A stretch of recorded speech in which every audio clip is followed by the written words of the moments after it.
Life's a bitch and then you die. That's why we get high. That's why we get high.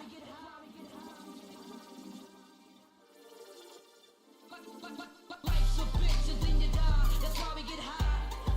That's why we get high.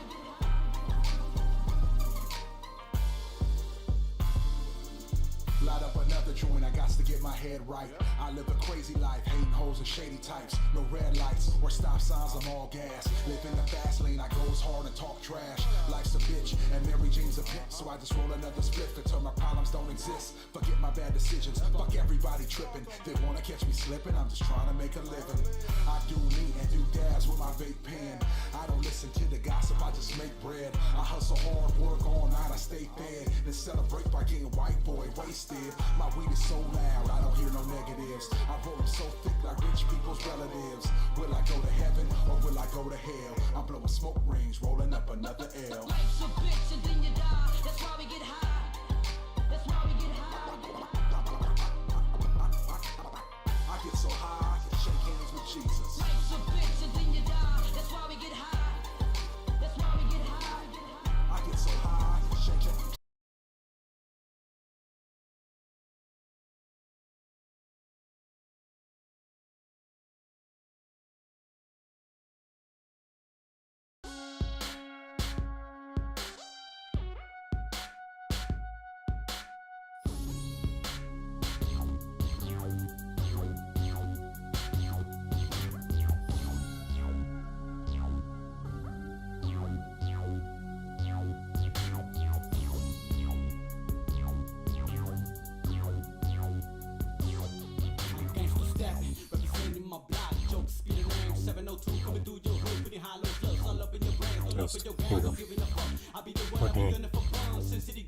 Motherfucker.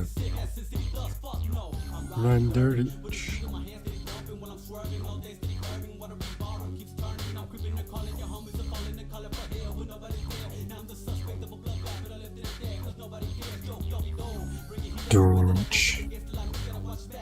Oh, motherfucker, let me just say what the fuck I'm gonna do anyway. So I sit back and motherfucking chill, because either way I'm gonna keep it so fucking real. When it comes to goddamn doing the right motherfucking thing, I'm gonna get fucked by like a machine. I will.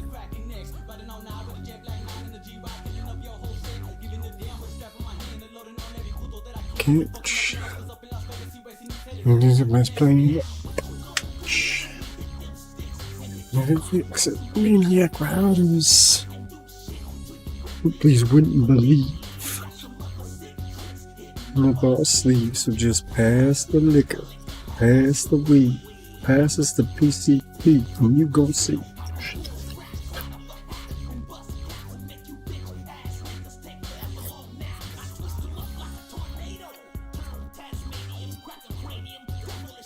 You motherfucker, Damien. Nuke's a potch.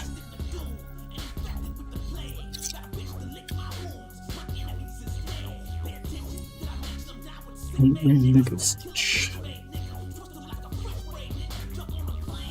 Man, Osama bin Laden. Oh, you call your mama. No drama. You can pop that meal, motherfucker. I yell Giovanna. Mo. But you don't hear me though. At 30,000 feet up in the air, it's impossible. Lansing and Barge. Babe, I don't need her permission cause I ain't gonna let her live. I say sick with it. I'm quick with it. The Eclipse ain't no Eclipse did it. Do you need to hit them sticks? Grinders.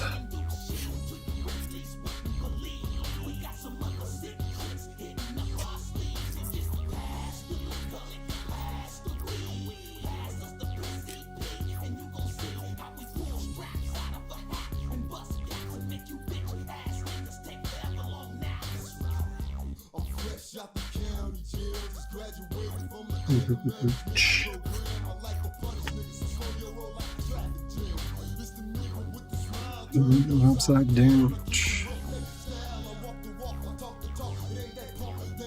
There's a motherfucking Hulk.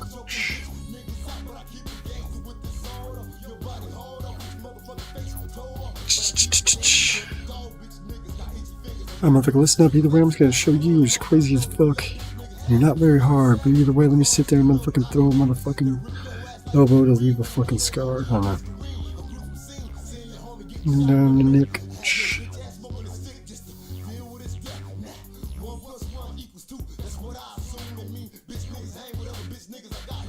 And after you.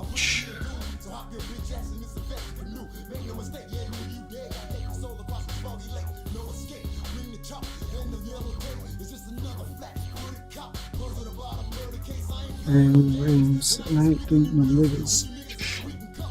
Like a bag of Skittles. Alright, motherfucking goddamn get no motherfucking craig, cause either way I'm about to motherfucking slay. Yeah, with that motherfucking rhyme. Cause either way I'm about to show you my fucked up mind.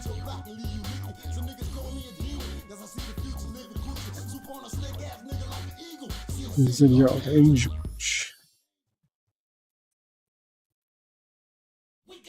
Let's go, nigga. Without your fact. What the have on black? Ain't no blue. Gangsters are welcome. Yeah, stay true. Man, on my own shit. I'm gonna let this go. I'll just bust some crazy shit, yo. A little bit of time and a little bit of mind. I'll sit here and bust out because I'll still want to go. Back. Reach back. Ain't sagging enough. We're doing those. Enforced. You got to go. Ain't gonna let in the kitchen in their mouth.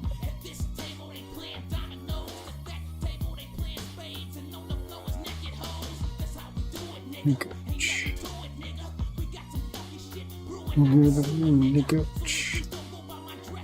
What it is? Then you ain't getting my shit, bitch. It's cold, nigga. That's your fat. Alright, motherfucker, let me just go either way. Let me say, what up, bro? I'm gonna try to motherfucking fight. I'm motherfucking down, cause either way, I'll beat the shit out of you and start to clown. You throw a motherfucking elbows in your goddamn knee. Either way, you just gotta motherfucking see how much easier I can be on it. And doing those shit. You cold. Went on the hustlers. On your busters. You wretch.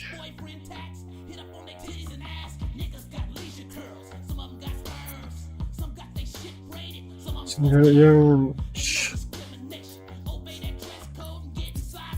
rich inside the flow. You get slow.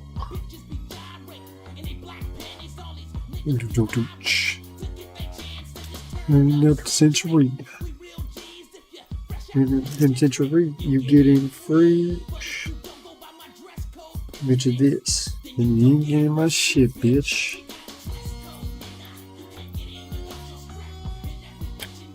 You got to have a black.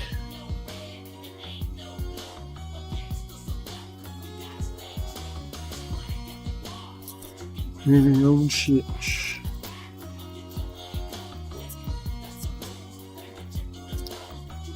With my shit if you don't live in my dress code.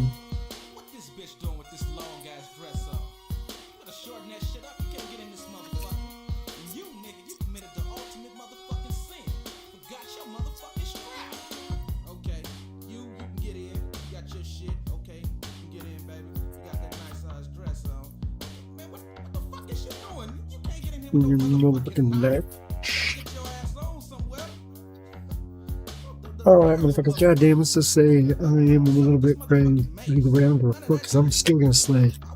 You motherfucking bitches, goddamn snatch, cause either way, it's a shit ass rap, but I don't give a fuck about that. So you can go ahead and fucking sit there and laugh, cause I do what I motherfucking want and what I say, besides like you bitch asses that just motherfucking lie to yourselves every day. Bitch. Dress code, nigga. Really, you got to have on black. Ain't no blue. Trying to see if I can find that goddamn cigar glue.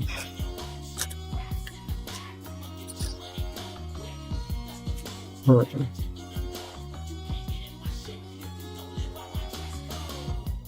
Might be enough.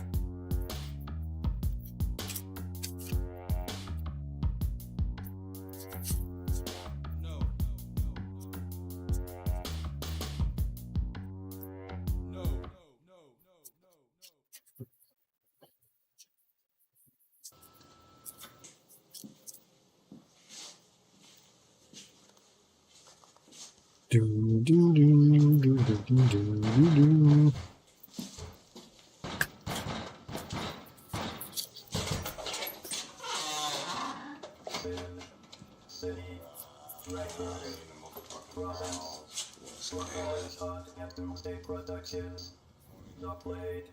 In the beginning, there was darkness. Then came the light. He was happy. Then came the plague. And the doom followed. Everybody died.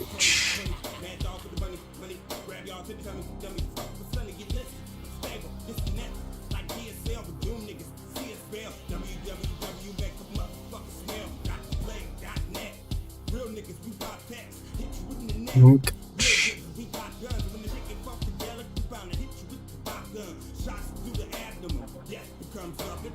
North Town. There's another mix. Maybe pictures. You can put in this.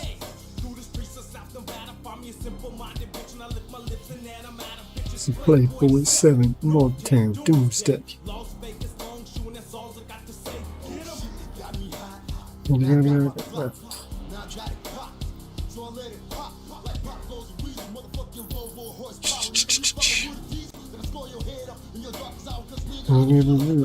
the fuck? Why isn't connecting to the fucking? Move it back down on your candy ass. We still gonna blast. That's out chronologically.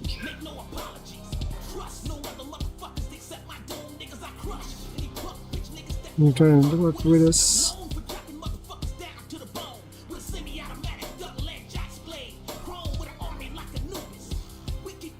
How much did you try to do to us? What the fuck you mean it's not offline? Stupid butt.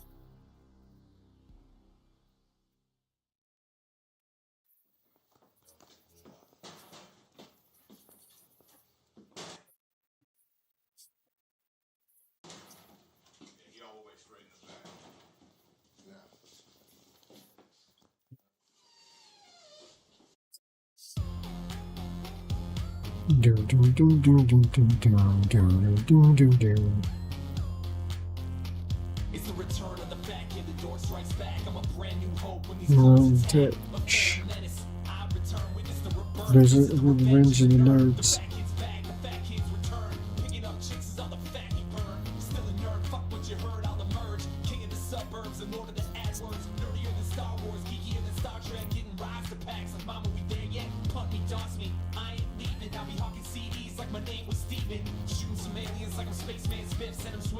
It's really secrets. Oh guys, ain't no cage.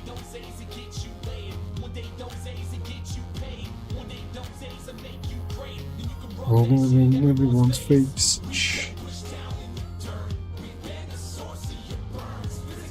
Oh no. Yeah, I finally connected. Don't drop you, didn't I? Oh, I'm still doing it.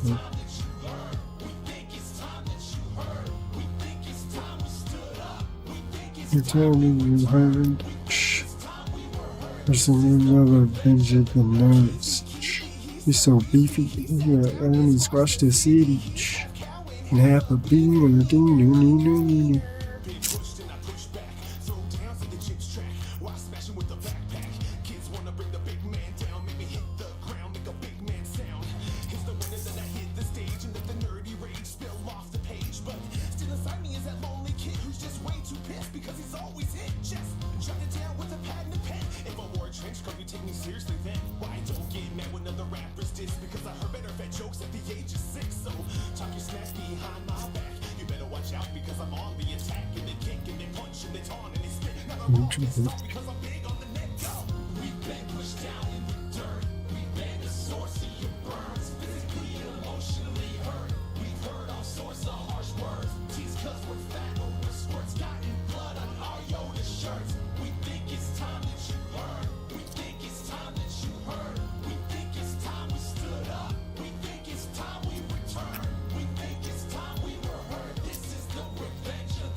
So benign, now it's always rap time. Filling a hole, I wish I knew. You can't please everyone, this much is true. Cause people said this and people said that. People said you're nerdy on the mic when you rap. Here's what they say, well it's never that smart. To see your worth and how people judge your art. So show after show, yo, I got addicted to being on stage so unrestricted. Finally found peace and serenity in a postmodern identity. Now I rap for me, and I can't go wrong. I took kids to rhyme torrents with opinions on the songs. I'm here to lyrically assassinate the mediocre. Stake to your heart, R.I.P. Bram Stoker. I'm earnest now, oh so solid. But back in the day I was a little awkward. Now in magazines, watching my scene explode, unfold, and the future holds everything that I dreamed about. The full count, sermon on the mount, come and hear me shout. All about nerd pride and what's inside. It sticks in the hearts and minds of the people. Back then, when the kids were evil, I plotted revenge, now I laugh last. I came up in the game just all quick fast. Now I see these people from my past, and they ask, how did you do it? How did you come up in the game so fluid? I plan this, plan to ninja vanish on all the haters. Now I command this, command this. We've been pushed down in the dirt. We've been the source of your burns, physically and emotionally hurt. We've heard all sorts of harsh words. Tease cause we're fat over squirts, gotten blood on our Yoda shirts. We think it's time that you learn. We think it's time that you heard. We think it's time we stood up. We think it's time we return. We think it's time we were heard. This is the revenge of the nerds. We've been pushed down in the dirt. We've been the source of your burns, physically and emotionally hurt. We've heard all sorts of harsh words. Tease cause we're fat over squirts, gotten blood on our Yoda shirts. We think it's time that you learn. We think it's time that you heard. We think it's time we stood up. We think it's time we return. We think it's time we were heard. This is the revenge of the nerds.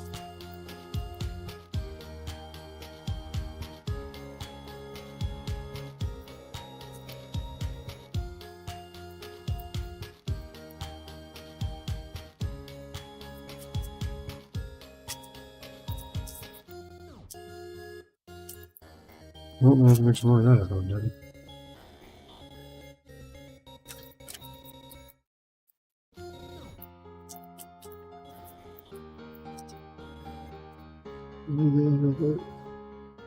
Top off.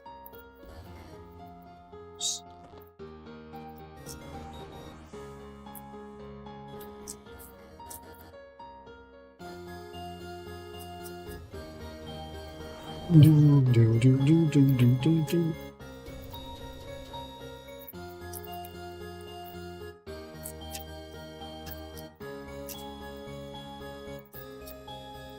I love to listen up with the web's going crazy as fuck until you have a game, get motherfucking down with the motherfucking wave. Anyway, fuck it, it's just sad.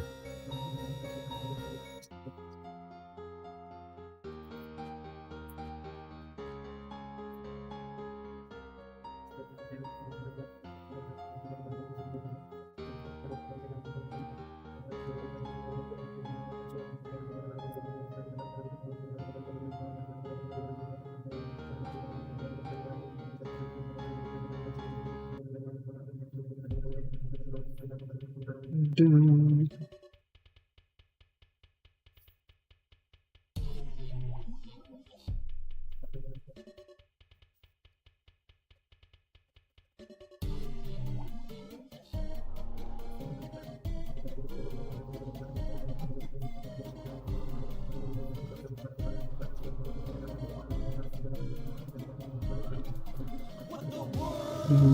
What's world gets?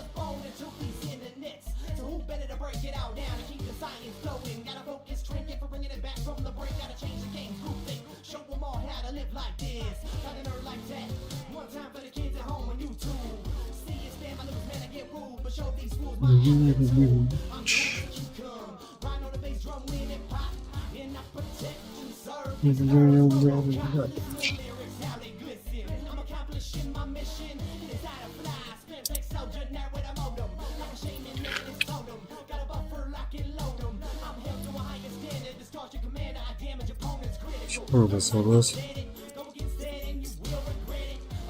We'll give that paper a few more minutes to dry out.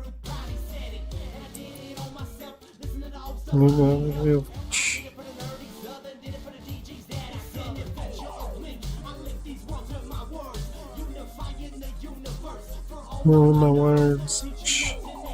It's how to hack on machines. They only need dreams.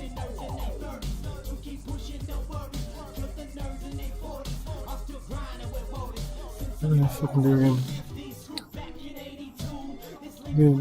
Dab gives down. Oh, yeah, sorry. Now.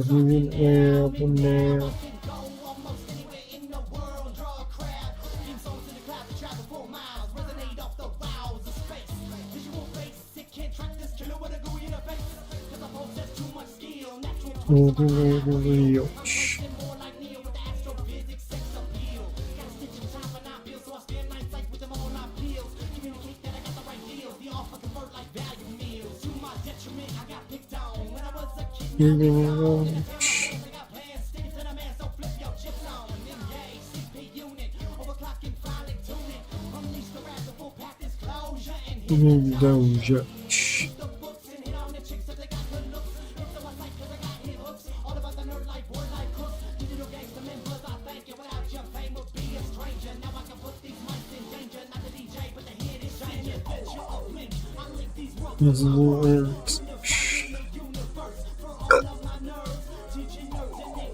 It's how to hack on machines.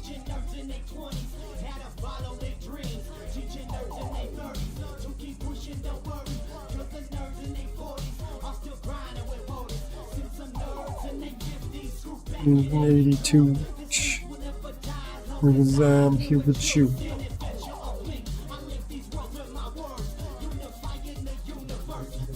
My words. About time. Oh yeah, that's the point. Because you know NPCs have shit to do and randomly when it pops shit up. So you know you gotta go and deal with NPC shit.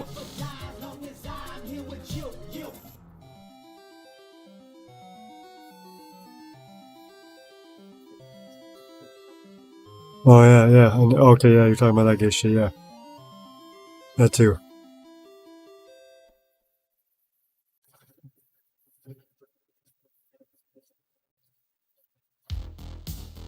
Do.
A new privacy application is making waves in the news again after another wave of arrests have brought down at least 35 people in 6 states related to online privacy and neutrality. I'm fresh to my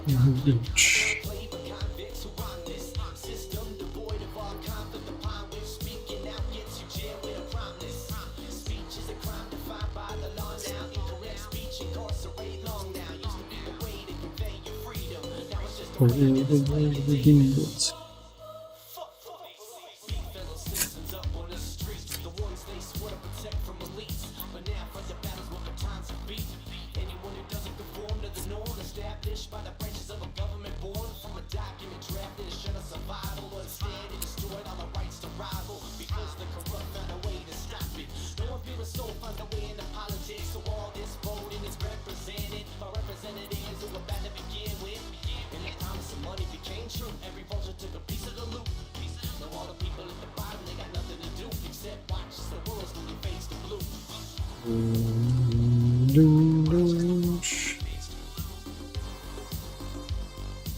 Watch this fade to blue.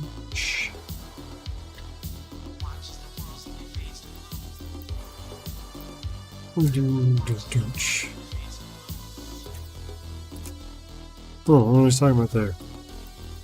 Watch the world fade to blue.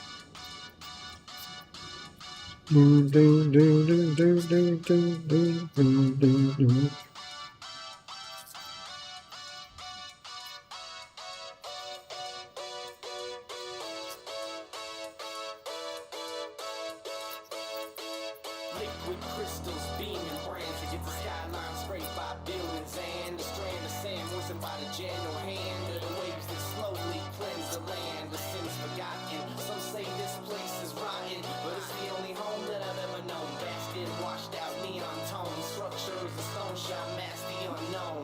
Graphite colored streets gridded neatly, edged by walls of grease and graffiti. Plots of land where the palm trees sway next to the alleyways and decay. Reflected screens and serene puddles, disturbed by trucks exiting tunnels. Slashing pedestrians of the even. My city stay living and breathing. San Sequestro, where the dregs and best go to seek fortunes and escrow. Most rob, cheat, and steal for their nest, though the rest process the echo. I process the system, the network, propagating data for high. Corporate interests keep the lights on, coating up the dirt in Python. Well, it's another balmy evening in San Sequestro. 78 degrees. Yeah, with shut the another fuck up. light drizzle expected early tomorrow morning. In business news, the 5 major telecom carriers have successfully petitioned for their merger, electing to go under the name The Syndicate. The CEO of the newly formed entity, Nice Guyman, has personally ensured his company's pledge to unregulated and unrestricted internet, even though his company now has an effective monopoly, controlling over 85% of wired and wireless communications in the country. One can only hope the hard-fought battle for this merger, which required extensive lobbying by multiple communications and special interest groups, will not adversely affect the average consumer in pricing and usage. Here's Brandon with sports. Beneath this silicon paradise is an underground and we found it on rights. Cryptographic ciphertext and undernets in this wild, wild west. Keeping a faucet of information unobstructed by most complications. Swapping source code data methods. Keeping all trade extra protected. What do you mean? On which platform? Yeah, remember, you gotta ask that. Too many count.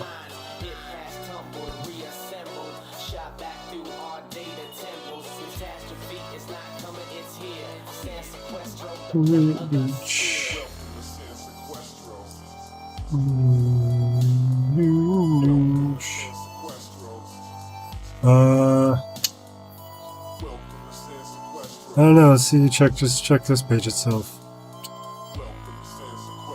32. Only just this one in the last 90 days.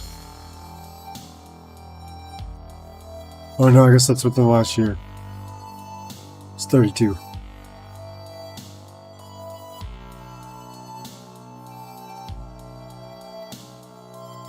Kick.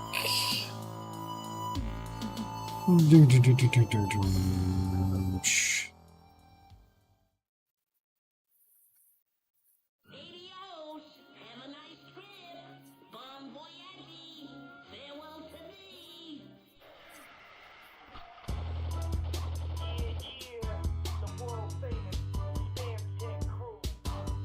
100 public hours on fucking Kick. Ass pussy mouth. Ass pussy mouth.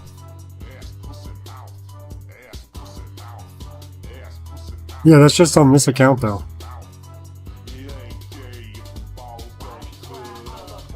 It's a C motherfucking brain. Let's see what this one's at. Do we need mine?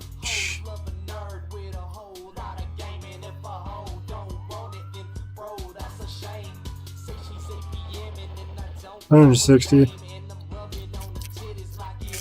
last year, within last year, whatever.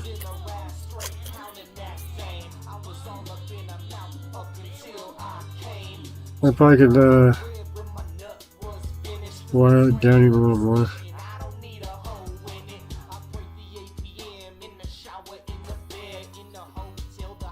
What now? What are you talking about? This one's on YouTube. So is my main. So is the other fucking alt. So is the other alt.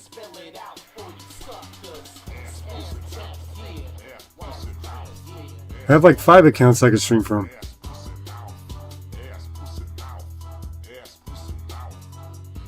And gay if your balls don't touch.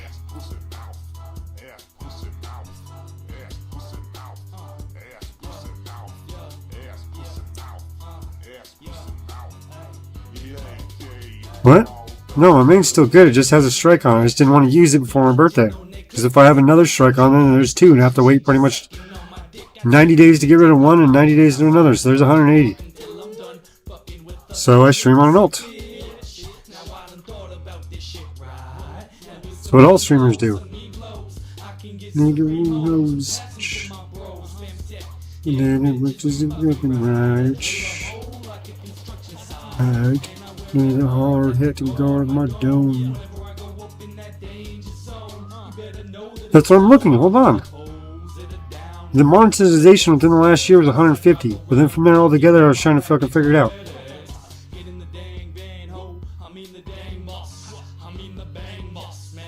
What's the damn blend?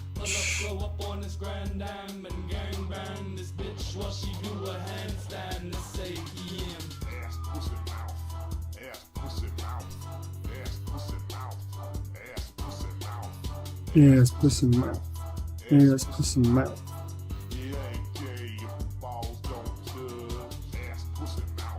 $9,788.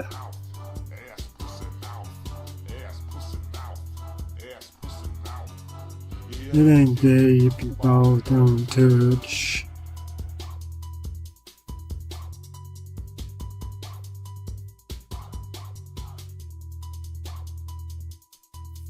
In the last 4 years, streamed pretty much almost 10,000 hours. And on this one, because you're probably going to ask next.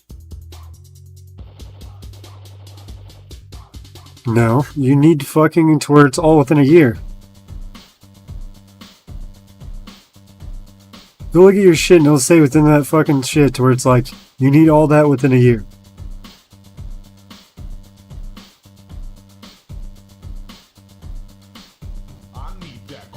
Yes, I know. For all that time, it doesn't add up to shit because you need 10,000 hours. Yes. That's why I said within the last years, just on that one.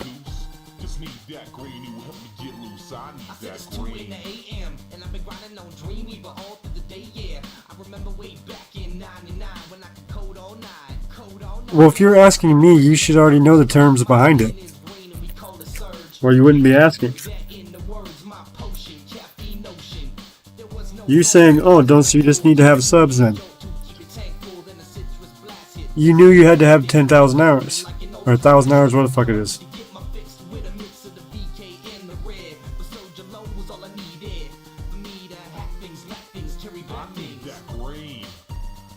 But I got 70 on the fucking this alt. And what do I have on the other alt?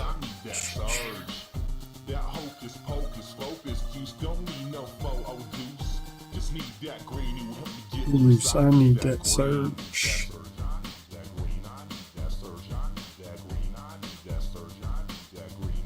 That surge, I need that green. I need that surge, I need that each. That surge, I need that green.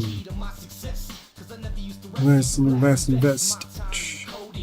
Super rolling, loading this with a 2-liter in my fist. I'm pissed. Nope. Nope, I didn't do that.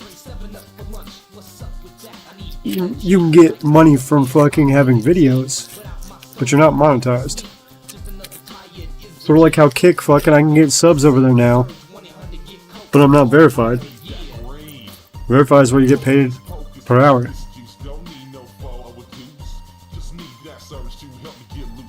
Need that surge.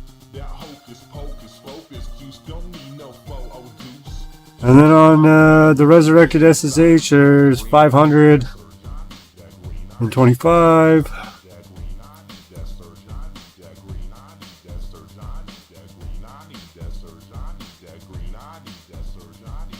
Yes, but you know there's 2 stages of monetization, right? The first one isn't really monetization.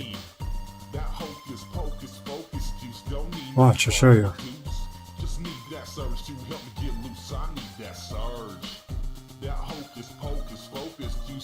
You can start earning cash. Doesn't mean that you can get fucking monetized, motherfucker. Meaning, you can still get super chats, subs, all that shit.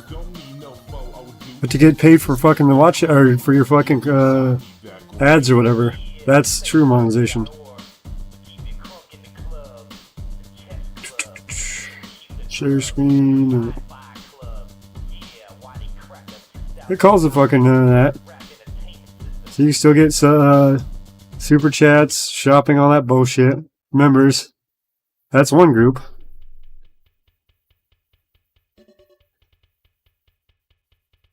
Here's the second group.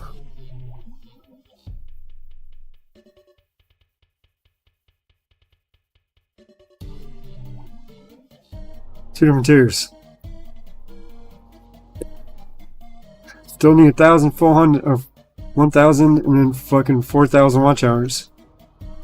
Yeah, they reduced this one. They just made a secondary bracket. But like I said, all you're getting is members and then super chat. They're just trying to get money off lower streamers now, since lower streamers are pretty much fucking them. By, you know. Yeah, I just showed you. Look at one group. So 500, like you were saying. 3 videos, upload 3 videos in the last 90 days. 3,000 watch hours. Or, at least that's what it used to say. So yeah, see, one of. So pretty much a 3 million view fucking. Yeah, so from there, if you scroll down, here's the other one. And that's the one that comes with fucking ad revenue from the fucking commercials and everything else. Because it's all in this shit. See, group. Watch ads. Short feed ads. It's not a heck of machines. That's why I was like 10 mil. Or 4,000 watch hours. One of them. 1,000 subs.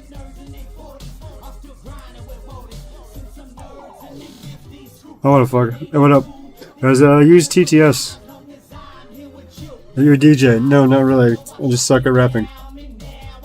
So either way, let me just say, fuck it. I'm just a fucking crap ass rapper anyway. But fuck it, let me just go down. Sit here, motherfucking clown, you little bitch ass. Cause either way, I'm gonna sit here and smoke this fat ass joint grass. Walla underscore law underscore fro underscore Luke on kick said TTS. But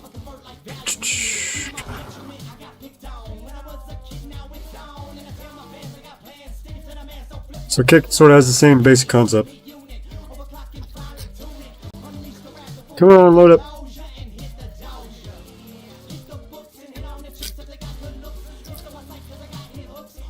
But it's like pretty much there's like 20, 30 fucking followers or some shit like that. No, 75 followers. And then fucking a certain amount of fucking streaming hours. And then from there you can get fucking subs from over there. Poverty Entertainment on Kick said he is too a DJ of sorts.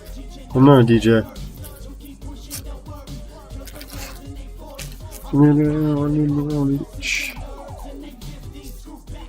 Don't listen to that poverty, motherfucker. You don't know.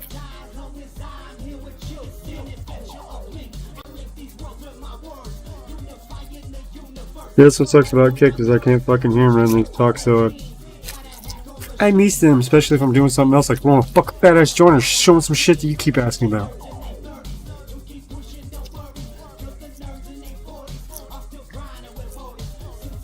I was in 82. Poverty Entertainment on Kick said depending on what DJ stands for.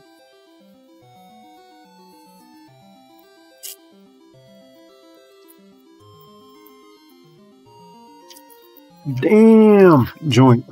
That's what it is.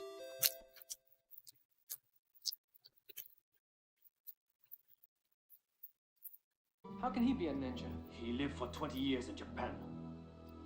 He trained Kogaryu style ninjutsu. We've got to stop him.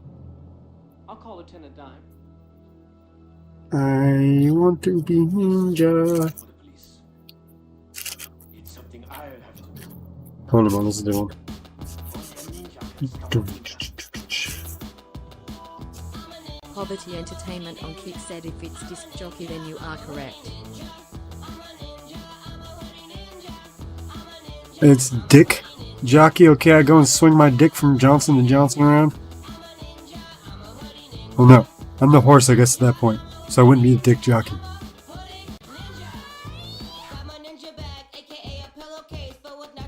Poverty Entertainment on Kick said that too.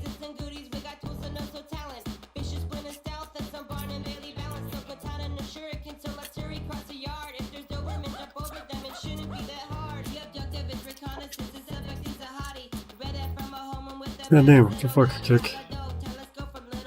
I had to open up a new fucking browser for that.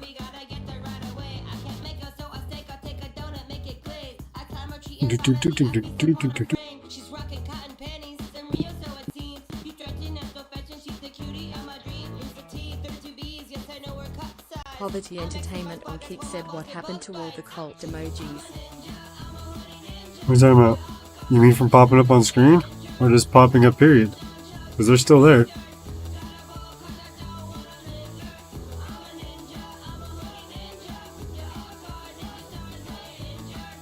Poverty Entertainment All still there. said I only see two. Oh yeah, because you're not a sub. You don't get access to them all. I've transferred some of them up. Expect free emojis and shit, motherfucker? God damn.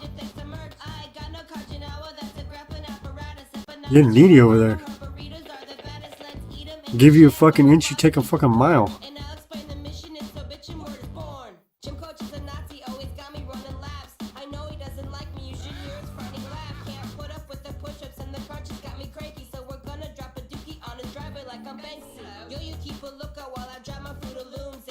You really gonna do that? Fuck you then. I just don't want to pull my fucking other one from over here.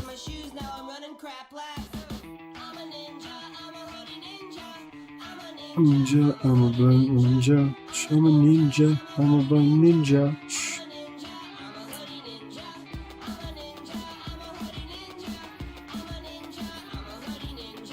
So if you look over here,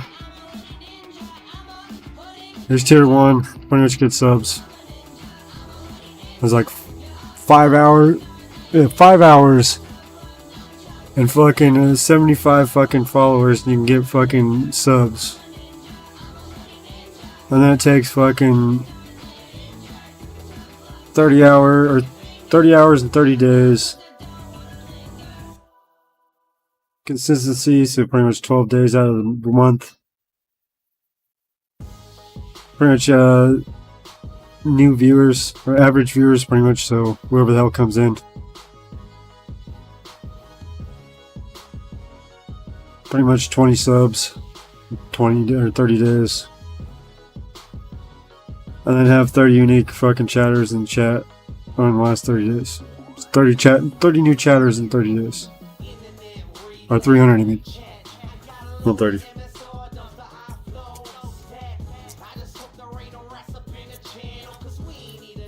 So for example, that's pretty much what Geezer is bitching about, is that somehow Deepak got all those things fucking done hella quick. And Geezer had to spend it and sit there and grind.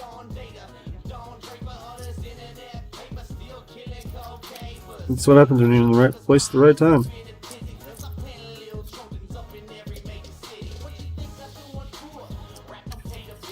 Just like when he was with Blade or fucking Bjorn. Fucking OG Geezer. Because he came from fucking small chats like fucking Portland Andy's.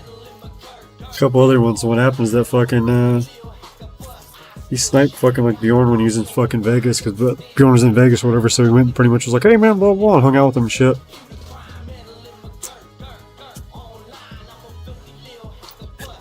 Then ended up like helping him out and shit. Something there, people were like, oh hell yeah, he seems like alright. Motherfucker was going in Portland Andy's chat. Way before that. He'd come in and spam fucking, or hop into fucking the VC and fucking Portland shit and be like, just pretty much scream that the whole time, and then pretty much, you know, I'd have to kick him out since I was pretty much the Portland Andy moderator police, I guess, since I was the only one really doing anything at that point. But like I told him, I was like, I ain't gonna do shit unless you tell me. So then from there, two people can't be like, oh, you're abusing your power.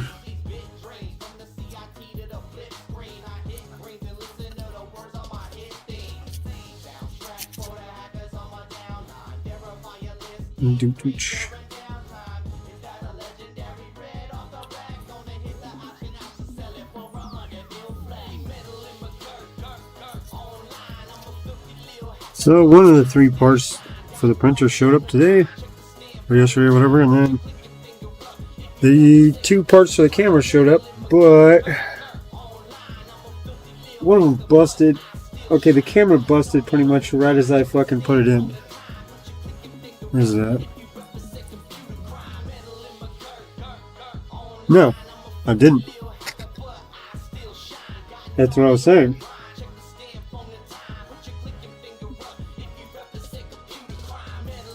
So people didn't say I was going to. The only thing he accused me of doing that. No, I didn't break the camera. I broke the fucking power intake. Because that was what fucking why they threw it away, is because they bent the fucking clip back, and when I bent it back and then shoved the power cord I bought into it, it broke inside of it.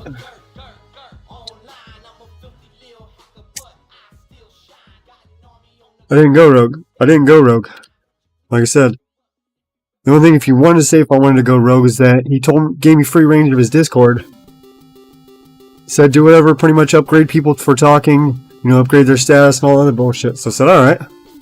Well then from there, I stopped verifying with him with what I could and could not do. Since he said pretty much, you're the bot. I'm like, alright. Because I already posted millions of like pictures and his shit and all that other shit of his streams. So then from there, he got butthurt because I fucking, pretty much it'd be like you going into fucking his chat, or into his Discord. I'd pretty much give you a roll right away because I knew who you were. Well then from there, he got butthurt about that. And I was like, hey, Faggy told me to fucking run it. You said fucking it's up to me, blah blah blah. Like, fuck you. And then pretty much we got into a little argument. And then pretty much I was like, alright, then do it your fucking self. So that's where he's at today. That's why he keeps coming back to me asking for help. And I told him I can't work for free. He's like, well, I can't really pay you. And I was like, well, I can't really work for free either.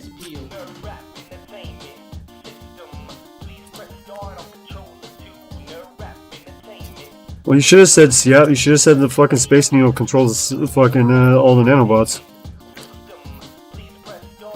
So I mean, 2D said to him, or said to her, what the fuck? And started getting all freaked out because she hit me up in fucking Instagram. It was like a week after me fucking hanging out with Blade. Or some shit like that. Or like a month or some shit like that. And then from there, fucking, she's like, oh, well, or Washington like the Space Needle. And we're like, yeah.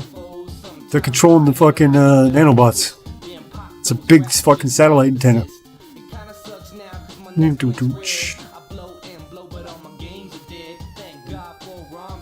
Next to coast. Just the boat.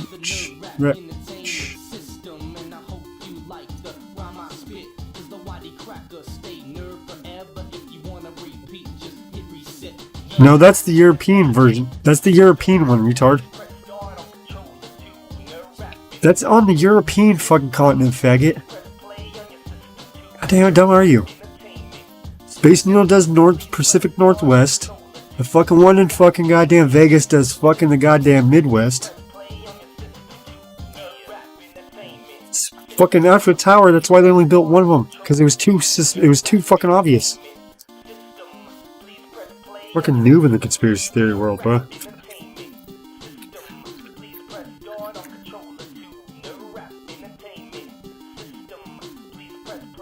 See how long these ones take to roll versus the other ones? Take way longer. Way longer. Now where the fuck's my glue at? Here, glue. There's my glue.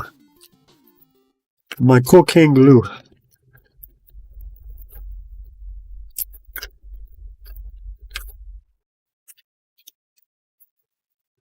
That's sweet fucking powder. Should do a fat ass line of it. No, it actually is fucking cigar glue, YouTube. Don't get fucking cocky. Come on, focus. Focus. Come on, focus, you retard.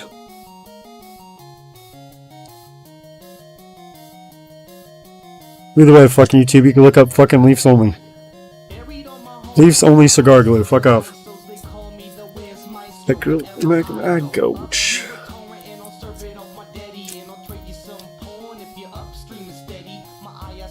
Not even games.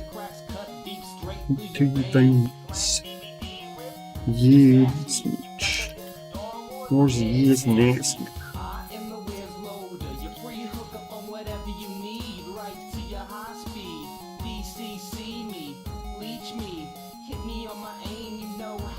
The straw digging through the fucking powder.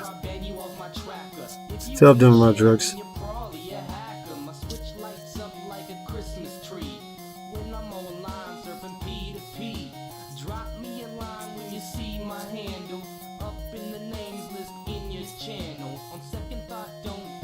Probably a poser.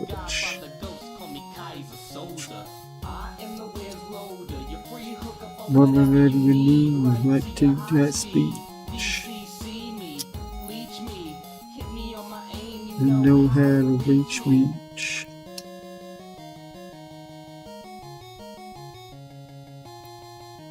Should I mix some Mountain Dew into it instead of water? Upgrading heats the stores. No point in rolling up. We're filling all the way up.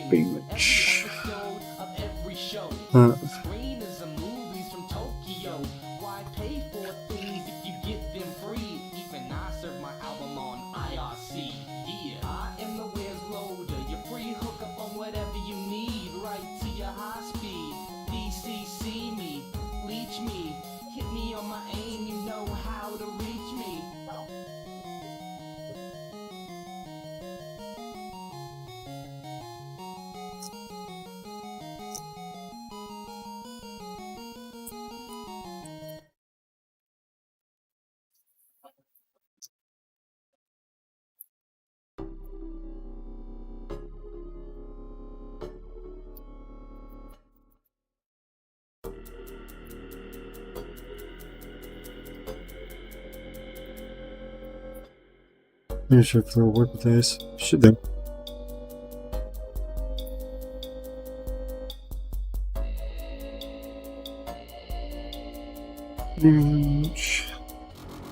I'm the de facto leader of a movement, screaming hack the planet back in 99.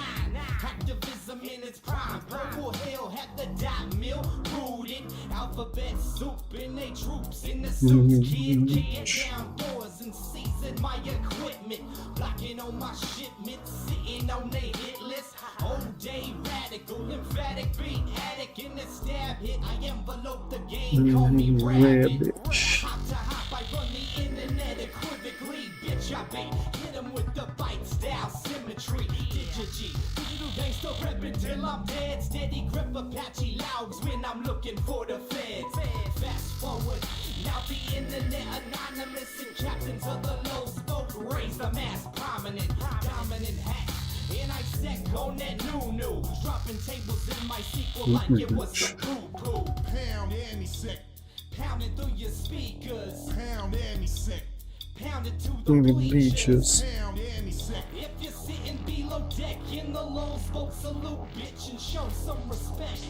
pound any sick, Pounding through your speakers, pound any sick, pounding to the bleachers. pound any sick, If you're sitting below deck in the low spoke, salute bitch and show some respect. Low deck bitch, they phone your hack Sony. Got the MD5, we rock Remember your that? We're macaroni. gonna Rock with coke crack, nimble like a noodle. While HB Gary stay toast like a strudel. Root shell on your bootstrap, now who's that? Bite the M join and drop your whole C-class. Yeah, C-class, it is evident we flouncing. Iron cannon in the prop list, deep dousing. Lean back, bitch, we be sending an injection. Magic As the Hebrew. join table intersection. Lords. Put it up on base, then it won't get erased then. 20 million hits to get down like some cavemen. That's CNN. You want an interview? Send a print message to the nickname Sabu. I'm IRC. Man, we convening in some 99 throw back shit down screaming. pound any sick, Pounding through your speakers. pound any sick, Pounding The to three the leeches. Let me just go. Either way, I'm just gonna straight show yo bitch ass. We already know who the fuck you are. You're just a little bitch ass that's sitting there mentally scarred. What the motherfucker I goddamn do? Because either way, if you don't like it, go get it. Go eat a dick, dude.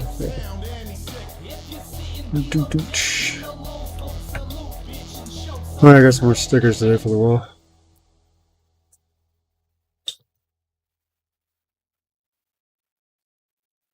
Some free stickers. 1, 2, 3, 4, 5, 6, 7, 8, 9. And had commandments. Can't tell me nothing about this crypto. This old 80s forensic, strictly for my hackers. Hackers on the grind. I ain't forget all my port scanners, all my SQL injectors, my exploit devs. Do do do do do. I've been in this game for years. It made me an animal. There's rules to these bits. Man page for the manual. A step-by-step booklet for you to get. Your back doors patched, not your house ransacked. Rule number uno, never let no one know how much code you hold. Cause you know, the 0-day heap will spray, clear the way. If the log file touch, get your hard line cut. Number 2, never let them know your next move. Don't you know bad boys moving silence and pirate taking from your wireless? I done flashed mad chips with these hacks just to patch these bits. Number 3, never trust nobody. IRC is bad luck when you chat too much. Logged and tapped up, feds got mass plugs. They'll be waiting with the warrant to snatch your stash up. Number 4, know you heard this before. Shut the fuck up. Number 5, never do no hacks where you rest at. I don't care if you own a house, use a bounce. Number 6, any log, clear text, forget it. Encrypt all your data, take those bytes off the record. 7, this rule is so underrated. Keep identities and profiles completely separated. Cookies and lies don't mix like 2 bits and 1 snitch. Find yourself Guantanamo quick. Number 8, never keep no weight on you. Those cats that run your hacks can jack coins too. Number 9 should have been number 1 to me. Use your right to your attorney, keep away from police. If people think you're talking, they won't give an option. They'll be hopping on your box and ready to start doxing. Number 10, shut the actual up. The easiest of rules, but it still bears repeating. Cause you'll want the recognition for your revenue increasing. Discard accounts, randomized handles. Law enforcement loves attacks on side channels. Burn your identities, credit card cancel. Avoid being the topic of a DEFCON panel. Don't bet your future on just a few tools. Even onion sites can have leaks too. Be smart about your OPSEC, think things through. They found DPR, they'll come find you. True. Hack King, use Signal, use Tor.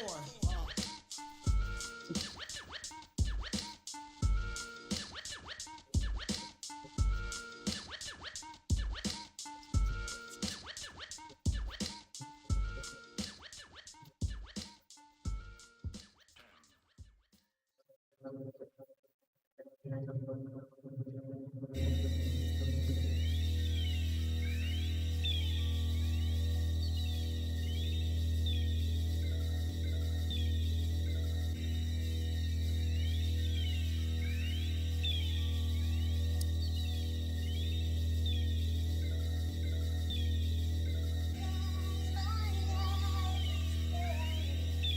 you ever been in a situation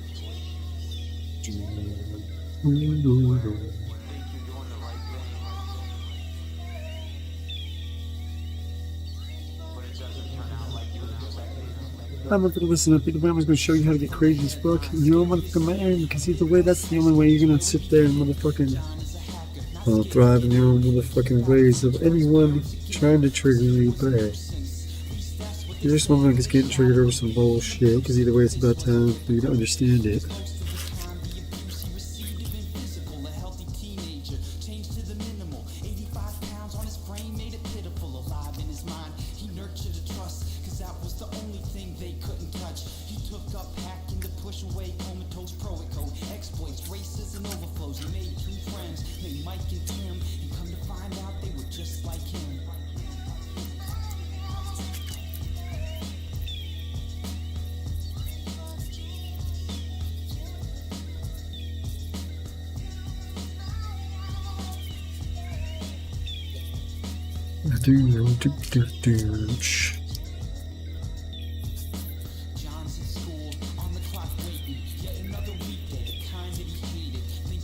Alright, motherfucker, let's go. Either way, I just don't understand your ways, bro. You're so fucking weird and so motherfucking queer. You think all of us are gonna hear? Fuck that shit, we ain't gonna do. You ain't gonna bend over to some fucking fool that don't know the difference between a guy and a girl, but either way, you sit there and try to tell us you know the wisdom of Pearl. Pearl of wisdom that you never fucking do, all because a gender studies teacher fooled you. You don't go check it up or even care, you'll still spout the lie and not even wear it. Oh, fair.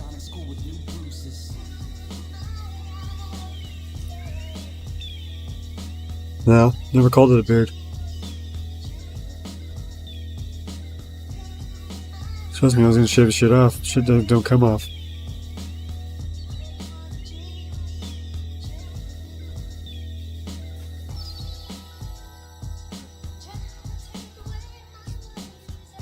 Fucking frozen up.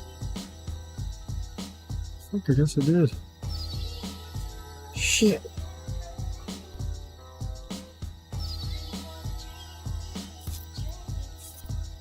No, I didn't. Next day at school, palms still sweating. Try to act cool, calm and collected. Called to the office in second bell class. The IDS logs had seen their attacks. Police came in with cuffs for arrest. I don't use Rogaine. I use Rogue Loss. Just holding there. Do my asshole, my balls, and my chin.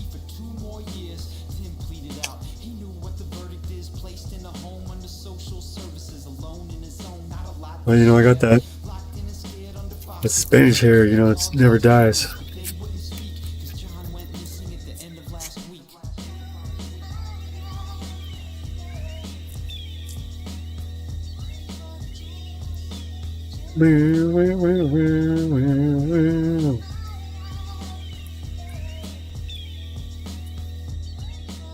I haven't been taking them. I've been forcibly, you know, shoved into my mouth. You know, they were saying I was fucking too many of your guys' women. So to get back at me, they figured they'd castrate me. Because, you know, they didn't have enough balls to fuck their own women. That's how they're portraying the buck or the cuck beta male.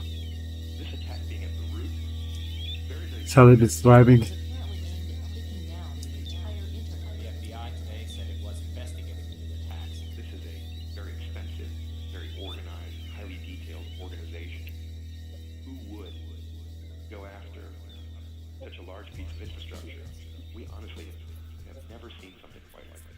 The FBI and other law enforcement agencies are investigating an unusual and sophisticated cyber attack that took place yesterday. They are thieves, or they would be thieves if they could. No. Often leads to deadly crashes. Because the newspaper sucks. You ever smoke regular paper?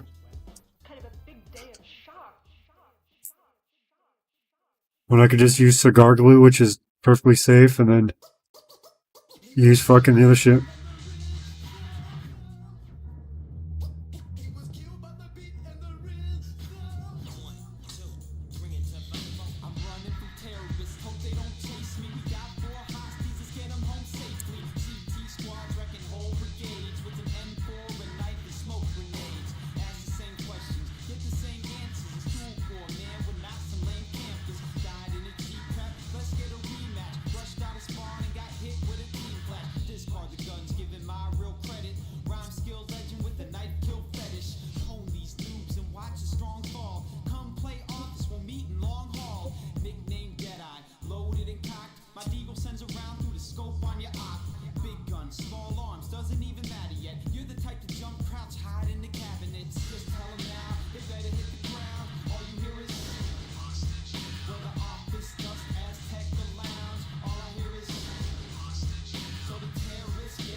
Fucking D. I mean, sure to hear that. Fucking D guys asking for a penny. That's how I usually fuck with them. So then I was like, okay, first I'm gonna need a penny for 2 pennies from you. And I'll send you a penny today and tomorrow.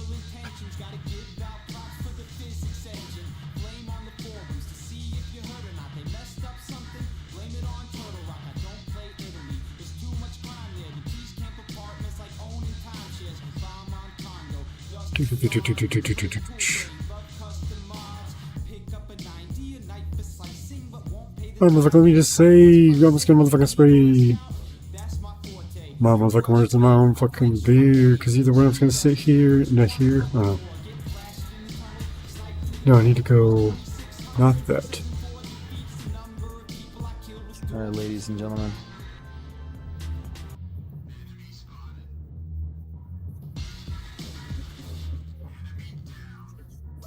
You guys can't hear that, yeah. I'm gonna fuck with the audio again.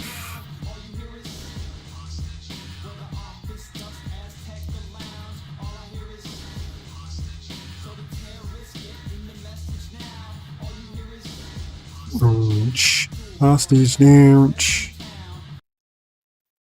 Hostage down.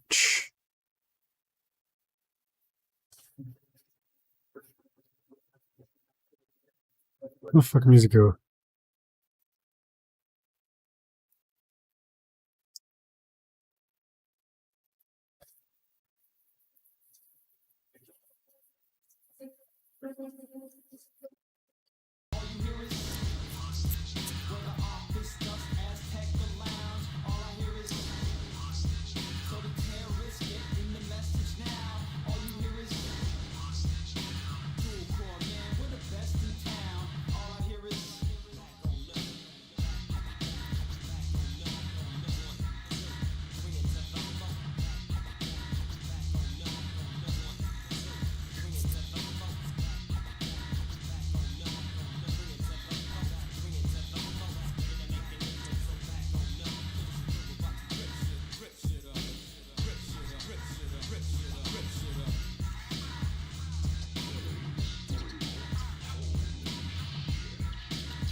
Cruising on S.S.H in my DeLorean.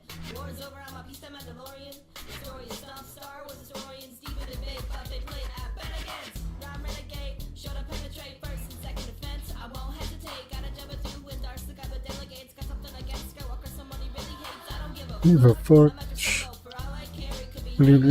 Dojo. Very good. In your neighborhood. You're grappling hook.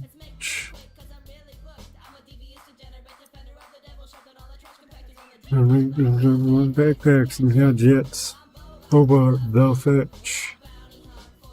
Robert the Hut to finance my vet. Wiki. Deep space. The mask is over my face. Eyes. 2 weights. Get down.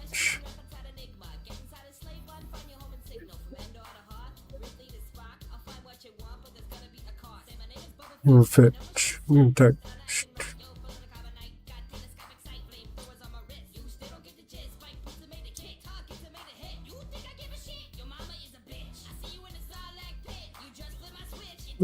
I think it's just funny shit stuff.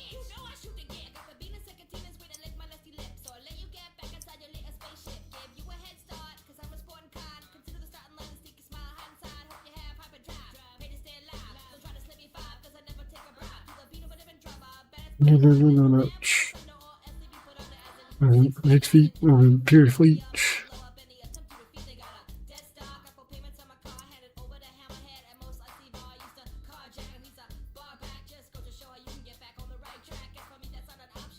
And teach.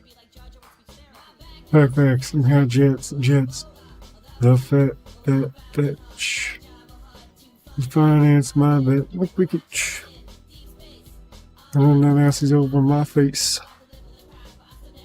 Eyes and 2 weight. Get down.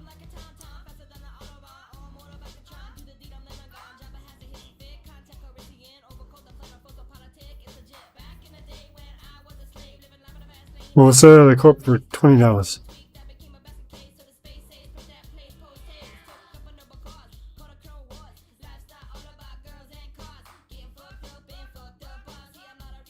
Touch.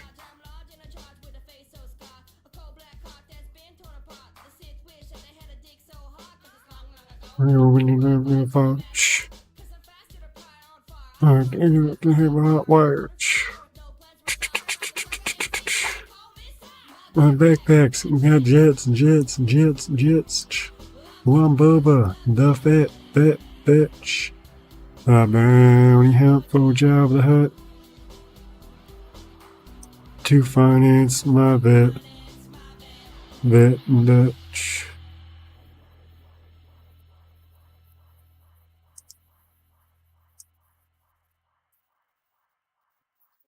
Alright, motherfucker, listen up. Either way, I'm just gonna show you how to get crazy as fuck. You don't motherfucking mind, you just let it spit, because either way, that's how you stay legit. Don't let some motherfucker push you around. Either way, whip your dick out and start to clown. That little fag for having a little ass cock, because either way, you're gonna sit there and motherfucking rock his motherfucking significant other, because either way, it's gonna be even worse, because you're gonna make him a little brother, because you're gonna fuck his mom after that. And you sit there and motherfucking goddamn frack. Up to that motherfucker Cole couldn't handle it getting, I don't know, mangled, I don't know.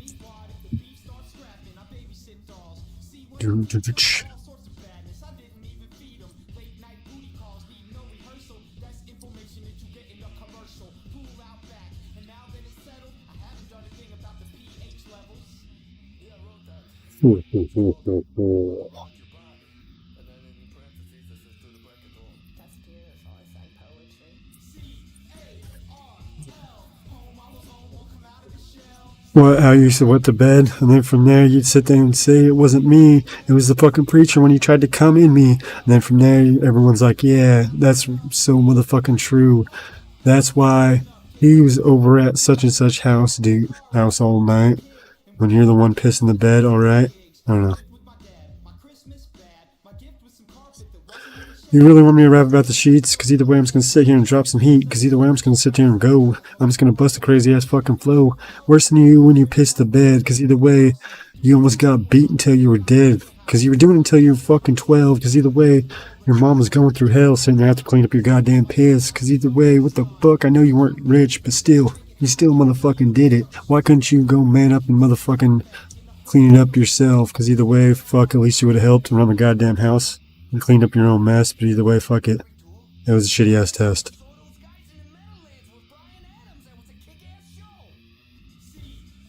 Yeah, I got some stickers today. Russell Brand. Come on. I have a free song and shit. This little crow shit, stay free. I don't know where that one went, but I'll find. There it is. Another one. There's a couple more around here somewhere. And then, stay free shiny one.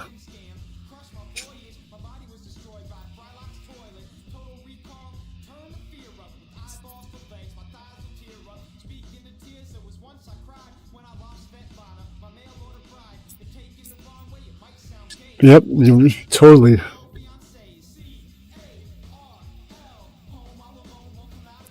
Yep, everyone's racist on YouTube. It's nice it came with a coupon code, or it's not even really a coupon code. It says like if you go to mulesticker.com/dollar, you can get 10 customized stickers for $1.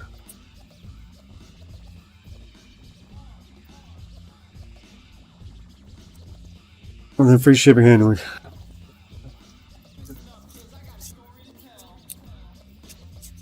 It's having pretty basket mode. The only thing I have left is 2 of these ones.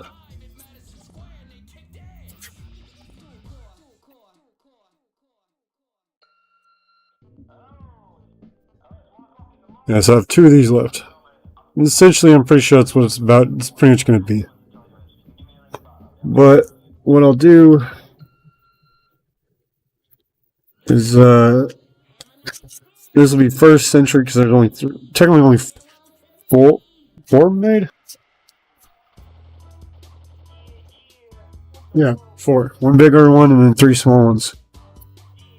Since the place I was getting through fucking they're trying to join my fucking leg, but so I was already getting my shirts through them. I was like, fuck it. But D9 has one. Technically, I have one suspended, but he keeps saying pretty much just keep it. But he'll ask for it. It's weird. It's weird with him. But so from there, I only have like 1 of the originals. But then from there, I can get 10 more of the other ones. I'll make, round 2 stickers. We're doing it, man.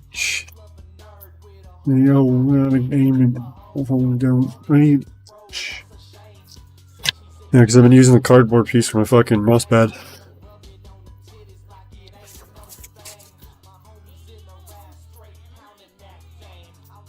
Yeah, I meant to put cross members.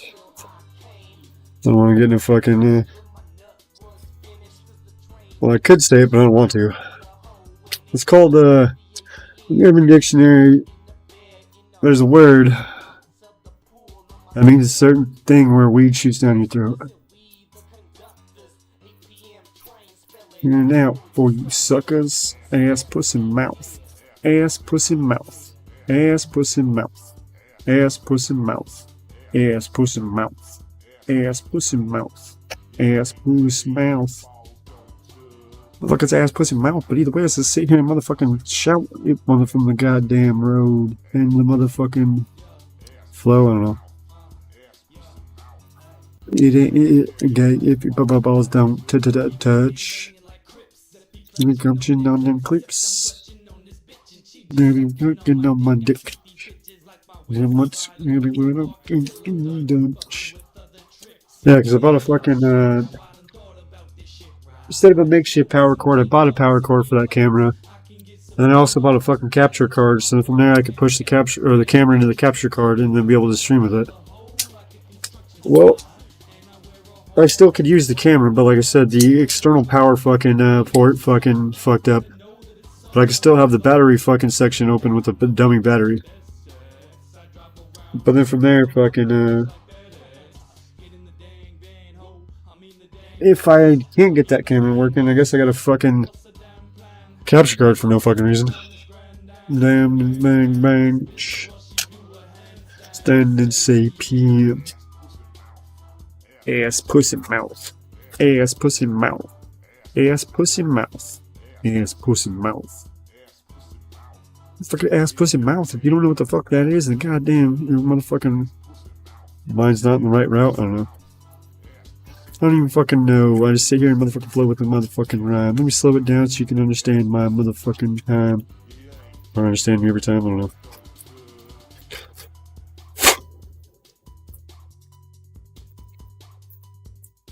Might as well stuff the rest of the way.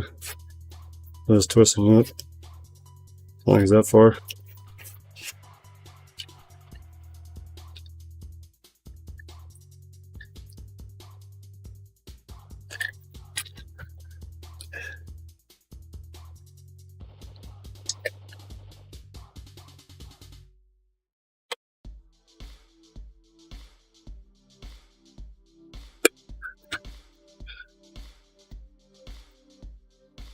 Nope, it's actually trailer parks, white people buying crack from black people.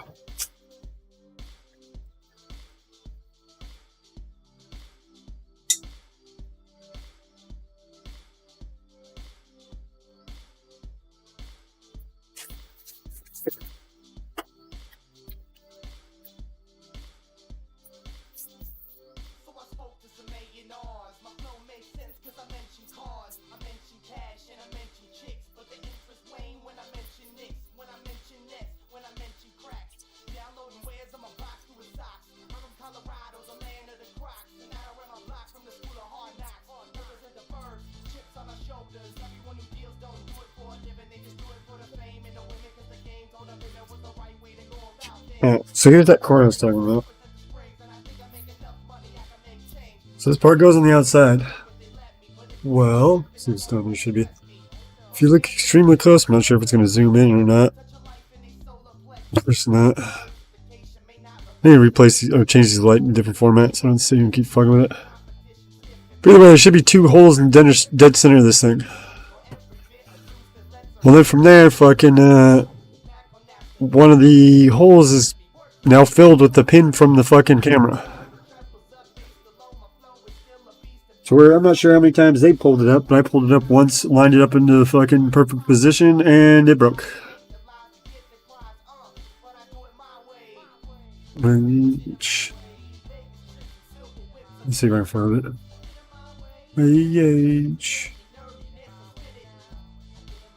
Wait.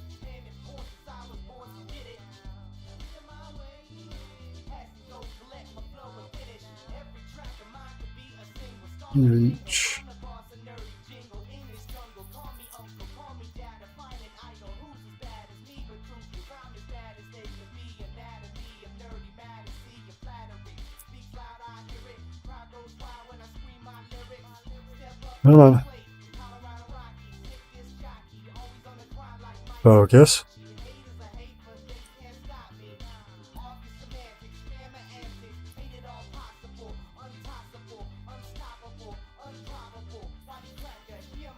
Focus. You sort of see the two holes. I know it's getting blocked out by the camera or the fucking light there too.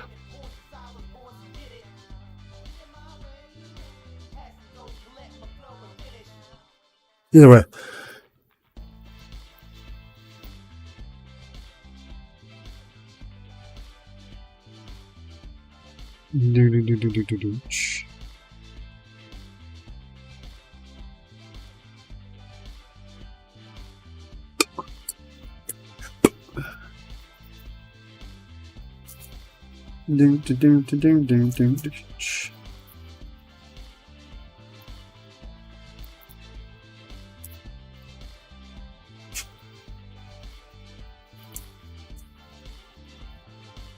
There's the printer's up and going, but still got another 2 fucking upgrades to wait for, which I'm gonna have to re-tear back down, so there's no point in fucking calibrating it now. Since both fucking ones are gonna fucking demand me to take off the fucking gantry. So this one is direct drive, pretty much motor pushing the filament right above the fucking hot glue gun. And then the other one is pretty much going to be lifting up the gantry.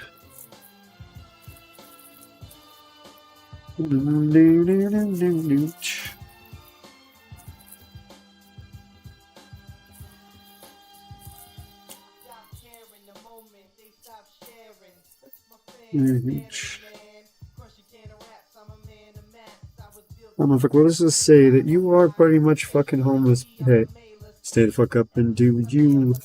Fuck it, go grind and motherfucking prove. You don't be shit, you're not fucking a whore that sits there and gets fucking drugs for getting fucked and then you score.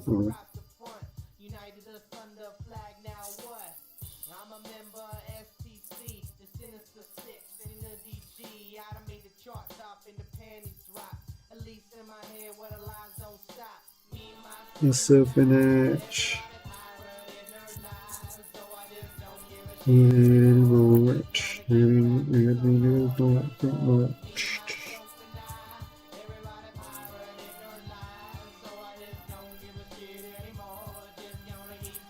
And someone their coach.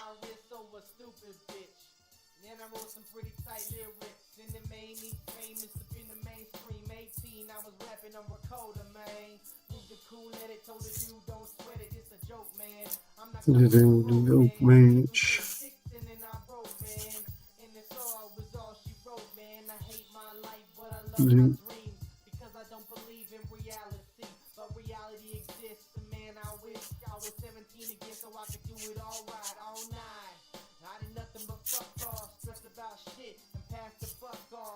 Motherfucker, let's go. Either way, I'm just gonna straight show you little bitch ass. We already know who the fuck you are and how scared you could be. Especially when I come through with my motherfucking team. Because we'll get all fucking hard and straight ruthless. Because either way, we'll get motherfucking go crazy and beat your ass until you're toothless. Oh.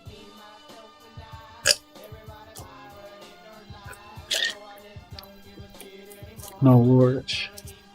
And some more their coach.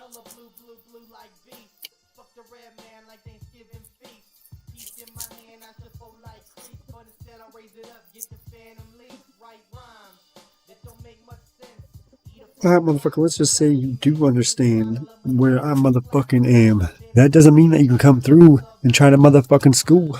You're like me, because either way, I'll just get all crazy and straight attack you, G. Doesn't matter if you're motherfucking my friend or not. I'll sit here and motherfucking goddamn. What? Just to go out blood, because either way, fuck, I'm crazy as fuck.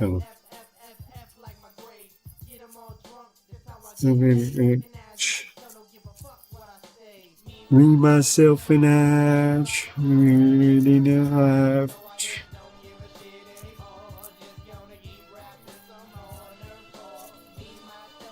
Fuck, every time I ask you about the motherfucking trail, you sit there and motherfucking hail that motherfucking mix like it's so fucking good. But then from there, you're never sitting there sporting in the hood.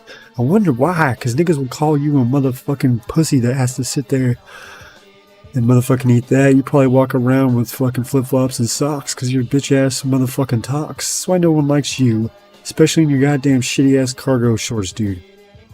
Your motherfucking definition of a goddamn piece of shit that's nerdy as fuck and has no legs on it.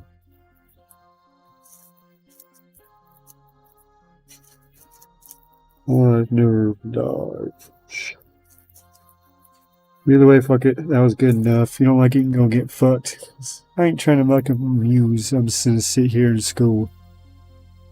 There's your fucking trail mix, fucking flip-flop, fucking shirt cargo shorts.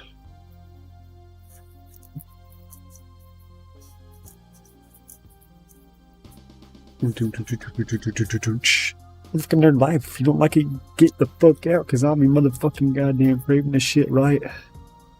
Motherfucking now, because either way I'm gonna clown, sit the fuck down and I go, because either way I don't appreciate your bitch ass standing up to my life, yo.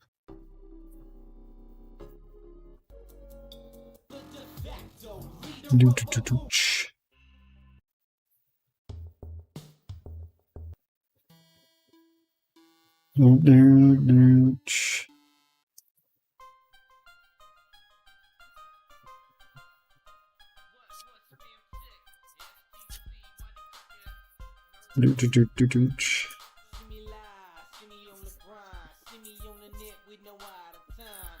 See me in the shell and I'm staying in ports. See me hacking Gibsons, dodging courts. Enemies on their phone, yeah, I go they send. Up late night like a Vader's in. The hustle never in, I'm a going on points. Taking care of biz in a fix with font. My external window plays to the radio from the ATI rage. Where I code up the work and nano, page after page, pushing on keys like piano. I can pay just lamp for now. I had cats and I stamped them out. They asked what the fuck are you coding in, and the money kept rolling in. I know what you're feeling. All your nerves gon' raise up the ceiling. Your favorite hacker return with a value. Sick little ditties that I get up on and put some nerves down too. I communicate just a little different. Don't want you embarrassed. Listen to this sick kid try to make it sound good. My audience diverse. Nice. On any level like a business universe. I take cash, check, PayPal, and debit, e-fast, D4, 5 pay, and credit, slide stacks. Do do do do do. Did it in a study like Colonel Mustard.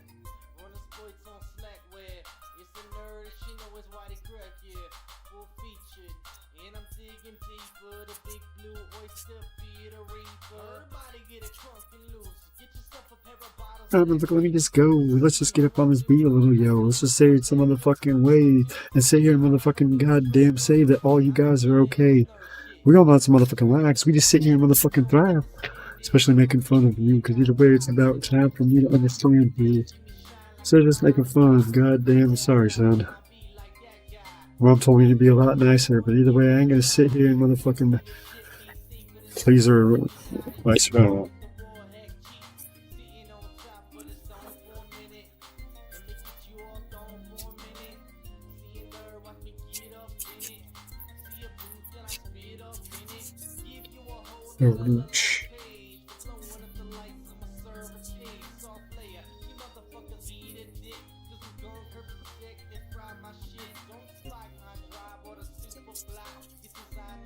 There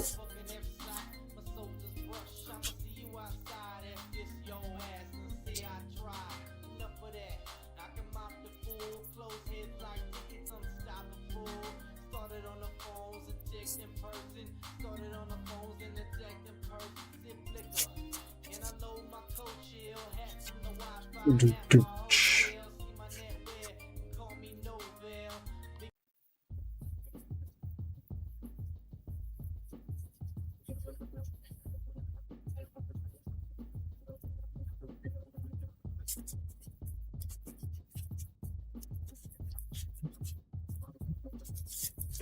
Social engineering.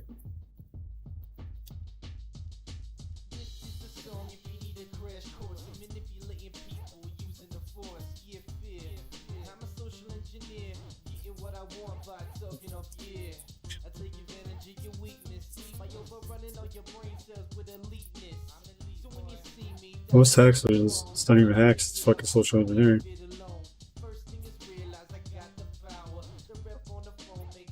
And an hour. And a hitch. And with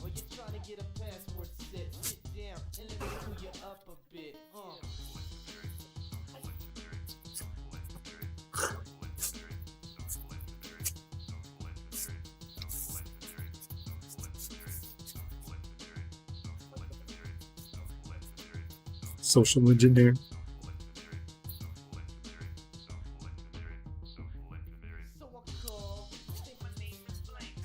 The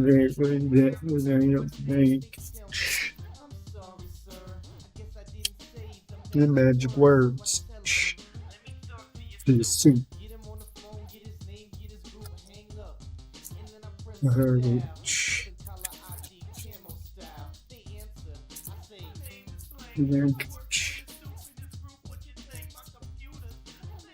There's the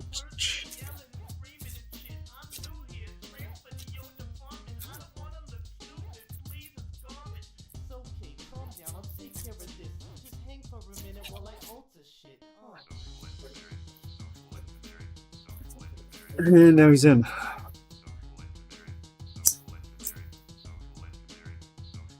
As most of the time, most of the fucking hacks are. It's not even really hacks. Yes, there are hacks out there, but most of the time it's not. I'll say 75% of the time it's fucking social engineering. Those Asian scams, same thing. It's all that is social engineering.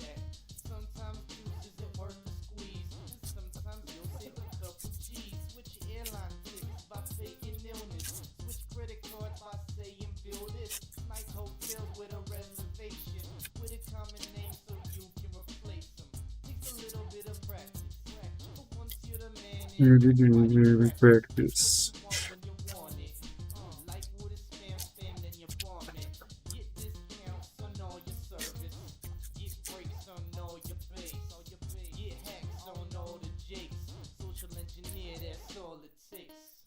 Social engineer, social engineer. There we go.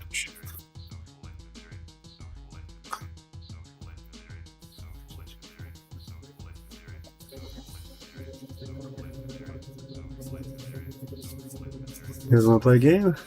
Guess the weight. How much does this weigh?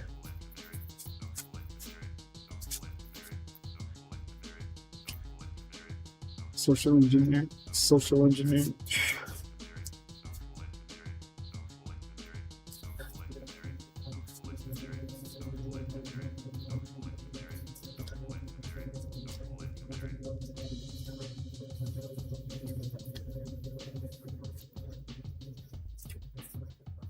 Alright, motherfucker, let's just go. Somehow you guys just sit there and fucking blow each other in the motherfucking chat. Either way, you don't even understand how to motherfucking rap. So I don't even understand what I have to do. Just sit here and motherfucking flip your motherfucking tune. Talking shit and at least have a little fun. But either way, fuck it, that's gonna be a little dumb. Get Steve, get hyphy. Bitch.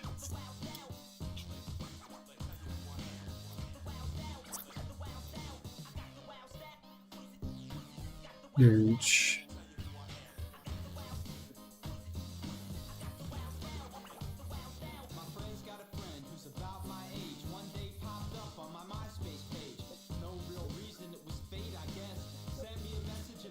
Where is the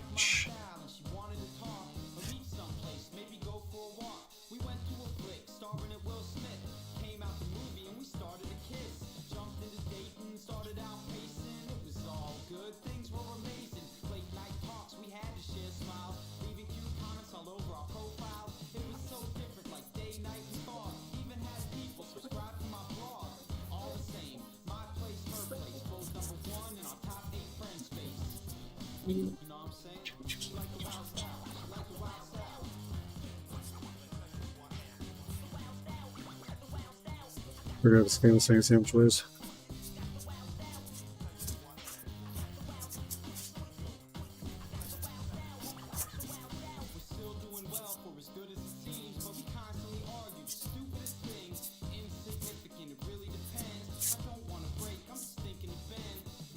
Or both to listen to either way, we're just gonna sit here and be a little motherfucking sus. The goddamn comes to the truth, because either way, you just gotta sit here and motherfucking dig through the motherfucking lies. I sit telling you guys all the time. Awesome, sure.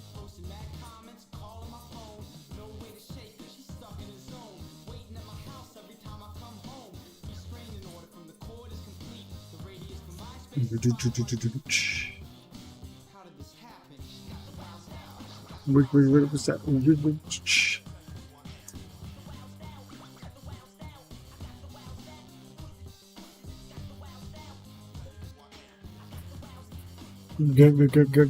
Get watched out.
Sorry. It's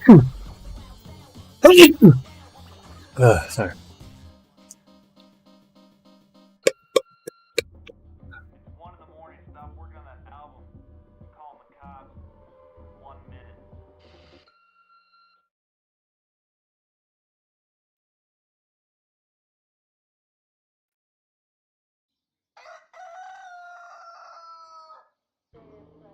Following somebody else's path and doing the same shit they're doing, the same style they're doing it, that ain't fucking legendary. Breaking off and making your own path in your own style and doing shit your way, that's fucking legendary, son. Fuck I do. Little pops fall. Come soon that bash.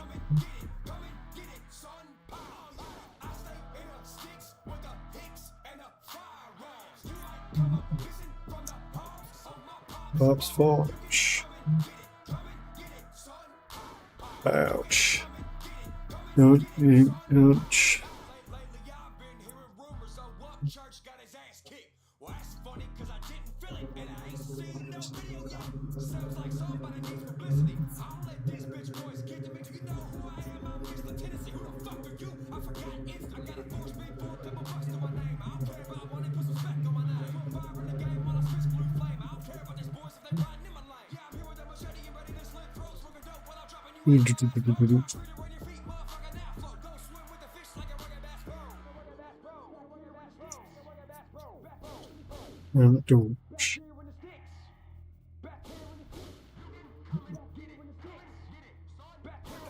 Ouch.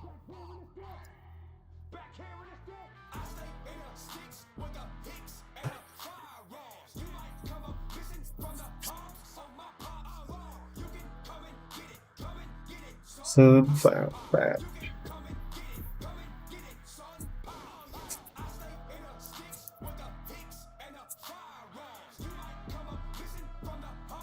Oh. Okay, S.S.H.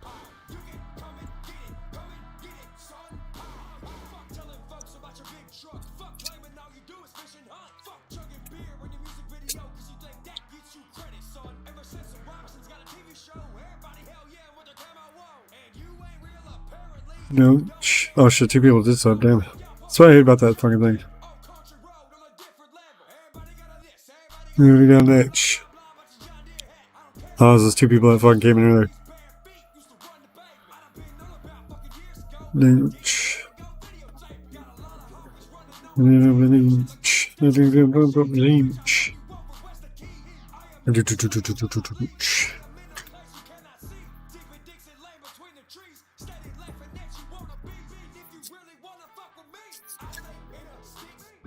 Right, sending launch. My top launch. Keep sun back. Keep sun. Keep sending launch. Get it, son. Give it, son. Bow.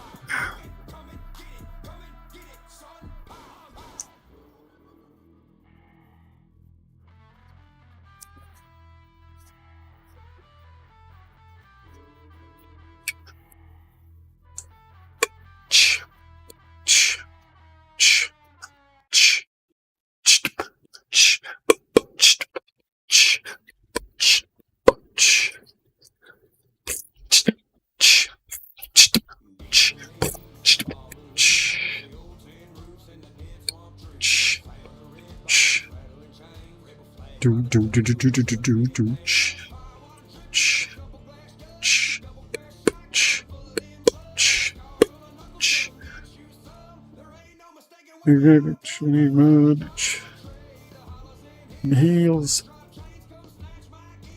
around reach.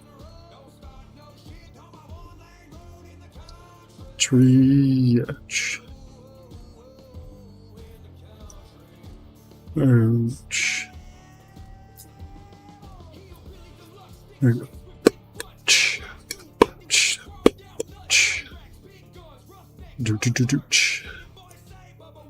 Yeah.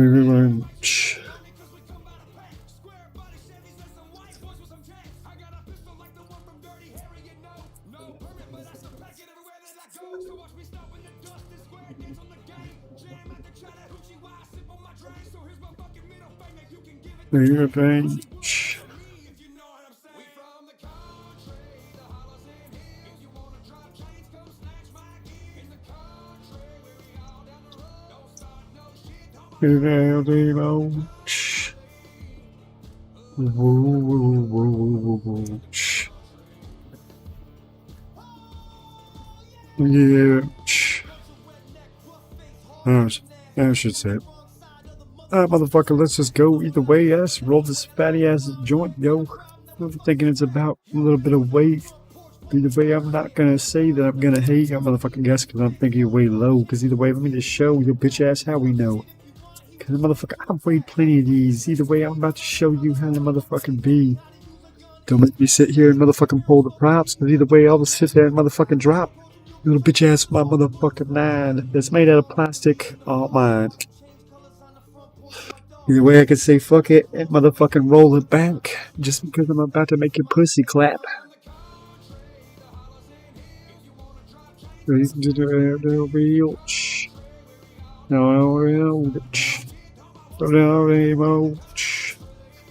I'm about to come from the cunt. I'm gonna go grab the scale. Luminous. Coming back.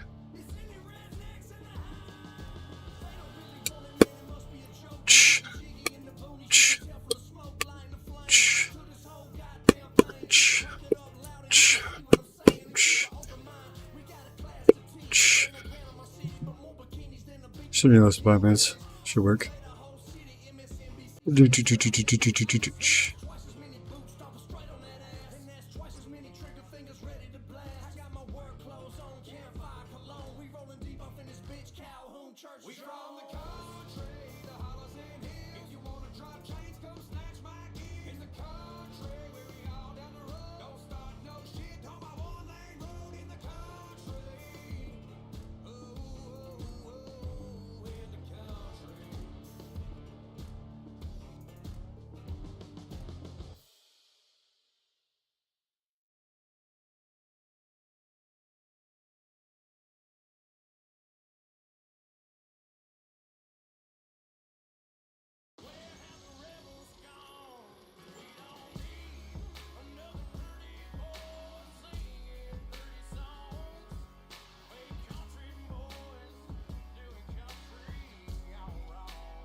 sipping on that hot brown. I wreck shit, my motto. Got rednecks by the truckload. That smell good, stay sprayed on. I hit downtown and take girls home. That bonfire light that up.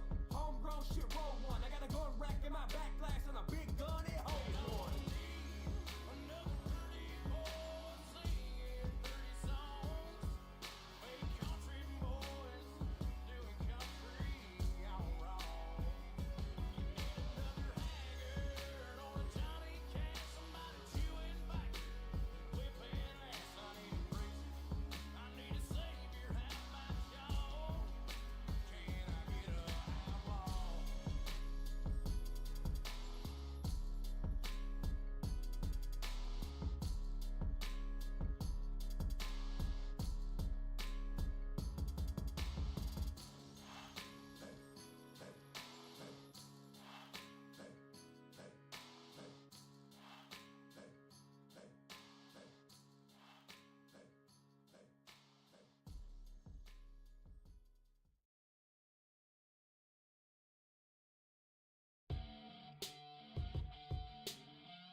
truth, big dog, what you staring at, Bubba? Yeah, I ram this genre like I couldn't wait for rubbers. Now everybody grabbing, trying to ask a bunch of questions. When I did the same thing, they said your boy wasn't impressive. Now my pocket's full of money, and I'm trying to dodge the sheriff. Yeah, I'll make a million songs, but I don't care if y'all don't hear 'em. Real recognize itself like it's looking in the mirror. Yeah, I burn like liquor, hot as old mineral spirit. Music Road tried to ban me, cause mama raised a rebel. Pop the clutch, hit the pedal, coming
take a punch if you're gonna talk tough. Here's a shovel and a plot, it's a 6 foot deep kind of day. You can dig your own damn grave. I ain't trying to fight, but I ain't ducking either. I got fucking ether, armed with Desert Eagle. Lost what I love, cause the world is so evil. So I don't mind shooting slugs at you fucking people. Got a 6-shooter like I was back in Tombstone. And I ain't gonna die tonight, but you gon' have a funeral. Dressed in all black, flowers on the Cadillac. Biggie said it best, death ain't no coming back. And Doc Holliday said you ain't no Daisy. All these rappers act tough, but no one is crazy. I know real trouble, outlaws like struggle. Stand up dudes kill you like fuck 'em. Play with the hustle, get cut like the shuffle. Put you in the bag, I ain't talking about a duffel. I'm not one to play with, I'll leave you open. Standing in the middle of the street, barrel smoking like, give me a gun, give me a drink. Pour it on up and get out of the way. You gon' light a stick of dynamite and I'm about to blow you away. Pick yourself up, clean yourself off. Better learn to take a punch if you're gonna talk tough. Here's a shovel and a plot, it's a 6 foot deep kind of day. You can dig your own damn Just grave. Wanna let you know that you sitting in my chair. Last album was The Throne, this is War, bitch I dare. You just skin that smoke wagon, see what happens if you do. Blowing smoke, acting cool till I smack you out your boots. Put you out your misery, say when. Read your eulogy, close your casket, amen. If you wanna do dirt, better know how to dig it. And I might die too, but you dying first, get it? Carve your name on a stone, couple dates, R.I.P. Tell the devil that I'm bringing hell with me when I see him. I got 2 guns on me and that's all I need. You gon' do something about it or just stand there and bleed? Damn right you scared, I can see it in your eyes. Too slow on the draw, that's the reason that he died. So you better think again if you thought that you were safe. Cause you looking like somebody just walked over your grave. Give me a gun, give me a drink. Pour it on up and get out of the way. You gon' light a stick of dynamite and I'm about to blow you away. Pick yourself up, clean yourself off. Better learn to take a punch if you're gonna talk tough. Here's a shovel and a plot, it's a 6 foot deep kind of day. You can dig your own damn grave.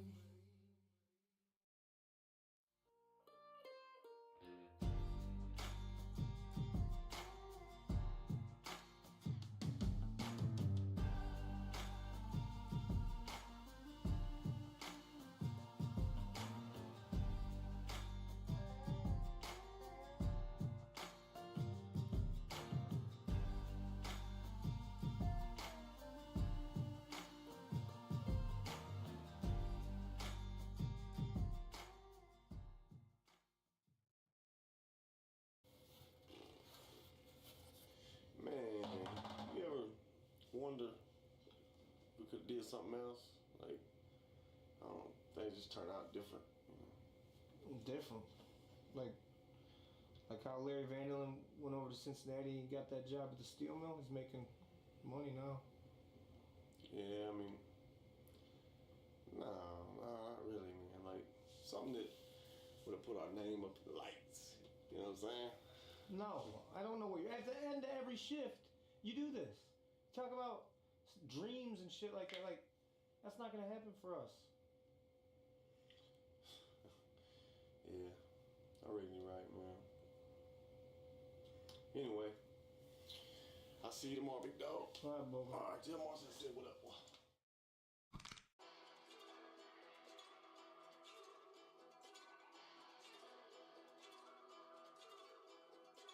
I swear I don't wanna do this shit no more, but fuck it, I ain't got too good at it. Say I could've ran a store, I could've went to war. Don't matter though, I ain't gon' look back. I could run a trial line, catch a catfish and crime. Nobody ever learned me how to cook crack. I don't see nothing to be shook at. Whoop ass, whoop ass, whoop ass. I swear I don't wanna do this shit no more, but fuck it, I ain't got too good at it. Say I could've ran a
boys will show you how it's done. Quarter mile like he's on the run. Hot as hell like the blazing sun. Coming out that third turn. Hit the gas and let it burn. Get your spot and hold it tight and stay out of that wall tonight. He's on your ass and he don't care. He's gonna try to put you there. So grip that wheel and hold it tight. Till your knuckles turn all white. These boys sure put one hell of a show while the crowd just stomps and screams out go. When the best two men go toe to toe. And the line outside is the only thing slow. Heading down Plattsburgh Speedway, race about a quarter mile. Drivers cutting the banks all tight, and the crowd was going wild, and they'll be riding. Where all the outlaws drive. And they'll be kicking a ton of dust in the air, getting that dirt up in my bear, re-riding.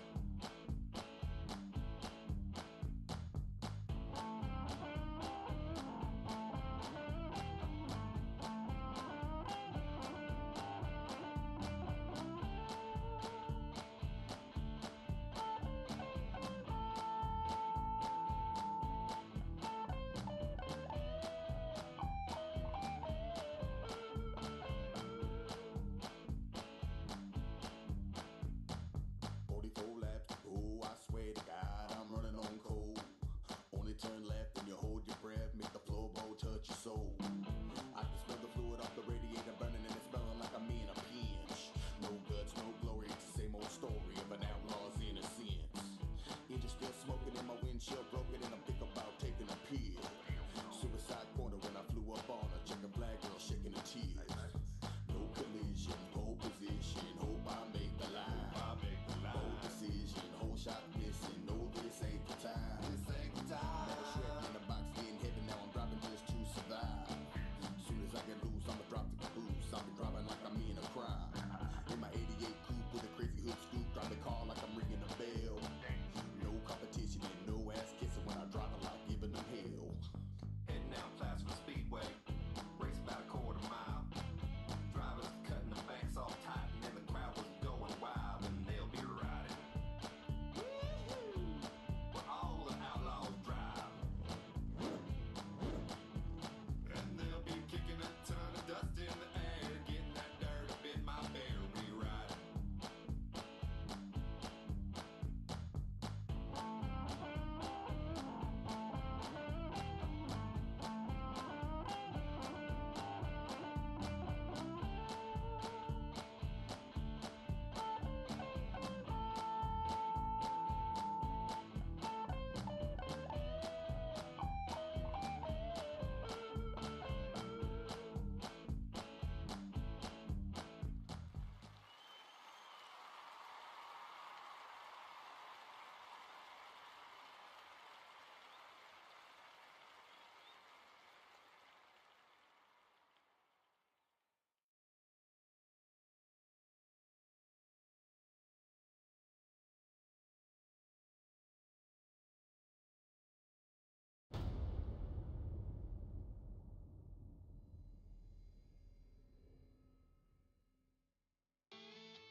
We got the George Street straight lace bound to blow the roof off. Home ain't shine, woo, sip will make your boots stop. They're just getting down in their dukes upon the toolbox. Here's how we do when we party in the booty box. Rowdy in a county, known for cowboy hats and howdy down in natties like they water. Checking out them farmers' daughters looking hotter than the summer. Got it from a mama. Southern in that booty, make it shake the Chattahoochee by the river where we rockin'. Long as it's rolling, we keep the good time going. Down by the river where we rockin'. Long as it's rolling, we keep the good time going. We got the George Street straight bass bound to blow the roof off. Home ain't shine, woo, sip will make your boots stop. They just getting down in their dukes upon the toolbox. Here's how we do when we party in the booty box. George Street straight bass bound to blow the roof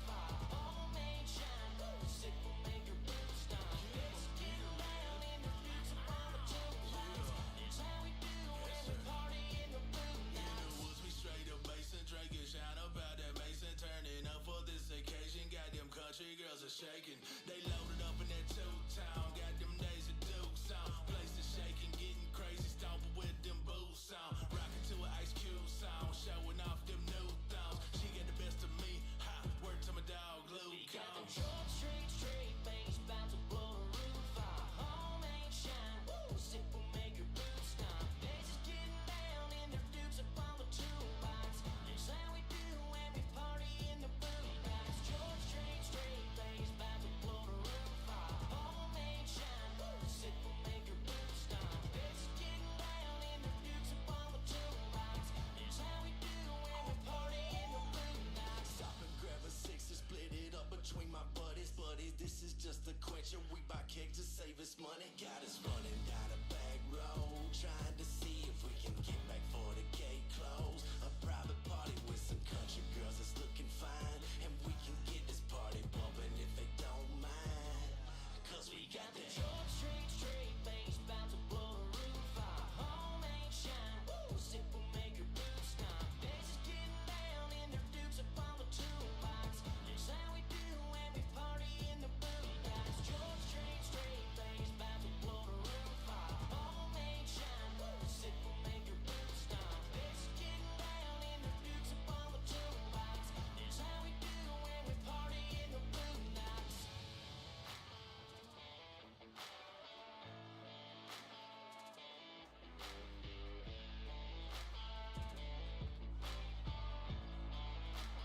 Party in the boom. We got the short, straight bass, bound to blow the roof off. Home ain't shine, woo, sip will make your boots stomp. Bass is getting down in their dukes up on the toolbox. That's how we do when we party in the boombox. Short, straight bass, bound to blow the roof off. Home ain't shine, woo, sip will make your boots stomp. Bass is getting down in their dukes up on the toolbox.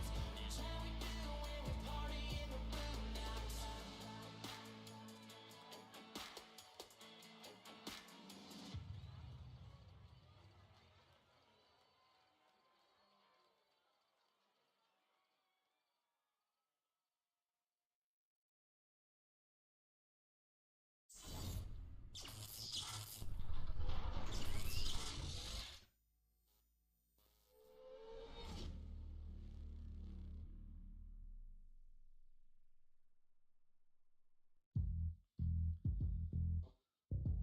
What's up, folks? It's the good old boys. Right here in Sacramento. Shit can go wrong fast, let me tell you. I put my beer in the freezer, cause I was in a hurry, chiefed on a Cali Kush and I fell asleep early.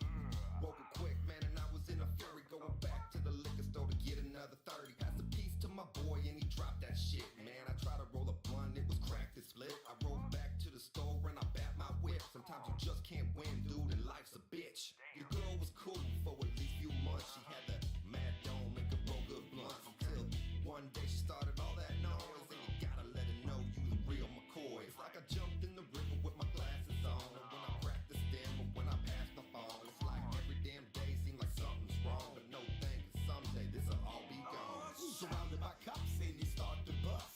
Another one bites the dust. Let it loose. When the homie left you stuck and you lost all your trust. Another one bites the dust. When you're mobbing hella fast and you start to swerve. Another one bites the dust. When your bitch acting up and she hit your last nerve. Another one bites the dust. When the rain fall down like an avalanche. Another one bites the dust. It's painful to see another broken brand. Another one bites the dust. And if we catch you burning the American flag, another one bites the dust. Don't do it. We will catch you creeping with the 44 mag. Another one bites the dust. You can catch me with my brothers quick to dodging undercover, cause you know they don't show no love. I've been riding all night, trying to get another strap, and you know I don't give a fuck. Enough with the shushes, 3 different cushions. Smile for the pigs when they hiding in the bushes, all black with the beam. You don't wanna see me put your ass on the news like mama, I'm on TV. It's a gosh damn shame how the game can get. The bigger the hater, the bigger the chick. Wipe his ass out the way like it ain't no sweat. Been knowing to keep a couple bad bitches on deck. Gucci on my neck, house in the woods. Work kinda slow, but I play it looking good. I get money on the side, I ain't tripping. I don't know why these motherfuckers keep snitching. Get a pretty little penny for the shit that I'm giving, and I cut your ass off this California living. Surrounded by cops and you start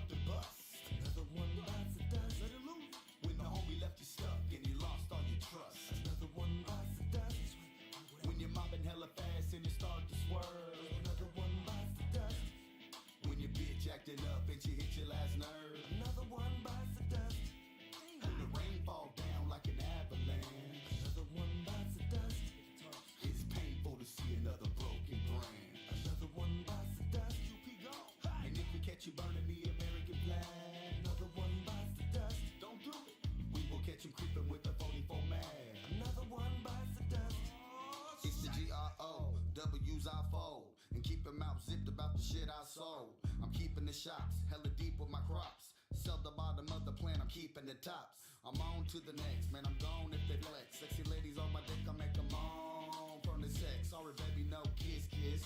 And don't fall in love, I'm a misfit. Should've seen the way I shook her off my dick tip. Legendary chubby checker, do the twist, twist. Shake, rattle, and roll. I never battle a hoe. No argument, I get up on my saddle and go. Is it bad that I stroll, mad dogging up and down the coast with a chip on my shoulder? Think I'm better than most. Now the cops thinking twice about the caddy they chose. We got four of the meanest far as savages go. They used to catch you slipping when you bragging your boat. That's why I keep my mouth zipped when I'm tagging these toes. Surrounded by cops and you start to bust. Another one bites the dust. When the homie left you stuck and you lost all your trust. Another one bites the dust. When you're mobbing hella fast and you start to swerve. Another one bites the dust. When your bitch acting up and she hit your last nerve. Another one bites the dust. When the rain fall down like an avalanche. Another one bites the dust. It's painful to see another broken brand. Another one bites the dust. And if we catch you burning the American flag, another one bites the dust. Don't do it. We will catch you creeping with the 44 mag. Another one bites the dust. I just keep working and working. I don't let nobody deter me, cause if you let them, they'll do you dirty. It's disturbing, or you ain't heard. Y'all some virgins to the game. Y'all get nervous when you hear my name. Get broader, y'all be swerving in your lane. Don't get tossed up. It's time to boss up. We some Rosses, how much ganja we be copping with my partners in El Dorado. We be up all night, just trimming and kicking it. We be getting it by the truckload. If you trying to get a deal, I'ma tell you fuck no. It's all love though. Now you see where the buzz from. I know you see what it once was. We on the bigger and better things, living out this pipe dream. You gon' see what I mean in a minute. I'ma get it till the dust settle. That's dawn till dusk. Put on the gas pedal, man. I'm racing to the finish, about to grab a gold medal. But the devil on my shoulder, cause soon as I hit the corner, couple cops waiting on me. But I ain't stopping paranoia. But I ain't stopping paranoia. But I ain't stopping paranoia. Come on now. Yeah. Some goes out to all the country ladies out there. And all the good old boys rather have an Ellie Mae than a Kim K any day. Oh yeah. Yeah, yeah. West Virginia, Tennessee, New York City ain't for me. Rednecks, blue collars, find them girls down in the holler. No twerking, creek swimming, man, we love our country women. That's right, Pat Blue Ribbon, they don't care if that boy's dipping. Let's go fishing, moonshine sipping, mess with a man and they start flipping. Mud gripping, country pimping, shit's a clutch and just starts ripping. Straight shots, no chaser, crank, tank, bomb, Jaeger, Tim McGraw, tomato. There's the law, see you later. Spoil rotten, fast talking, booty popping, city bitch. Can't shoot a gun, bait a hook, bake a cook, you city bitch. Obama loving ain't see me up and I'm gon' mud in city bitch. Get out the sticks, you make me sick, can't drive a stick, you city bitch. Pretty with her hair up, sexy in a hat. Cave in the windshield with a baseball bat. In the bed of my truck, staring up at the moon. Country night crickets in the playing on tune. Red light flashing, she hits the gas. Bloodshot eyes, she still the mask. She prays to Jesus, but packs a gun. 3 shots to the chest, says 911. Camo boots and bathing suits. Talks with a twang and loves the roots. Southern pride, jacked up ride. She's pissed off, y'all better hide. She's hunting ducks and diesel trucks. Pistol gripping, mounted bucks. Backwoods Barbie, Southern Belle. Angel with pitchfork, raising hell. Spoil rotten, fast talking, booty popping, city bitch. Can't shoot a gun, bait a hook, bake a cook, you city bitch. Obama loving ain't see me up and I'm gon' mud in city bitch. Get out the sticks, you make me sick, can't drive a stick, you city bitch. Spoil rotten, fast talking, booty popping, city bitch. Can't shoot a gun, bait a hook, bake a cook, you city bitch. Obama loving ain't see me up and I'm gon' mud in city bitch. Get out the sticks, you make me sick, can't drive a stick, you city bitch. Outlaw woman on nationwide, country girls don't take it outside. They don't care if they breaking down, laughing as they go to jail. When the good old boys gon' post bail, back to the bonfire, raise some hell. Miranda Lambert's dirty boots, Taylor Swift forgot her roots. Faith and Dolly, that's some women back in the day was skinny dipping. Now they all respected mamas. Mess with the kids if you want some drama. No selfies, no haters, party down south. Love you Taylor, rebel flag gets me high. Sweet tea, Uncle Si, hit the back roads, let her fly. Shane Gandy will never die, never die, never die, never die, never die. Waylon Willie and Johnny Cash, them country girls can whoop some ass. Cooking, cleaning, catching bass. Y'all can keep that city trash. Spoil rotten, fast talking, booty popping, city bitch. Can't shoot a gun, bait a hook, bake a cook, you city bitch. Obama loving ain't see me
carjacking old lady at a red light.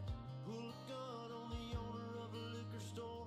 You think it's cool, act a fool if you like. Cuss out a cop, spit in his face. Stomp on the flag and light it up. Yeah, you think you're tough. Well, try that in a small town.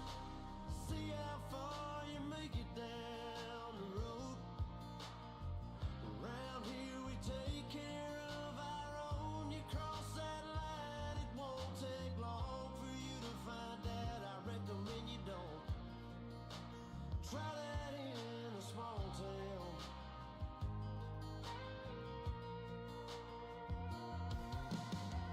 Got a gun that my granddad gave me. They say one day they're gonna round up. Well, that shit might fly in the city. Good luck, try that in a small town. See how far you make it down the road. Around here we take care of our own. You cross that line, it won't take long for you to find out. I recommend you don't. Try that in a small town full of good old boys, raised up right.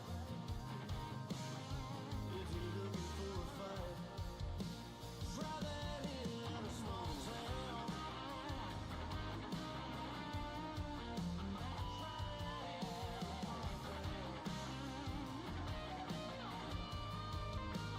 Try that in a small town. See how far you make it down the road. Round here we take care of our own. You cross that line, it won't take long for you to find out. I recommend you don't. Try that in a small town. Try that in a small town. Try that in a small town.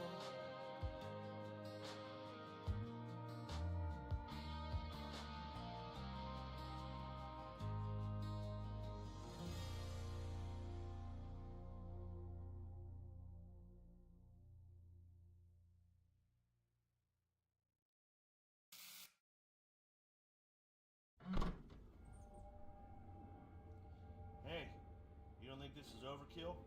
Man, you said come prepared. You don't think we're prepared?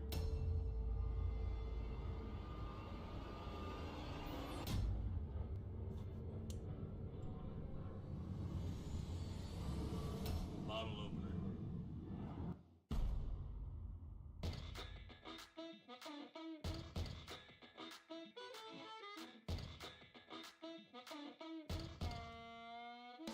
Everything we do it out back.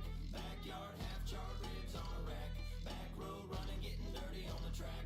Backwoods gunning, hitting murders by the pack. Everywhere we go to the back. Backyard bar, serving jars full of batch. Back under the moon with the tailgate back. In the back of the saloon where the jukebox sat. Backs are on the track and we tilting back. We out behind the XCD and drinking beer with the lax. We up in Nashville, you better tell the haters relax. So we can get a little wild, crack a bottle of Jack. But I ain't about that, I just wanna kick it with the women. Blow a little smoke and if they like it then I'm with it. To the gang up in the statin' hang, they want it, come and get it. Cause we out here making friends and we still living independent. Rock the declaration that we live by. This is celebration, let the flag fly. Bring your kids, even your mama and them. Hope we rubbing the ribs, throwing the smoke that we swim. Floating the river of friends, at it again. Somebody give me the gym, Cali and Tennessee getting it in. Drinking, eat and yell until we drunk and full as hell, man. So we'll be chilling where the cows at. If that's a problem for you, we can take it out back. We do it out back. Backyard, half-charred ribs on a rack. Back road running, getting dirty on the track. Backwoods gunning, hitting murders by the pack. Everywhere we go to the back. Backyard bar, serving jars full of batch. Back under the moon with the tailgate back. In the back of the saloon where the jukebox sat.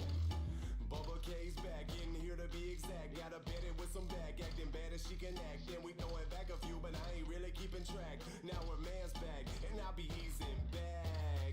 Yes, sir, he can have her. I was briefly caught up in the rapture. Now I'm back in a sort of same mind frame. Funny thing, how it happened when the time came. I was in the back drinking with the bandits, and the like I planned it. Then she walked in, then she walked back out, then she walked back in. Look at that, wow, I couldn't back down, so I stood tall, tried to play it cool. You think I could now? And just as we was headed back to the house, back walking in, yep, there comes a spouse. I'm out. Backyard, half charred ribs on a rack. Back road running, getting dirty on the track. Backwoods gunning, hitting birdies by the pack. Everywhere we go to the back. Backyard bar, serving jars full of batch. Back under the moon with the tailgate back. In the back of the saloon where the jukebox sat. Out back where the floors are slick, there's a circle in the middle of a field where a bonfire's lit. Cup full of shine, Copenhagen in my lip. Now I'm dipping sideways, probably wake up in a ditch. So crank that music into the night and crack that beer and raise it high. Stack little blonde on a midnight ride. Take her back to the country for a real good time. Everything we do it out back. Backyard, half charred ribs on a rack. Back road running, getting dirty on the track. Backwoods gunning, hitting birdies by the pack. Everywhere we go to the back. Backyard bar, serving jars full of batch. Back under the moon with the tailgate back. In the back of the saloon where the jukebox sat. Got me stepping in manure every time I spit shit. Feel like cash in the photo with the bird getting flipped. Came from the bottom, so they label me a catfish. Worldwide, better grab you an atlas. Bonfire lit like Willie, let's smoke. Rack full of ribs and a smoker full of oak. Blackberry brandy out back in the duck blind. Black lab running, got hun in his bloodline. Came from a back, but I'm back in the lead. Back like a rack full of fat double D's. Back with a barrel on a rack, let me squeeze. Back on the trigger, hit her right between the knees. Back with the toe strap, I pull them real heavy. Ladies getting dirty out back on the Chevy. Tie bar, beauty queen, Bubba, call 'em Bettis. Pedal to the metal, baby girl, I'm ready. Text, and Bird called me back. He said we all country, and I said, yeah, that's a fact. We're nice rebels on the run, time you better pack. We about to hit the road, rock shows and make a stack. I folded up my clothes, loaded up my click clack, grabbed a can of beer, commander, throwed it all in a sack. I caught a flight in A-Town, landed down the sack. The bus pulled up, it was big and it was black. That Detroit diesel was roaring like a Mac. Had a chrome around the bottom, it was shiny like a plaque. I climbed on up, sat down to relax, but I heard a lot of ruckus, it was coming from the back. Everything we do it out back. Backyard, half charred ribs on a rack. Back road running, getting dirty on the track. Backwoods gunning, hitting birdies by the pack. Everywhere we go to the back. Backyard bar, serving jars full of batch. Back under the moon with the tailgate back. In the back of the saloon where the jukebox sat. Talking about a burn pile, hound dog, me and my honey. We could run a game of shoes, you could lose a little money. Might talk a little smack, grab a sippin' that jack. Bunch of jacked up trucks all parked round back. Get loose like you do it up in Cali. Oh, shine so smooth like you cruising in a caddy. Then we rolled us up a fatty, went around to the shed. I had to back up off it, it was buzzing my head. See you back in the Mac, I'm in the back with the lax. Get on these bachelor sacks, now how them hacklers at. See a party in the death with Bacardi on my breath. I'm thinking naughty to myself about the shouty on my left. Yeah, we still out back, it's the country outcast. Thinking you can out rap, yeah, bitch, I doubt that. Meet us all out back, and we'll whip the loud ass. Cause we bring your country back quicker than a snap We do it out back. Backyard, half charred ribs on a rack. Back road running, getting dirty on the track. Backwoods gunning, hitting birdies by the pack. Everywhere we go to the back. Backyard bar, serving jars full of batch. Back under the moon with the tailgate back. In the back of the saloon where the jukebox sat. D-Thrash from the Georgia boys with Bubba Sparks and the Moonshine Band that's making noise. And you can find us out back, make it shine. You want a taste test? Then get in line, yeah. We keep the grill fired up, and I keep a camouflage mud jug. Some folks wanna hate on us, but we can take it out back if you want some. Back road riding with the hat back, drink in my lap in that brown paper sack. My cell phone won't get no service. I'm cool, but city folks get nervous, cause they ain't never been out here. No street lights, and we eat deer. I'm either in the backyard or the backwoods, and I'm living good. We do it out back. Backyard, half back road running, getting dirty on the track. Backwoods gunning, hitting birdies by the pack. Everywhere we go to the back. Backyard bar, serving jars full of batch. Back under the moon with the tailgate back. In the back of the saloon where the jukebox sat. Brahma Bull, here he is and he's bugging on the track. We ain't talking thick steaks when we're talking out back. Now we're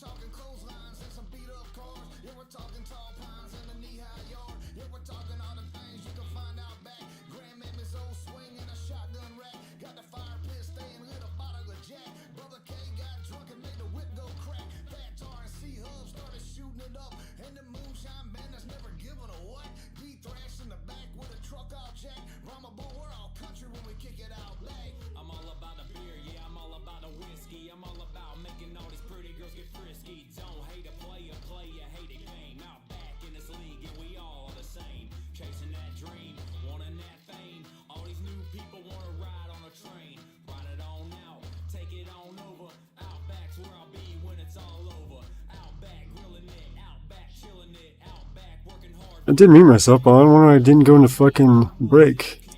Should have went to that.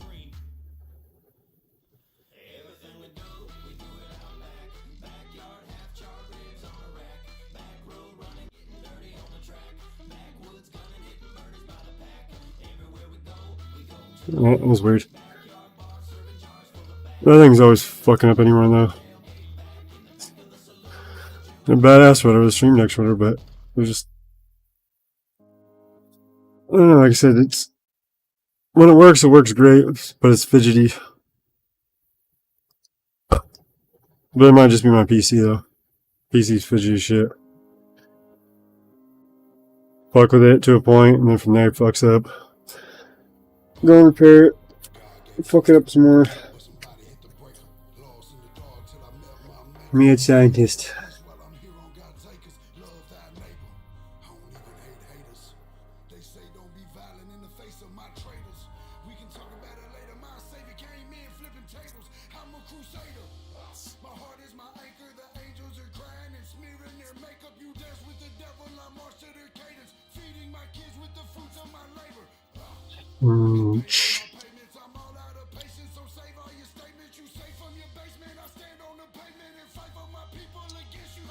Move my arms around.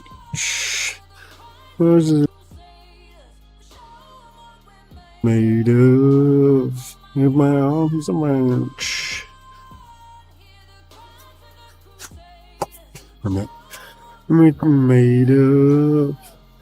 Motherfucker, let me just go. I'll shit, motherfucking bust the flow. I'll try to go for the goddamn American way. I'll still motherfucking slay my bitch ass through this motherfucking way. Either way, fuck it, let's just go. I'm just a crazy ass piece of shit, you already know. I don't really give a fuck what you do or even fucking say, because I don't know why your bitch ass is gay. You sit down and motherfucking cry and make fucking whine all about the motherfucking time. You could be doing your own motherfucking thing and learning. Because that's the only way you're gonna be sitting there motherfucking earning. Well, with that motherfucking earning, you just gotta make sure to do what you love to do, especially when it comes to goddamn living. Just don't say fuck it, dude. Make a little dollar and a little bit of change, because either way, some motherfucking bust out. Even if you have to motherfucking slam as a motherfucking side hustle. Either way, motherfucking make sure you had some motherfucking muscle. Because you don't want to get robbed and motherfucking jack. Because what are you going to do besides fucking be a rat? Say, oh my god, this guy stole my drugs. Fuck that shit. You got to make that motherfucking understand that he fucked up worse than the goddamn motherfuckers that got hung by the Klan on earth. They're in the wrong spot at the wrong goddamn time. But it was fucked up about those motherfucking men in the hoods and a weird fucked up mind on them. Doonch.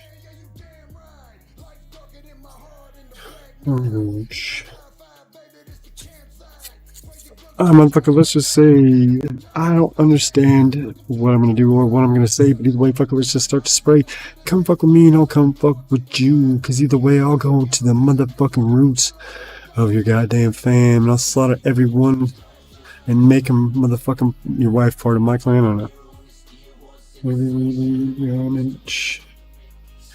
But either way, let's just say what's up, because either way I'm just gonna go crazy as fucking do my own thing, because that's what I do, because either way I'm just gonna sit here and motherfucking goddamn hold it down and not squeal like a motherfucking pig or a motherfucking goddamn rat, because either way you're still gonna get raped or shot in the back, because either way that's what happens when the fucking goddamn fool runs his mouth, because either way it's about time for you to say fucking understand what they do from the motherfucking south. Because they motherfucking hard and they motherfucking ruthless. Why do you think they had that motherfucking saying? You made a wrong turn, and you ended up in the hillbilly hell of a motherfucking playing the banjo and gives a big ass grin. You motherfucking furniture's going with some fucking deliverance. Here's Roach.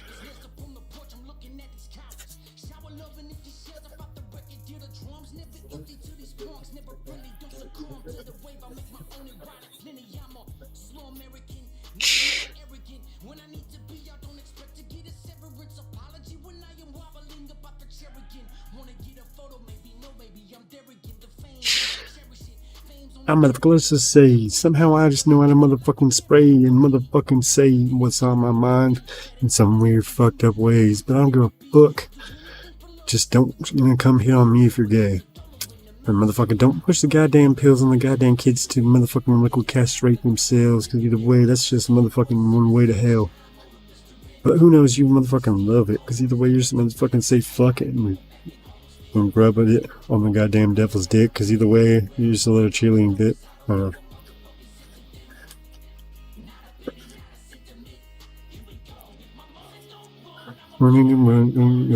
Shh. Is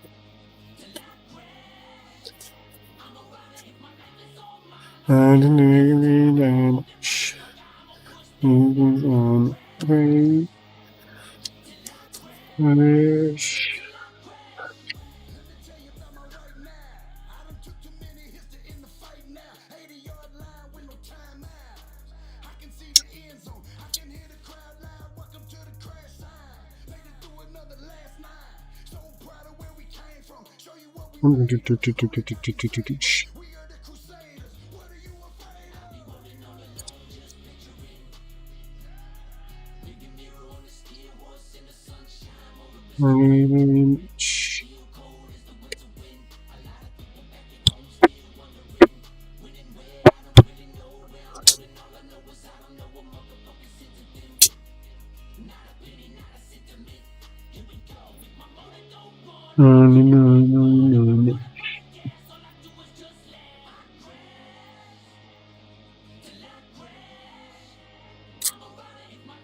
This fucking goddamn actual blade. Because either way, I'm just gonna sit here and play with the motherfucking knife. So goddamn fun. Hopefully, I don't end up cutting myself, son. Okay, let's just do it. I just want to sit here and fucking pursue it. You do me, I do you. Cause I'm gonna sit there and motherfucking prove that I can motherfucking agree in my own fucking shit. Fuck it, let's be a little bit quick. What's this motherfucking rhyme? But either way, let's just speed it up in my own fucking mind. Sit here and motherfucking just let it go, but he will fucking already know, goddamn. I hate getting goddamn tongue tied, cause either way, it sits there and motherfucking makes me stumble on my motherfucking rhyme. But let's just say that I don't and I do. Sit there and I motherfucking prove. Shh.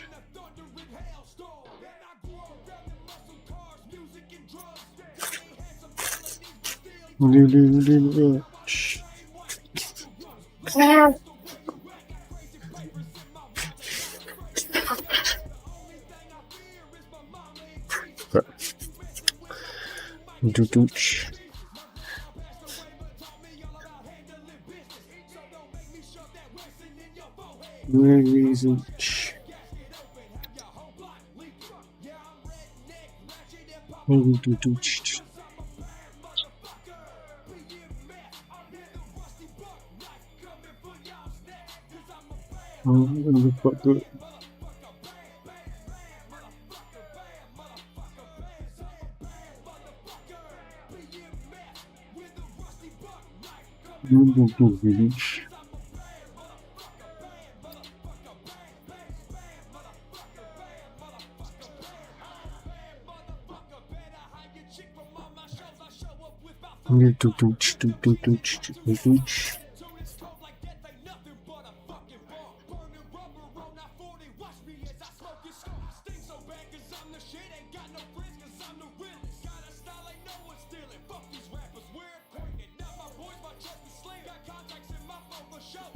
I'm motherfucking, let me just say what's up. Either way, I'm just gonna sit here and bust your motherfucking chops. Cause either way, I'm just gonna sit here and rock your little bitch asses so fucking hard. Cause either way, I'm gonna sit here and smoke this motherfucking blunt the size of a bar.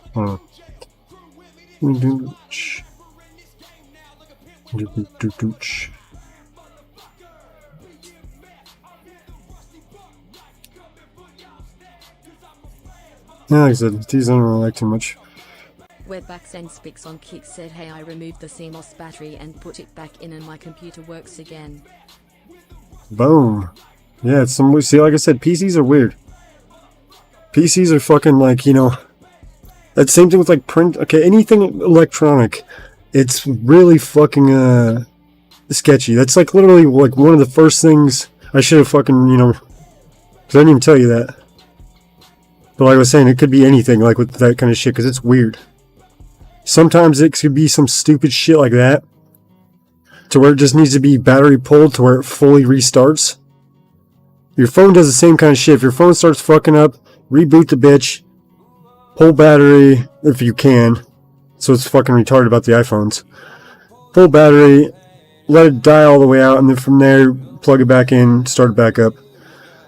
PCs, it starts to get a little bit more tricky because most of the time they have a watch battery in them. I'm not sure about laptops as much. I don't think they do. But they might, no, they'd have to because that's how you keep all your settings.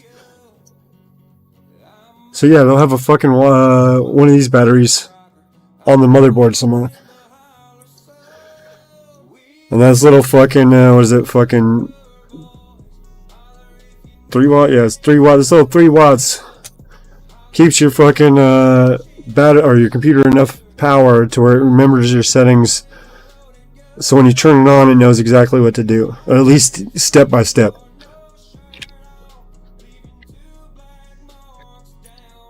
To where it'll be like, oh yeah. On Kick said for sure I saved at least $100 by fixing it myself. Hey, yeah, if you didn't, what are they going to say? Oh, you opened it up. Okay, if you send it back to the factory, yes. But the only time you send it back to the factory is if it's actually under warranty. Because if you do it without under warranty, you're going to get fucked over. Might as well just go to a third party or say, fuck it, fuck with it yourself. And if you do break it, who gives a shit? It was already broke to you. That's how I see it.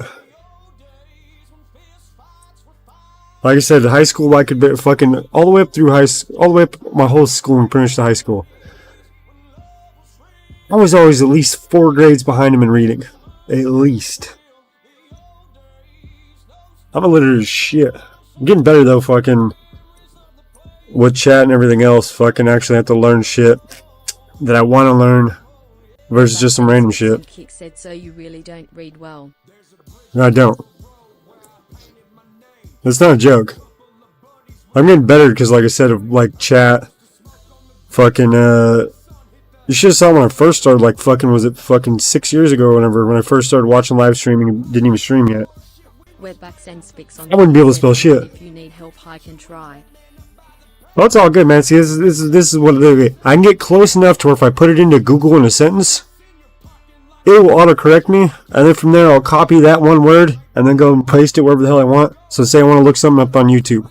And I don't know how to spell, you know, one of the words inside the thing. I'll go and put it into Google, get as close as I can in a sentence. Google will correct it.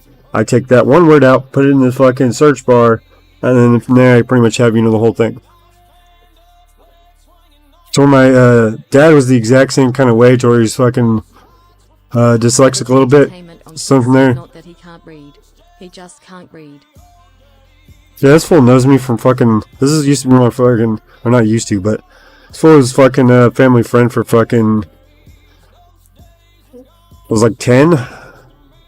Some shit. This fool come back that I'm fucking. And me and my dad are both pretty much shitty readers. So from there I showed my dad that, and then from there he's this motherfucker's scooting along on the internet now.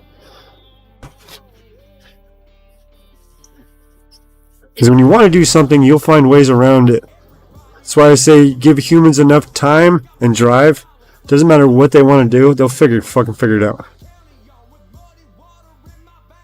It's just you need those two fucking traits to be locked in. Webback Sand speaks on Kick said, is your dad dyslexic? Yes. Okay, think of jail.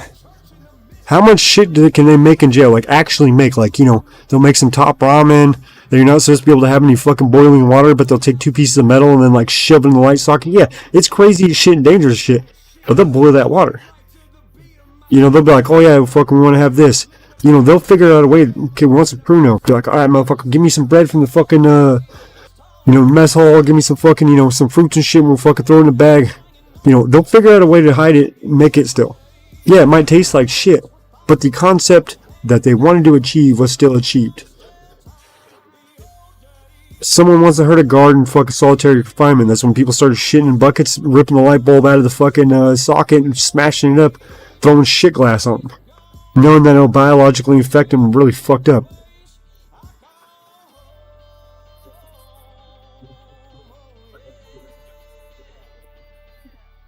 Yeah. Well, yeah, to an extent. To an extent. What I mean by that, because look how with look how Portland is, how it's all legalized, California kind of shit, to where it's pretty much a shithole because of how much, you know, people are just getting all fucked up. There is no consequences to thy actions. The old, you know, I did the crime, I gotta do the time, doesn't apply anymore. So then from there, it makes it to where, yes, there will be some people that will be happy with it and perfectly live out their lives, you know. Like, I know a couple people that'll be sitting there microdosing, making fucking, you know, hella money every year. On Kick said, yeah, I feel it's more complicated than one or two things. Yeah, that's what I was saying. It's a catch-22. Because it's a slippery slope. Look how that transgender bullshit happened. Alright, look. My family has a friend that's fucking, well, they have a couple fucking friends that are fucking lesbian, but one particular is hella butch, right? Alright. I could be like, fucking transgender motherfucker, you know, she'll be like, yeah, fuck those motherfuckers. And I'm not proud of it. Cause then from there, fucking, I've used meth, mushrooms, acid. I'm gonna have some Molly fucking in 14 days. I've had it before though, but a little birthday gift. But to where fucking I can be like, fucking transgenders, blah blah. Well, she's had kids. You know, she's went through the whole, you know, having kids and then saying fuck it and then going lesbian. But that bitch is sitting there like fucking like, you know, like fuck this shit. They shouldn't be pushing this shit to the fucking kids. This is fucking ridiculous, you know. To where even, you know, lesbians, gays are coming out and be like, what the fuck, this transgender bullshit, you know. To where even like the most gayest people are coming out pretty much talking massive amounts of shit of it. Why? Because they see it as pretty much it is. It's indoctrination. That's sort of like how fucking with, say, the Christians that they were worried about the Christians doing. So it's sort of like that. Drugs are sort of the same thing, to where, you know, we gave an inch and they're trying to push it a mile. These motherfuckers drove a half or 3/4 of a mile uphill, barely crested it, and then from there ran out of gas on the top of them and just trying to go like coast down now. Get that extra, you know, as much miles as they can off, you know, an inch.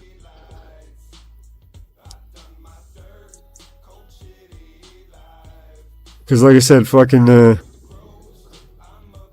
this is, you know, someone that's pretty much, you know, I've been around, okay, I've never done any gay shit like that, but, you know, getting in trouble, drugs, fighting, all that kind of shit.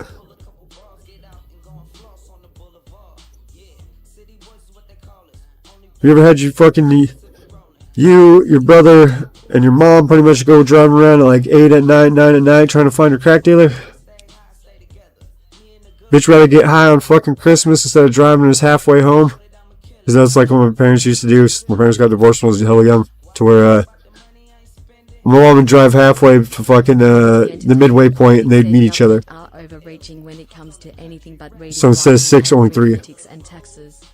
No, they don't want you to know reading, writing, arithmetic. Because then from there, you keep your slaves stupid. So you tell them lies and falsities.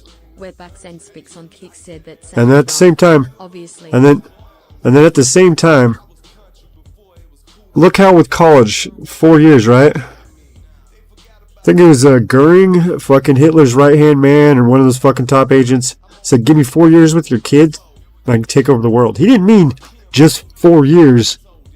Within you giving those kids up, within 4 years, you take over the world. No, he meant, give me 4 years to those kids, and teach those kids. Within fucking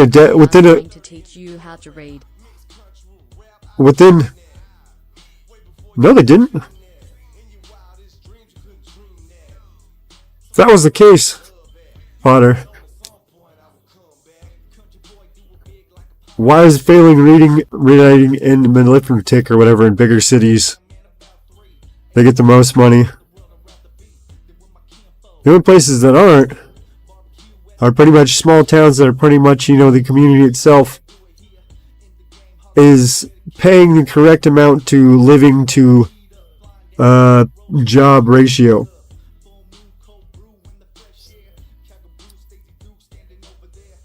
Yeah, see, I don't know. I think it might be that fucking Botrix or whatever.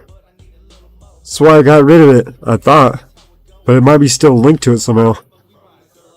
I wouldn't fucking doubt it. Kick said they don't give a shit about education. They pretend they No. do, but they use more for military. Well, yes, but the whole point is of them teaching them lies. So then from there, they can militarize them. Look how they're doing now. They don't even know what a woman is.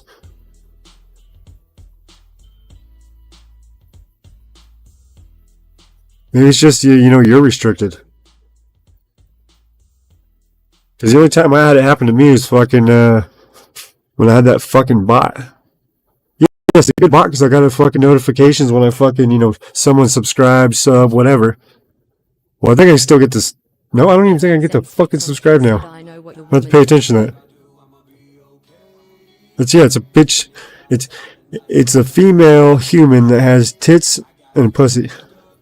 Not an inverted penis and then 2 bags of fucking air. Or I guess it'd be air and then fucking gel.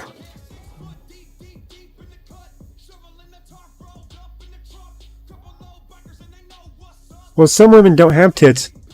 Yes, but they still had them at some point. That too. Boys have a penis, girls have a vagina. Quote unquote kindergarten cop teaching sex ed back in the 80s.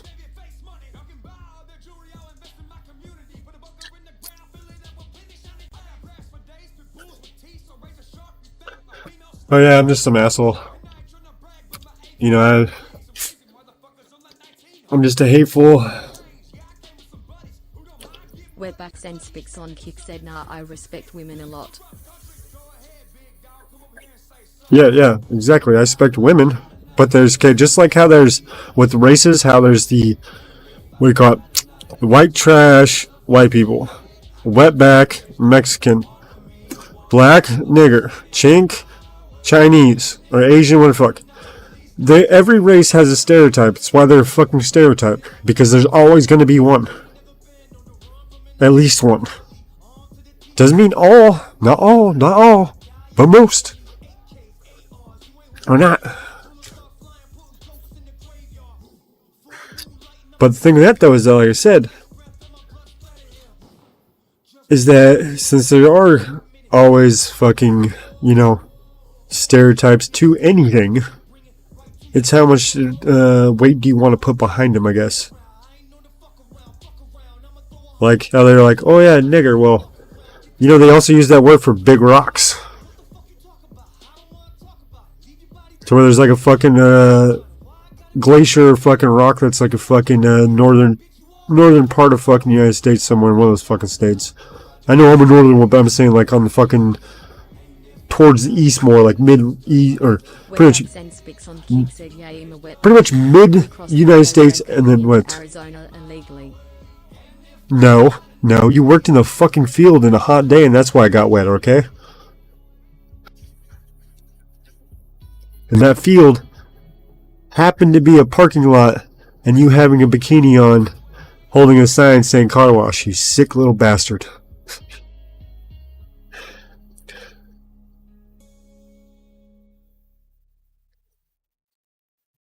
One thing about the bot, you can't tell who's who. They all sound the same. You should have a Mexican accent. Like you explode. Yeah, fucking. Hopefully I can get that camera to work. Like I said, I have fucking 2 parts for the printer coming still. I fucking fixed the broken part. But then from there, I've spent money on the other 2 upgrades, so I literally fucking can't print too much but I should have enough to actually probably build a fucking a pop bottle melter to where it's gonna melt the pop bottles into fucking strands of filament. Motherfucker, I'm in Degenerate. You know why? Because I'll sit there and motherfucking thrive in my own fucking ways. Sitting there swimming through the filth and making that dough anyway. Because that's how I fucking do. Especially when I come through with fucking you. The motherfucking ways of the goddamn rhyme. Or even me lock loading and motherfucking putting you down with my 9. I don't know. But that's only if you go and shoot me at. Only if you shoot at me first. Because either way, it's about time for me to motherfucking hurt you. But don't worry, I ain't gonna go try it for the head, dude. I'm gonna at least go for the goddamn toe, blow it off, and you motherfucking go. Print. Print. There's a cock fucking marionette that I got in trouble for having on stream because I had that cock cam. Well, I had it fucking dancing on the stage of the pant life, and they said it was sexual, which I don't understand it. How is it sexual? I have blue balls. It's not sexual at all. If anything, it's the complete opposite. Get out and bother than denied.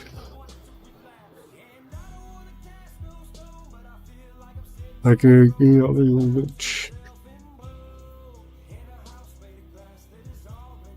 Why do you think I have 2 cameras, bro? I have it to where I'm business up top, pleasure down below. Down below.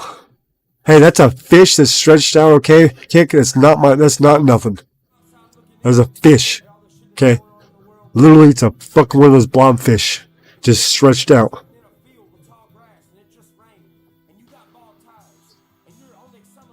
And it belongs in the depth, alright? So where's the best place for it? The darkest spot. I was trying to immerse my crowd or my stream into the storytelling of the deep Mariana Trench fish. Alright, this is educational. It's not a cock, bro. It's not a cock. It's one of those fish. I just stretched it out. I literally just took one of those blob fish from like Men in Black and just stretched the fucker out. It's literally all it was. Animated blobfish. Bob, blob, whatever the fuck you want to call them. This is scientific. Yes, I know, but I just gotta watch my ass because, I'm surprised Kick even came down on the fucking goddamn what do you call it? Fucking marionette dicko or whatever. Still don't know what to call it shit. Mary Dick? I don't know. Marionette dick. Just went, flopped around and shit, was dancing for the crowd. Like a fucking monkey and shit, trying to make me $1. Like I said, I had fan that's only down below. I had fucking goddamn business up top, where everyone else wanted to stream. Talk to these guys up here, and just playing with myself with the other hand. They didn't care if I fucking talked to them on fans only, because they had their hands full.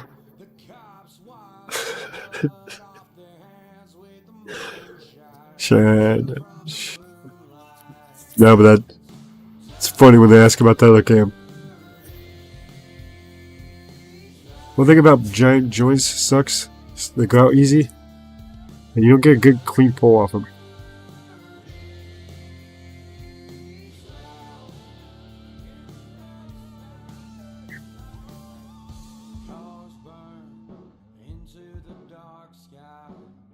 You do make a giant flame though.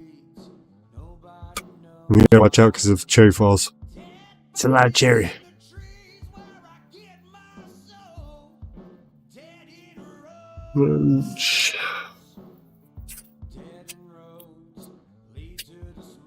Oh, damn it. Slightly off on that. What else have I printed? I could go get them, but too lazy right now. Like Triforce from Zelda. That's just 3 triangles. Speaks on Kick said very slick moves. That's not very hard. That's actually the easy thing. Where's the fun toy at? Where is the actual fun knife instead of the playful plastic one? There it is. There's the fun knife.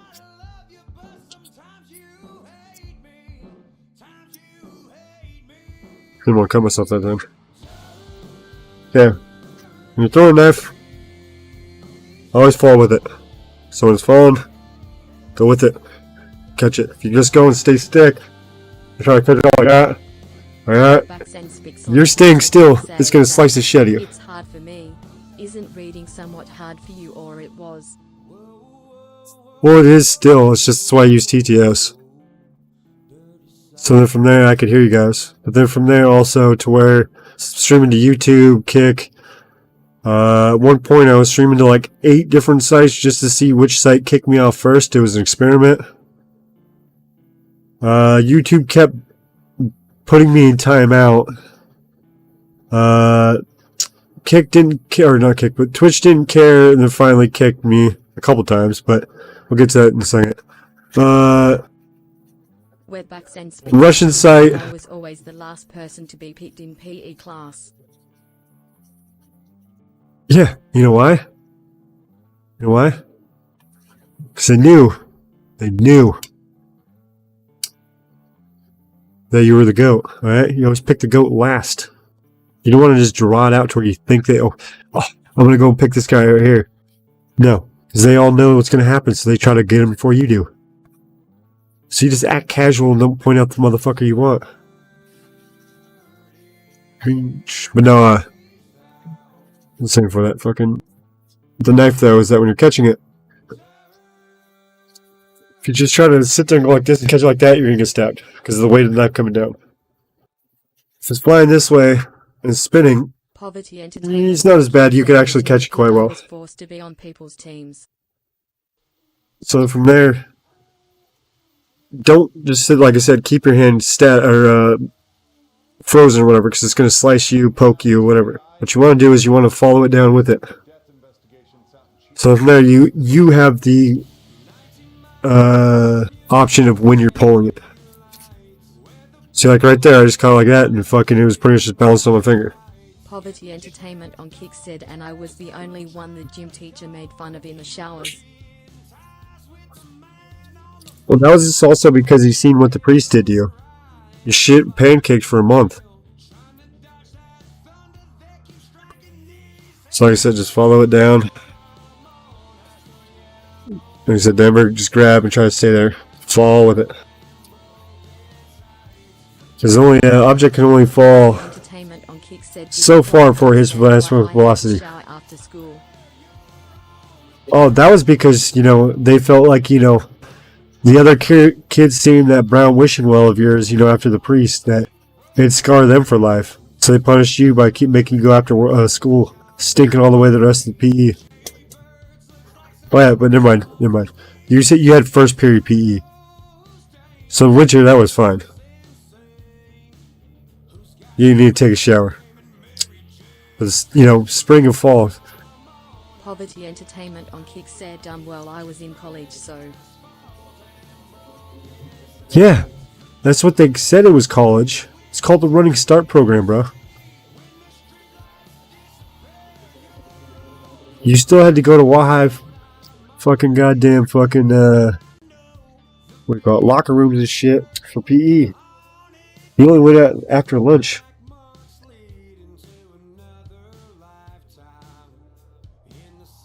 Lunch. Oh yeah, didn't I make a new command earlier? I believe I did. Poverty Entertainment on Kick said it was a community Catholic college for priesthood. Yeah, he was running pretty hard for it. And investigators say there are currently a lot of unanswered questions. Lunch.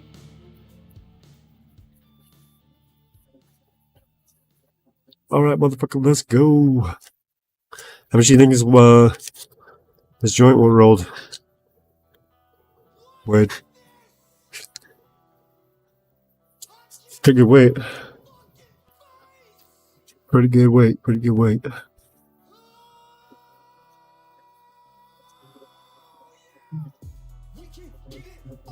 Oh,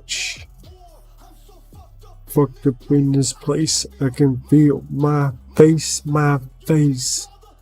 Poverty Entertainment on Kick said I may shit flapjacks, but at least I can pronounce you man and wife.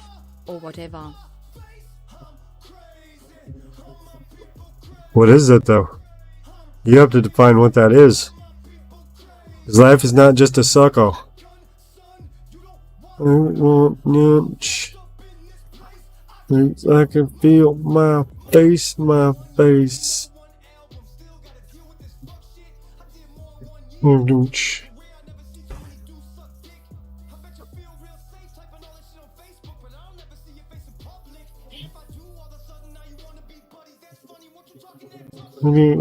Tough shit.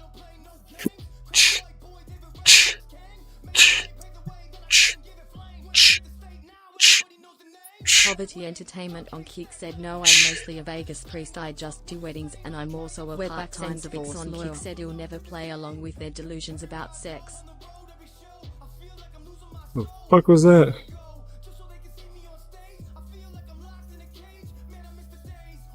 That's weird. It overlapped. Never seen that happen before. Ah, fuck it. It's not like it happens too much. Fix it later. I can feel my face, my face. Right, motherfucker, I can't feel my face. You wanna know why? Cause I'm a motherfucking race. Yes, at least that's what they say, but either way, that bitch don't understand what she's trying to say. Cause actual reality, she's the baddie, cause either way, she ain't not no good. It's the motherfucking fatty. Motherfucking kind. I'd rather see those motherfucking trans motherfucking fat. I'm talking about the shit that's in hamburgers, not that. I didn't want to see a trans or motherfucking fat bitches on both sides. I'm gonna sit here and motherfucking goddamn die. They're gonna sit there and try to motherfucking fusion or fuse like fucking those fuckers off fucking Bill and Ted. Station. They make this super SJW. Super SJW mode activated.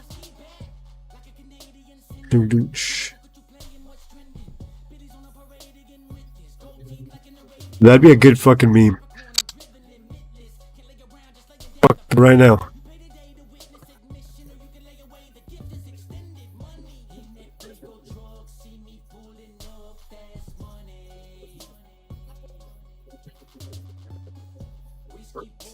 Mega Karen is born.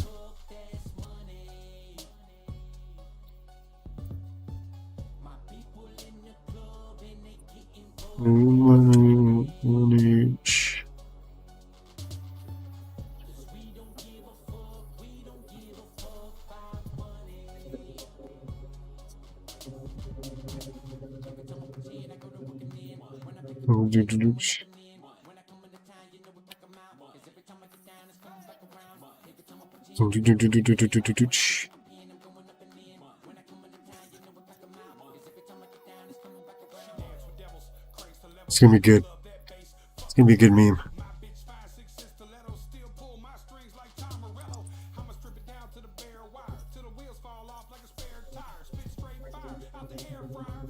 Sorry guys to show you, but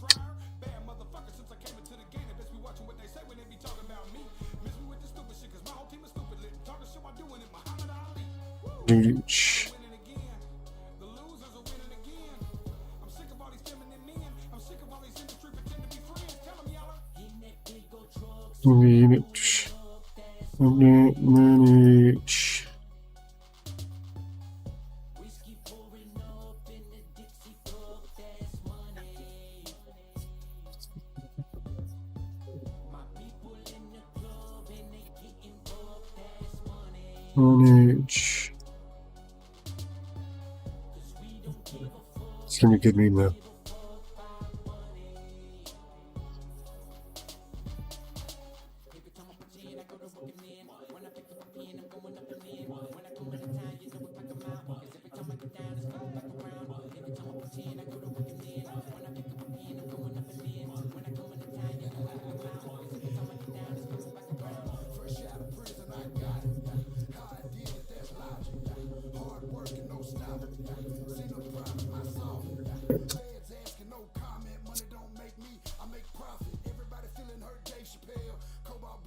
calm down.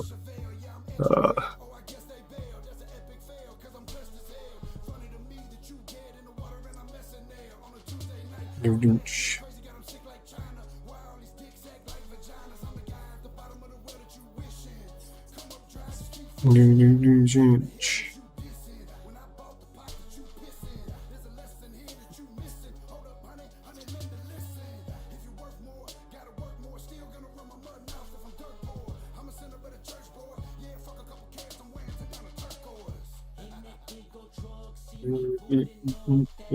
Manage.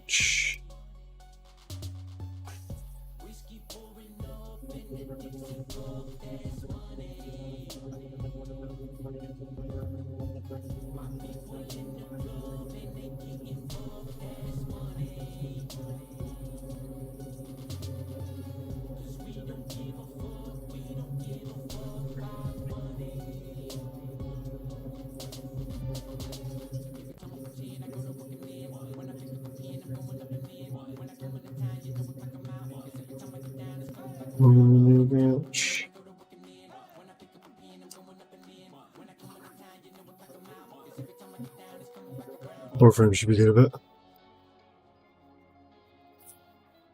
Okay, let's just say that I am motherfucking crazy, motherfucking Z, but either way that's shit, beat my motherfucking man, because either way I'm going to show you that I motherfucking goddamn own this shit. Plan called the cult, either way fucking it's about to soul town.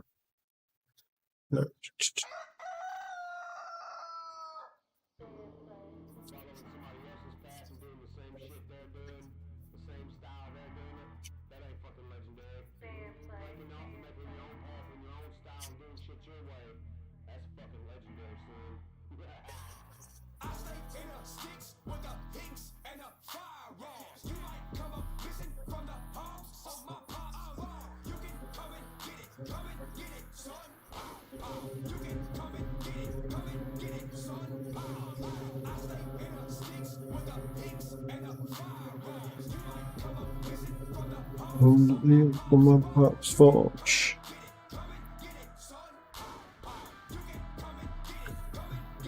S.S.H.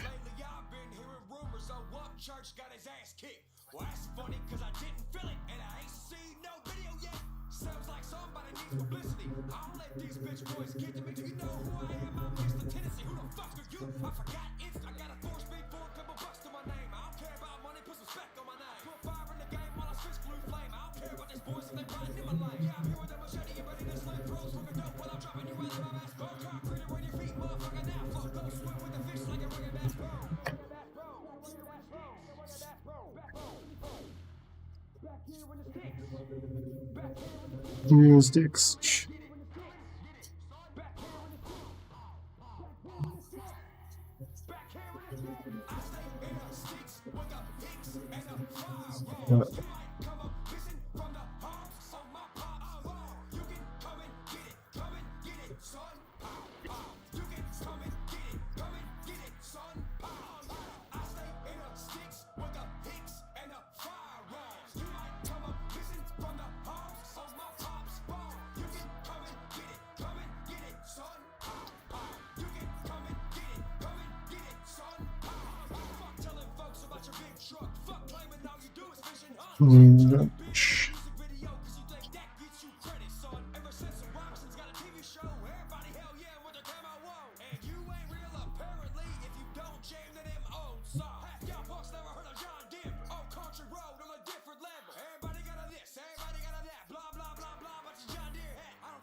Not sure which ones I should get, so I figured I'd put more windows and try to get a couple more flips of that, because I want to get to where they're nasty blob too.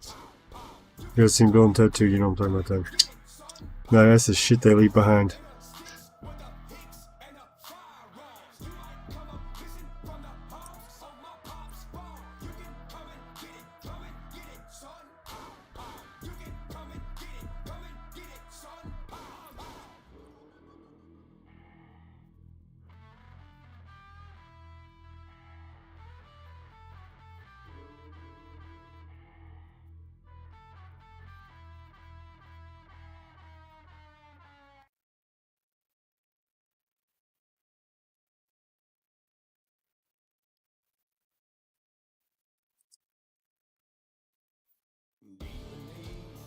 Let me get though.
It's gonna be good though.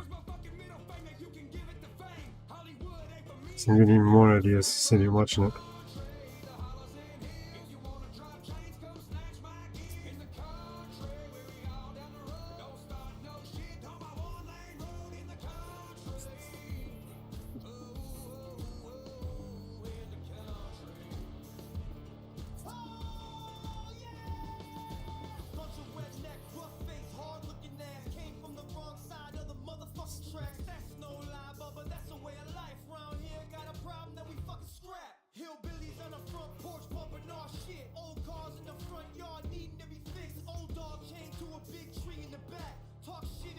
Transgender.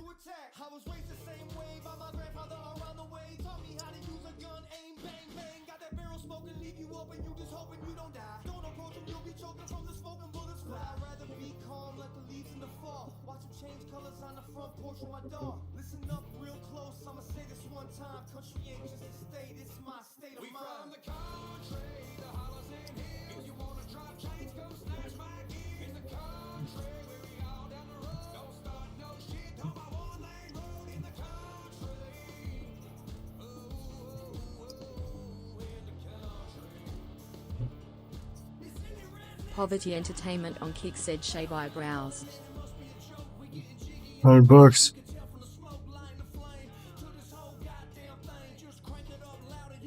That's per one. That's cheap, you're lucky. These things won't go back for a while.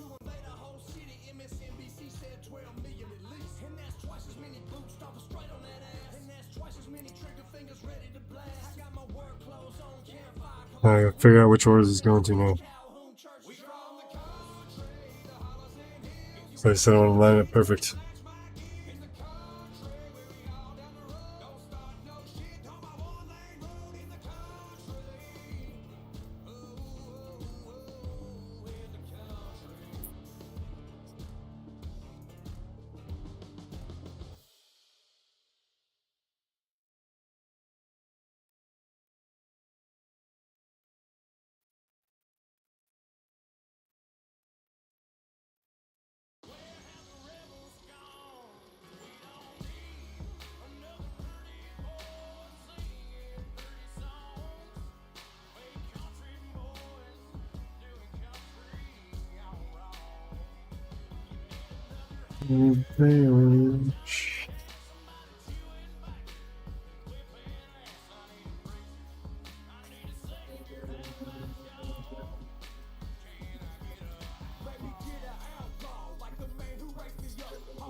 Pension I do.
That will work. That will work. I'll even run past you guys. Alright, I'm gonna have to write it out still a little bit, alright? Let me give you an outline to like, you know, they do in Hollywood. You know, like show you chunks. Little sketch arts. Alright, here's the first one, right?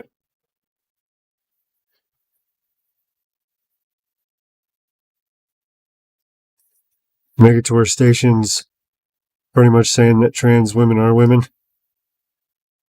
And if you don't fuck them, then you're fucking, you know, pretty much all that shit that they say.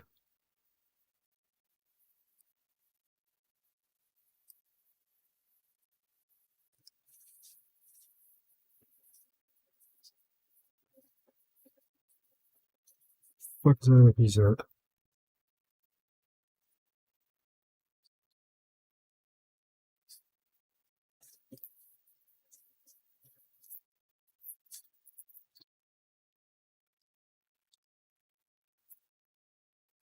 And there'll be this one. Like, I'm pretty sure it's just a dude with his dick inverted. So pretty much they're in denial. Or not denial, but reality within the fucking stations are in fucking denial. I'm like, what? And then I'm like, yeah, we'll fucking make him see. Then it goes to this one with a fusion. They're like, what the fuck is that?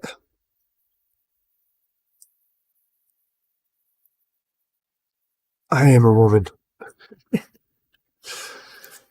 All natural hairy woman. Draw some man tits on them.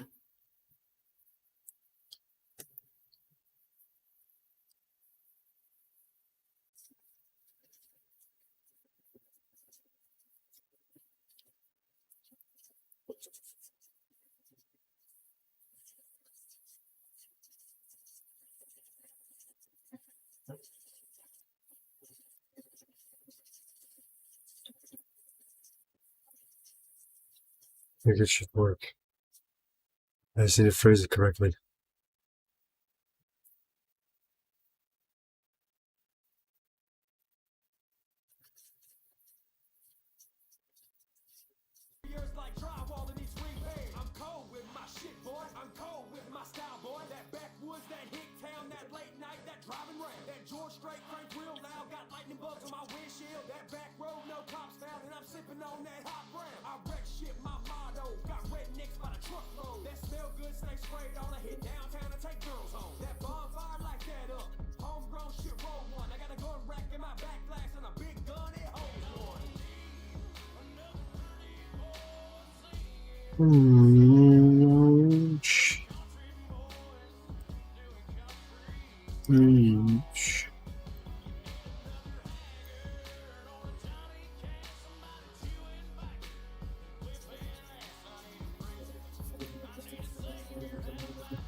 Oh, sure. Seriously? I'm tired of smoking that fucking thing. This power is this fucking money. It said shave eyebrows. What the fuck? What up, King? Why? What the fuck is this? Why is your room so dirty? Yell more weed vibes. I'll gift you subs if you cut your eyebrows off. It was one eyebrow for $100. Like I said, cause I ain't damn I know how long that shit is. It ain't gonna be gone for a while. Motherfucker, I know how long it's gonna be, cause either way I've done it several times, G, but I don't give a fuck, I'll do it, cause either way I'll sit here and motherfucking pursue it in several different ways. I could say, hey, motherfucking shave it from one side to the other, hey, or I could just say it directly in half on both sides. make it motherfucking straight motherfucking class. Motherfucking E, but either way, fuck it. Let's just get with it, G. I know I fucking goddamn suck, but either way, you can go get butt fucked, because that's all you're good for, because either way, you're just a dirty ass fucking whore. So that's all on your good fun, so don't get triggered, fucking son. And that's all off the goddamn fucking dome, because either way, I'm just gonna sit here and motherfucking continue smoking my crown that just weighed. Motherfucker just weighed 50 fucking grams. Fucking don't believe me, go check IG. Or rewind the fucking stream. Oh yeah, you can't. You can't. Forgot. Kick. You can do it later. Unless someone clipped it. I'm gonna cover the mouch. I'm gonna be riding. Where back then Spix on Kick said you fucking kick. I'm kicked from Kick? Oh no, you're saying I have some ass kicks, well thank you. Oh good, nice, it does kick him out.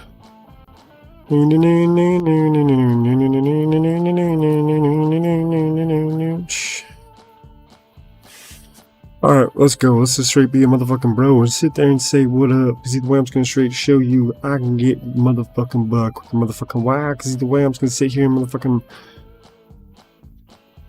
beguile. I don't know, you motherfucking guys. Because either way, fuck it. I'm just a motherfucking retard.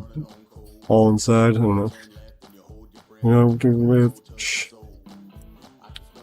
Poverty Entertainment on Kick said YouTube way better.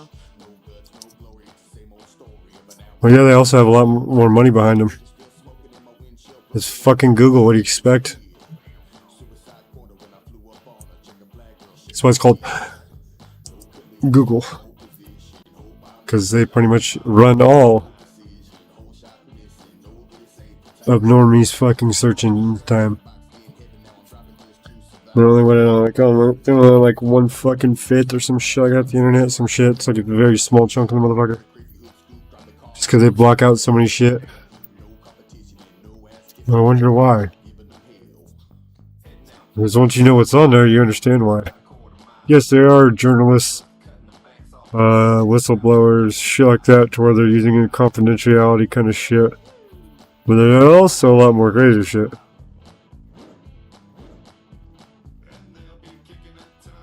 In distant air, we my bear, we riding. Alright, motherfucker, listen up. Either way, I'm just getting crazy as fuck. I'll motherfucking show you what's up when I go and motherfucking cook. You right in front of your girl, but either way, I'm just gonna make that bitch fucking get up and hurl. Cause I almost goddamn penis asphyxiated her. Goddamn, it's a motherfucking tamer. A little bit more tamer. Next time I shove my dick down her throat. But man, she has a short ass gag reflex, and that's so fucking true. Bitch, I barely got just as much of my pinky through on my goddamn cock, and somehow you motherfucking threw up on that fucking rock. You know what's bad about that? I thought the buyer would say it. We only have 2 grams left. In actuality, it was 20. Because either way, I ain't gonna give this bitch all my money.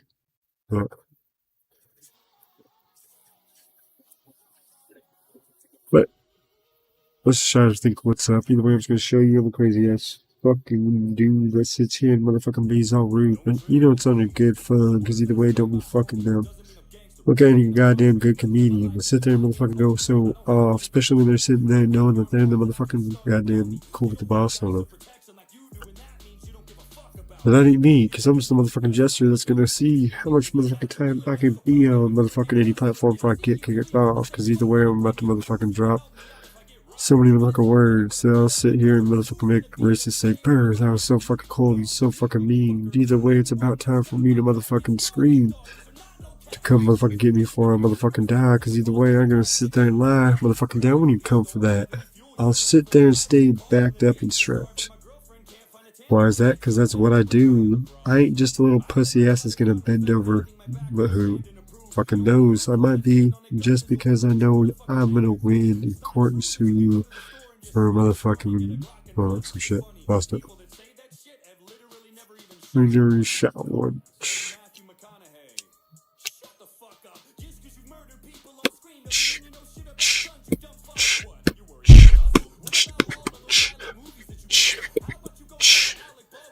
I don't even know. I gotta keep chat or kicks so I don't have that fucking bot shit going anymore. Oh my god.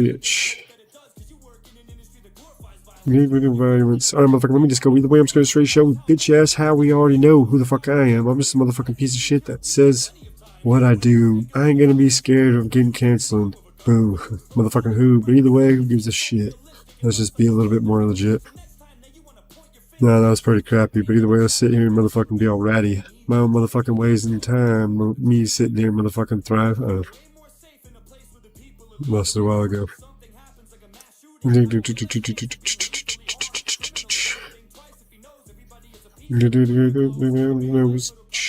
motherfucking true. People aren't that motherfucking dumb, dude. Because they am coming to rap, either way this motherfucker stay strapped. I don't know. Meter.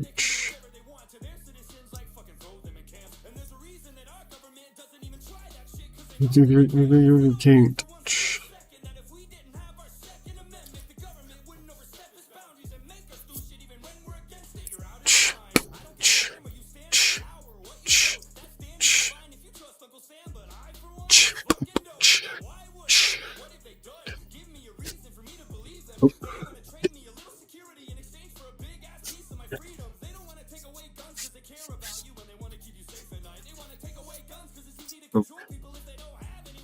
You're right. It's true. Guys, this is the funny part. What happened with Vietnam? Iraq. AKs make homemade explosives. That's pretty much what's going to happen. It's why we won the war of the Revolutionary Wars, because we literally guerrilla warfare them. Kill the leader, take all the material they leave behind while fleeing. Continue process.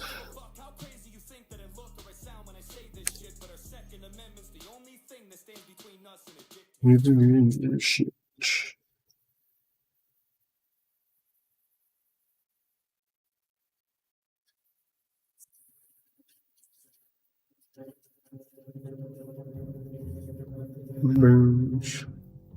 Look at, ask yourself this: if any advanced or if any culture got a hands on an advanced weapon, you don't think that they'd pretty much give a basic idea to, like, say, fucking the alliances around them, ones that he's friendly with, because then from there it'd take more to actually be penetrated of your city. You're in the middle of them, so you give them this shit technology.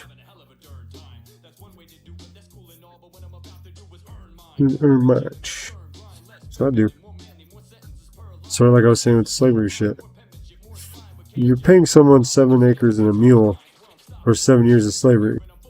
I'm gonna work the shit out of my fucking goddamn rental before fucking busting out my lawnmower. Essentially, concept same.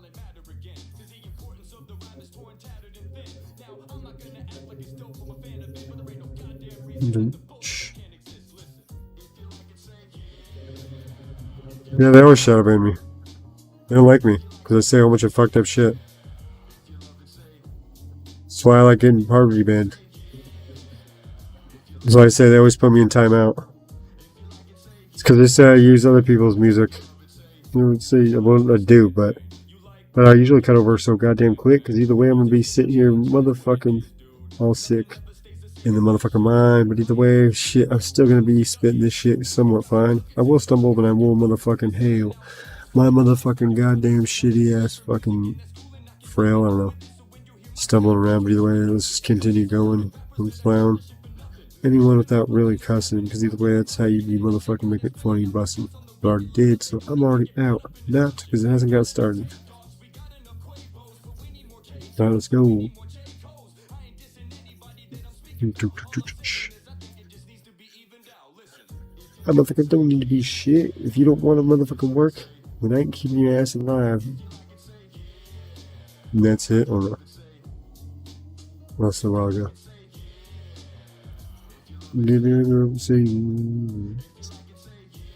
Yeah.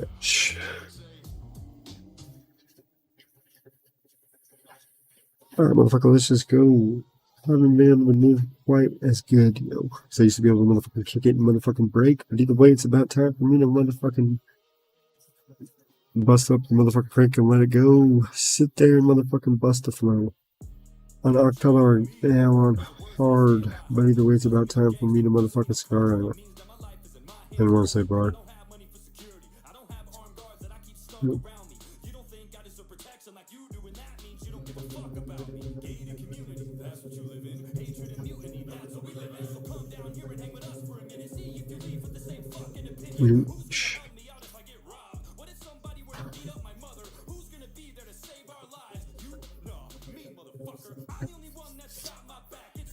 Okay.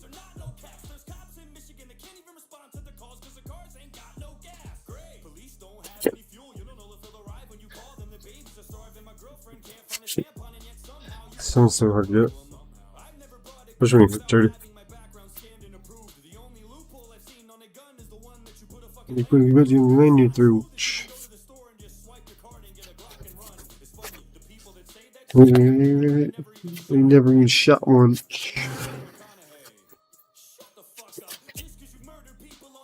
Well, I guess nowadays you can, because you can go get those fucking hunting airsoft rifles. I don't know if those actually need a permit since they're airsoft. Alright, 3-day waiting period.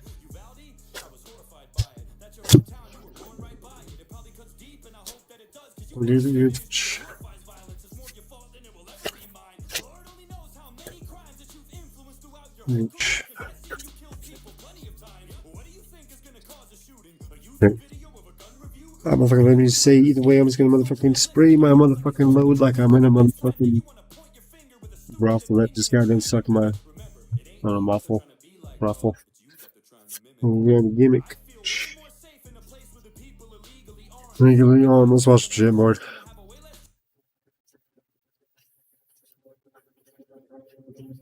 What'd they have that shit queued up at? Where's the queue? There's the queue, there's the queue. Okay, we're good, we're good. Might as well watch my show on mute.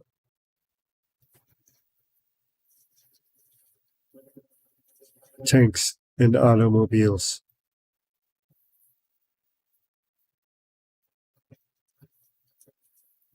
Viewer discretion is advised.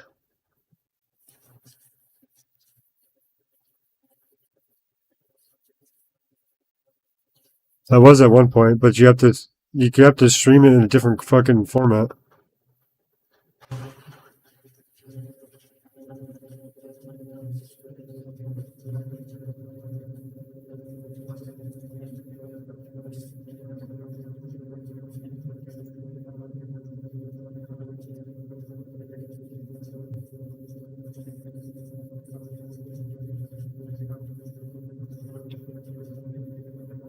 Oh, is that painful?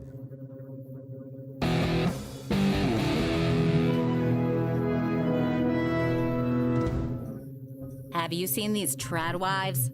There's no way you can convince me that they're... Huh?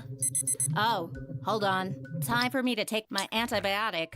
Oh yeah, your new penis could really get infected. Speaking of which, does the surgical scar stick out too much?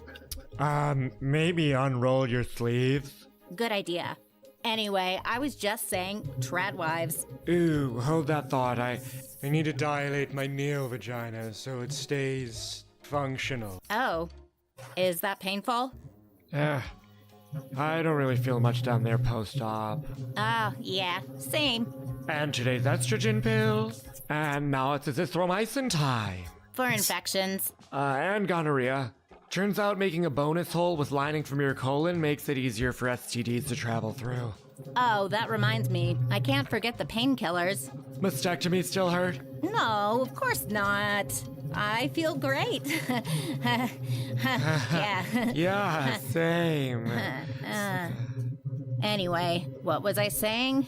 Oh, about trad wives. Right. There's no way that lifestyle really makes them happy. Oh, they're totally faking it. Become a member at freedomtunes.com. Telling the truth in cartoon form. Okay, everyone. Tomorrow's the big day, so I want you to all listen up. It all starts with me. Donald J. Trump, Master Orator. I can convince anyone to do anything while speaking to a crowd of millions of my adoring fans. I'll use my incredible dog whistling powers to say, let's go protest peacefully, which all of them will know is a secret code for go overthrow the government. Then everyone is just gonna stand around for a while and hope the police open the doors for us. That's how most of you are gonna get in. Wait, we have to count on them? Can't you as president do something to get us inside? No, wrong. I want our entire plan to hinge on the cops there being really friendly and waving us into the Capitol. Okay. That's where you come in, Walker. Walker has the ability to walk inside of places. Walker, once those doors are open, I'm going to need you to walk inside, leading other people. Do you think you can pull that off? I was born ready, Mr. President. Perfect. Then comes Q Shaman, the wild card. Will he walk in with you? Will he break in by himself? We don't know. What matters is Q Shaman has the ability to politely ask for things. He does it almost every day. Q, once you get inside the Capitol, I'm going to need you to use those skills to politely ask the police to bring you into the Senate chamber. Once inside, you'll say a prayer of thanksgiving for their help. Brilliant. The perfect plan. No one in a million years would ever believe anyone would come up with such a convoluted scheme. Yeah, sure, brilliant. But again, if the police don't open the doors for us or only open them on one side of the building, no one's gonna get in. That's where our secret weapon comes in. Ray Epps. Oh, please. What's this guy gonna... All hell, Ray Epps. Ray Epps, the most brilliant hypnotist in the world. He'll go around hypnotizing people to enter the Capitol, encouraging them to breach barriers. And if he gets caught on camera, he'll just hypnotize the world into not arresting him. Ray, are you up for it? Sure, I could do that. Then I'll use my powers to stop them from certifying the election. No, I can't risk you going inside. Your powers are far too valuable to me. That's why we've got Chanty. Chanty has the uncanny ability to chant things in such a contagious way that others chant with her. She'll walk down the hallway and chant, "Stop the steal." Once the whole crowd is doing it, they'll have no choice but to give me a second term, and it'll definitely totally count. Yes, it will! Yes, it will! Yes, it will. Yes, it will. That's our plan. That's how you're Plan. gonna overthrow the government. That would never work. And if it did, it would immediately be overturned. Dude, you're the president. You control the military. If you wanted to overthrow the government, you could just... Naysayer. Naysayer has the ability to point out that a plan makes absolutely no sense, and you would be an idiot to think it ever happened. His role in all of this is to get fired right now. Naysayer, you're fired. Oh. Next, you're all going to need to make sure to walk through the felt ropes once you enter the Capitol, so as to not make any kind of mess. I don't need to pray today. God will understand. Understand that you could have prayed! He gave you a whole day and you won't give him 15 minutes! No, I don't even know where to start. Lucky for you, there's Hollow! Hollow's the number one...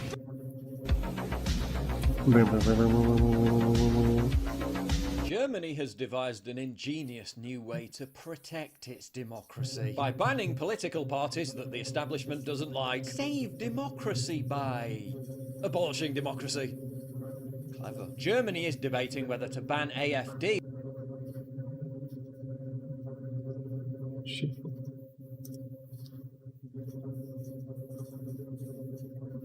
The President warned in a speech to the country's domestic intelligence agency that we have it in our hands to put those who despise our democracy in their place. Quick, too many members of the electorate are expressing their democratic support for a political party. Ban it! To rescue democracy, of course. Democracy is when you ban parties from taking part in democracy. Steinmeier cares so much about democracy that in order to preserve it, he's taken inspiration from Emperor Palpatine. I love democracy.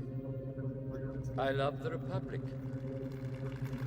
The power you give me, I will lay down when this crisis has abated. The Spiegel magazine joined the chorus with a leader titled "Ban the Enemies of the Constitution." It warned that the AfD has become more and more radicalized. It's time to defend democracy with better weapons. Weapons like giant metaphorical sledgehammers. What do you think our forefathers said? to a bloody people. for foreign and Defend domestic. democracy, naturally. I love democracy. Declaring your political opposition enemies, then outlawing their existence. I seem to recall this happening sometime before in Germany. It's the point of Can't quite First put my finger Amendment. on when that was. Say whatever the fuck I want, The as long as it's co-leader not of called to Olaf action. Scholz ruling Social Democrats also said a ban should become And then if you don't like what I say and you try to come attack me, arrest me, all that kind of shit. The original point was that you're supposed to which has already branded the youth French wing fight of them the off. AfD That's why I extremists, said about the thinks that Civil War. AfD as a whole is extremist, It's which the it North basically pretty much already saying to the does, and it South, should fucking, be you gotta banned do some shit. to defend democracy. Think we know Which where is this the weird going? part, because essentially that's why we left, because we were getting told to fucking grow fucking imp. We told them to fuck off for growing tobacco. German Stasi government once banned all other So they political got parties the brilliant for idea, not okay, showing well, we'll allegiance to tax the you. Socialist Unity So we could just buy the Party. rope. Nazis banned all other political parties under the law against the formation of new parties for not That showing too. complete fealty to Adolf Hitler. In hindsight, everyone That too right accepts there. why they did this. Always Crush eliminate. democracy, silence They dissidents, always and eliminate crush fucking their the state. opposition. This time it's totally different, though. This time it's to defend democracy. Source, just trust me, bro. I love democracy. Of course, the Nazis and the Stasi didn't just ban their political opposition, they imprisoned them. Our progressive overlords would never go to such lengths.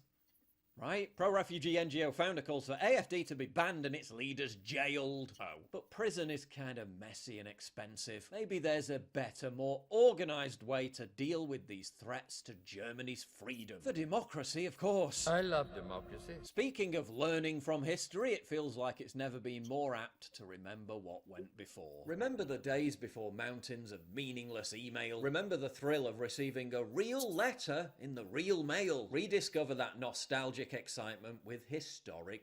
He was writing one to a TV show. He couldn't make it, but it's kind of cool, huh?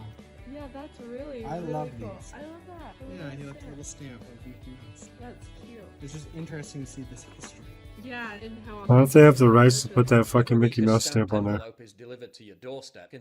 Personalized exploit featuring your name and the receiver's name on it. Just use the code PJW, the German electorate, because we can't allow that in a representative liberal democracy. Almost a all gifts now and help support this channel. Now back to the video. It seems like the AfD's cardinal sin has been to become too popular amongst the German electorate, because we can't allow that in a representative liberal democracy. Almost a quarter of Germans across the country now support this party. See what these big ones too is the further it gets down, the more and more resonated it is. 23% Look plan at to this. vote for the AfD in next year's European parliamentary elections, with that level of support having doubled in the last 4 years alone, propelling the AfD to become the second most popular party in Germany behind the opposition CDU-CSU. Quick, ban it! Germans are evenly split on whether the party should be banned, with 47% of the country in favour of a ban and 47% against. A ban is more popular in the West and among liberal Greens. Oh, you mean the same liberal Greens that are so ashamed of Germany they can't even bear the name of their own country to appear in their manifesto? The same Greens who want to ban a third of native Germans from applying for jobs to promote diversity. The same Greens whose vision for the future of Germany doesn't appear to include white people. Yeah, shocking that they'd want to ban AfD, isn't it? Domestic spy chief Thomas Haldenwang says the AfD should be banned because it spreads hate against all types of minorities here in Germany. Spreading hate, like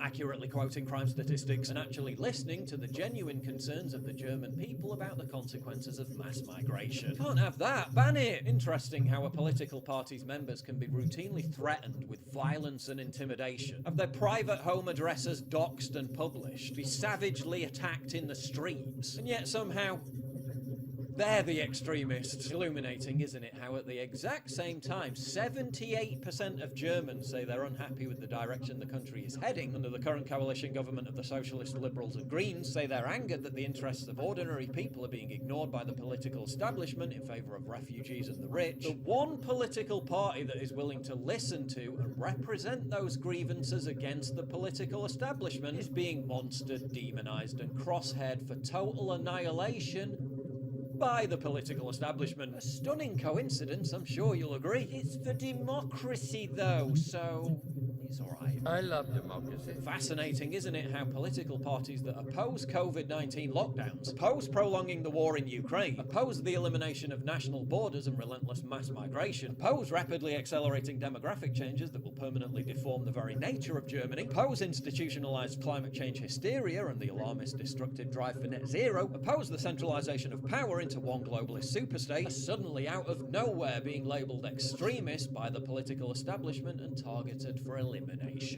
A stunning coincidence, I'm sure you'll agree. Almost like the extremist slur is just a weaponized pejorative to hide the fact that the AFD is proving too successful at opposing the agenda of the predator class, and that maybe that's the real reason why it must be banned. But yeah, I'm sure we can believe them when they say it's really about just defending democracy. I love democracy. So it's different. Want to support your boy here while getting your hands on some high-quality vitamins and supplements? Well, you've come to the right place. Summit Whole Food Multivitamin is sourced from 100% high-quality natural food sources and loaded with natural immune support boosters. Boom! Then there's our vitamin C plus zinc with I think Luke put it best at the roast a few years ago when he said, "Why the f*** are you here?" That's a two-part answer. I'm speaking today because of the recent community outcry demanding change. I'm here because I agree with the community. We do have a lot of work to do. Before we talk about that, while I wish us on better terms, I just want to say I'm very glad to meet you all.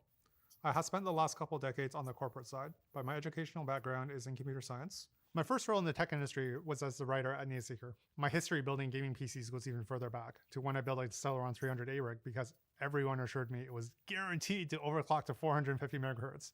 I guess my trip didn't really get the memo. In any case, it feels really good to be back, on most days. I'm only 6 weeks into the job, but in that time I've seen a lot. I've looked at some budgeting, some team building, and operations. But my main focus has been to be a fly on the wall. And Small details matter a lot. I'm Gary, head of labs. Ran everything at once with no BIOS or driver changes. In fairness to Linus, the project to video ratio is normally 1:1, but the devil's in the details. At how we can improve communication to help the team address anything that's Perspectives.com to create a dialogue between our business team and the community. It's obvious from some of the issues we're seeing that we need to be more communicative when we're actively working with brands to rectify issues.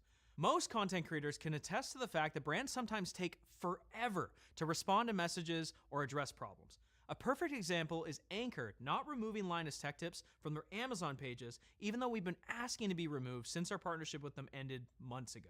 We work hard to push for accountability, but we also understand that these businesses are either large, with lots of moving parts, or small, with limited resources. So things can take time, but you shouldn't be waiting in the dark.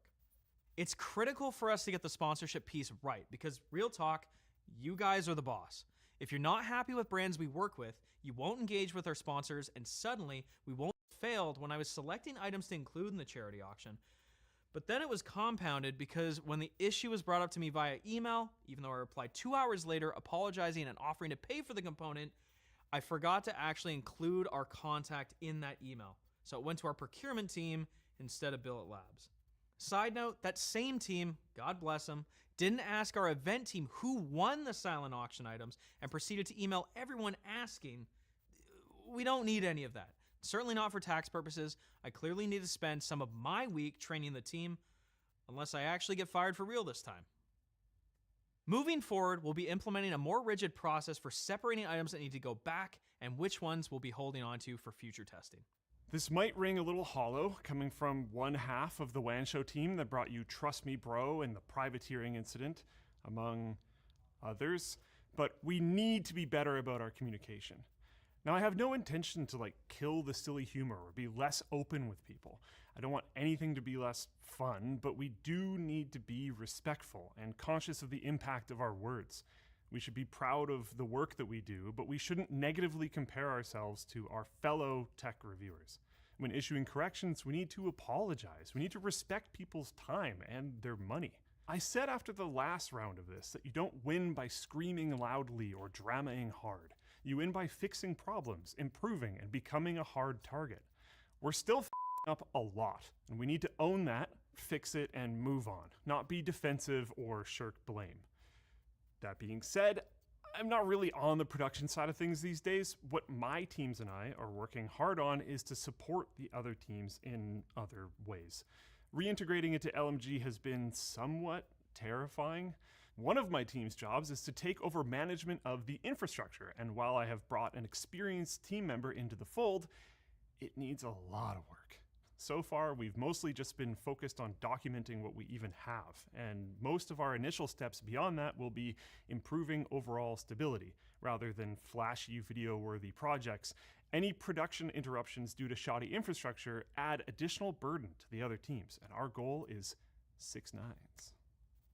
We will also continue to maintain and develop our inventory system, which, with better processes, should be able to help keep things like Billet's prototype from being mishandled, misplaced, and misused in the future. And the foundational work we're doing on reliable data management and storage should enable teams like the editors and the engineering folks in the lab to move faster and more confidently with lower risk of errors, thanks to new tools like our specs database. Among my other unmentioned and unrelated responsibilities is keeping Linus from driving off various cliffs, which I have failed at a number of times. And let's face it, he's gonna fail again. Hey, it's me. I'm Chief Vision Officer now, but realistically, I'm not gonna be able to hide behind my recent demotion here. I was the one at the head of the company for each and every mistake that our community has rightly brought to our attention. And once again, I made things worse by allowing myself to respond emotionally. It's honestly really hard when people take an internal process error and then they run that all the way to Linus is a thief and wants to auction someone else's intellectual property to the highest bidder, or accuses me of trying to brush something under the rug just because I do think it's important to get all the details before declaring me to be a low-down liar, straight-up piece of We were slow shipping back the GPU that Billet Labs sent us. There's no way around it. That's our bad. But the delay in communication, the one that prompted the post that you guys just saw, it was less than 2 business days. The second that I was made aware of the situation, on the 14th, I emailed Billet Labs and I explained what happened. I even included Colton's attempt at apologizing and offering, no questions asked, full compensation for their stated value of the product, which happened on the 10th, before we were under any pressure to do so, and without Colton even bothering to check with me or Yvonne before just saying, go for it. He knows that our internal policy is to do the right thing. So, he tried, bless him. I guess his job is safe for another day. And I'm sorry, I guess I've actually gotten a little bit emotional here again, so I'm gonna stop there, because whatever's being said about me and whatever's being said about the team should never have allowed my feelings to distract from any valid criticism of our work. My decision, for example, to not bother retesting the monoblock, that was obviously wrong, and my lame response on the forum was a huge and unnecessary blunder. I owe you guys better, and I'm sorry. For my part, first, I'm going to be working through the other members of the exec team for any crisis communication moving forward. And second, I'm going to spend my week working with the other teams to develop a system of processes that will help our company fulfill my vision of being a world-class tech media organization. I'm also going to be spending my week just refocusing, guys, on what matters most, which is bringing you guys the best damn content that we can make. It's been over 10 years. Good Lord, it's been almost 15. But I still love tech. I love my team, and even though our relationship's a little rocky right now, I love this community and everything that it stands for. None of that has changed, and none of it is going to. During my interview, one line from Linus that stood out to me was, I need somebody to come in who I know will be respectful of my life's work. That's when the gravity of what he was asking for dawned on me for the first time. I'm by no means influencer or social media guy, but suddenly I am accountable not only to Linus and Yvonne and the entire staff at LMG, but most importantly to the entire LMG audience. I'm fortunate to be inheriting a wonderful team that is passionate and has a ton of energy, who shares the same goal. We celebrate our wins together, and when we make mistakes, we also share the responsibility. I'll be coaching the team on the kinds of deep state corporate stuff that I think I'm reasonably good at. Budgeting, team building, relationship management, business development, operational processes. All things I consider to be essential life skills rather than the tactics of some sort of weird Illuminati conspiracy. We need to be a more well-oiled machine with better accountability as we got more complicated internally with how technical, writing, editing teams all have to coordinate. There are still going to be deadlines, due dates, and time-limited goals that we still need to drive towards, but the how of all this obviously needs more polish. I planned these topics to be covered in internal conversations over the coming weeks, but instead, I'm talking to you about it during this on-the-job experience of what it's like to work at a YouTube company. For all our awards, the team has worked hard to build up trust in the community and share the joy and the passion that we all have for tech. So I do not take for granted the responsibility and stewardship that comes along with this position. And I welcome continued constructive feedback. Thank you all for holding us accountable. I feel ready for the challenge and ready for this message from our sponsor. Just kidding. Again. But D-Brand did offer.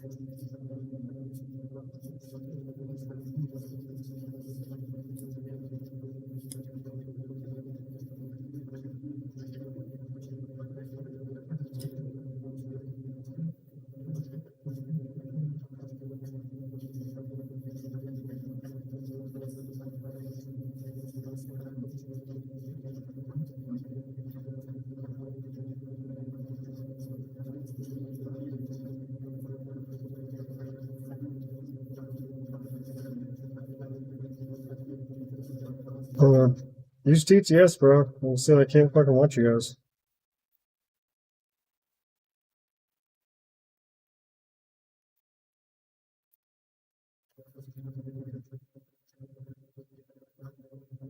Hyru Longkick said, why you so mad, bro? Why you so mad, bro? I'm not mad. You're stoned your shit.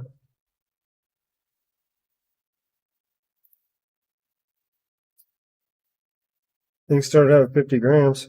Hyru Longkick said, And it's fucking baked. So I'm sitting here watching this shit.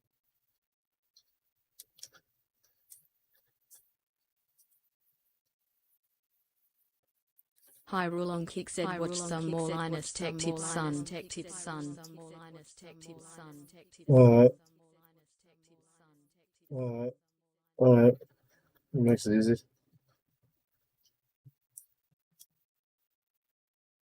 Get the fuck out of here. I'm gonna build that fucking meme eventually.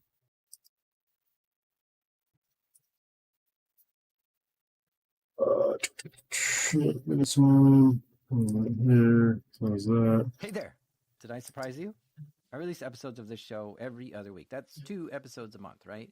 So why do we have an episode here in the office? No, did you smoke one? Well, there's this company called Cyber Reason who are big fans of this show. You did. And they wanted to bring you an extra episode. So a deal. Hyru Longkick said, we want Linus. Oh shit, hold the fuck on. Oh yeah, fuck, I got to that Linus video. It just sort of popped up. Don't fuck with the stone man, bro. He's stoned. No. I want you to see my shit.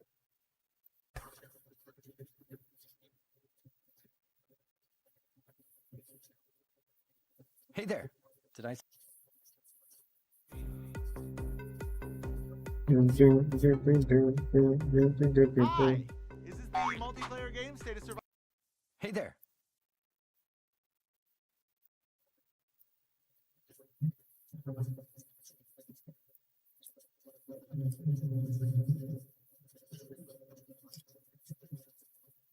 Come on, scroll on. Here we go.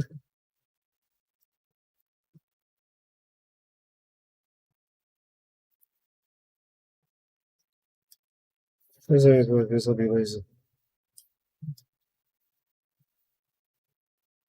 Let's copy and paste your shit. Start digging through the fucking sub.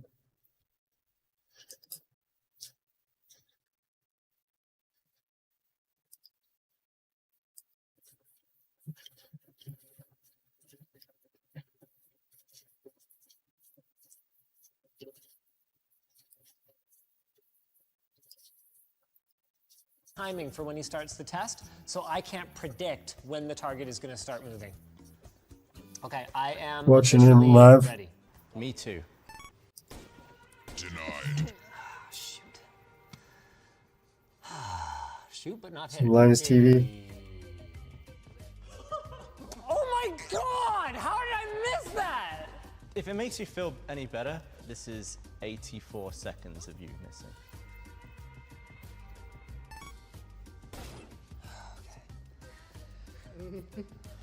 Do you find that when you're in deep concentration and you're waiting for it to happen, I'm slow. do you find that you can start overthinking when it's going to happen and then you might miss it because you're thinking too much? Absolutely.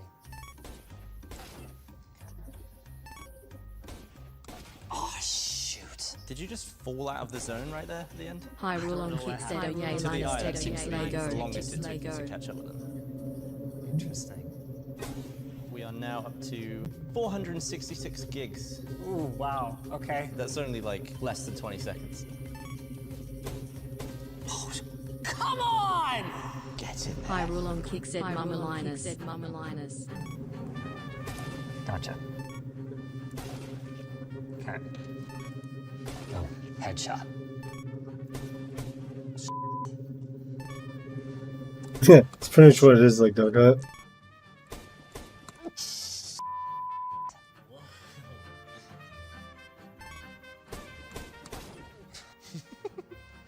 Okay. Alright, are you ready? Wait for it. Now I'm ready. Hyrule on kick said, on a scale from 1 to 10, how stoned are you, buddy? Hey, you got him. 6. Not Smoked a bad. quarter joint Feel like for I'm quarter pound improving. joint for. It's on fucking 420. See, I'm happy with my reaction time. My aim is anus. It was very tight anus.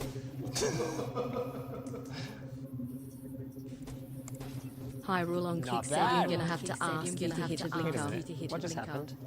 I pressed play, and oh my god, I am so sorry. That was my best attempt, and you deleted it. You don't have to ask you to hit a blinker. Who fucks a blinker on a I feel like joint? we should go until Doesn't it gets a really blink. good run here.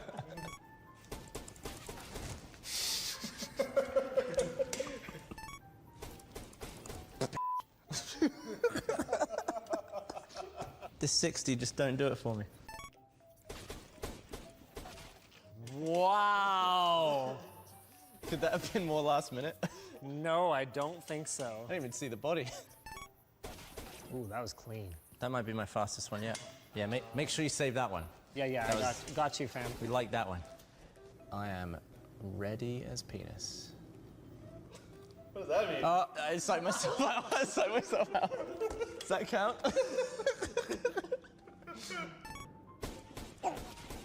I've just got I went way ahead of him that time. So your reaction was fast, but not accurate. I was trying to go for like a wicked snapshot, but I don't have that ability. I'm literally the most experienced I could possibly be, and that was my worst attempt. This is so interesting! Yeah, I think we're close. Oh, wait, do you want to do some practice runs, or have you already tried it a lot of times? I'm sure.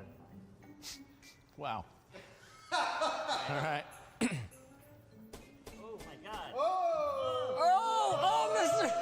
Oh, Mr. Confident over here. I think that was actually back and forth. Like, I think I might be swinging faster. I see at least 5 tears when I play. Yeah, I think we can call that a practice run. Do you want, wait, so do you want me to not to save that one? Yeah, don't bother. Got him.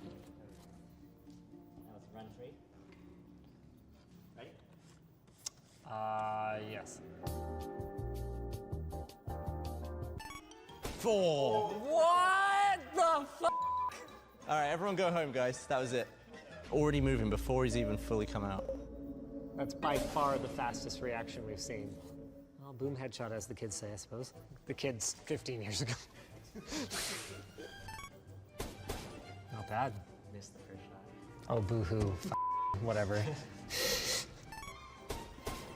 Not bad.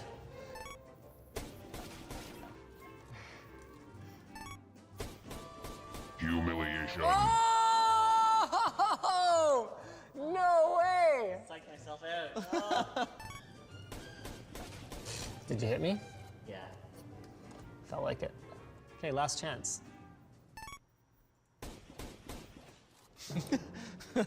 Wow. That wasn't good. What are you doing? That was a headlight.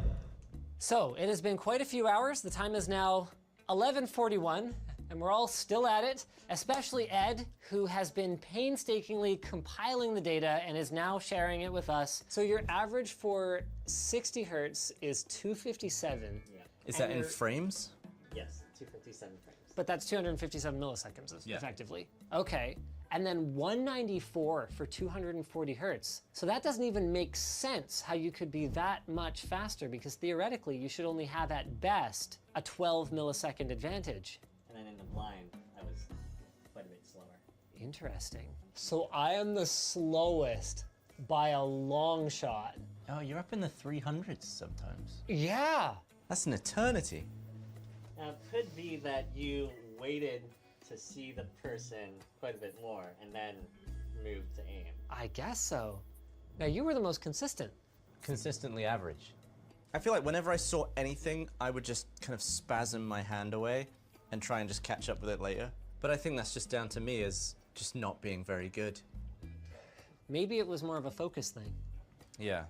So your times to kill. Hyrule on Kick said, pretty nice video we got here. This one was actually freakishly fast on 60. Yeah. 854 milliseconds. And when you consider that I had a 316 millisecond reaction time, it actually only took me half a second to kill the target once I started moving. That's really good, actually. Your next result was kind of terrible. Not as good. What is that, a second and a half? So overall, kill-wise, you're the same. I missed a run, and I'm at 5. So we're all pretty terrible. Look at his fake humility. Yeah, I feel like there's so many more variables that aren't measured here, like how in the zone we were and like what the other person's psyching us out. What does that mean? I psyched myself out. I psyched myself out. And just the pressure building up.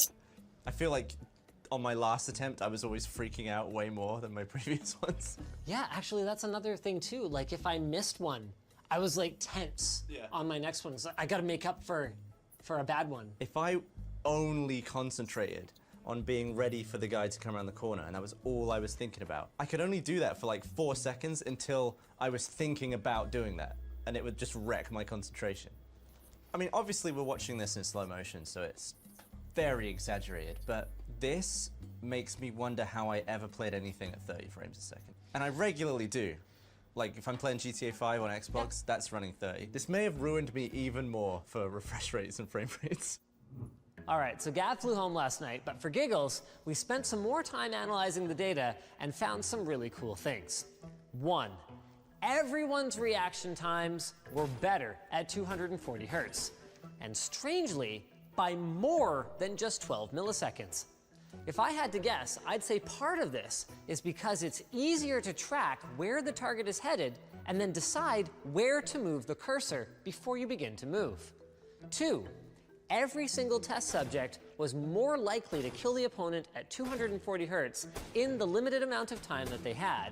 And 3, the way that high refresh rate affects your gaming could end up being heavily dependent on the way that you aim. So take a look at this map of all of my shots. My accuracy and my precision were both actually very similar at 60 versus 240 hertz. So regardless of refresh rate, I'm taking my time, tracking the target, and only pulling the trigger when I think I've got a clean shot. And it's funny, it's not something I've ever thought about, but it makes sense now that I'm looking at it, because I'm totally one of those jackasses that grabs the sniper class so everyone else has to play medic or whatever. So for me, revealing my position is always a factor in the back of my mind. Don't pull the trigger unless I think I'm gonna hit something. All right, now let's look at Edsel. Ed's more of like a flick shot kind of player. So he tends to react and shoot first and figure out the other details later. Now, as the most skilled of our test subjects, he clearly benefited the most from high refresh rate and said that it helped him time the release of his shot much better as he panned across his target. Finally, there's Gav. In fairness to Gav, no one really aims only with their mouse. Like, it's much easier to strafe while you're trying to line up a shot like this. But his results were still far and away the worst at both refresh rates. With that said, at 240 hertz, his precision was much higher. So, if he was a little closer to the target, the improvement in his consistency would have definitely resulted in more kills. So in conclusion, yes, high refresh rate gaming makes a difference. It's the kind of thing we've always felt, but it was never something that we've quantified. Now, I think there's still a lot more work to do investigating this. Maybe part 2 could involve different mouse sensitivity settings, some professional players. I don't know, hit us up in the comments if you've got some ideas. But for now, we feel like this is a pretty good place to leave it, and we've definitely learned something.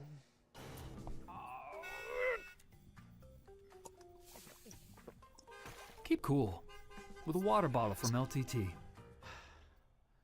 So thanks for watching, guys. Massive shout out to Gav from Slow Mo Guys for coming all the way out here. Make sure that if you somehow haven't heard of the Slow Mo Guys, you check out the link to his channel in the video description.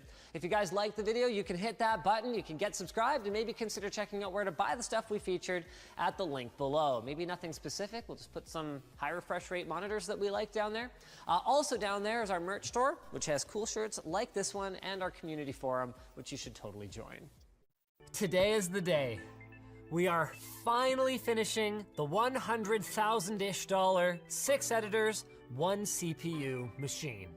It's been a freaking long time coming. Come on! So we won't make you guys wait. That's all looking peachy. Any longer. Now this should work, and it should show up over here. Hey!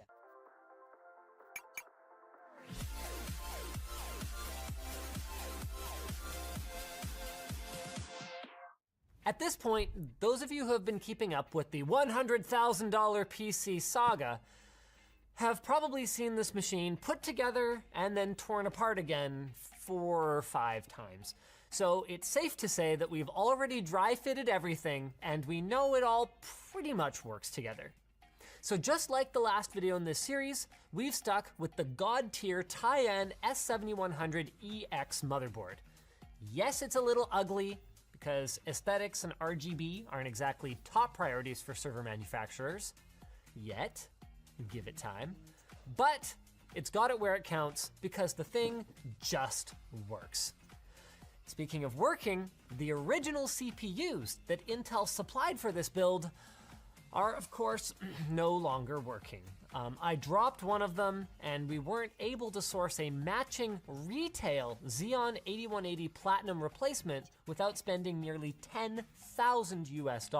Remember guys, you need to use 2 of the exact same model in most dual socket systems. So we turned to eBay and obtained a pair of QS or qualification sample 8180s for less than half of what we'd have spent for a single retail one. Now, QS chips aren't perfect, but unlike engineering samples, which may be less reliable or have significantly lower clock speeds, QS chips are the ones that are sent out to OEMs just before a particular model launches for their final validation and testing.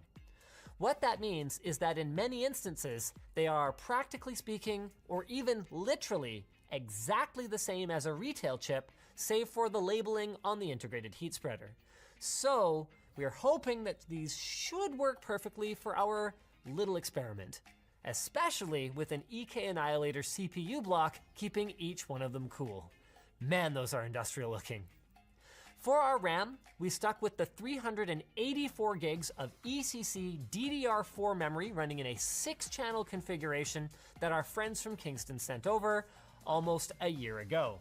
So this is going to give us about 60 gigs of memory for each of our 6 virtualized 8K video editing workstations with a little bit of leftover RAM for our hypervisor. Now, our GPUs are of course the same 6 NVIDIA Titan V 12 gig HBM2 cards that we've been working with since earlier in the project. Each one of our virtual editing stations is going to get one of these fully dedicated to it. Now, because we're using GPU pass-through, as far as our editor is concerned, it's like that card is installed directly into their own computer. Now, for this video, we've done something special with our cards. Each one of them was outfitted with one of these beautiful acetal/nickel EK water blocks, and then mated to a custom 6 GPU terminal, which might give you guys some of those sweet nostalgia feels from all the way back in 7 gamers, 1 CPU. Massive thanks to EK, by the way, for going out of their way to make this thing happen, because dang, this looks awesome. Now, to dissipate the up to 2,000 watts of heat that our CPUs and GPUs will kick out under full load, and remember that's without overclocking, we settled on a full complement of EK Waterblocks' ultra thick class radiators. We've got quad 140mm units for both the top and the bottom, as well as a triple fan model on the front. Now, we did have a bit of trouble mounting our 140mm Noctua fans, as the clearances are just slightly off with these radiators, but thanks to some space under the top panel, we made it work. Now, even with this configuration, we're not 100% sure that we've got enough cooling capacity. Problem is, we kind of had to roll with it since CaseLabs, the company that makes this monster chassis, excuse me, I misspoke. I should have said made this monster chassis, because they went out of business while we were working on this project. So we really can't get any more parts for it. Not that I think there would have been anywhere to mount them, because I think we've managed to build one of the few machines in existence that truly needs a case of this magnitude. To find out why, let's have a look at the crown jewel of our build, this PCI Express expansion daughter board, courtesy of One Stop Systems. So this bad boy, or girl, whatever it is gonna allow us to take the bottom PCIe 16X slot on our motherboard and then break it out into 8 more slots for a total capacity of up to 14 expansion cards. Take that, Mac Pro.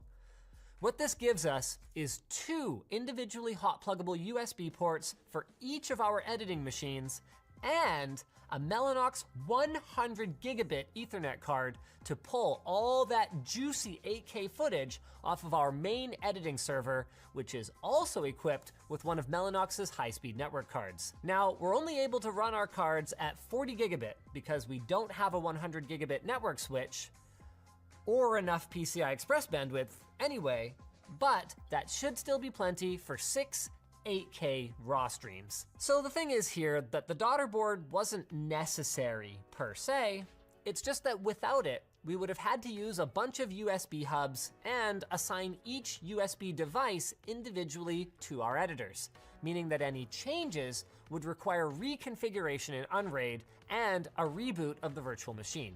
So yeah, it's mostly a creature comfort, but I think it's super cool because it means that for all intents and purposes, our editors might as well be sitting at a completely normal computer.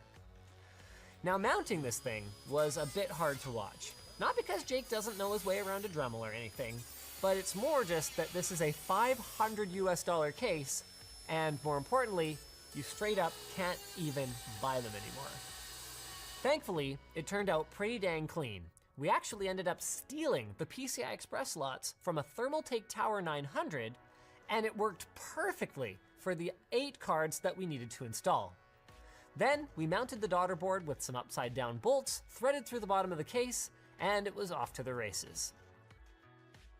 Now, as for the rest of the trunk over here, we ended up going with dual EVGA 1600 watt T2 80 plus titanium power supplies with some sexy cable mod cables. Now, I'm one of the first people to point out that one power supply of this magnitude is totally unnecessary. But this is not exactly a normal computer. Remember guys, even just the GPUs in this system could be too much for a single power supply, 1600 watts or otherwise. So for us then, 2 of these bad boys fits the bill nicely and should even give us plenty of headroom for capacitor aging or even overclocking. Think of it kind of like being that guy at the car show with the nitrous bottle in their trunk. Except the nitrous is a second power supply, and rather than being outside, they're in their mom's basement. Speaking of horsepower adders, the 8 10TB NAS drives that we have installed in the front of the case can be used to assign local bulk storage to our virtual machines, and we'll be using our dual Intel 905P series Optane SSDs as a write cache for our magnetic drives, as well as for raw high-speed storage for the Windows installs for each of our editor. Now the reason we used Optane for this is that when you're hitting a drive with 6 users at a time, booting up or launching programs, even a high-speed NVMe SSD can struggle. Well, Optane has much faster access times, so we're hoping that to our editors, this entire virtualization experience should be transparent. Although we haven't actually tested that yet. Now with the build mostly dry assembled at this point, we could finally get to running our tubes. Yes, we went with soft tubing, so no, it's not the sexiest machine in the world. But with a good chunk of EK Waterblocks nickel fittings and a little bit of creativity, we still think it looks pretty good. Not in a blinged out RGB gaming rig kind of way, but in more of like a, this thing does real work kind of way. And it has the added benefit of making it much easier to reconfigure the system if we ever decide to upgrade it in the future. So from there, just add water and a little bit of patience, and wha-bam! Finished system. Of course, we're not done yet though. I've been out of the office for a few days while Jake's been getting things together, so why don't we go check it out? All right, so for our first power on test, we're not trying to go full ham, virtual machines, everything, so we've actually unplugged our Optane drives and our hard drives and just threw a simple, basic SATA SSD with a Windows install on it because we want to make sure it's all still working after the assembly ordeal. We have fan spin. Hey! Do we have display on the other side? Nice. We want to find out if our cooling solution is actually adequate. Before we start though, let's do a good old-fashioned Cinebench R15 run. Ready? There it is, boys. Oh my God. And you're done, 7,000. So something that a lot of people don't know is that just because you have 2 CPU sockets doesn't mean that even a heavily multi-threaded application like Blender, you can see it's using the entire first CPU. It doesn't necessarily mean that it can utilize the second CPU. It just doesn't quite work that way. All right, so here we are. Blender's running. Our GPUs are all sitting at 75, 80% utilization. Our CPU's at 92%. And all we can do is let it cook for a bit. Oh, wow. Like, just this chassis being made out of aluminum just like feels like a bad idea. Like there's so much flex to it. If only it was like a cheese grater. I don't think you could fit that many cores in a cheese grater. Ouch. Yeah, this is twice as many cores as the new Mac Pro. Just saying. The highest end Mac Pro. Yeah. That means each one of our editing stations effectively has an 8-core CPU, 60 gigs of memory, a 100 gig Optane drive, and its own Titan V. And, wow, they actually booted really fast in spite of you, like, starting them rapid fire like that. That's flippin' awesome. And we're good. You know what? No. For the purposes of today, we're just trying to find out if it can handle a full load. Yes. Thermally and stability-wise. So let's forget about Premiere. Let's just start loading up stress tests on these things. What stress test should we do? Well, let's throw like IDA and Furmark. Boom, there. All right, so here comes our first set of stress tests. We're going stress FPU on IDA 64 and GPU stress tests at 1600 by 1200. Yeah, that's better. if we don't leave a couple of CPU cores for Furmark to grab, then it throttles the GPU and we don't use up all the power. So time to do number 4. I'm having fun. It's finally done. All right, I'm ready to go with stress test number 4. Not bad. Is there a reason you didn't put fans in the bottom 2 here? No? No, we Oh. could. We should. Yeah. Because that would look more, symmetrical. Ish. You gotta cool these Optane SSDs, yo. Actually, it's not a terrible idea. The fan's still not on the second power supply. Okay, so we've had the whole thing running for about 5 minutes now. Our block of GPU blocks is noticeably warm to the touch. Not hot, not uncomfortable, but it's warm. These fans that are blowing down, it's kind of like having a space heater blowing at me from under the computer. Same thing up here. And we've actually got some temperature results as well. So it looks like our GPUs have settled in right around the 55 to 60 degree mark, depending on which ones we're looking at. And then Jake, you got CPU temps, right? 48, 49 across the board. Now we're not fully loading the CPU, but I mean, we're probably over 80%, right? You tell me. That looks not bad. We're hitting it pretty hard. So that's it, guys. At long last, it's finally working. Not only that, but our cooling solution is adequate. Good job, Jake. And the thing actually seems to be stable. So all that's left now then is to get a nice long 40 gigabit network cable, plug this thing into our switch, and get 6 editors set up with full stations around it, and to see if we actually can do it. Because this has all been theoretical up until now. Theoretically, if we have 8 CPU cores and a Titan V and 60 gigs of RAM, it should be fine. But it's all theoretical up till now. Let's see if we can do it. 6 times.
So we took some artistic liberties with the naming of the computer.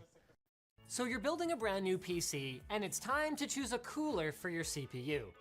There are so many options out there, but before you even really get into the weeds, you've got to make one choice. Do you cool your PC with a large air cooler or with an all-in-one liquid cooler? Now, if we can trust the marketing, AIOs are the clear choice. Water transfers heat so much better than air, right? But is that the entire story? Maybe, actually. I don't know. Alex has been working on this in isolation, and I don't know the test results. So I'm just as eager to find out as you guys are.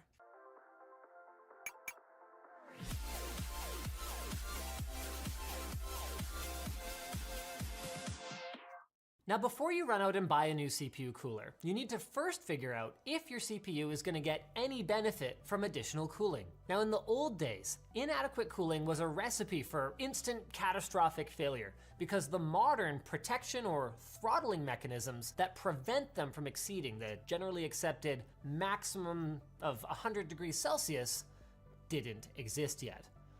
But just because both Intel and AMD seem to agree that their processors will last at least through their warranty period at that temperature, doesn't mean having it there is a great idea. The hotter an integrated circuit runs, the more power it will consume, and the shorter its lifespan will be. And furthermore, when your CPU does approach its limit, you can experience greatly reduced performance.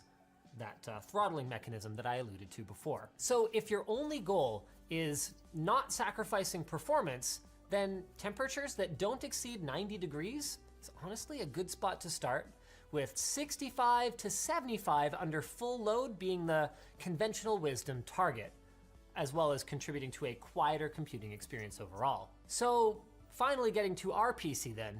In here, we've got an RTX 2070 and an Intel Core i7 9700K. But since any decent cooler can keep the stock 95 watt 9700K at bay, provided you don't live in the Sahara, of course, we cranked it up to a blistering 5 gigahertz on all 8 cores at a voltage of 1.33 volts, bringing it up to 160 watts.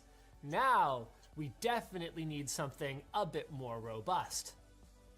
Or do we? This overclock was actually achieved using just a Noctua NF-U12S, a mid-range air cooler coming in at just $60. And with just one fan, it was able to keep us at a max of 84 degrees. Now, that is a little toasty, and with our fan at full blast, it was a little loud, at least by Noctua standards, at 45 decibels. So, well, now it's time to go water cooling then, right? Maybe. But not until we've adjusted our test setup. The thing is, 43 decibels is clearly audible and bordering on annoying to have right next to your head. But for context, the average office is 50 decibels. So because noise is just as important as cooling performance, we had to create an environment where we could properly evaluate both. Okay, so why don't you show me what you've done here? Yes, welcome to my room of quietness. This used to be an office, you know. Yes, but now it's uncomfortably silent. So we know this is kind of ghetto, but it works via the same principles as our recent server room sound deadening video. Basically, if you take a bunch of loosely packed, permeable mass and you put it all around where you're trying to block the sound, you don't get any standing waves. It ends up absorbing a lot of the sound that's trying to come in and preventing any reflections and bouncing. So basically, because we can easily control the HVAC, this room has its own dedicated thermostat, and because we've got all these beanbags set up, we're able to achieve, what was it? 26 decibels. A 26 decibel noise floor in here. That means that we can comfortably measure devices like this computer that are not much above 30. Now this computer has been modified from our original configuration a little bit. So it's running 4 of Noctua's NF-A12X25 FLX fans with their ultra low noise adapter coming off the power supply. So these are at just 900 RPM. That power supply is a prime fanless titanium from Seasonic unit, so it's not making any noise. The graphics card, there's not much we can do. Your system's gonna have a graphics card in it, but it does have a silent mode. It does have, oh, it does. Oh, the fans are off. It has a switch on it. Perfect. Thank you, ROG Strix. So what this means then is that our only variable is our CPU cooler. Now, some of you have probably noticed that the spot where we mounted the radiators is in the top, because we've got case fans in the front here, and that was for a reason. So on the one hand, yes, drawing in fresh air for your radiator is going to give it an advantage versus drawing in warmed up air and exhausting it out the top of the system. However, what we found was that the disadvantage from an acoustic standpoint of having it right there in the front of the case was much greater than the advantage it gained from having access to fresh airflow. Especially because you guys got to consider, this is not exactly a little tiny mid-tower chassis. We've got 3 intake fans, so the ambient temperature inside the case is really not that much warmer. So to keep things as real world as possible, we're using the Blender Classroom test. So that takes about 17 minutes, and that's enough time to heat up most AIOs. And we were having issues where the whole room was heating up 2 to 3 degrees. And given that's more than the variation between all of our coolers, we had to have HVAC on and the door open, and then run in at about 16 minutes, turn the HVAC off, measure the acoustics, and boom. So with that out of the way, we're ready for the results. That we are. Are you excited? I actually am. Which one of these do you think is the best? Cooling, purely cooling. Am I supposed to play devil's advocate, or am I Actually guess. Actually guess. I would guess that it's going to be the triple 120mm red from a sheer mass and surface area perspective. Not even in second. This guy here. Really? Yep. Which one do you think? So hold on, we're talking raw performance at a given noise level. Just raw performance. Straight up raw performance. Yep. This beats this. Yep. 78 degrees, 81. Wow, that's not even that close. No. Okay. And guess what? Guess what sound level they were both at then? Oh man. Okay, this one right here was at 36. Okay, 36 decibels? Yeah. Okay. I would say this, with only 2 fans, is going to have to be a little louder. 38. 34. Really? It's quieter too? Yeah. There. And the worst part is that this right here outperforms the 360. And isn't the 360 the one that comes with their new redesigned cold plate? Yeah. So the S.S.H one, it's only a 2-degree difference, but also like 79, 81. So it's quieter as well. Yeah, and this right here, garbage, 86 degrees. This guy fared pretty well. So. Okay, well now let's talk price to performance then. So we know this is our least expensive offering. This was like our mid-tier air cooler. Yeah. This is probably more like $80, right? $70. The one that I really don't understand is how this performs so well. I guess this is really a testament to how well heat pipes perform then. And also just Noctua. Like, they just kill it. They know their shiz. But if you think about it, like, yes, water transfers heat very quickly, but heat pipes are also fluid heat transfer. So this is actually phase change cooling on a certain level. So then one point of clarification though, do you think this is unique to Corsair's AIOs? Like, are they just bad? No, I think they're pretty good. They're just like the largest company for AIOs, and they all use basically the same design, so it's the most representative. Right, because that's what people are probably going to buy. I'm going to get you to take these 2 away since they're done. So things don't look great for our water coolers, but there is more to the story than performance, noise levels, and price to performance. Let's run through some more pros and cons. So one big problem, an additional problem for water coolers, is actually the pump. Not only does that add additional noise and cost, it also adds a point of failure, and a nasty one too, since not only are pumps more likely to fail than a fan, but when they do, it's more catastrophic for your cooling and it's harder to detect. Now, if your CPU fan dies, then you can probably see that it isn't spinning and then slap a case fan on there until a new one arrives. With a pump, you better hope that you have your software monitoring enabled, and then when it does bite the bullet, you pretty much just need to pony up for an entire new unit. An unattractive prospect since AIOs, like I said, extra components, tend to be more expensive than heatsinks with similar performance. But that doesn't mean that AIOs don't have some advantages. Because it's full of water, an AIO has greater thermal mass than a heatsink. That means that even though after a long load, its performance might not be as impressive, during short bursts, like while your CPU is turboing up, that extra heat can be absorbed, then dissipated later without such stark swings in temperatures. Also, if you regularly move your PC, like to LAN parties and such, transportation is arguably much safer with an AIO. I mean, we are talking for this guy, 12 points of contact versus just 2 for this.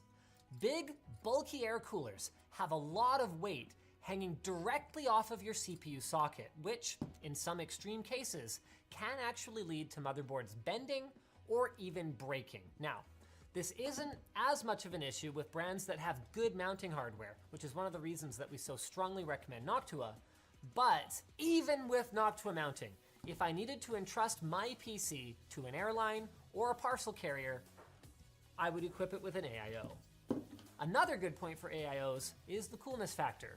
Not coolness for your CPU, or even for your motherboard's VRM, which can benefit from incidental airflow that bleeds away from the heatsink, but I mean coolness for showing off your PC. Now, naturally this comes down to personal preference. Some people really like the look of big air coolers. Yeah.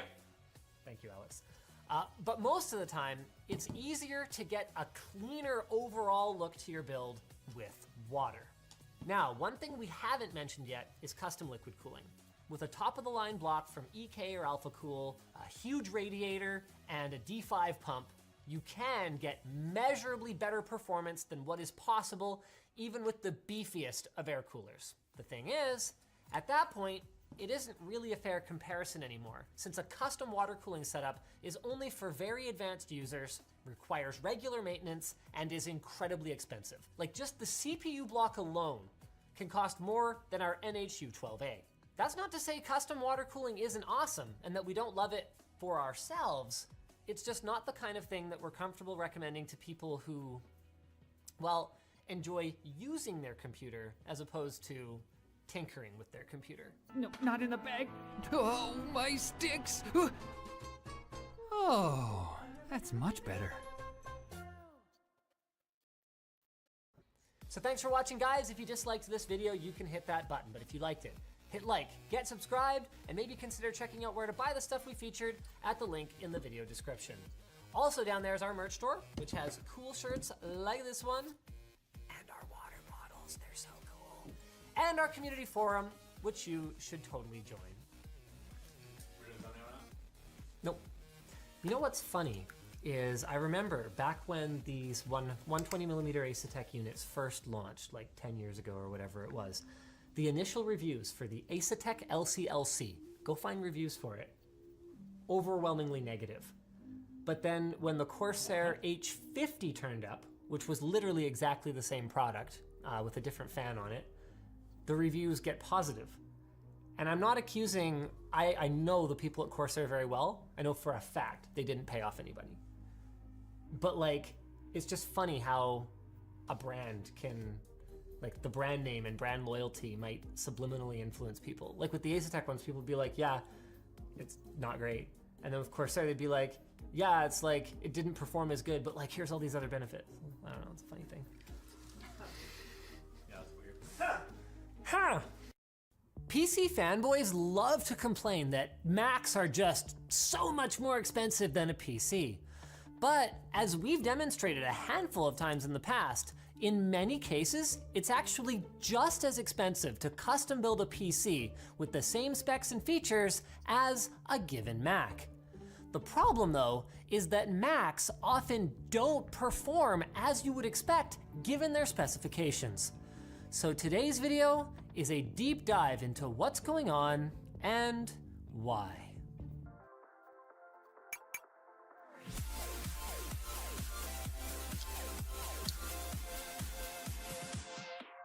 Now, as you probably already know, Apple designs their own computers. And when I say designs, I mean designs. They're slim, they're lightweight, and they've got specs that make your eyes light up and go, ooh. But in the pursuit of sex appeal, they often don't do those sometimes very impressive specs justice. The reason? Thermals. Now, this is a little bit strange for reasons that we'll get into more later, but watch this. I can fire up quite literally any stress test. This is Prime 95 right here. And within moments, I will have temperatures rapidly approaching 100 degrees, the point at which most Intel CPUs will throttle back their clock speeds in order to protect themselves from damage. How can they get away with this? Well, Apple's done a little bit of trickery here and adjusted the voltage and fan curves in macOS so that they can hit a higher thermal threshold without throttling too far below Intel's advertised base clock. But even at room temperature, it's on a knife's edge. And in boot camp, those tweaks get thrown out the windows, pun intended, which means the voltages are higher and the threshold for throttling triggers sooner, making for a sluggish mess of an experience overall. This actually made waves back when the 2018 MacBook Pro launched because Apple accidentally didn't have those tweaks enabled in macOS, meaning that the Core i9 equipped model throttled well below base clock at 100 degrees. Now they promptly fixed it, But is it fixed, or is it just software trickery to mask a bad design? To find out, we designed a little test. We compared the MacBook Pro 2018 and the Mac Mini running the Blender classroom rendering test using their stock cooling solutions at room temperature against the exact same two machines inside a custom chill box of our own creation that we held well below ambient temperatures. And what's obvious from our test is that in Apple's pursuit of sex appeal, they're leaving a significant amount of performance on the table for their users. Now, the obvious retort might be, yeah, but that's a totally unrealistic scenario. Would a laptop PC achieve these results? And in fairness, the answer in many cases is no. Most notebooks, PC and Mac alike, with Intel HK series chips, thermal throttle. But many of them to a lesser degree. Part of the problem boils down to Intel's delays in getting their 10nm production going, and this is compounded by their recent pattern of releasing processors with TDPs, so this is the amount of heat that they're supposed to output, that are spec'd much lower than they actually should be. They've even done this with some of their desktop processors. Essentially, what they're doing right now then is stuffing more and more cores into the same package size as before, but with the same transistor size, meaning that they're generating more heat. That means that the only way for a manufacturer to rein in these chips is to test them themselves, then overbuild their cooling solution, which clearly can actually be done. It's just that Apple isn't doing it. And the thing is that even if you don't care about getting every last drop of performance out of your computer, this creates other problems too. A computer, any computer, for a fact, will fail more quickly when subjected to higher operating temperatures over its lifetime. And this can come about in a whole host of different ways. Just ask Louis Rossmann, or for that matter, anyone who's owned a 2011 or 2012 MacBook Pro with a dedicated GPU. Not only is heat bad for the chips themselves, the ones producing it, it's actually also unhealthy for the board that they're attached to. Hotspots on a PCB can and will cause flexing and warping as the materials repeatedly expand and contract, which can in turn lead to BGA components breaking away from their solder pads, and that's to say nothing of the health of any surface mount components nearby, like capacitors or resistors. All of which would require either a time-consuming repair or, if you go the official route, a costly and wasteful replacement of the entire board. So then what gives? Why would Apple do this to their hardware? Well, when it comes to the performance question, it seems to be because for a large enough a proportion of their customers, the looks and the status symbol of owning the machine are just more important than whether it's actually quick off the line. Although on that note, one innovation in recent CPU designs that has masked Apple's negligence is the advent of Turbo Boost, Intel's name for a technology that dramatically boosts the clock speed of a CPU temporarily during short bursts of activity, like while loading a web page or launching an application. Turbo Boost allows machines like their 2015 MacBook to actually feel pretty snappy in day-to-day use, but require literal water cooling to reach peak performance in heavy workloads. As for the reliability issues, honestly, my best guess is that they just don't care. I'm sure like any insurance company, they've done the analysis of their failure rates over time to ensure that AppleCare customers are covered by the policy that they bought, and then, as for the ones who didn't buy AppleCare, guess you should have bought AppleCare. It's not like you can take your business somewhere else if you want macOS. The real head scratcher here for me, though, is that Apple considers it okay for even their professional grade computers to throttle like this, but not for their flagship iPhone. You can run games or benchmarks all day long on this thing and never lose any performance to heat. Compare that to competing Android handsets, and you've got yourself actually a very compelling reason to buy an iPhone. So why this difference in philosophy?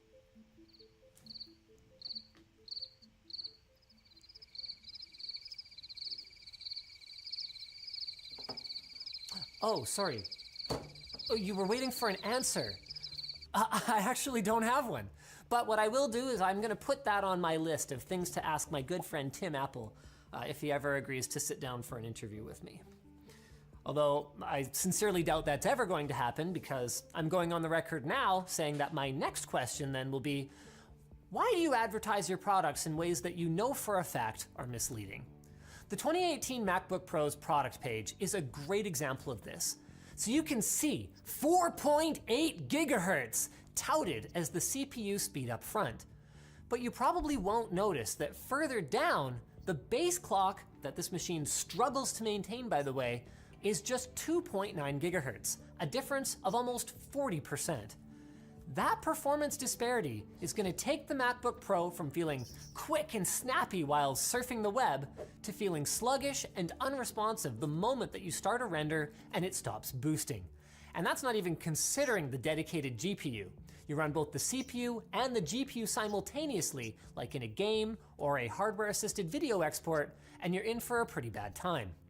One of the most frustrating aspects of all of this is that they're blatantly doing it on purpose. In our recent video where we used liquid metal thermal interface material on the MacBook Pro, we found that even with better cooling, temperatures were the same. So Apple took advantage of the extra thermal headroom by keeping the fans low for as long as possible, instead of attempting to boost the CPU's performance for longer. I mean, I get it. Nobody wants their fans to ramp up like a jet engine just because they loaded a big file in Photoshop that made the CPU work for 5 seconds. But if we're running an all-core load, we're hitting 90+ degrees for more than that, the system needs to kick its fans into overdrive in order to protect itself. As for why Apple doesn't just equip its machines with processors that are more suited to the form factors that they target, remember guys, a slower CPU that doesn't throttle is not slower than a faster one that does. We're not sure why they don't do that. The only answer we can come up with is low marketing. But whatever the real reason is, the conclusion is clear here. Apple is specifically targeting the less tech-savvy market with their promises of magical, high-performance, thin design, lightweight, and low noise, all with stellar battery life. But you simply can't avoid the laws of physics, and there is nothing magical about what they're doing.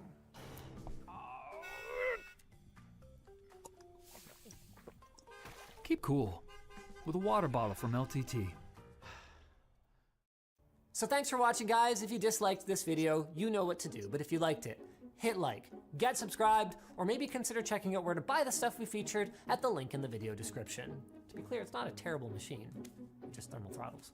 Also down there is our merch store, which has cool shirts like this one, and our community forum, which you should totally join.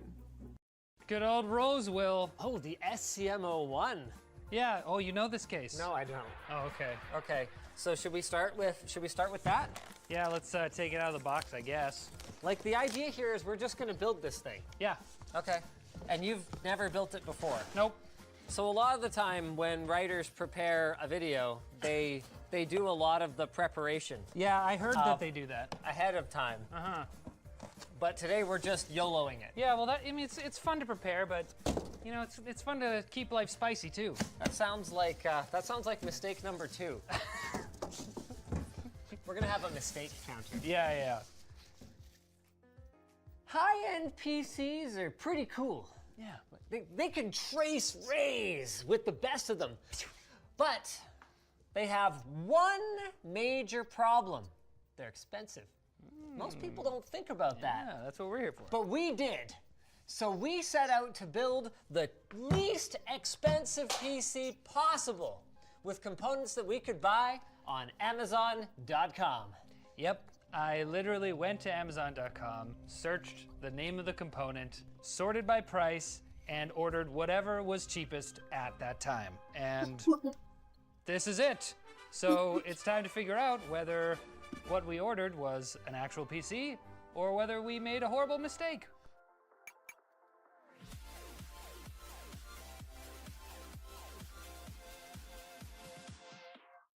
Okay, so I couldn't just go to Amazon.com and literally pick the cheapest option because they have to be compatible. If this is the cheapest case, and this is the cheapest board, then we're just going to have to put them together. It's only fair. So this is a LGA 775 socket motherboard. It's a Dell PowerEdge server board. Okay. Yes. So, and that's going to be compatible with our CPU, which is a Core 2 Duo E8400 from Intel. Are you sure? What? That that's going to be compatible? Most server boards from that generation were LGA 771. That is a good point. I've never seen that before. And this is a locking floppy disk. Oh, cool. This is locking IDE. Oh, cool. Do you want to come in and get some close-ups of this? Jeez, Linus, I'm so sorry. Oh my God. So this is an Insignia. It doesn't weigh much more than the box, does it? Try it. Oh, wow. You know what, since I'm tired of being dumped on, look at this, it's a hard drive. It's probably perfectly functional. I'm pretty sure it's new. Why are you asking me questions like that? I didn't know they still made 160 gig hard drives. We have a single DDR2 DIMM that is 2 gigs big. This is not ECC, and this is a server board. Oh my God. No, it should support. Oh. And that says memory ECC DDR2. Wait, chipset. That's not the socket. Wait, front side bus, 800 megahertz for Pentium 4. Well, hold on a second. This might actually be 775, but oh my God, this is a Pentium board. I don't believe this will work with a Core 2 Duo. The graphics card is a blazing fast AMD Radeon 6350. All right, how much did this cost us? This cost us a whopping, actually, $28.88. Wow. It's the most expensive part out of all of them, which is great news to hear when it might not even work. You know this is not DVI, right? Yeah, this is a different port that is, everyone knows is not DVI. You have actually done something today that hasn't happened in a while. You've shown me 3 tech things that I have never seen before in a single sitting. That could be the title of the video. I've never seen this before. This port, these like doohickeys on the IDE things, this cooler mount. Oh, you've never seen that? I've never seen that before. And I've never seen it either. Yeah. Well, we do have some other processors that might work, Linus. Look at this wonderful selection of Pentiums and one Celeron. So a lot of these are newer. New Pentium, old Pentium. Pretty different. Okay, here's what I think we have to do. I think we have to order the cheapest one from Amazon. That's true. We have to stay true. We have to, to our stand strong. Okay, so then there's going to be some movie magic. Yeah. And we'll get back to this next week, I guess. So this is attempt number 2. Wait, this is the old stuff. Are we even using this anymore? Yeah, no, we're not using that. Put that away. I never want to see it again. This is also meant for a pre-built system. Right. But as you can see, it's a little more of a normal layout motherboard meant for, it's a regular micro ATX form factor. Yeah. It actually has front panel connector pins on it. Which we can short. Yeah, we're gonna have to guess at them a little bit, but at least there's something to guess at. Indeed. Wow, even a PCI Express 16X slot this time. Good job, Riley. I did it. You've still This got is the same. the graphics card of doom here. Same AMD Radeon 6350 with a DMS connector. So we know what the connector's called now. DMS 59. DMS 59. DMS gonna give it to you. What? No. This connector, curiously, is one that's meant to drive 2 displays by default. So that's why both adapters go from one DMS 59 end to 2 of the other thing. Yeah. VGA, all digital interface. Ooh. Okay, what else did we change? Okay, and the last one we changed was the RAM. We have real DDR2 non-ECC RAM. Because that was the problem. We had a server board. It was only compatible with ECC RAM. Also, this is DDR3. You know this, right? What? What are you talking about? I haven't written in the script DDR3, all right? I'm just... Okay, so everything's here. Yep. Should we build it? I hope we can. They fit in the holes. It's like they were actually designed to fit together. Pow! Yeah. Boom! Pow! Yeah, dual channel, baby. 4 gigs of RAM. Yep. We paid $8 for 4 gigs last time. Right. And now we're up to 18. So $10 more for So we paid an DDR3. extra $13. But for it to be plus the compatible. adapters, which I actually don't have in here. Minor details. But I think they were like $3. Hey, okay. It's kind of coming together now. Looks like this might be a PC. I mean, that's not a great indicator. But it's on. Which is farther than we got last time. Sweet music. Yeah, oh man, I need like a piece of tape or something. It's so annoying. What, new RAM? Yeah, it's worth a shot. I honestly don't think it's RAM though. Let's give it a shot. This is pretty much our most compatible DDR3 RAM, this Ripjaw Z stuff. Okay, everybody. Okay, so I got a tray full of LGA, I think they're LGA 775 Pentiums, and yeah, this one's not. The $69 gaming PC, because that I think it had an E7500 in it, but we'll see. Yeah. Okay, Should we try yeah. it? Let's. Room there. You know what? That seems promising. That is? Yes. That's an E7500. Oh, well, let's try that first. Haha. Do we know that this one works? That was what was originally in the $69 gaming PC. Great. I was there. And I was there too. All right. Yeah. Screw it. I mean, I don't even have to put the heatsink on to know if this worked any better. Okay, can I have the RAM from $69 gaming PC too? Let's just... Eventually we just put all the components in here. Samsung quality here.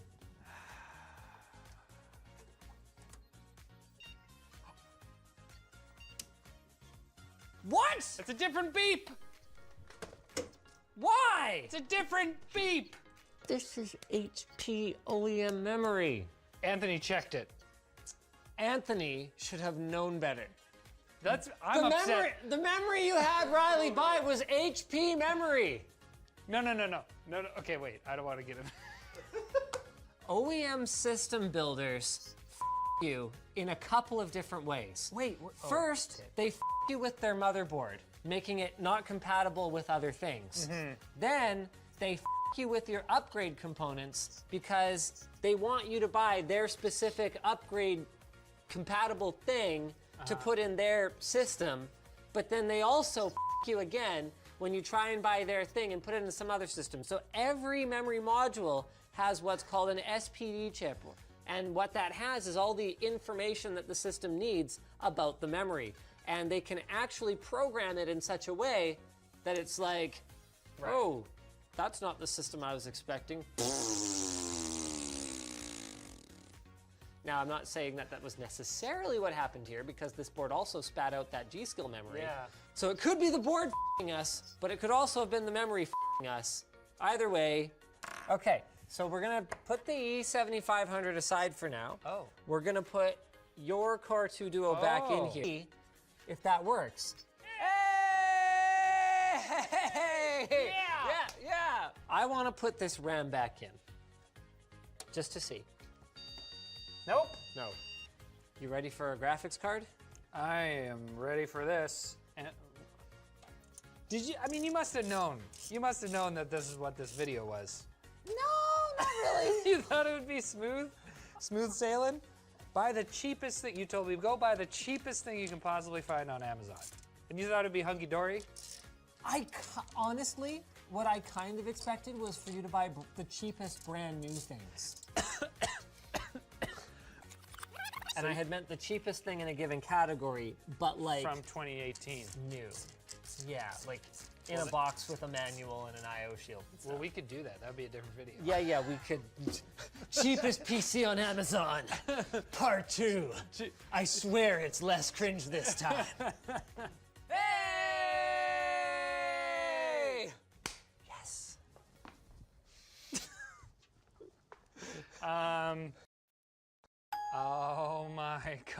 Hey, not bad. Is it gonna make it all the way to the desktop? Linus! Tech tips. Tech tips I am vindicated. is welcome. Welcome to a functioning Yes. PC. Do we have gigabit LAN? You can. It is. It's gigabit. Oh, It's man. Broadcom and Net Extreme gigabit. That's the good kind. Extreme! Okay, so the first thing we want to know is what exactly the crap graphics card this is. I know what it is. I have that information. He can actually look it up faster than I can check in Device Manager because of how slow this thing is. It's a Radeon 6350. Turns out this is actually a Radeon 5450. So it might have been mislabeled on your listing there, but that's what it shows up. I got swindled. Get him!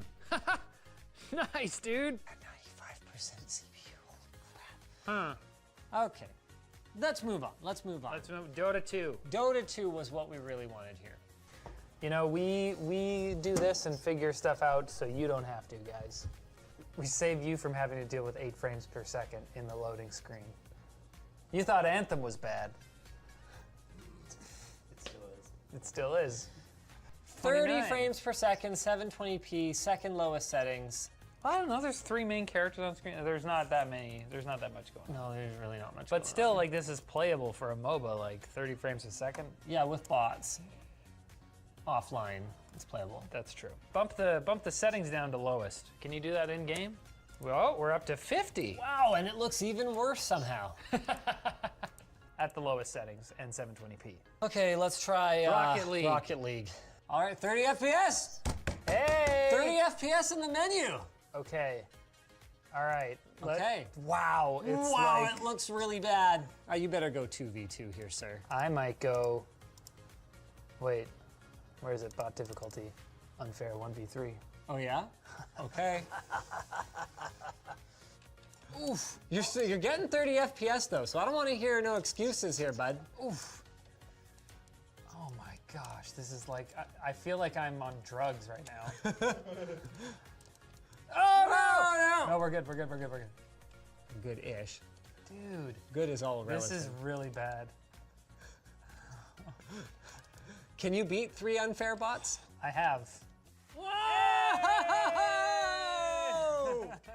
Oh no! This is a clinic, folks. This is how it's done. Look at this. Look at this. He's gonna score the long ball. Oh! He put the car in the net. All right, sports fans, this is why we all watch the game. Oh, Chipper! Chipper! So what we're discovering here is that unless you're gonna meet a certain sort of threshold for how much you're gonna spend, there are certain components that are expensive to buy standalone, like a case, just because of the logistics of the thing, is never gonna cost below a certain amount. You gotta ship it and stuff. Whereas when you buy it as part of a bundle, it might contribute very little of the value of the total PC, as we saw with the $69 gaming PC. So we stand by our previous recommendation for low budget gamers. Rather than trying to go on a retail site like Amazon, buy all the cheapest stuff, slap it together and hope that you can get it working, we'd really recommend doing what we did last time, buying an already working computer, and then, if you've got the budget for it, even down the line, applying a few choice upgrades in order to smooth out the experience. Because this was $150, just all the parts by itself, and that computer was 30 bucks, plus 30 bucks, plus another 60 bucks for a GPU. Yeah. 120 bucks altogether. And We it got was- a good gaming experience. That was a way better gaming experience. Way This is better. Terrible. Yeah. And for those of you out there being like, but Linus, not everything is about gaming. Trust me, it's terrible for everything else too. Can Yehudi do this? Maximum Package, the WAN hoodie by LTT. So thanks for watching, guys. Really, thank you for watching. Thank you for accompanying us on this painful journey. But we had fun, didn't we? Hey, I learned a lot. We had fun. If you guys disliked this video, you can hit that button. But if you liked it, hit like, get subscribed, or maybe consider checking out where to buy the stuff we featured at the link in the video description. Also down there is our merch store, which has cool shirts like this one, and our community forum, which you should totally join. By the way, Anthony sent me an email, said he was exonerated by an email that he found. Oh, that's true. Where apparently I signed off on the memory. I confess, I never clicked the link. Yeah. And the listing for it did not specify that it was HP system-specific RAM, so... I'm exonerated too. So everyone's exonerated. Wow. Except the Amazon seller that shipped us these. Yeah, stay away from them. Yeah, buttheads. Whenever we put together a list of recommended parts for building your own PC, there's one complaint that shows... eBay, you dumb Canadian Yeah, that.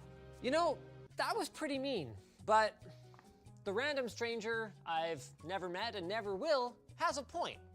Maybe it's just as viable and maybe it's way cheaper to build a PC on eBay. Maybe within the same budget, you could build a much more kick-ass rig than you could by going through Newegg or Amazon. Maybe none of this is a maybe, because maybe we already did it. And maybe I'm gonna tell you guys all about it.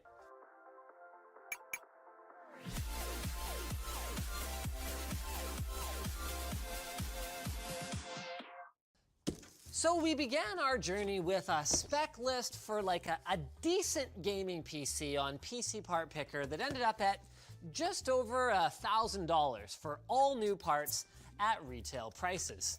Now, we didn't choose this price point for any particular reason other than that it's just kind of what we ended up with for a good bang for the buck gaming PC. So, with any luck, eBay is either going to increase our bang or decrease the buck. Now, of course, regardless of price, the main disadvantage of ordering off eBay is that you're going to be stuck getting all of your parts piecemeal, which for us meant that we actually had to wait about a month in between ordering all this stuff and making this video here for you people, which is gonna be an eternity if you're just looking to fire up some Apex Legends with your buddies. Now, to mitigate that somewhat, we did actually limit ourselves to buy it now items rather than furiously refreshing auction pages. So you can assume that with some more patience, you could actually do a little bit better than us. But then, how well did we do? It's time for a haul video!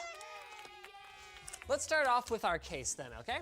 This honestly didn't matter much. We were going for cheap and functional, and it ended up being a Rosewill Nautilus that won the day. It was packed, well, enough, and it's arguably a reasonably attractive case too, if you're into the whole kind of glossy plastic look. Now, you might be thinking to yourself, when you first open up the case, doesn't the Nautilus come with 2 fans in the box? And yes, it does. They just happened to be loose in the box for us for some reason. Actually, if we're being honest, the shipping was overall quite horrible for this thing. And worse, the Nautilus is supposed to have a windowed side panel. And as you guys already saw, it does. It just was installed on the wrong side. So clearly they were packing it up in a freaking hurry. I mean, this is what you get sometimes when you go with eBay. And the thing is that with cheap cases, we actually found that the pricing for used ones on eBay wasn't really any better than just buying an entry-level case at retail. Unless, of course, you count the extra value. Ah, yes, not 1, not 2, but 3 extra SATA cables were included in the box. So then once we get all of our wires managed and kind of where they're supposed to be, right, gotta take that off, that's a window there. We can move on. 0 gravity. That seems to be what whoever packed this was hoping for, because that's the only way it was gonna survive. Next up is our power supply.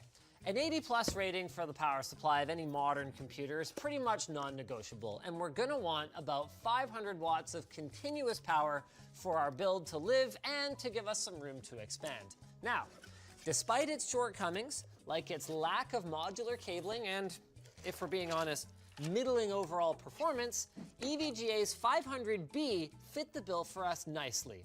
Now this one right here is an open box model, so it hasn't been used very much, if at all. Actually, it doesn't have a speck of dust on it. So this looks like a pretty good score for $25 US. Now for the platform that's gonna go into our kind of rat's nest over here, we wanted something that was gonna have at least 8 threads with enough per thread performance that games won't end up slowed down by our CPU. So Ryzen is kind of a no-brainer at this price point, and there were some very decent deals to be had on the Gen 1 Ryzen 5 1600X. Now, we had considered an engineering sample of Core i7 8700 non-K, but it has a locked multiplier and no heatsink in the box. If we're gonna have to buy a CPU cooler anyway, we want to be able to overclock. So we ended up, by the way, get this out, there we go, with a Deepcool Gam Max 400, which cost us about $24. Now, with just a 6-core CPU and a single graphics card, we don't need the fanciest motherboard on the block. So we went hunting for a B-series board with a decent VRM layout for that overclocking.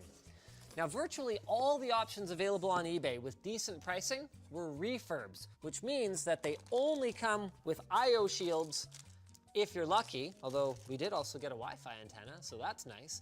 But thankfully, that's actually not a big deal for us, thanks to our, wait for it, bonus SATA cables. Anyway, the choice really came down to between 2 boards from ASUS, the B350 Plus and the B450 Plus.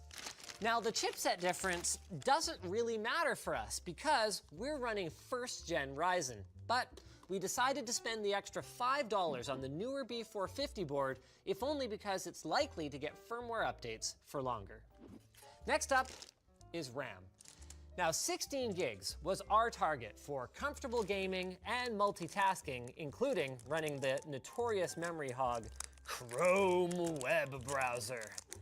But the thing that we kind of ran into here is that memory deals on eBay were few and far between.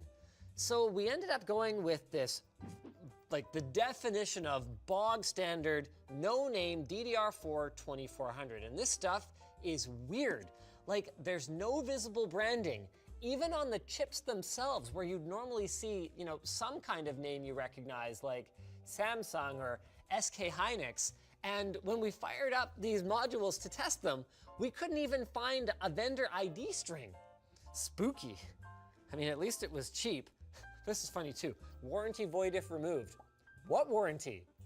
From who? Nobody knows. Anyway, speaking of cheap, our storage options. Now, we wanted an SSD that was large enough to handle our operating system and our key applications. So a Crucial MX500 250 gig fit the bill just nicely. Not only is it, yes, dirt cheap, but it also has a DRAM cache, which is important for its long-term performance.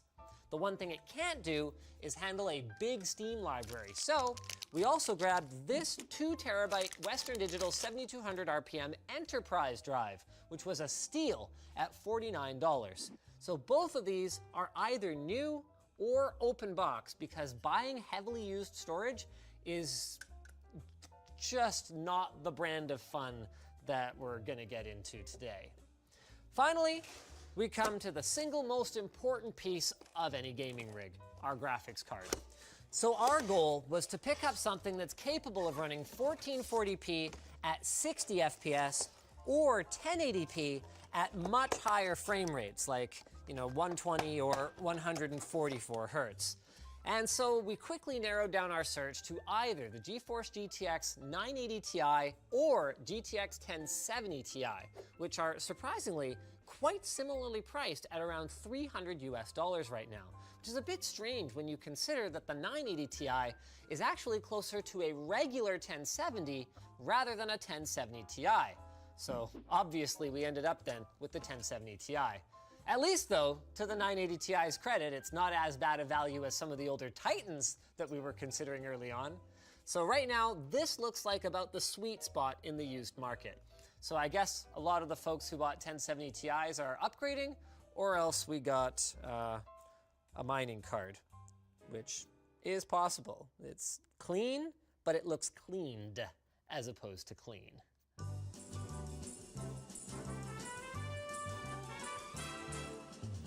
So after a not insignificant amount of cable management, thank you, Anthony, we've got our build in all of its second-hand glory. All in, we spent about $776 before shipping, which if we were in the continental US would have been about $50, which is just about $250 saved versus our retail build. Now, there are a couple of small issues, like that wireless antenna I was so pleased about being included.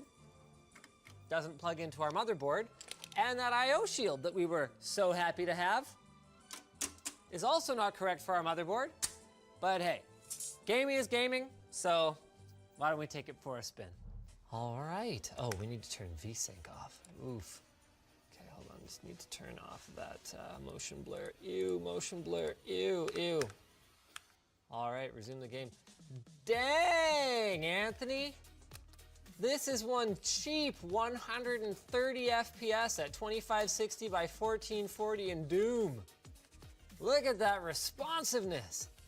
I mean, you'd never know, sort of looking at the frame rates we're running at here, that this is like a, ghetto jank eBay PC.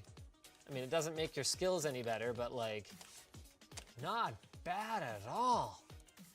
Oops, I hit him in the ankles. Oh no, oh no.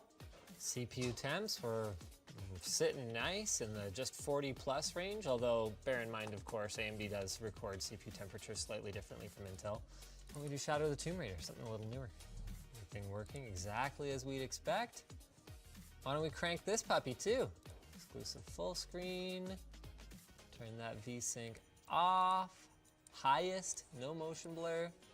So here we're stuck with the built-in benchmark, but that'll still give us a pretty good idea of how this guy's gonna run. Were you using hot glue for this build, Anthony? No, but I did use a few tweezers. Ah, well, someone got hot glue on the table. Oh, you know what? I think that was me. Not bad. So remembering that we were targeting 1440p, 60 FPS, that is looking pretty darn nice. So yeah, we're a little on the low side, but remember, we absolutely cranked this game, and this is one of the top AAA titles from 2018, so. Oh good, he gave me a gun. Oh, that's so nice. What a nice person. And inspect weapon, really? That's a button to stare at your weapon? So we're in Apex Legends now. I'm aware that the HD textures are not done downloading, but for some reason they've stopped coming down, and I don't really know what the issue is with that. So we're just gonna go ahead and assume that it'll be some performance amount that's a little lower than this.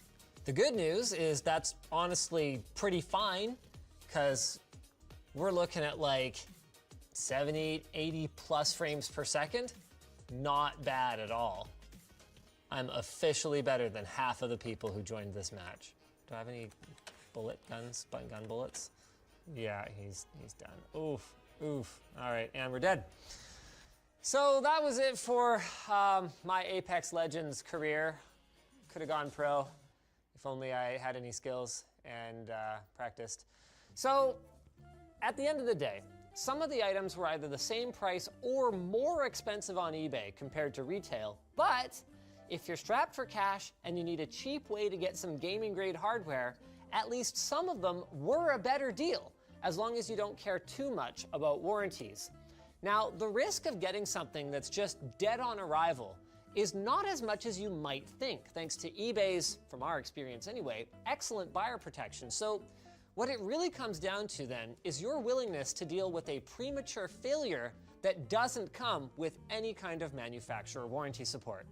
As for me, well, as a tinkerer, the way that I've always looked at it is that if I save nearly the cost of my single most expensive component on a build, then I can literally afford to replace any piece of it that fails, and worst case scenario, I'll be back where I started. Then, if it doesn't fail, well then, I get to keep that money in my pocket. And that's a pretty appealing reward for a little bit of extra effort and patience. No, not in the bag. Oh, my sticks. Oh, that's much better. So thanks for watching, guys. If this video sucked, you know what to do. But if it was awesome, hit like, get subscribed, or maybe consider checking out where to buy the stuff we featured at the link in the video description. Also down there is our merch store, which has cool shirts like this one, and our community forum, which you should totally join. I don't get to respond to the mean comments? You respond, but only with like a one-liner. That's all I get. I need chapstick. Oh, you're not gonna read them to me? No, you're gonna read them. I have to read them. That's the best part. Hey, we were out of ideas this week, and James had some time, so he compiled a list of mean comments from you guys to me, for me to read to you.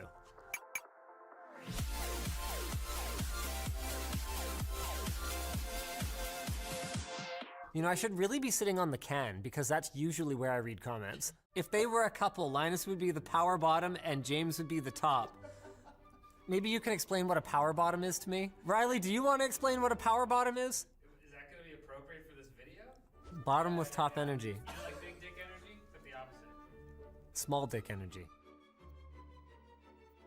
This dude looks like a used toilet brush. So, that's it? That's all? There's no context whatsoever? Linus in 2009 looks like a virgin. Linus in 2019 looks like a virgin in HD. Shut up, Riley! You still look like a cute lesbian. Sandals with socks, pure vagina repellent. You know what, I'm doing it. You spelled sandals wrong. I feel a little better right now. Linus looks like he just got out of his Subaru after ripping a fat vape. What video is this on? The hot tub one. The hot tub one. I always lol hard at the group part of Linus Media group. It's Napoleon syndrome, little man syndrome, or whatever else you wish to call it. Call yourselves what you like, but we know the truth. A tiny little building with a boss who wears leather sandals and drives a spray-painted pink car. This is an 03 Civic, by the way. Holy shit. Wow. Production-wise, you've done an amazing job. Other than doing half of your videos like football, the content has been great. I really wish YouTube would stop trying to shove this retard down our throats. Bigger question is, can you stay the off my home feed? I can't believe he's gaining subscribers with this content. Please stop making videos. Please. This shows you how fucking retarded Linus is. He blows tons of cash for his pointless studio, and his bedroom looks like Airbnb shit. I swear this motherfucker is mentally handicapped. Wow, Linus, you're still a low testosterone and a massive fucking fit. I always thought Linus was gay back in the NCIX days. Now I know he's just Canadian.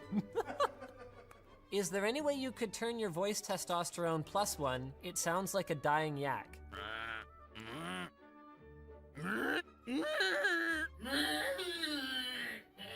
Bruce Jenner's gay cat has more testosterone than these whiny twats connecting Ethernet cables. Keck. Came here straight from a woman YouTuber and instantly noticed Linus's voice is higher. I can't wait for the day when Linus's balls drop to release his man voice. Oh, me neither.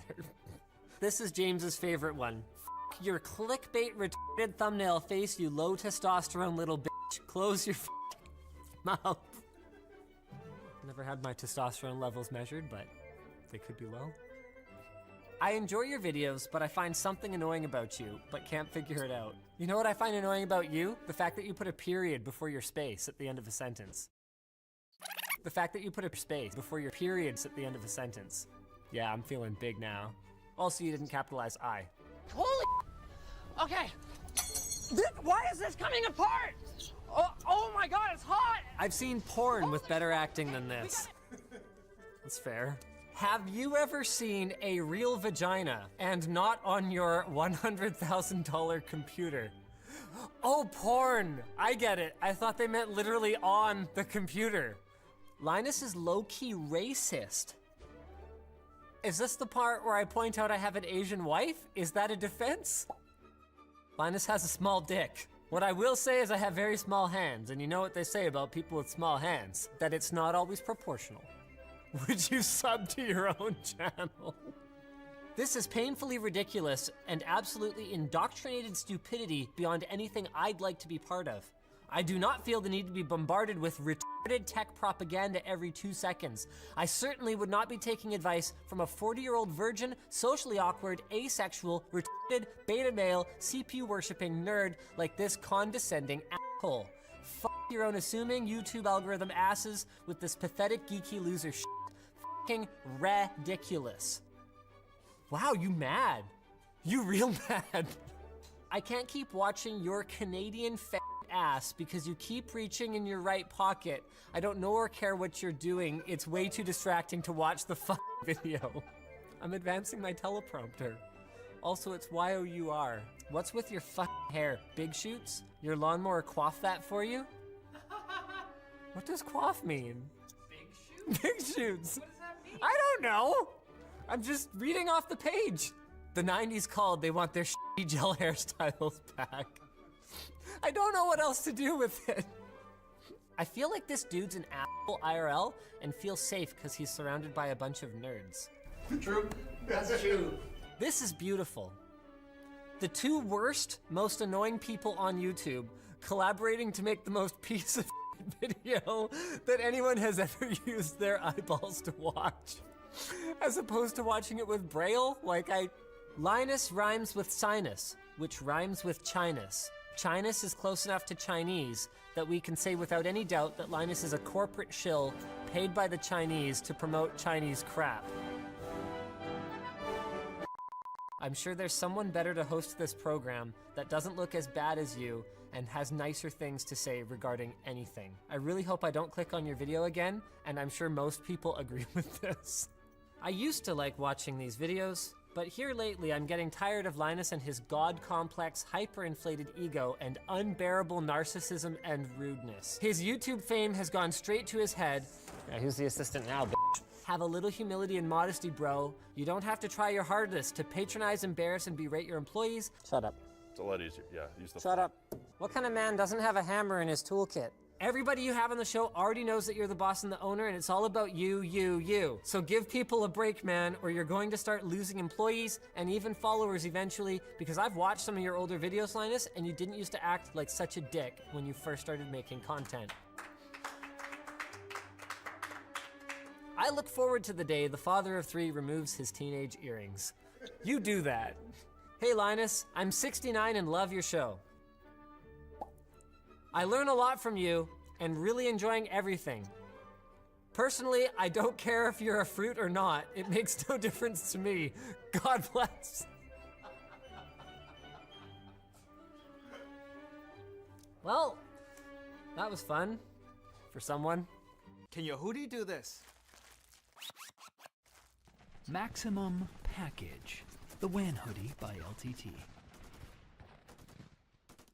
So thanks for watching, guys. If you disliked this video, you can hit that button, but if you liked it, hit like, get subscribed, or maybe consider checking out where to buy the stuff we featured at the link in the video description. Yes, my friends, you can get your very own YouTube hate down in the video description. Go now for 9 easy payments of only your pride and dignity, and our merch store is down there too.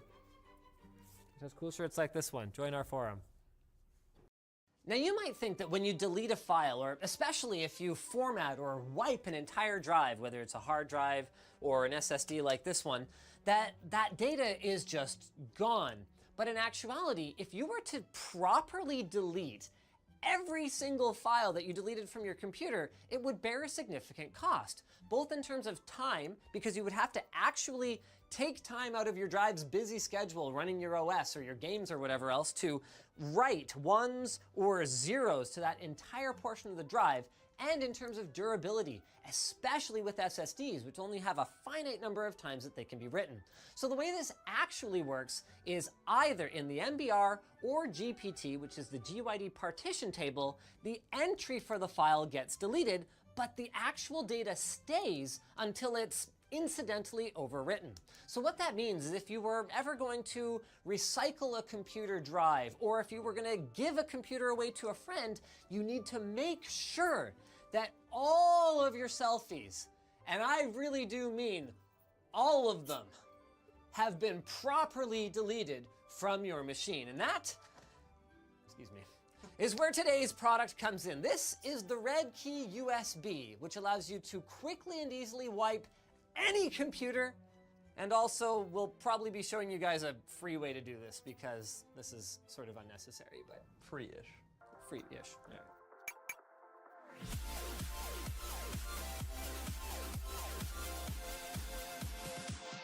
So let's start by taking a look at what's in here. So supposedly we should just plug this in and it'll give us its own little screen and it'll start wiping. So this is actually the original Red Key USB. It's funny. I don't know what to make of this guy. So it's a Kickstarter that did apparently deliver to its backers. Really, really small campaign. I think they only raised, what, like $11,000 or something like that.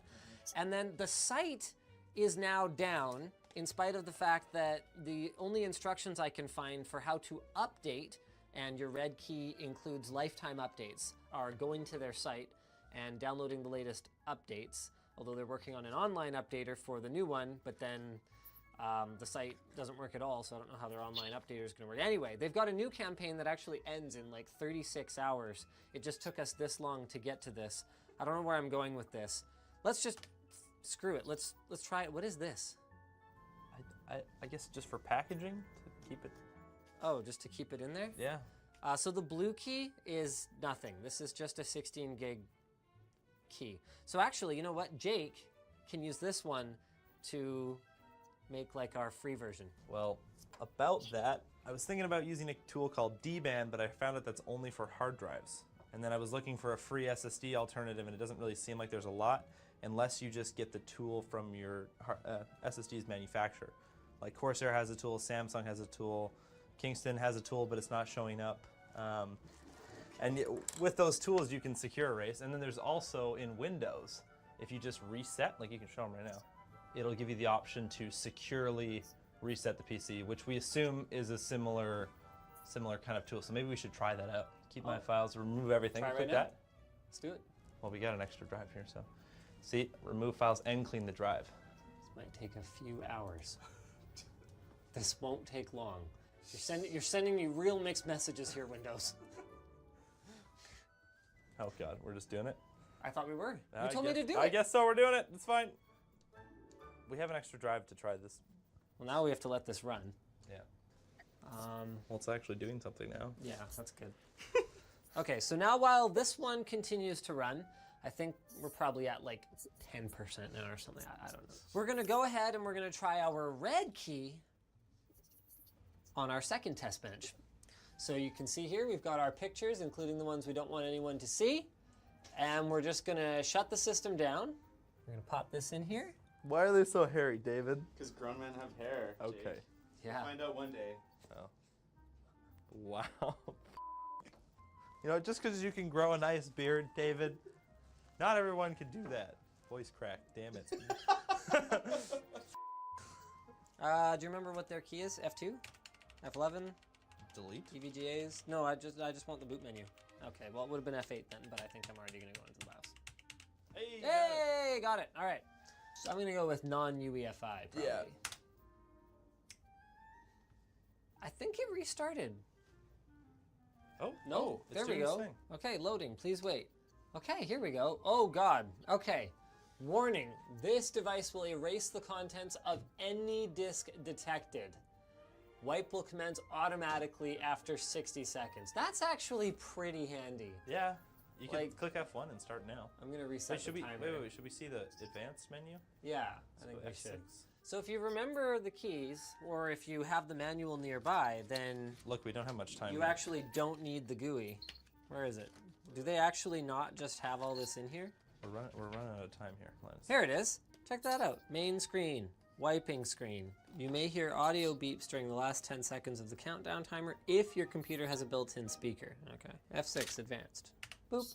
Will erase the contents of any disk detected. Method random, scramble. Okay. Oh, it's got like government standards. That's pretty cool. Department of Defense. Gutmann.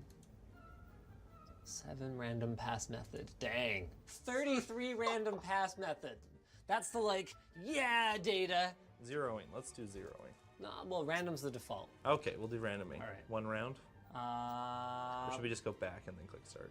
Let's go back. Let's do the default. Let's do the default. F3. F3. Cancel. Oh. Damn it. That's okay, weird. I got you. Oh, you got it. Never mind. So I guess we should wait so we can hear the beeps, hey? And we're back. We said with 10 seconds remaining. Oh, really? Do we want to wait the 35 seconds? Yeah, yeah. I want to experience this. I don't think this has a speaker built in. Yeah, it's not going to do it. There's a speaker header right here. Okay, I started it. Okay, so queued disks. It found our disk, and remaining time 2.5 hours. Oh. Cool. It's a good thing we used a 1 terabyte drive with this one. Good thing we did 1 pass. Pretty cool. 3 o'clock. Okay, it'll be done just before the end of the day. Why don't we go do the Smart Your Garage Door video then? Whoa. So we're back. Our data is wiped. We can remove the red key and power off the machine. So we need to put this SSD in a computer and see if there's any data on it still. Yes. Recover. Is it actually free? The free version is free. All right, what sort of files are we trying to recover? I mean, we're specifically looking for pictures, which will be a much faster scan. Yes, we could search for, do you want to search for all? Yeah, let's search for all. It's gonna take a long time. Yeah, this drive is blank AF, so we're probably gonna have to make a partition and stuff. Yeah, yeah, there we go. No files were found. Would you like to scan again with deep scan enabled? No, this can take over an hour on a large drive. Well, it's not that large of a drive. Okay. 23 files found. Oh, interesting. This device irrecoverably destroys data, so we should not be able to find anything.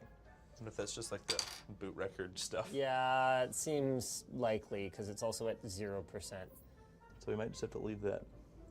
Should we check the Windows thing then? Yeah. That's gonna take a little longer to scan, I reckon. Well, let's throw it on my computer.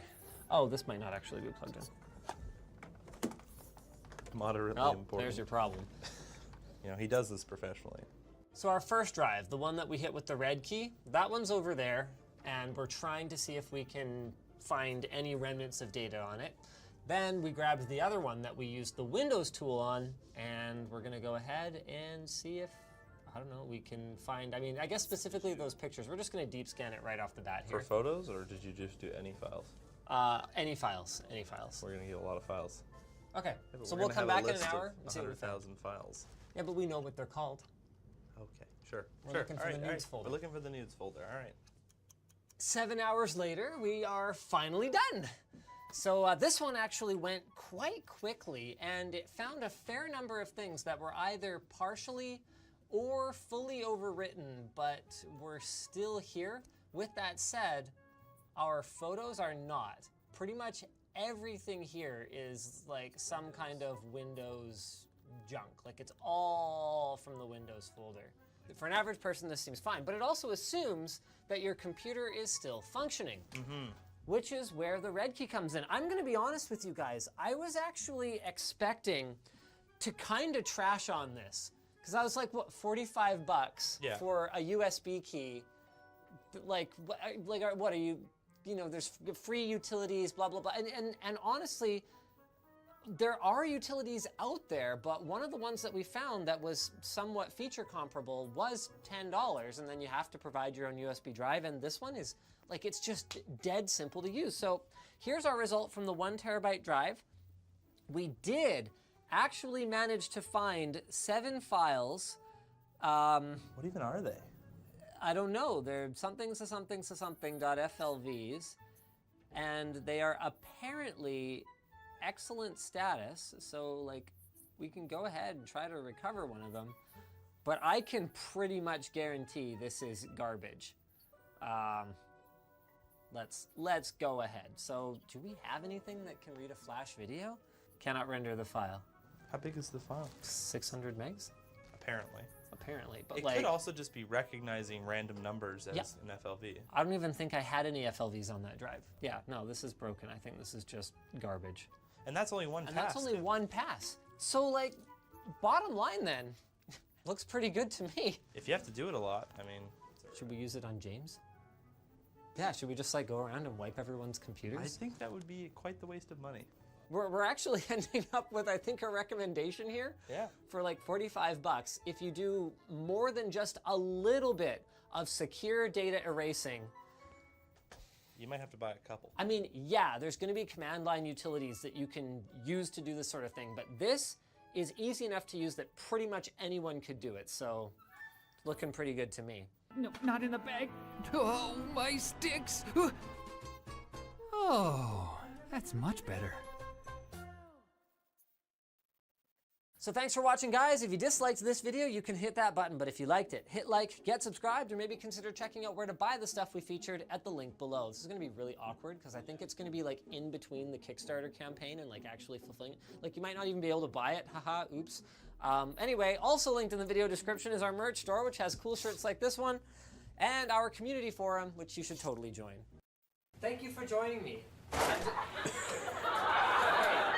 That didn't quite go as smoothly as I thought, but yep, that's me 10 years ago. Videos like this were filmed on a Sony Handycam that actually belonged to my boss at NCIX's son.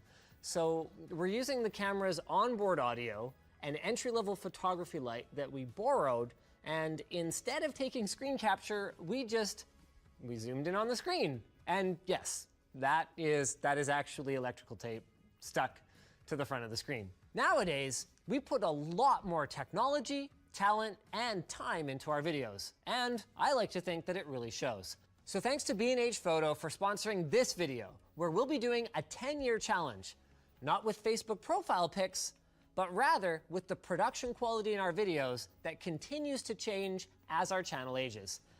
And I have got to admit, I actually got really nostalgic going through all this stuff. And I'm not the only one. Brandon? Can I get a holla?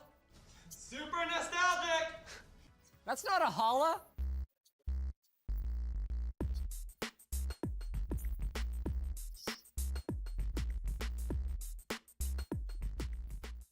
B&H Photo is the largest non-chain electronics retailer in the US, serving amateur and professional photographers and videographers since 1973. With fair pricing and a fantastic shopping experience, both online and in store, B&H has been our go-to gear store for over 6 years now. Check them out at the link in the video description, or learn more about our experiences with B&H at the end of the video. The early days were pretty rough, like this one, where we accidentally filmed an entire video without audio, and then instead of reshooting it, because I didn't have time, I just dubbed a voiceover at my desk. Wow, what is that? That's the transmitter, the infrared transmitter. Then there's this video that has audio, but with unbearable background noise because the camera and its onboard microphone were so close to the computer hardware we were trying to film. So there's a few buttons down at the bottom of the board. You've got your OC Genie. It's so funny for me to hear people harken back to the good old days when Linus Tech Tips was better, back when he was at NCIX. I mean, can you guys even imagine if I uploaded this video today? Why does Yvonne get abruptly cut off at the end of the clip? Oh, I feel bad for the... That's the actual end of the video. Like, we didn't edit that just now. And sadly, the quality of Linus Tech Tips basically didn't change for a solid year. LTT's first real hardware purchase was a Canon PowerShot SX1 IS, which was decidedly consumer grade, but definitely an upgrade over the original Sony camera because that one recorded to tape. So to ingest our footage, we actually had to connect the camera to a PC over FireWire, or actually a Mac to be more specific, and then capture the footage off of it. So yes, my friends, that thing was from the era when faster than real-time footage capture was a feature. What a pain in the butt. The SX1 IS actually recorded 1080p 30 FPS video fully digitally to SD cards, and had a pretty wicked optical zoom. But there were actually some ways that it was worse. It didn't support any form of external audio, so we couldn't even use that stupid gray Twinkie microphone. Mind you, at that point, the goal was not great production values on Linus Tech Tips, which was supposed to be our vlog channel anyway. Because remember, when I worked at NCIX, we were actually working on 2 video series concurrently. NCIX Tech Tips was, believe it or not, the higher production value one with editing, some graphics, and a little bit of preparation on my part. The problem was that we couldn't make those videos fast enough to meet the demand from all of our partners. So as a compromise, and it was actually my boss's idea, even though it ended up biting him in the butt when I ended up splitting later, we created Linus Tech Tips, which was still owned by NCIX at that time, and the videos still went on the NCIX website, but the company name was no longer in the title of the channel. So the idea was to give me a bit more leeway to be edgier and not worry as much about quality, which quickly turned into what I called the one-take policy, where we would just keep recording through stumbles with the goal of shooting as many as 6 to 8 videos in a single session that would last just 1 to 2 hours. Today we'll be unboxing the Sans Digital Tower Braid. You know what I like? I like things that are called special edition. You can see there's some more black stickers. These are to prevent people from taking it apart. Never take apart a hard drive. Thank you for checking out my blog on the WD Black. And that was really how things were for a long while.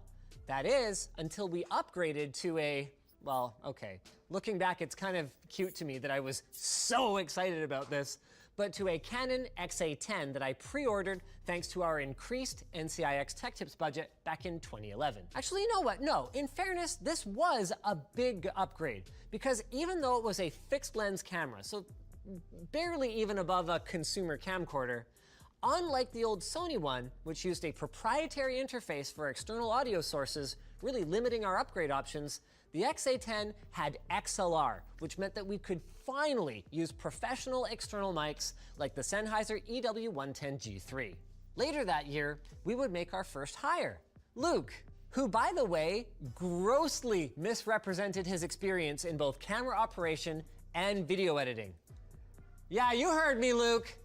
And let's start with a warm welcome for our guest camera operator who is also interviewing for the Tech Tips Assistant job. And we also reached 100,000 subscribers.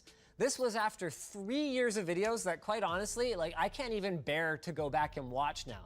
Like, those of you who have been with us since then, you guys are hardcore, like, just amazing. That stuff sucked. A year after that, in October 2012, we finally got our first piece of real professional caliber gear. At $8,000, the Sony FS700 would be our company's, which hadn't officially started yet, most expensive equipment purchase for years to come. By the end of 2012, we had moved into the era of Linus Media Group being a thing and Linus using his garage as a studio, which actually worked great because we could open the garage door to give us some natural light because we still didn't have enough lights. And we renoed the whole thing into a state that, I mean, we thought looked kind of cool and techy, including the original TechWiki set, which, believe it or not, was not an actual green screen, but rather real white walls that were supposed to look kind of like I was inside one of those Infinite White Apple commercials, but actually looked more like I was standing in front of an ugly piece of drywall.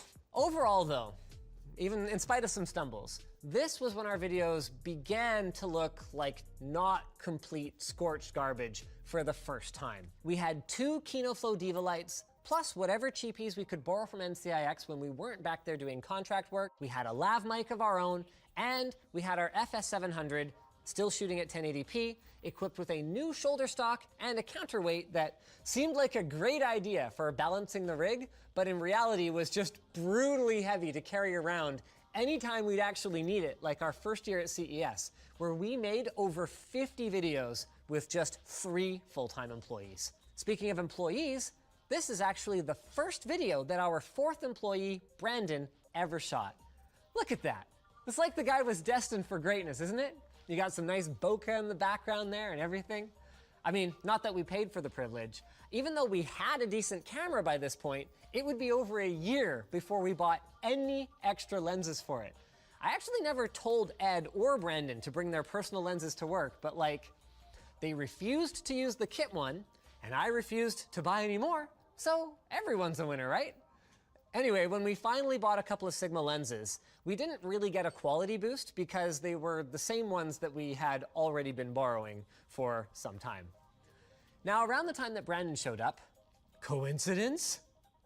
We also released our first video with dedicated B-roll footage. And it's actually, frankly, kind of amazing that we continued with the concept considering how bad these shots are in hindsight.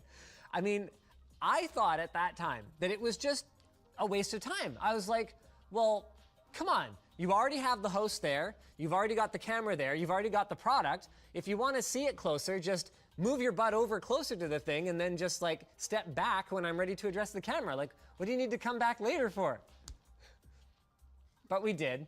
And it was around this time that we also made our first PC build guide ever on Linus Tech Tips. This was actually supposed to be a statement piece for us. It was the first time that we were going to try to meet or even exceed the production values of the NCIX Tech Tips that we had left behind with my old employer. And we spent a lot of time on the intro, the graphics, the lighting setup, and we even tried to get like as much depth to the shot as possible by pulling the table out from the shelves behind me and then positioning Brandon literally cheeks to the wall at the other end of the garage. One of the most amazing things about this video to me, which ended up doing 50,000 views in the first day, which was like a huge deal for us at that time, is that I was still doing all of these videos unscripted with, at most, bullet point notes open on a nearby laptop or scrawled on a nearby piece of paper. That changed when we switched sets yet again to the infamous Langley house, and Brandon won another battle with me. This is where the teleprompter makes its first appearance, allowing me to read my notes while looking directly into the lens. That is, at least once we started shooting our A-roll on a tripod, because Brandon refused to try to hold the camera with the teleprompter hanging off the front of it.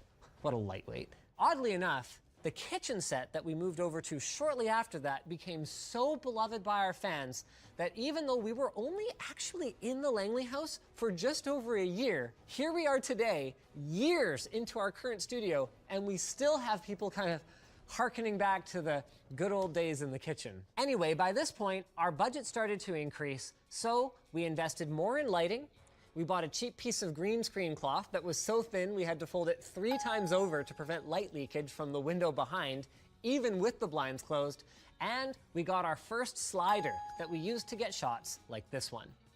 This is also around the time that we made our first purpose-made thumbnail image instead of just using a still from the video, and also when we made a pretty significant shift into actually writing full scripts, word for word or nearly, instead of just doing vlogs. So you guys see that eye contact I'm making with the camera there? That's because the video is scripted. Ultimately, we made this move as part of a change in direction towards reviews rather than unboxings, and as a way to both improve the information density of our videos and to leverage our larger production team without causing inefficiencies. So it was more work for me up front to create the scripts, but it made the shoots much easier and less time consuming because retakes were simple. And editing was also faster because there was just less garbage footage for, at that time, Taryn to sift through. In September of 2014, we celebrated 1 million subscribers with our 7-member production team, and over the following year, we built out our kit with fancier things like diffusers, which are especially important when you're using a jib, which was another new toy that we use for top-down shots like these. In 2015, we moved, finally, to the studio that we're in now. In retrospect, that seems like so few people to occupy this big of a space. We continued to build out our kit with all sorts of random stuff, closing out the year with our purchase of 2 Sony a7S IIs, which became our B-roll and run-and-gun show coverage cameras, pushing our poor Canon XA cameras to purely channel super fun duty, RIP. In 2016, we bought our first big kid lights, our 2 RE Sky panels, which are super bright, not to mention RGB, something our channel was definitely severely lacking. And then we kicked off 2017 by getting a bunch of new gear to make our lives easier at shows like CES, including our much more reliable Lectrosonics wireless mic packs, a variety of pods of various sorts, and a couple of knockoff Easy Rigs, which we only just replaced like last week with the real deal, because they're like $5,000 each. Honestly though, worth every penny, because these things have changed our lives and they allowed us to finally achieve my goal of handheld filming with a teleprompter. Anyway, shortly after we got back from CES, our new cameras arrived from Red, which, while painful for the bank account, and actually for our workflows at the time, because like 8K footage, there was definitely a workstation upgrade in there somewhere. They also gave us kind of a sense of relief, because at that point we had reached the top. There was nowhere else to go with our gear. I mean, people shoot Hollywood movies on these things. And yeah, who did I think I was kidding? Brandon always wants more stuff. So last year, after we changed over our set from something more setty to something that I think feels quite a bit more natural, we picked up a DJI Ronin 2 gimbal, which allows us to take smooth walking shots like this one. And then right before CES 2019, we bought a handful of Canon C200s to replace our poor A7S IIs that are both in various states of disrepair. And all of these things, aside from the fact that we're just geeks and we love new toys to play with, are essentially being purchased for the sole purpose of you guys being able to see and hear me in greater and greater definition. Something that over the past 10 years has surely become less appealing. Which I guess brings us perfectly into how B&H figures into all of this. The vast majority of those purchases have actually been through B&H, going all the way back to our original FS700. And even though I've only been to their New York store once, on a day that it happened to be closed, they've been very good to us over the years, with fair pricing, great customer service. We've actually had to return a fair few things for an assortment of reasons. Excellent delivery times, especially after their Canadian shipping got more competitive a few years back, and generally great selection. So it is no BS for me to say that it was pretty cool to have them reach out to sponsor this video, because to me, that's yet another indication of just how far we've come. Going from just even 6 years ago, not being able to get an appointment at a trade show to be shown around someone's booth, to being taken seriously by the real players in the production space.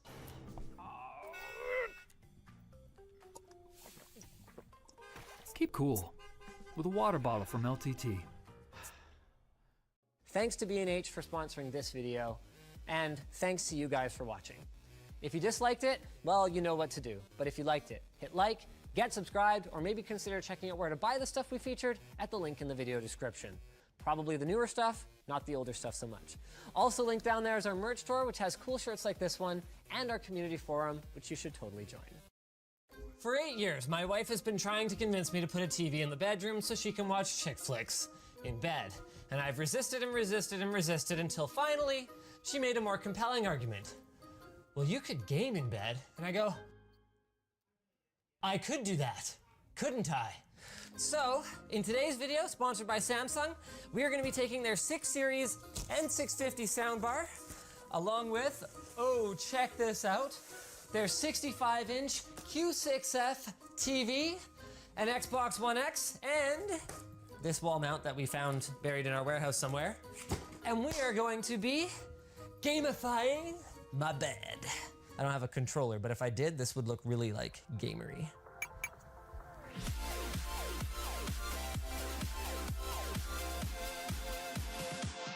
So step number 1 is gonna be to rearrange some furniture, because as you can clearly see, there is no obvious place to put a TV here at the foot of the bed.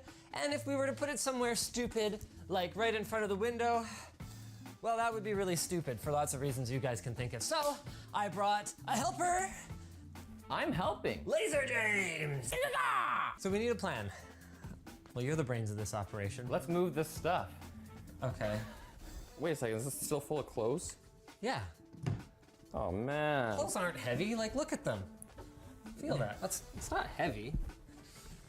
Are we sliding or lift? What are we doing here? We're probably sliding. These floors are pretty old and dinged up anyway. Yeah, there. See, that's not so bad.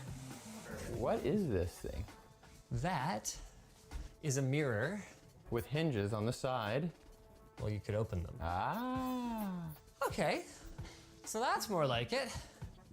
And you know what? I had actually thought that the bed might need to shift a little bit more this way, but I'm not even sure anymore.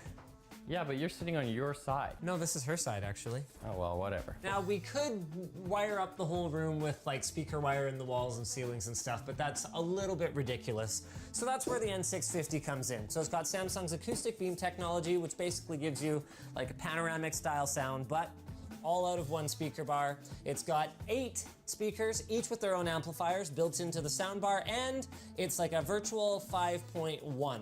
So, I mean, the one's not virtual. It actually comes with a wireless subwoofer, but we'll get to that later. First, we need to figure out where exactly to put it. We have a wall mount. Yeah, we don't even know if this is gonna work with the TV. Man, it's gonna work. It says up to 65 inches, which is what we have. That's like scary when it's up to, yes. You are like, we're gonna right there on the line. Razor's edge, baby, it's how we roll. But where are we putting the soundbar? Oh, so you can wall mount. Here, I was like, hey, where are we putting the soundbar? And he goes, here's the mount for the TV. So well, you can wall mount the soundbar. Yeah. But we don't have the wall mount kit. So we're gonna put it on a table under the TV. Okay. Easy. So this is the part of the video where we go search for a table? Well, I thought we were gonna use that table that we actually just buried behind the other dressers that we just moved. Okay. That was our plan, and then we did that because we're smart. We need a knife. That's not a knife. Yeah, it's a nail clipper. I see you've played knifey nail clipper before. All right, how are you gonna use that toenail clipper to cut all the tape? I'm gonna use the file. The MacGyver of unboxers. I can unbox with anything. Oh crap, we opened it wrong, I think. Oh, it's one of those? Is this one of those ones where you're supposed to lift it off the top? I always do that. Yep, it is. I mean, yeah, with the straps already having been removed. That was pretty easy. Pretty easy. Oh God, what was that? Just crushed the joystick for the OSD. What? No, it seems fine. That's the power button, I think.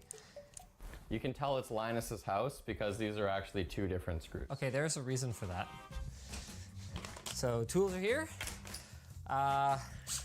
So I actually kind of think we need to put the sound bar on the dresser first and then figure out the TV height situation. All right, we gotta move the TV. Because I'm actually, oh. So I wonder if we could get away with like putting it in here. Oh. Whoa, hold on, stop the tape. Okay, I don't say this often, but I was wrong. If I wanted truly panoramic sound, the N650 goes on top of the dresser, not enclosed inside. But where would you put all these extra WAN hoodies? Hey, those are my WAN hoodies that I stole. He's like a cartoon character where he opens his closet and it's the same outfit again and again and again. It's not even a joke. These are just all the same jeans in various states. Like these are the nice ones that haven't got used yet. People at the office probably think I just don't wash my clothes. And there's maybe an element of that. Okay, so it's on. Bye. You turned it off. This little overhang shouldn't be enough to interfere with any kind of angled drivers or anything like that for the surround effect, so boom! It's got a game mode. We're gonna have to try that. Oh, these stretchy Costco jeans. Oh, my knee is bad. I can't do that right now. Okay, so now we need to actually probably flip this over so we can have a look at where the VESA mount is. Oh. Good thing we have these handling strips. Okay, so that's where the VESA mount is. Should we unbox our wall mount? I don't have my nail clippers. Here, a bobby pin. Wow, is there anything he can't do? There, and there. This is kind of curved. I wonder if that's gonna have a big impact. Huh, Oh, if only James had had the wisdom to consult the manual as I did. We said we're not using instructions today. Conveniently, he threw those instructions away right where I was going. Thank you, James. Okay, so then we need a girthy spacer. No, sorry. Okay, what if we just don't use them? No, I don't think we're gonna get away with that. Let's put a bunch of pressure on the, oh. It's not curved at all. Yeah, these aren't gonna reach. Yeah, long ones on that end. Okay, how about this? We put the TV on a stand on the dresser. Since you want it basically on the dresser anyway. Actually, that could kind of work. All right. Should we just go all the way? Yeah. We are in the bedroom. You know what's really stupid? Is like, yeah, our wall mount didn't work out, but this is like exactly where I wanted to put it. Anyway, so you want to watch out for this. When you're hooking up a soundbar, boom, you want to use that ARC connector on both sides, because then you have the audio return channel. So what does that let us do? That lets us use one remote for the TV and this, and also if we hook up our Xbox through this, because this has 4K pass-through. Which is exactly what we're gonna do. Then the audio will all go through the soundbar, right? Yes, sir. You knew the answer to that. You were just saying that for the audience, weren't you? I need reassurance, actually. These are things I read. So the way Samsung achieves a panoramic sound out of this one unit, which of course will work with near any brand of TV, is with these 28 holes on each end of the soundbar, which help the speakers on this side act as one beam. Ideally then, everything will sound like it's happening right next to you. The soundbar itself is charcoal black with a brushed metal grille and a sleek look, especially if you have it floating on your wall, since the wireless subwoofer doesn't add an extra cable. All right, King Aesthetics over here. Can I get some feedback? Not bad. I like the all matte black look. Me too. I mean, we can power this whole thing up, right? Oh, I guess we could use the remote. Why are we being cavemen right now? Wait, can we take off these? Oh. Those are on there pretty good, hey? Oh, that hurts me. And now we battle. Yeah. See, this is the first lesson of sword fighting. You don't actually strike at the sword. You strike at the guy, so you gotta actually hit the person. Hit his hands. That's how you win. Hey, hey. Hey, we gotta do headshots today. Sting. So, theoretically, because we're using the audio return channel, if I do an audio test on my laptop here, it should play through my soundbar. Perfect, yes, so it's working exactly as intended. There's no reason not to use this as an extra video input, because you have to tie up one of your HDMI ports on the back of the TV for ARC anyway. So you might as well get that HDMI port back through the back of the soundbar. That way you still get your full 4 HDMI inputs. Not to mention that you probably have more. Not to mention that it's easier to get at the back of your soundbar, probably. So now Can we finally listen to it? Oh wait, no, we never do the subwoofer. Yeah, it's gonna go right there. Totally decided where to put it. On Yvonne's side, that way, you know, if the bed's gonna vibrate a little, at least it'll be for someone who can appreciate it. What? No. That looks stupid. Yeah, but it's in contact with 2 surfaces now. It's like actually touching both walls. I think that's not a thing. Is that not a thing? No. I read that in Xbox magazine when I was a kid. Yeah, same. Wait, what if it was I sideways? mean, there was this one magazine that I used to read for the articles all the time. It told me all kinds of things about, you know, what women look like, but they don't. The subwoofer only has to plug into power. There is no connection to the soundbar itself, and there's also no pairing process for the user. It just connects automatically right out of the box. So I brought this this wig and glasses to simulate Yvonne experiencing this for the first time. That operating systems. Hey! Is that Mom? No. Is he wearing a silly wig? System processes are snappy. She's Traumatized. So mad. I'm dual wielding remotes here. Now on you guys when you're sleeping and watch TV? Okay, sweetie. Can you go downstairs, please? Honey bunny? Yeah. Okay, thank you. Do you want me to carry you down there? Yeah, please. Okay, bug.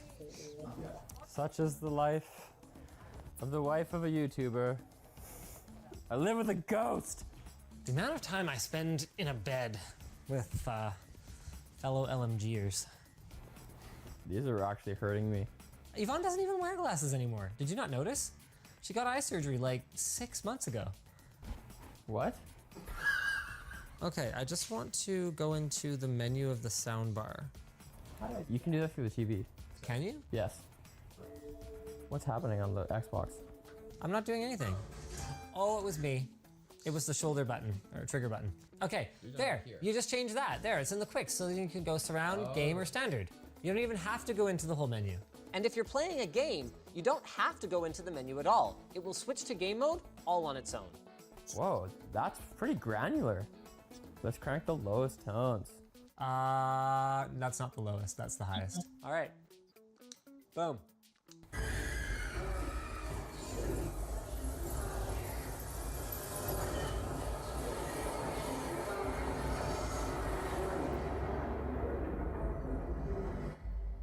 Ooh, the subwoofer. It actually does vibrate the bed a little.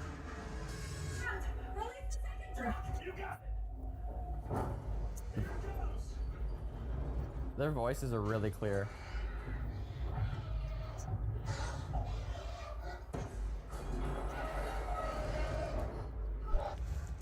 You're definitely right about like slouching more, being more natural. This is way better. And I'm actually like right level with the top of the thing. If it wasn't a few inches above, it wouldn't look very good.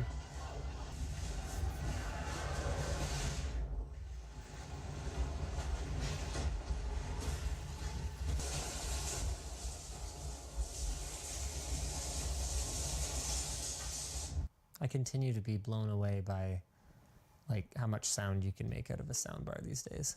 Should we play some games? Yeah. Okay, show me this, what's that game called that you're super into? It's not 2 players. What? Why would you even bring this up then? Is this awesome for me?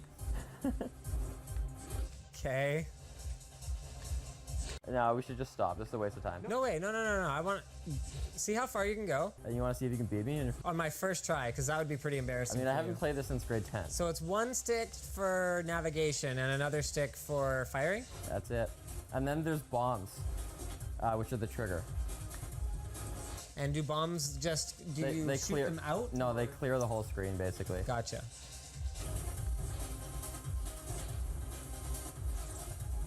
You're just showing off now. Like, yeah, I don't even have to move. When you die, like when it gets hard though. Ah. Okay, so you died. That was death. All right, I tried my best. I got 1/4 of James's score. And that was my best. Here you go. Why don't we play a 2-player game? More like a 5th, but all right. No. I had 145, didn't I? I had 36,000. So you said we have a lot of games on this Xbox, but do we like have any that are good? Like, what's Killer Instinct? That's a fighting game, right? Yeah, let's play Killer Instinct. It's like poor man's Mortal Kombat, but get at me, Killer Instinct fans. There's dozens of us. I'm Rash. Okay.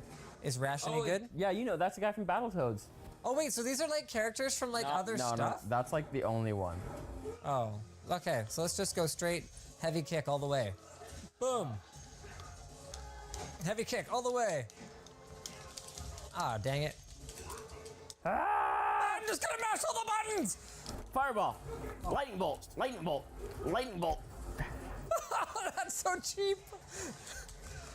Oh, dang it. That's like the cheapest thing ever. Look how far away I am. What was that?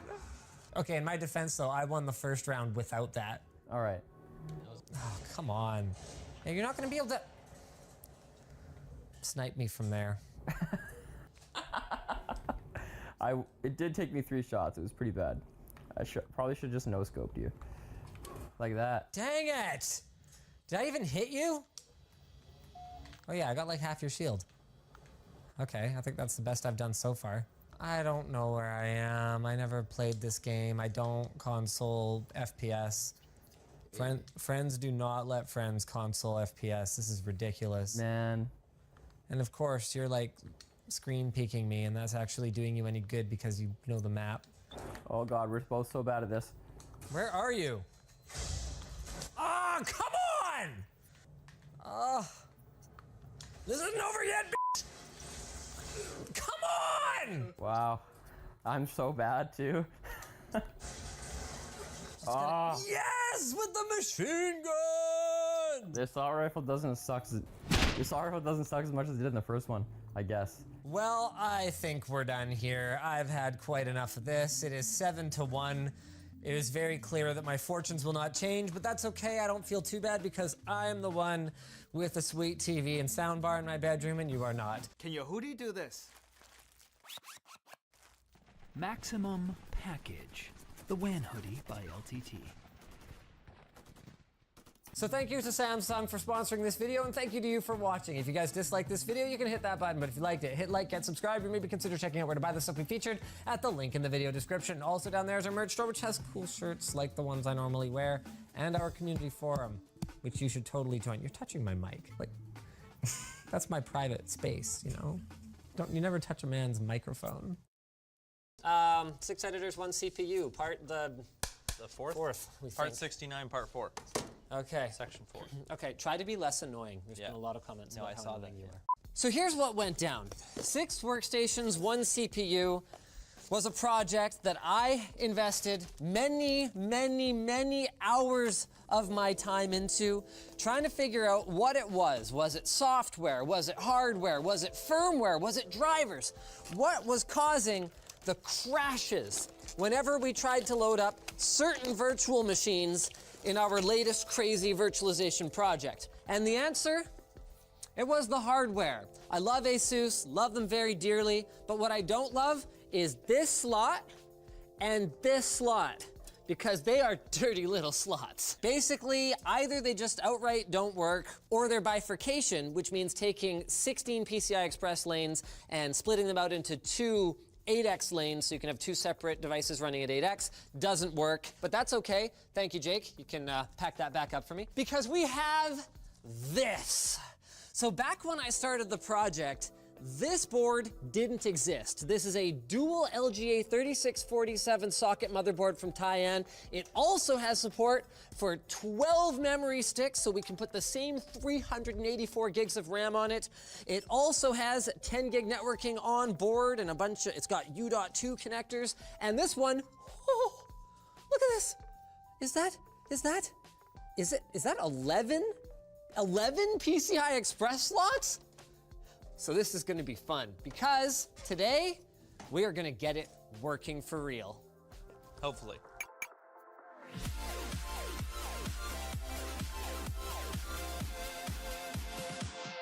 So to be clear, ASUS is actually still working on a fix for their board. By the way, massive shout out to Wendell for helping us figure out the bifurcation issue. But in the meantime, we did want to try something else because we want this project done. And Taiwan claimed when we contacted them that it would be no problem. In fact, they actually had a couple of boards that could work. This one that I showed you, which was kind of a lie because we're not going to use this one because it doesn't fit in any case, and the one that's actually on the test bench right behind me here. So this is a standard SSI EEB form factor board, just like that one, with the main differences being that it's only got 7 PCI Express slots, just like the ASUS board that we were using. It's got 3 of these U.2 looking connectors over there, more on that in a moment. It's got its 2 M.2s, and I mean, yeah, it just doesn't have 11 slots. Like, it's still got 6 slots for memory and all of that good stuff. So we're basically ready to rock. And I want to walk you guys through what I have set up here for those of you who haven't seen this madness before. So in our top slot here, we've got an external PCI Express like sort of riser card with an extender cable that runs over to this daughter board here. The reason we want this is that we want each one of our VMs to have its own dedicated USB 3 controller so that if we had to do, say for example, a high-speed ingest of footage for editing or whatever else. Everyone could do that without running into a system bottleneck. So right now, all of these cards, if we were to pin them all at the same time, it might be a little borderline because this is a PCIe 8x link right here. But if we went 16x, which we may be able to do in the finished one, I don't imagine that would actually be a problem. The last thing over here is a 10 gigabit networking card, but we'd like to go 100 gigabit for the final project. So we're running the same Thermaltake PCI Express extensions that we were using before, except Jake actually had the ingenious idea of, instead of just stacking the cards next to the bench on the table, grabbing this old DIY mining rig that he had lying around and putting all of our Titan Vs on that. So at least something good came out of that whole mining craze. For the rest of the hardware, we've got two AX1500i power supplies. Just because of the way that this whole thing hooks up, we'll come up with a better way to do that later. And then we've got the Optane 905Ps that we were planning to use as our boot drives with these adapters from U.2 to PCI Express 4X. Now, one small problem, and that is that these, while they are physically the same connector as NVMe U.2, it's actually called S.S.H. No, I don't think so. Something. Something crazy. It's a mini SAS HD. I don't remember. Yeah, that's mini it. SAS HD. So this is meant to be used as a breakout into just 4 like SATA connections. Or a bunch of things. So there's no actual PCI Express backing for this. So that's where these M.2 drives come in, and maybe we'll use adapters to go to these, to go to the other, whatever. We'll cross that bridge when we get to it. The last change is that we're running Xeon Gold CPUs because I actually dropped one of our 8180 Platinums, and it's got a dead memory channel, and so just for troubleshooting purposes, we wanted stuff that definitely works. But there's good news. Check this out. So here's Workstation 1. We're gonna grab our top Titan V, its accompanying sound card. We had to apply the same fixes for PCI stubbing so that we can get all these USB cards showing up here, as well as ACS override, downstream multifunction. So all that's done just like last time. We're gonna go ahead and fire this up. Now this should work, and it should show up over here. Hey! Mind you, we had a single VM working just fine on the other one. Also, we need to make sure that our daughter board, which is some weird friggin' hardware, is working correctly as well. So it was one of the Renaissance ones? So it must be this one. It's this one or this one. Our mouse should light up. There's a 50-50 chance that our mouse will light up. It did not. But that's okay, because there is still a 50-50 chance. Just kidding, it should be 100%. Actually, it's probably less than 100% because there's just a chance it won't work. But it's setting up a device. Is it? Oh, I couldn't see that. Cool. Device is ready. The Sentinel 3 is ready to go.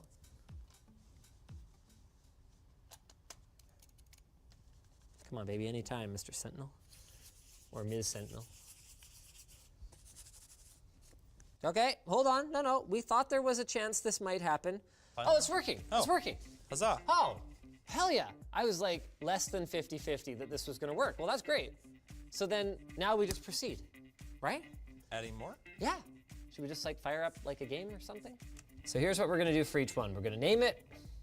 We're gonna go ahead and I think that'll do. I'm giving each one of them a 3-core CPU because we don't have a lot of CPU cores right now. I need to either buy a new one or beg and plead with Intel to send me a new one, which I strongly suspect they are not going to want to do because that team and I are not on the best of terms right now. So I saw in there the CPU mode is in host path-through mode. So we're using that to hide the virtualization from the NVIDIA drivers? Yes. So they don't give you that weird error. And that's right. Because they want you to buy Quadros. Yeah. So they specifically bake in a specific error just as an FU. It's not like we cheaped out. You know, GV100s, they're only like 10 grand, right? You think they'd send us 6 of those? No. Pass through what? Wait, what is that? Oh, what the hell was that? Another VM? Well, which one is that? Well, What's going on here? Which one did you just turn on? Turn on? Yeah, you just turned one on. Wait, what is Windows 10? What is this one? I don't know. So this is great. It's actually Wendell to the rescue Hey. again, or at least his community over on Level 1 Text Forum. So what it is that we had assigned the USB device to one of the VMs, then booted that up, shut that down, tried to assign it to another one, and then boot that up. And some devices have an issue where they don't get fully let go of. We had this problem with the Radeon R9 Nanos, or whatever those things were called, from the original 7 Gamers 1 CPU, where if we had a crash in one of the VMs, we would actually have to completely reset the entire host in order to reboot the VM because of just the way that AMD's, I believe it was a firmware issue in that particular card, was implemented. So we're just gonna go one at a time. We're gonna take it slow, baby. Slow hands. Slow hands. Okay, there's one. Got my pointing finger ready. It's like twitching, you know? Wait, oh, there it is! I didn't have my pointing finger ready anymore. Okay, 2. This was the Wild West, we dead. Got him. 3. Here comes number 4. Oh, I want to back up. I don't want to get in the way of that. Shut up. Too much horsepower. Ah, there it is! Ah! Ah! No. Ah! No. Oh, damn it! Oh! It works! Because you can see the graphics drivers are loaded. Like, that was our problem. We were able to light up lots of VMs before, but now, like, they're not crashing. And the graphics drivers are loaded. Like, they're running at the right resolution. It's working. Device manager, display adapters, time D. Yeah, okay. All right, let's get a table. Ugh. Ow, that's my toe. All right. Okay. So this is not a great table. It's like 3/4 of a desk. Had some budget cuts, you know? It's January. You know how the YouTube ad revenue is. Yeah, it's everything gets slashed. In all seriousness, though, we're just using these like hobby board pieces. We're making our own tabletops. We think this is going to be for the upcoming LAN center. So this is like the first prototype. We got these How did that get cheap all gross? raising desk mount Cheap? things. What? Well, relatively. Look at the... Well, no, I mean they were inexpensive. Oh, yeah, that's a Yeah. bad use of words. Yeah. Isn't this crazy? Why would you ever need a desk this tall? Maybe if you're like 7 feet tall, yeah. Yeah. Okay, can we... I'm putting it back to normal Can we level. get back Just- on task here? Okay. No, I'm good. Oh, Just go ahead and we're throw that leaving one. this too? Yeah, we can just put them both here. Oh, yeah. Seems fine. Why Okay. don't we want to put them on there? Cool, because we're going to cover this in keyboards and mice. Where are all the keyboards and mice for this project? Oh, also, how are we going to plug into USB? It's way over there. So I'm saying we unplug all the power things, because we can just leave that power supply there. And we just move our Run daughter this board over there. Yeah. Hell yeah. Okay. Stop all. So Kill everything with fire. Shut her down. Use your pointing finger. How do you do that so well? I don't know what you're talking about. There you go. That was a little better. Get in the hang of it. It's not as easy as it looks, okay? Oh my God, Windows update. No way. Are they all doing it? I mean, presumably, they're all running on the same image. This board is so trippy. Like, it takes a 24-pin, 5 and EPS. then 5 8-pins. Are they all EPS? Yeah. Who the hell has 5 EPS connected? Like, what? Servers. See, that's the thing, though. What server has a modular power supply? And no, what server has 5 EPS connectors on it? I don't know, but I They think have to be purpose-built. the Tesla V100s have EPS connectors. They don't have PCIe. Shut up. No, they do. It's a single 8-pin, and then you can adapt 2 PCIe 8 pins into one EPS 8-pin. That's madness. Yeah. Okay, there you go. So you need all your power connectors in there. And it's like very professionally mounted. Top quality. I know how much you I like. love these fans that are just literally in here as spacers and not even plugged in. Yeah, man. Gotta use Noctua for everything. I can't wait to order the cable mod kit for this build. Thomas is gonna be like, what do you need $1,200 of cables for? okay, hit it. With my best shot? Yeah. I love it. These tie-in boards, they have onboard power buttons for like bench operation. So 250 times 6 Who knew? is 1,500. Wow. I think aren't these more than 250? You don't sound very certain about any of this at this point, so I'm not really listening anymore. I'm Googling it. Here, let's ask Google. Why don't we go get the keyboards and mice that we need? How many watts is a Titan V? According to Amazon.com, NVIDIA Titan V has the power of 12 gigabytes HBM2 memory and 640 tensor cores, Hey, delivering Jake. 110 teraflops of Do you wanna? We have 110 teraflops of watts. How many keyboards do we need? 4? I think 4. 5. 5. Where did all the keyboards go? I can't even hear him. It doesn't matter if they're wrecked. This is just for testing. Okay, all right, I'm coming. What is this? You said grab random ones. Oh, I can't type on this. I don't care. Okay, this doesn't work. Oh, why is it still a thing? It's like, I don't know, You know- it's sentimental. There was me grabbing actual keyboards. No, Jake, you don't need to grab actual keyboards. Hold on. These are broken. Oh, it doesn't matter. It doesn't matter. Okay, just chill. Looks like the budget cuts are really hurting us here. We're short on space. So I don't know which is which right now. So what I was kind of thinking. Are they actually plugged in properly? Or no. Hello, Dennis. Wild Dennis appears. So I don't know how, but we somehow made this more jank than your setup, I think. So what is this? Okay, so hold on a second. Which one's 1? Okay, so 1 is the top. So let's go 1, 2, 3, 4, 5, 6. Oh God. So wait, what is it? Let's just group them all together. Just screw it. We're just make sure we have 2 on each. Oh, should I plug in the 10 gig? Maybe. Hell yeah. Let's do it. Hell yeah. Somebody's walking past with a basketball hoop. I'm a little confused. What? What's that for? Okay, is this in like some kind of a mode where, for whatever reason, H is volume down? We do not have enough disk space. Oh God, how big are these disks? Oh no. Not huge. Can I just uninstall Premiere? You can do whatever you want. It's a free country. Yeah. Wait, what? No, don't uninstall Premiere. It's a pain in the ass. So theoretically, all we have to do is pop open disk management now. And extend volume. Boom, boom, boom, and bippity boppity. Where's Steam? Big volume. It's open. It's there. Beautiful.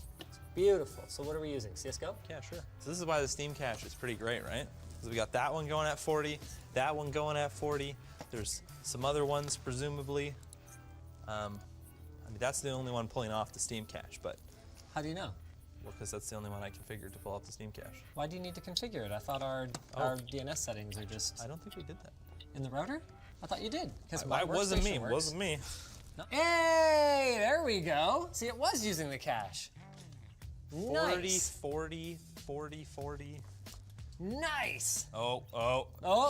Wait, It's no, coming it's back. back. It's back. This one's at 70, 50. That's looking hot. Ooh. If you're into that sort of thing. So when we do put the LAN center over there, we'll be able to all download games at like CSGO. Hell yeah. Hell yeah. So now we have to Like get updates. all these people. It does Windows Update too, right? Uplay, Origin. Sure. Do you know? I don't know. People Okay. are about to have a bad time. Okay, guys, come on over. I have a primo gaming experience for you guys. 6 workstations, 1 CPU is officially working. We haven't quite worked out the logistics of the keyboards and mice. These are all bot matches, so everyone feel free to find a keyboard and mouse and figure out what the crap screen you're running on. Oh, I'm that one. We said it's premium, but we're actually marketing people, so we don't know. Yep, we're primo. This is primo. Oh, I got a kill. Yep, and the audio is a little bit messed up because we don't know which source this monitor in particular is pulling audio from. We can actually have a look at our CPU usage here. So you can see the cores that I've assigned. I left core 1 alone.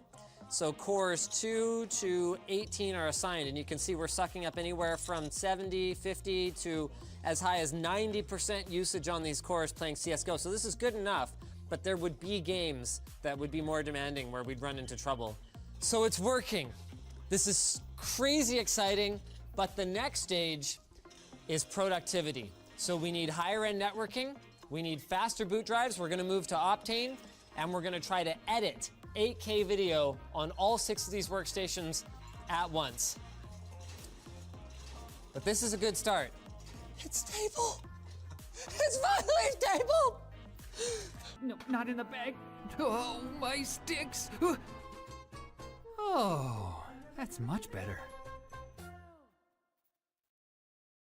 So, thanks to Jake for getting this working, Tyann for having a motherboard that works properly, and you guys for watching. And if Wendell. you guys disliked this video, and Wendell. Hey. If you guys disliked this video, you can hit that button, but if you liked it, hit like, get subscribed, or maybe consider checking out where to buy the stuff we featured at the link in the video description. Also down there is our merch store, which has cool shirts like this one, and our community forum, which you should totally join. Join the bot This is gang. clearly the most ergonomic gaming setup of all time. My bots. Get your own nipple twister. Hold on, I'm getting shot by an easy bot. This might appear to be a normal original Xbox. But what's inside it is far from normal. Now, lots of people have done PCs in an Xbox chassis before, and if we're being honest, the finish on some of those is better than what we've done here. But every other project we've found either compromised on the form factor, like adding more space to the bottom, or compromised on the performance, with most of them rocking a mid-tier gaming graphics card at best. Well, compromise is not the Linus Tech Tips way. We will settle for nothing less than the first Xbox with support for real-time ray tracing. Nothing less than the fastest Xbox ever. Getting all that performance in here wasn't easy though, so let's take a look at what it took to make our latest sleeper PC. Patrice.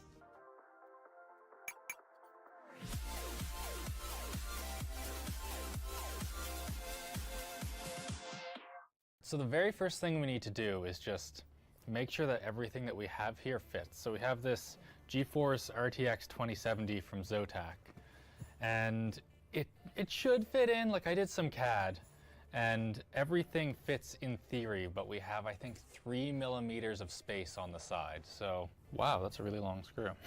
For those of you freaking out, we got this Xbox in non-working condition for $10. So don't stress out about us destroying vintage gaming hardware. Disassembly was about what you'd expect. Inside, the Xbox One, not to be confused with the Xbox One, is basically a normal computer, with the majority of the internal space being used for a disk reader and a mechanical hard drive. Well, we won't be needing either of those anymore. Let's do a test fit. For this sleeper, we'll be using one of Zotac's epic mini graphics cards. In this case, an RTX 2070 and a Core i5-8400 6-core CPU. Now, compared to some of our other sleepers, Patrice's performance isn't as over the top, but we're working with a passively cooled HDplex power supply, and we wanted to save as much of our power budget as possible for the graphics card. Besides, we figured chances are anything more powerful would have thermal throttled anyway. It seems like everything will fit. We just need to make sure it all works together, and more importantly, that our power supply is actually able to handle it all. So don't mind the mess at this stage. This is just for testing purposes. Power there, short at the pins, and oh, hello. Yeah, it's past test number 1, but we do need to get a monitor and keyboard and make sure that it's actually able to like run Windows and crap.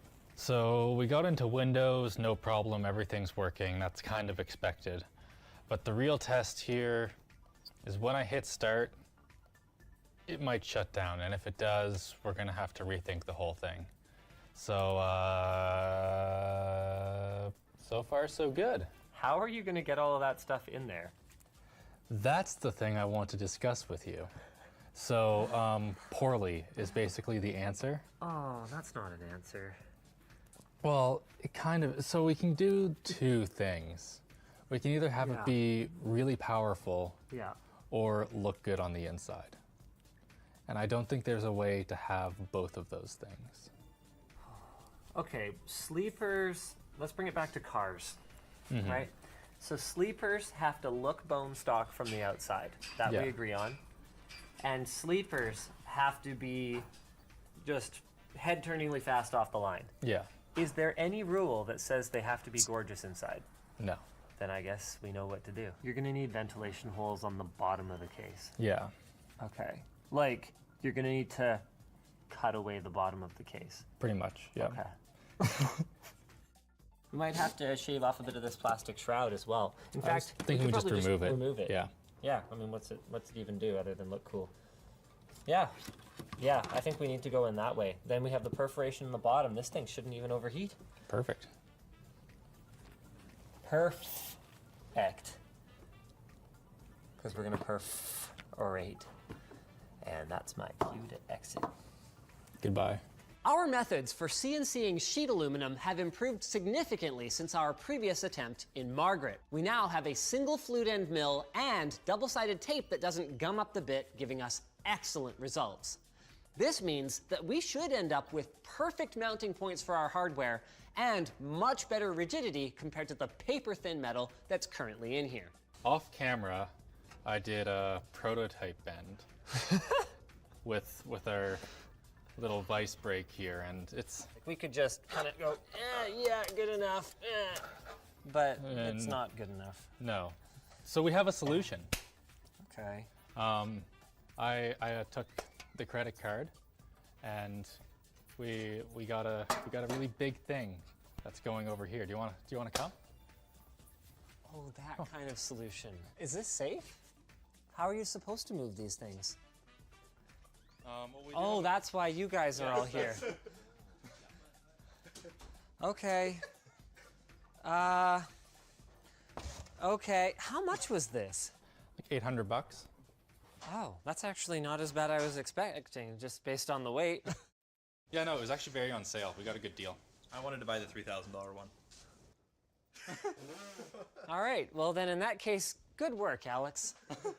All right. Fun, fun, fun. Actually, this is not that bad with 6 people. Wait, so this countertop is going to be basically unusable for like weeks, months. Who signed off on this? You said you don't care. That's the actual quote of what you said about it. All right. Okay, hold on. So you guys go ahead and come out. Why do you get the coolest toys around here? Brandon also gets really cool toys. That's true, but I think this one's cooler. And how do you pick the angle you want? You eyeball-emulate it? Just kind of eyeball it. Okay, and then you unlock it down. And then, boom.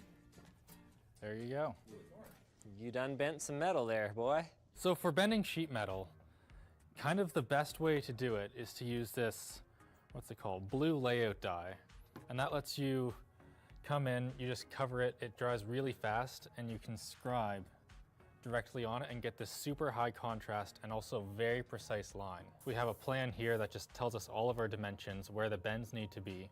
And also I've numbered each bend, because like if you bend, let's say number 6 before number 1, you won't be able to complete it because the bend will hit the rest of that as it goes around.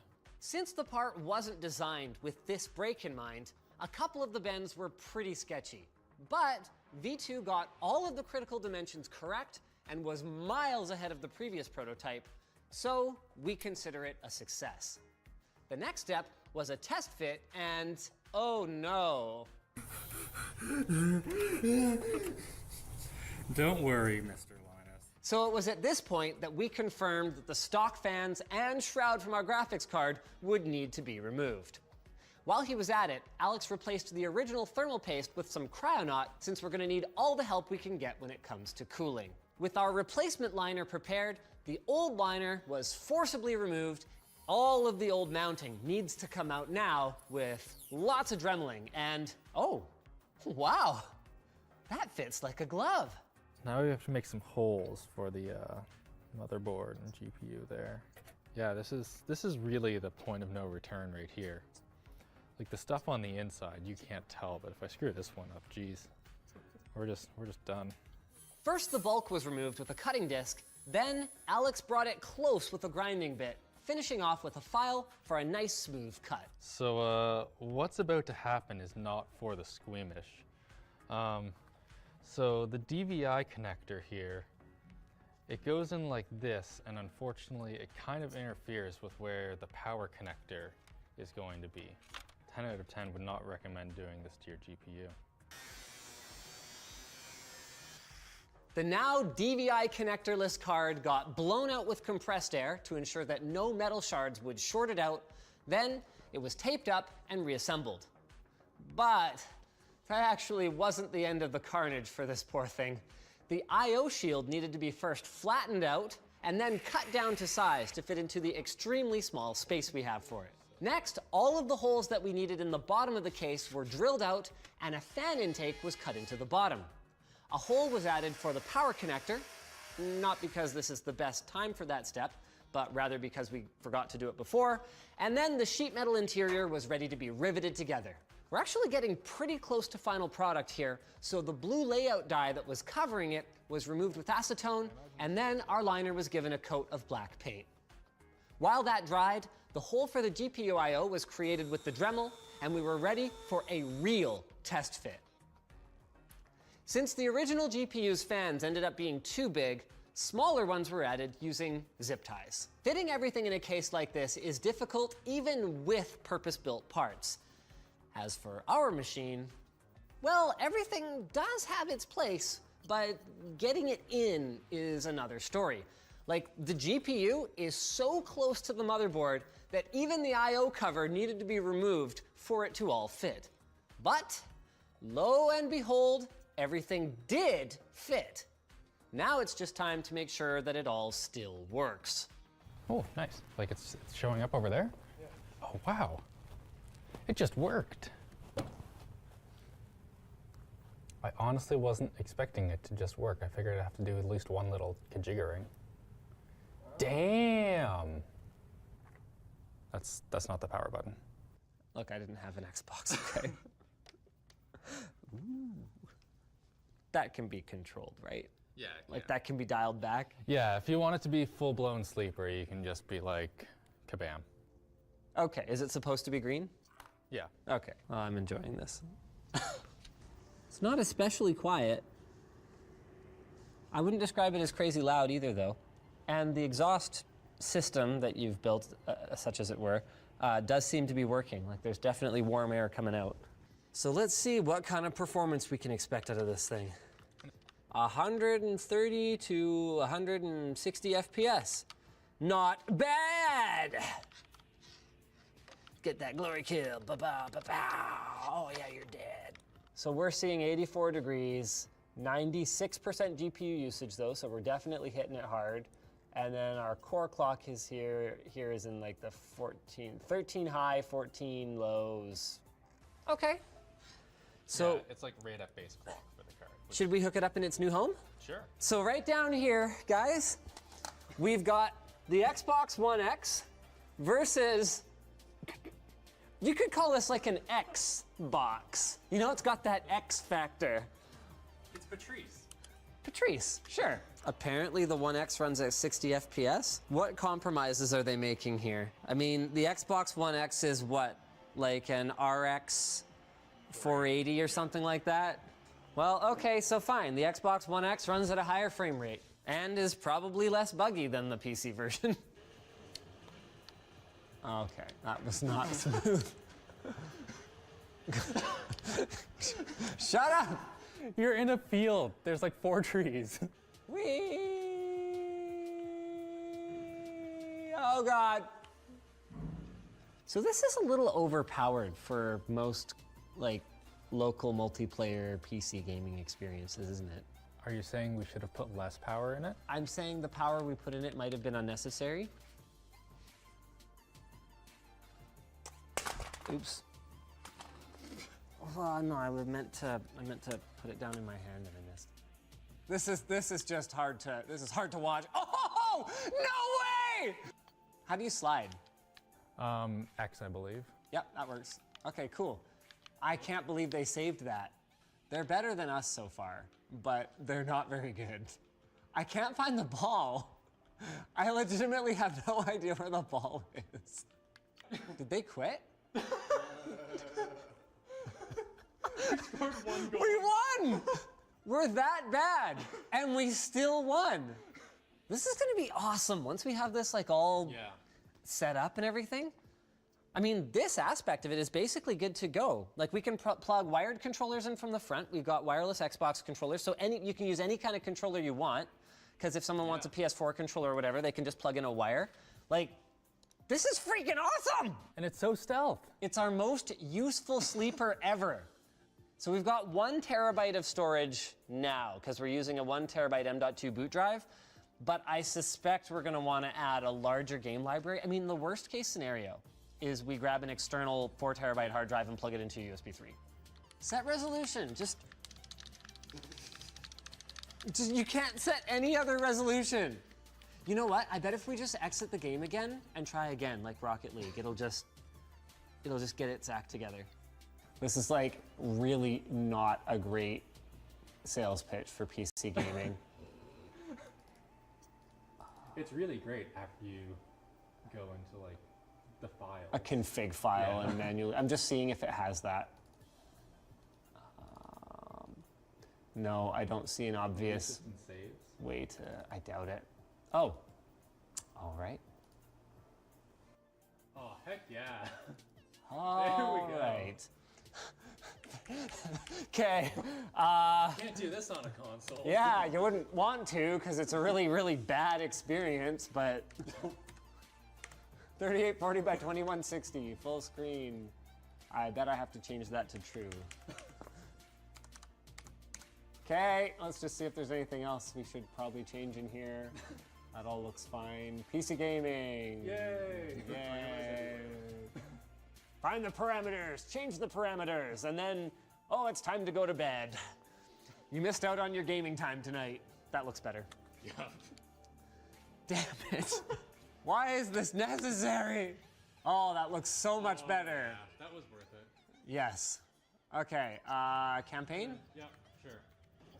I don't understand what weapon I have. Oh, I have a flamethrower. Oh, cool. Nice. He's actually OP. He is? Yeah. Oh, does it make a difference? Like, do all the guys have different weapons? Yeah, they do. Well, did you kill me? Did I die? You killed yourself. Why? MacGyver throws dynamite. Okay. Well, I didn't know.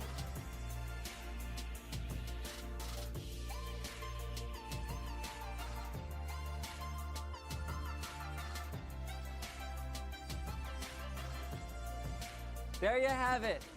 We built the world's most powerful gaming Xbox.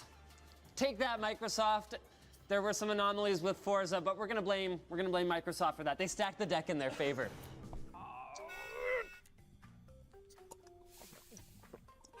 Keep cool with a water bottle from LTT. So thanks for watching, guys. If you disliked this video, you can hit that button, but if you liked it for its sheer awesomeness, then go ahead, hit that like button, get subscribed, or maybe consider checking out where to buy the stuff we featured at the link in the video description. I mean, yeah, not this specifically, but like, I don't know, Zotac has super compact graphics cards, and we've used them for all kinds of cool stuff at this point. So you can go check those out. Also linked in the video description, our merch store, which has cool shirts like this one, and our community forum, which you should totally join. We'll also put CAD files down there if you actually want to make one of these. Oh, really? Yeah, nice. Might as well. Brofist! Rah! This game's pretty fun. We should play some more later.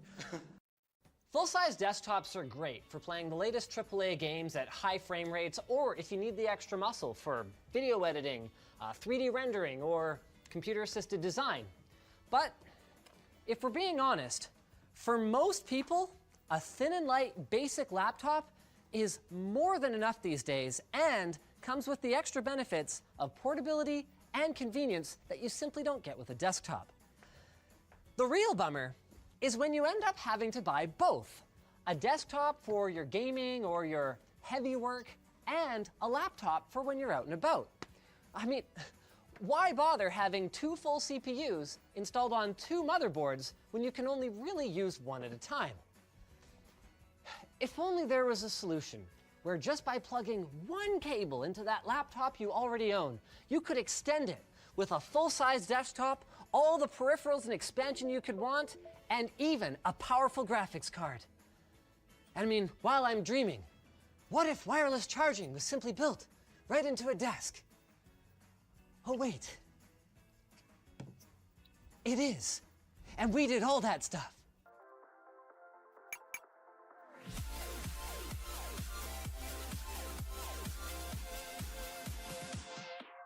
So step 0 for making your very own one cable desk dock thing is having a compatible laptop.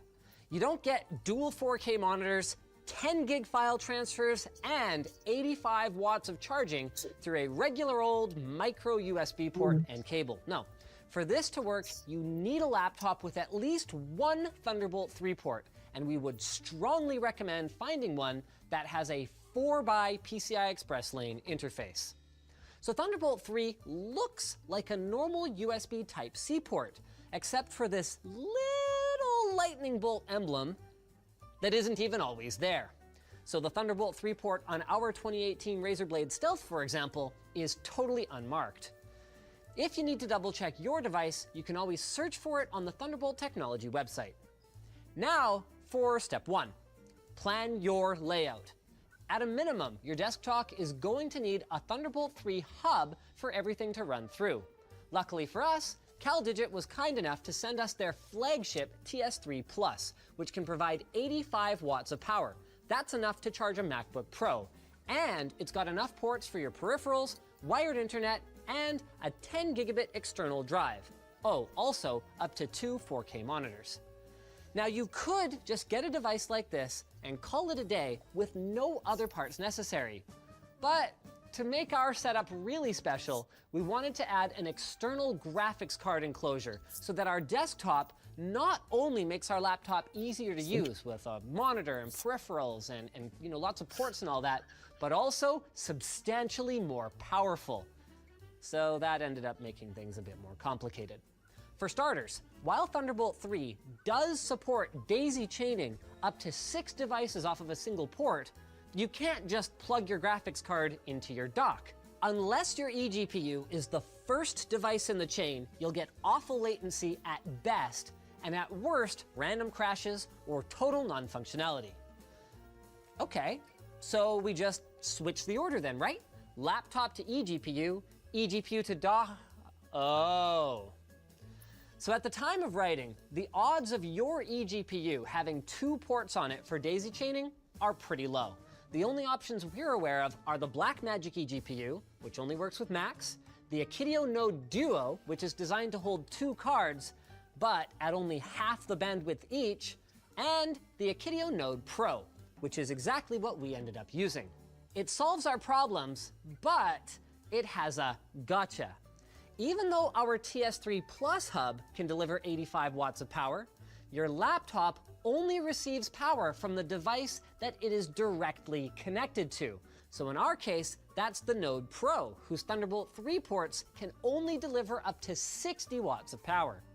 So machines with higher power demands, like the MacBook Pro, could end up trickle charging. Fortunately for us, that is not the case for my Blade Stealth 2017. So our journey continues. Step 2 then, choose a suitable desk. As you can see, our finished desk dock is completely stealthed, meaning that even though it's got integrated wireless charging and a freaking graphics card, you can't see either of those things when you're sitting at the desk. And that is only possible because of the planning that we did back in step 1. So we limited our options to ones with enough cabinet space and thickness to contain all of our devices and our cables, with obvious cable management runs for bonus points. This one fit the bill nicely, and we're mostly thrilled with how the finished product looks. But we're gonna stop short of a recommendation here because the desk's build quality is a bit of a disappointment. It's basically IKEA level. It even uses the same dowels and hardware, but it was at least twice what you'd expect to pay at the blue and yellow store, and it is full of little oversights like these holes here that aren't even big enough to accommodate the screws that are included with the desk. Now it's time for power tools. Step 3 is to hide the eGPU inside the desk somehow. Our desk arrived before our eGPU did, but the on-paper specs indicated that it was just a bit smaller than the cabinet. That is, as long as the drawers weren't in the way. So we made room by shortening the drawers. This created an empty space at the back of the cabinet while maintaining the original look. And what's really cool is that these drawers can still be used to hold a couple of pens or like a single banana. When it actually arrived though, we did find out that once you accounted for cables and drawer rails, there really wasn't enough room for the giant eGPU chassis. Fortunately, we were able to extract the parts that matter and then prop them up on a janky frame made out of scrap wood that did fit inside the hollowed cabinet. One more thing, we learned from our last desk project that cooling is super important. So we used a hole saw to bore a 4-fan breezeway, then used fan splitters to connect our fans to the single fan header that was already on the Node Pro's PCB. Step 3 was installing an invisible wireless charger. Now the original plan here was to simply cut a charging pad-sized hole in the top of the desk and then have the exposed pad kind of poking through. But then we remembered, hey, we have a giant CNC router and an Alex. So he programmed a basic design, including a cable channel, and after a couple of test cuts to make sure that this low-quality chipboard didn't just explode on contact with the blade, we were able to carve out a recess for the charging pad to nest into from the bottom, leaving the surface of the desk intact, but as thin as possible to maximize the charging pad's effectiveness. Then we added these classy dots to show you where the heck the thing is. Cool, right? Step 4 was mounting the Thunderbolt 3 hub. So the TS3 Plus has I/O on the front that we wanted to be able to access. So we used Velcro tape on the top to mount it to the underside of the desk. This gives us both a discreet, slick-looking finish and the ability to pull the device off easily instead of contorting our spines in the event that we need to plug something into the back. Step 5, cable management. Our desk did come with cable management holes in the middle, but we added a few more of our own so that we could route all of the cables from the inside of the desk and the cabinet as one low-key umbilical cord behind the table leg. Once you're done then, the only loose cable that you should ever have to interact with is the Thunderbolt 3 cable that you plug into your machine. And this is cool, it can actually go on either side of this divider down here thanks to the hole that we drilled at the back. That means that it doesn't matter which side of your device your Thunderbolt 3 port is on. So that's how we did it, but let me show you guys how it works. So first, I have to configure my laptop to not go to sleep when I close the lid. Now obviously I could have set up the desk so that the laptop goes here and then it just stays open and I could use it as a second monitor or whatever else, but we were going for the cleanest setup.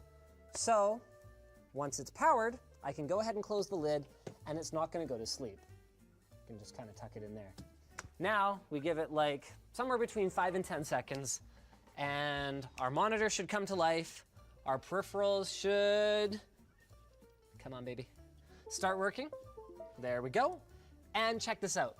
If I hop over to Device Manager, we might even be able to catch it showing up here. Nope, it's already there. GeForce GTX 1080 Ti.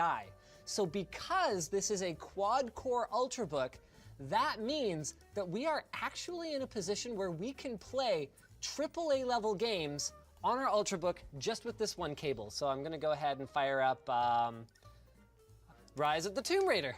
One other really cool thing that I don't actually have set up here is that with some of the other high-speed USB ports on the back of this CalDigit device, you could also do something like have a high-speed either SSD or hard drive that you've got pre-attached and then just like, I don't know, taped to the top or even just hanging out back there, like plugged into something like this. And then what would happen is even if you didn't have a ton of storage on your laptop, you could plug it in and boom, your Steam library with, hundreds of gigabytes of games would automatically be remapped and then accessible to you. That's something that actually already works fairly well.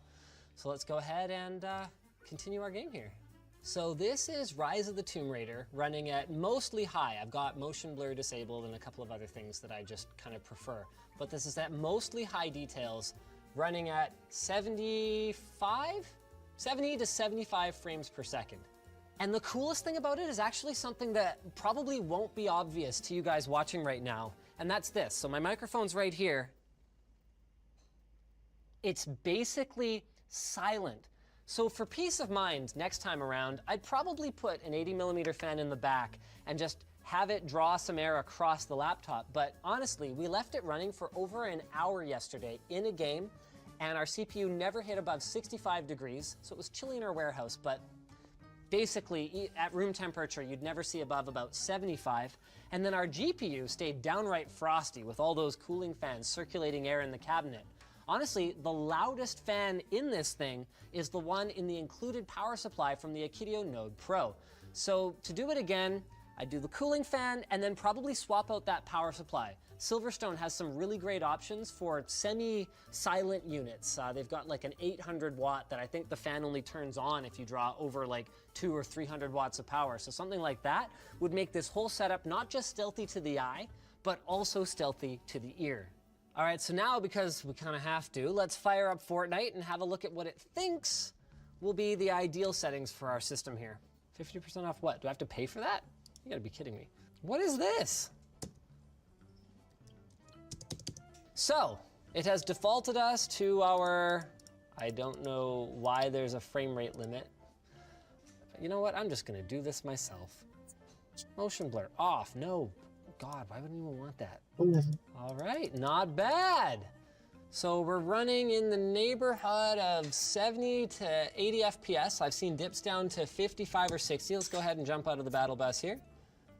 Yep, so around 50 at the lowest as we're falling. So I could probably improve that by dropping a couple things down to medium, but overall, very playable. And remember, this is at 3840 by 1600 resolution running off of a laptop CPU.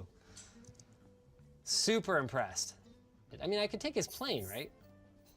Yeah. Whee! Bye, loser. I'm definitely getting a little bit of chop that I wouldn't be expecting. I think there's a little bit more tuning required to get this running as smoothly as I would expect for the FPS that we're getting. We gotta get out of here. We gotta get out of here. Aw, damn. So maybe a couple more things to tweak here. Now that I've seen this fall down once, some kind of reinforcement so it stays in place better. Probably a good idea. Also, using a mouse directly on a desk surface is not something I'd recommend. If we had thought for certain that there was no way we were going to damage the table, what we would have really wanted to do was route out exactly the shape of a mouse pad and then have it recessed in the table. That's something we'd probably want to do on a V2, but I mean, other than that, I'm super proud of the result here. I gave James the task of creating the cleanest setup, bar none, and as far as I'm concerned, mission accomplished. I think the only thing left now is maybe to do like an updated version for our, MacBook user viewers with maybe a couple of the tweaks that we've talked about, but we'll see. Let us know in the comments if you'd like to see a follow-up. Can Yehudi do this? Maximum Package, the WAN hoodie by LTT. So thanks for watching, guys. If you disliked this video, you can hit that button. But if you liked it, hit like, get subscribed, or maybe consider checking out where to buy the stuff we featured at the link in the video description. Also down there is our merch store, which has cool shirts like the one I'm wearing, and our community forum, which you should totally join. And yes, the animation smoothness is way better as soon as I dropped the render resolution down a little bit. I think it was just struggling a bit at like basically 4K. So cryptocurrency mining experienced, let's call it a downturn. No, let's be honest. A huge crash in 2018. So there is no shortage of great deals to be had on graphics cards that were used for cryptocurrency mining on sites like eBay. But one class of cards that there appears to be no use for other than to melt them down and salvage the gold and other valuable elements is crypto-specific cards like this one from Gigabyte. This is a P106. It's actually very similar to a GTX 1060. 6-pin power, dual fan cooler, except for one small problem. It doesn't have any display outputs. And not only that, but the drivers have been locked down by NVIDIA, so it can't be used for gaming because these were designed only for cryptocurrency mining. But could this card be used for gaming? Well, Chinese site Taobao has a seller who says they can and is selling them with a modified firmware that they claim will work $67 US. That is under a third the price of a GTX 1066 gig. Will it work? Well, I'll be damned if I know, but I'm sure gonna find out.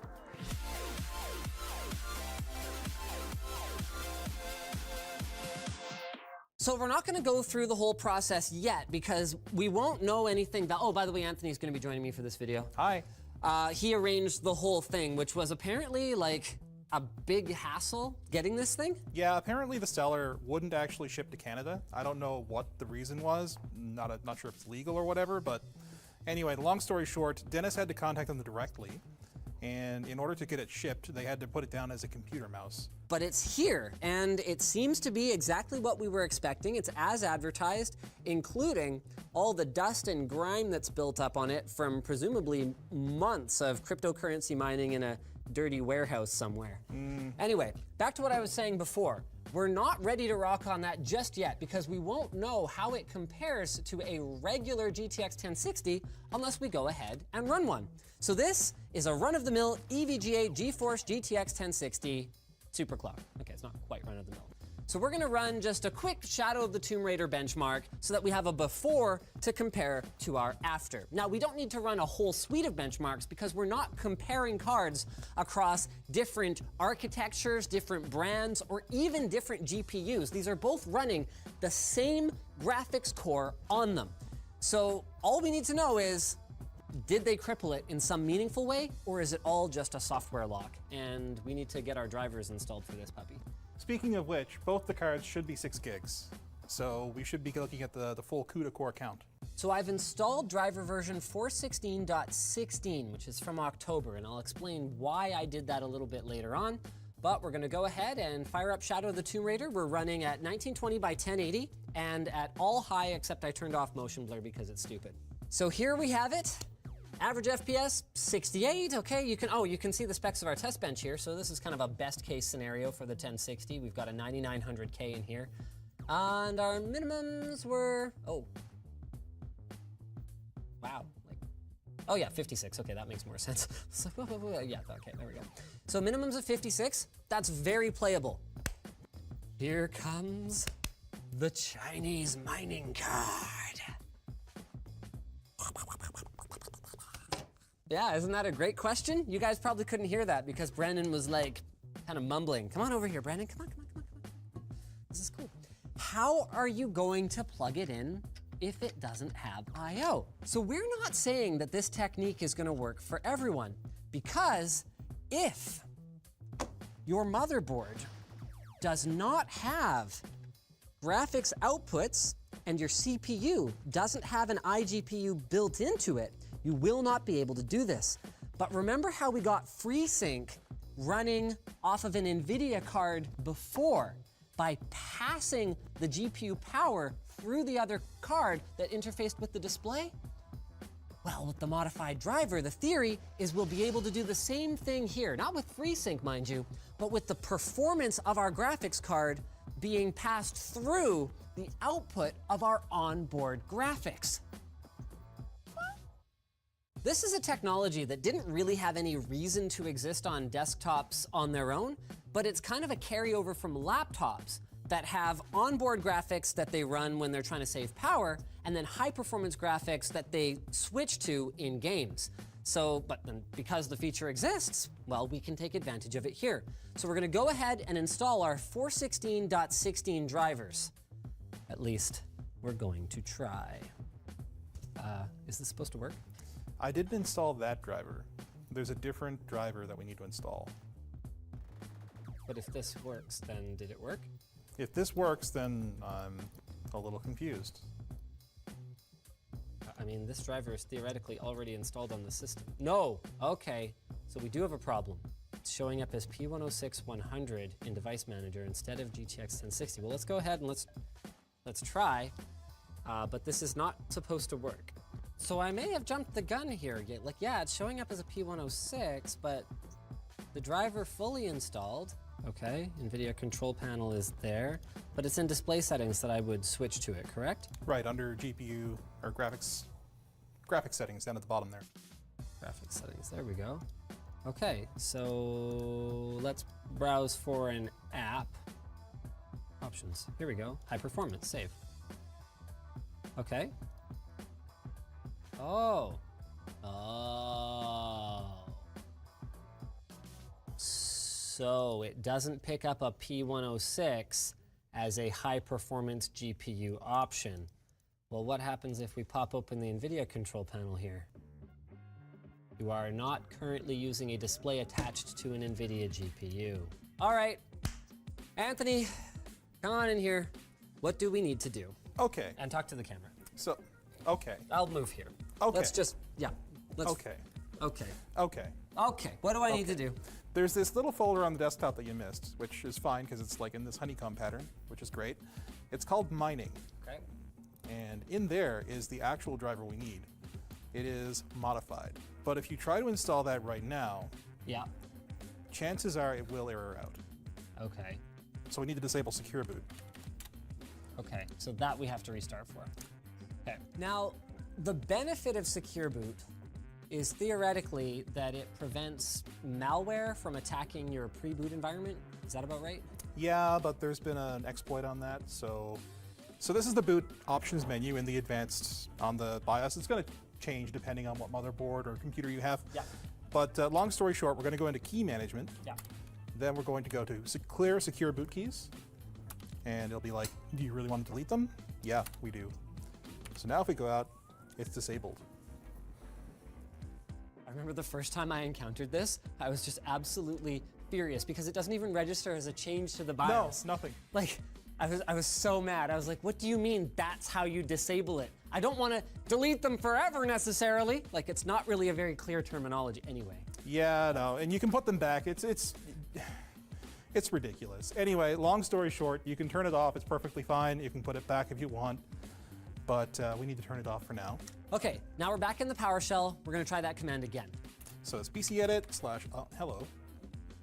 /Windows still hasn't figured out how to not take the focus away from a window that I'm actively working on. How is that even possible? It's very rude. Anyway, /set test signing on. Completed successfully. Yay! Now we need to reboot. What this allows you to do is install drivers that have not been signed. So that means that they may have been modified, it might be corrupted, it might cause instability in your system. So it's not generally a good idea, but it is required in this case. One thing I am doing here is I'm going to disable Windows Update. And there's no particular reason other than it annoys me when it tries to reinstall the driver. So I'm just going to go ahead and do that. You should probably turn it back on afterwards if you're doing this. Now, we're going to go to Device Manager. We're going to delete this driver that we installed earlier. Yep. Do we have to DDU it, or is that good enough? I think this is good enough. We can DDU it. It's probably best practice to DDU it, but YOLO. Anyway. For those not familiar, DDU is a third-party driver removal utility that's actually freaking awesome. Go check it out if you ever have a stubborn driver issue. And feel free to throw some support those guys' way. They've been at it for a very long time. It's a really useful tool. I've used it many, many times. Here it is. So, this is what happens. Normally you would get an error saying that the driver is corrupted or modified or something like that. But now, go ahead, you can still explain it. Okay. But now what it came up with is this software is unsigned. So it just came up with a warning because you've got test signing mode on. It means that you're basically, for all Windows knows, a driver developer. So you're installing that driver anyway. Again, if you see that under normal circumstances, you should probably not do that. But it is required here. Do we have any way of knowing that this driver is not installing malware on this system? No. Okay. Yeah, I haven't actually looked at it. So to be clear, what we're doing here, we are actually not recommending that you try it at home. Graphics driver is installed. So we'll just close that. Now what we want to do is look at this. It still looks like P106. Yeah. But if we go into driver, it'll say not digitally signed here. Okay, so that's what we expect. That's what we expect. This is the not signed driver, it's running. So now we go into our display settings, Shadow the Tomb Raider. Shadow the Tomb Raider. Oh, we might need to reboot. Yeah, I came up with the methodology here about 2 hours ago. And WAN show started 3 minutes ago. Oh, that's so cool. We're like 1000% seat of our pants right now.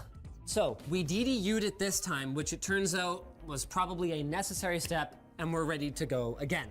So we're going into here, and there it is! High performance GPU, NVIDIA P106-100. So let's make that the default, and Shadow of the Tomb Raider, here we go. Remember guys, it's like under 70 US dollars, okay? That's the important part of this. I'm so excited right now. It's worth remembering that this card was basically destined for the recycling bin. Exactly. Like, it could not game. There was no possible way. Well, could it be used for compute other than other than mining? Yeah, but it's a 1060 class GPU, so like... It's not even worth the PCI Express slot you put it in for that kind of a workload. Yeah. But here it is, maybe a new lease on life. And just so you guys know, there's no smoke and mirrors. Here's our HDMI cable. There it is. Going into the bottom of our monitor. And directly into the back of the motherboard. There is nothing on this card. That is looking pretty good, actually. That might actually have been higher than the Super Clone. Oh, that is looking real nice. Gaming on a graphics card with no outputs! Feels good, man. Well, we missed the moment when it came up, but that's fine. We've got our result, and actually, this is as good as I would have expected. So we fell 4 FPS short in our averages, and then for our minimums, we only fell 3 FPS short. Now, you will see a slight difference in performance when you're running the compute or the rendering of the game on one GPU and then outputting it via another one. And this is pretty much consistent with what I would expect from either that or the difference in clock speed between a super clocked and just a regular 1060 card. So it worked. Yeah, pretty sweet. But we are not saying at all that we would recommend this. So Anthony, there weren't really instructions from the seller on Taobao. Where did you end up getting the driver you used? Shockingly enough, from our forum. There are actually a lot of different forum posts about this. Long story short, there was one person who included a doc and a link to a Google Drive folder with all the stuff we needed, which was great. Thank you very much. With all that said, that is not a recommendation for any of you to go download that, because there's no way of knowing when you're installing an unsigned driver if anything has been changed other than the things that they said they changed, unless you're qualified to go through and examine exactly what it is they changed, in which case you could just go and do it yourself. So right now, there's really no path to avoiding the scrap heap for these P106, and if I recall correctly, there were GTX 1070 equivalents as well. Yeah, I think so. Cards. So really, the onus is on NVIDIA to do something about it. Because while I'm not expecting them to run out and make this a supported use case, for any motherboard with onboard video, there's no reason that this couldn't work if they weren't specifically locking it out. So I'm not asking them to support it, I'm just asking them to not specifically disable it, because this is a serious e-waste problem. Literally thousands, tens of thousands of these cards just useful for absolutely nothing anymore, when gamers could be gaming on them. Now the next stage is getting ourselves one of those fancy solder alignment things that Rossmann has and putting like an HDMI port on it. I wonder if it would work. I can't think of any reason it wouldn't. Like, does it have the actual chips for it? I'm sure there's... I don't think these guys modified their boards very much. No, not in the bag. Oh, my sticks. Oh, that's much better. So thanks for watching, guys. If you disliked this video, you know where that button is. But if you liked it, hit like, get subscribed, or maybe consider checking out where to buy the stuff we featured at the link in the video description. Also down there is our merch store, which has cool shirts like that one, and our community forum, which you should totally join. So we're here at Acer where they're showing off some gaming notebooks. They're showing off the new Swift 7, which is the same thinness as the old one, but significantly smaller. So it's still got a Y-class 10-hour battery life, dual-core, hyper-threaded. It's still a little flimsier than I'd like, and it's still very expensive at, what was it, $1,700 or something along those lines. And then to go with the thinnest, lightest notebook they've ever made, they've got this. This is the aptly named Thronus, arguably the biggest, heaviest desktop ever made. So this entire thing is actually one package. There is a single SKU. It costs $10,000, but whoa, hold on. That actually isn't as crazy expensive as you might initially think. And in fact, the first thing that both I and Colton said when we walked in was like, oh, that's it? Because there is a lot of stuff here. So first of all, you get yourself a Predator Orion desktop. So this is their 9000 desktop. It comes with, it's a pretty good spec, but not an over-the-top spec that's included in the $10,000 unit. So you got your 8700K. I believe it's 32 gigs of RAM. Does that sound about right? You got your 512 gig SSD, 2 terabyte hard drive. What's that? 64 gigs of RAM. Who's keeping track at this point? RTX 2080 Ti, so very capable little gaming machine. All right, you get a full set of Acer Predator gaming peripherals, keyboard, mouse, you got your headset, you got this special shaped mouse pad that goes with this, arm that closes in on you. You get 3 Acer Predator gaming monitors. So these are 27-inch, 144 hertz, 2560 by 1440 monitors. They're running in NVIDIA Surround, whatever NVIDIA is calling that these days. And you get this. So Acer is only selling this with what they're calling white glove service, which is to say that when you buy a Thronus, someone will come to your house, spend probably upwards of 2 hours assembling it for you, wherever it is that you choose to plunk it down. And by the way, you won't be moving it after because it weighs well over 500 pounds. And you will be treated to not just the most deluxe gaming chair that I have ever been in, it will be a motorized one. So the first thing you need to do is get your RGB adjusted to whatever's comfortable for you. I'm partial to orange. I'm going to go ahead and do that. Then you grab this remote right here, which controls not just the rumble in the seat. So there's actually a couple of subwoofers built into the seat that will just detect any low frequency sound in your game or movie or whatever else it is and vibrate along your back and along your butt crack. But you also get to adjust.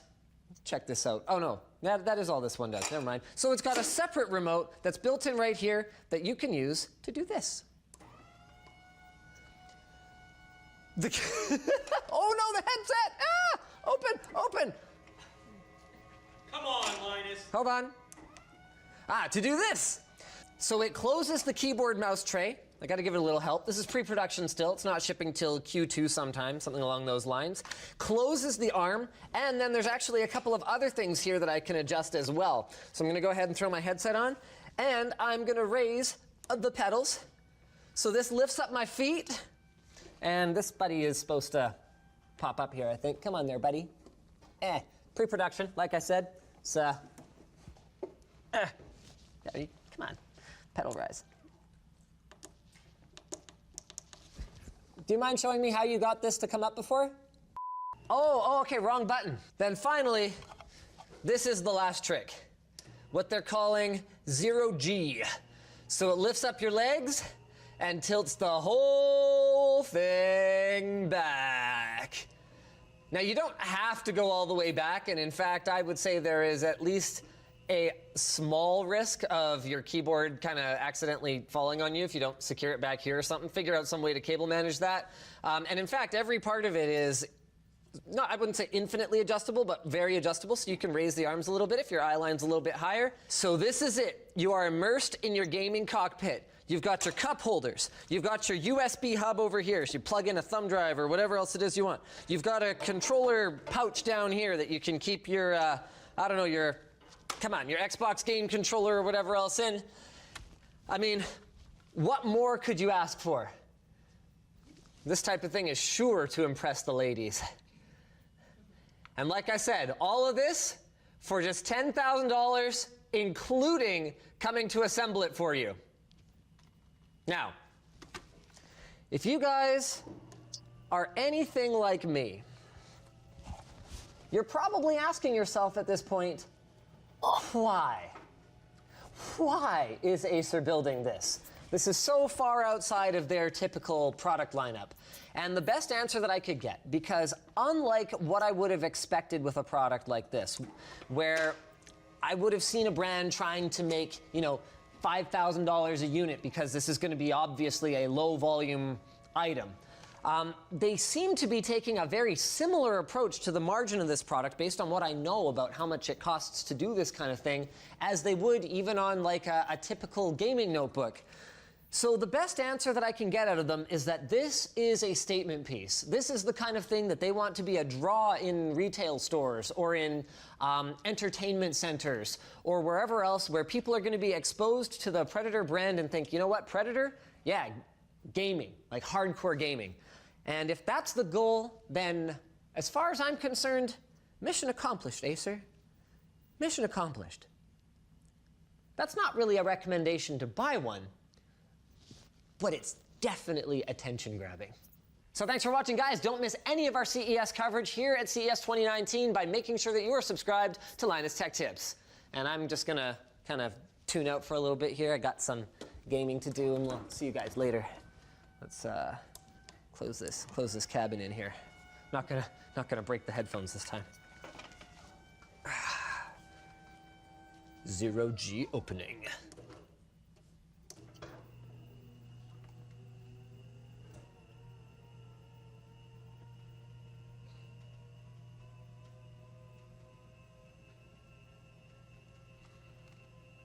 Yeah.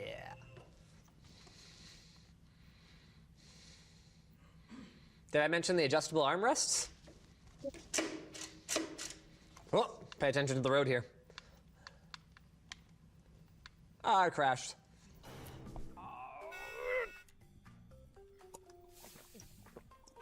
Keep cool with a water bottle from LTT. So honestly, the last thing I want to do is be here in the office on a Saturday. Agreed. I mean, Jake and Anthony, they're stoked. Oh, yeah. They're super thrilled. Yeah. They love it. But me, I wish I didn't have to be in here on a Saturday. But the problem is we have a whack ton of stuff to do to fix our server room and our network. And the only time you can really do this sort of stuff is when people aren't using it, which means you have to come in on the weekend. So we need to change a bunch of our...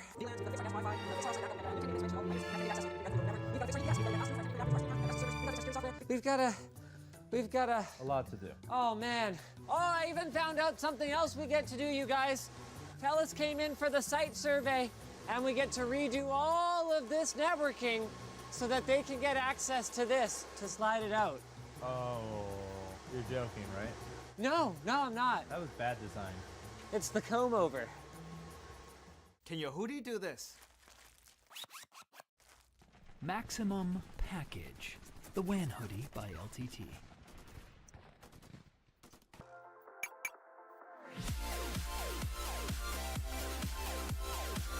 The best idea. I think step number one is to do what is quite literally one of the scariest things that I do around here. Oh, turn the servers off? Turn the servers off. Oh, this is going well already. Oh boy. So this is our new router. It handles 10 gig. It'll be running pfSense, which means that we'll have much lower level access to handling all of our networking tasks. So if something goes wrong, we don't have to be like, well, okay, is it a firmware issue? We can go in and be like, yeah, it's a configuration issue. We can just edit this file and off we go. The reason we need it though is we're getting faster internet. So it's 5 gig to the broader internet, but it's 10 gig to anything at the Vancouver Internet Exchange. Oh. So that's like basically anything that matters. So AWS, Google. So our Google backup is going to be super fast now. Oh yeah. Okay, bring that down. Get this thing fired up. Oh.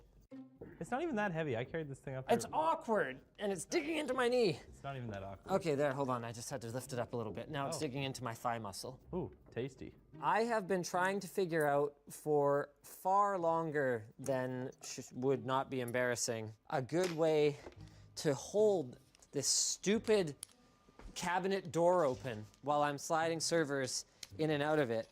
Optane? I mean, I'm sure if we wedged an Optane module in there, it'd be perfectly fine. So the problem is that it kind of doesn't open all the way easily. So when you're trying to slide stuff out, it like gets caught here and here. So here's my idea.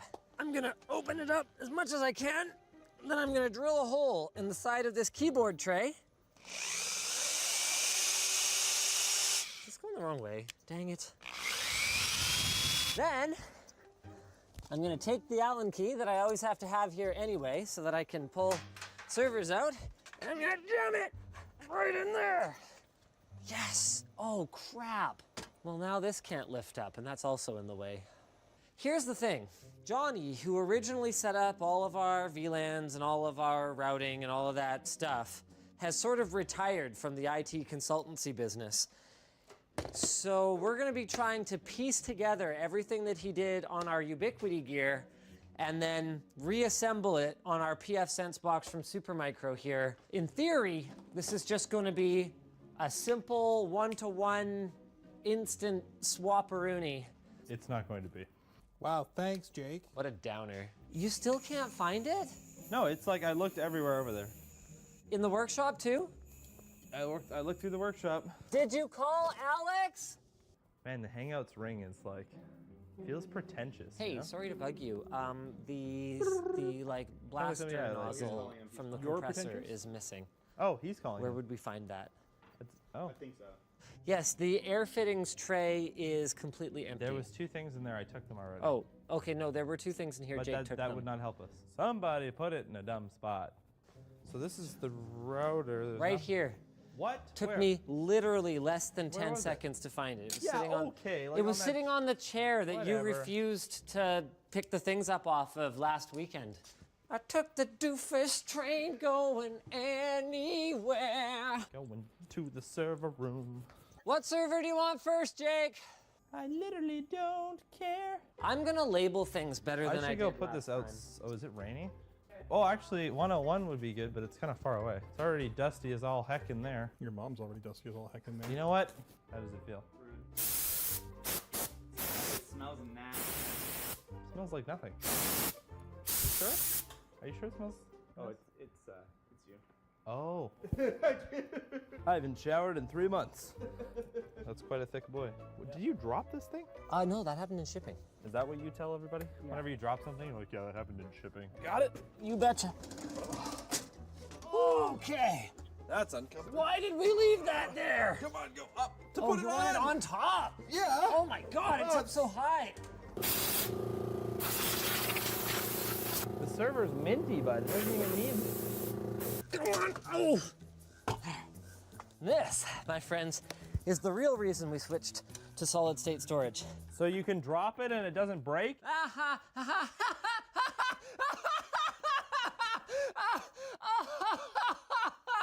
Eat it.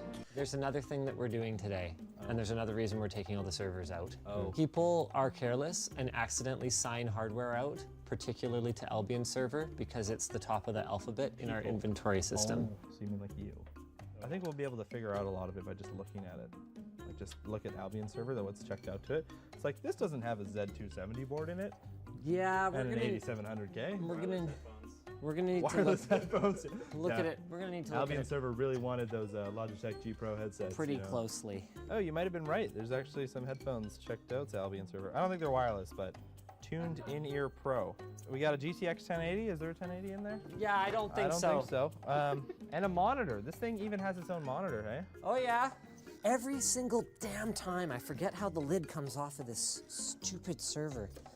Like there's one screw back here and I could have sworn that was the whole skadoodle. The gosh darn skadoodle there, bud. Hey, wow, this is you think it just like, what if I break it? Is that a problem? I mean, wow, you are.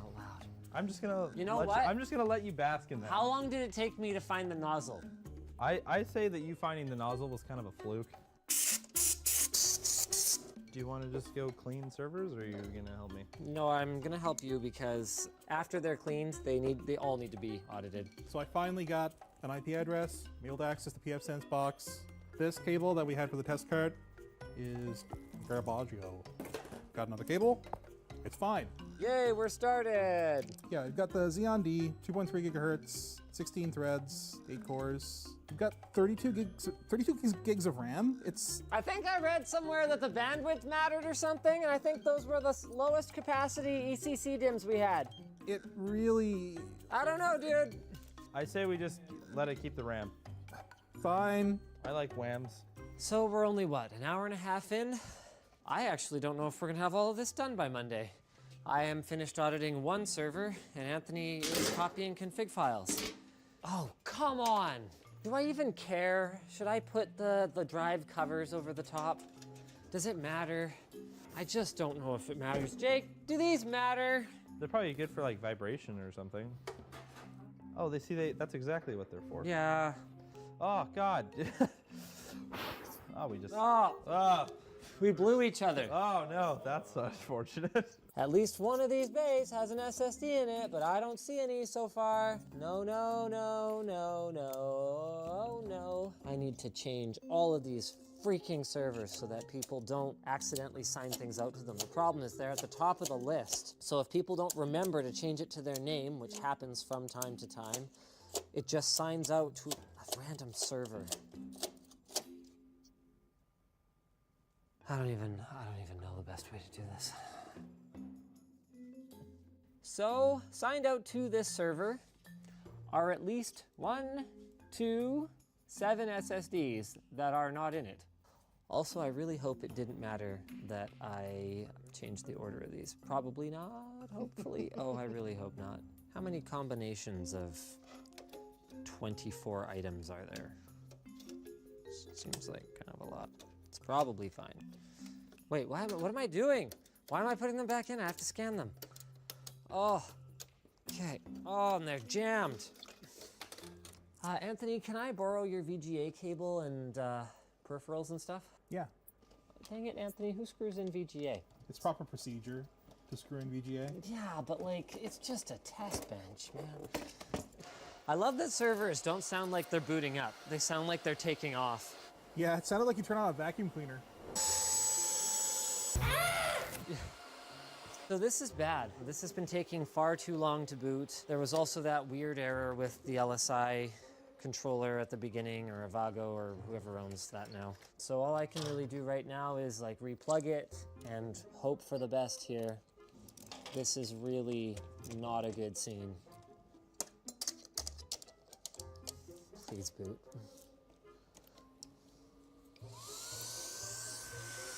Oh, that's good. Wait, yes. Oh, woo. Yes, Is that that's all good. the drive? Oh, that's all the drives. Oh, good. Holy crap! I don't know how that happened or how it got fixed, which is the very worst kind of fixed. Let's go ahead and shut this bad boy back down and go throw it in the pile of audited and all good. Woo! Yeah, winning. This is taking a lot longer than we thought, hey? Well. No. Oh, look how easy that was to get off. This one's a little dirtier. Why is this one so dirty? Yeah, that's gross. 10, 11, 12, 13, 14, 15, 16, 17, 18. Ah! Huzzah, teamwork. All right. I heard it makes the dream work. Yeah. Really? Yeah, that's what I heard. DreamWorks? That's what I heard through the like trademark. We can't say that. I don't think we can say that. So, we still have, as you may or may not have noticed, a PCI Express 16X slot. You want to put another one in there? 40 gig? Oh. Or what are they, 100 gig? Those stupid, are they 40 or 100? They're 100 technically. 100. That seems like a little out of our I don't think our Switch does 100 though. Did it work with the Ethernet devices? Could you connect to an Ethernet device over the InfiniBand as well? Oh yeah. Yeah, sure, fine, let's do it. We actually have like 6 of those 40 gigabit ports on the Switch though? Yeah. On the down low? What? I don't know how this ended up in the baggie for it, but it's not the right size. What, really? Did it come with a low profile bracket? I don't know. Well, can we just zip tie life? Oh, people are gonna hate us.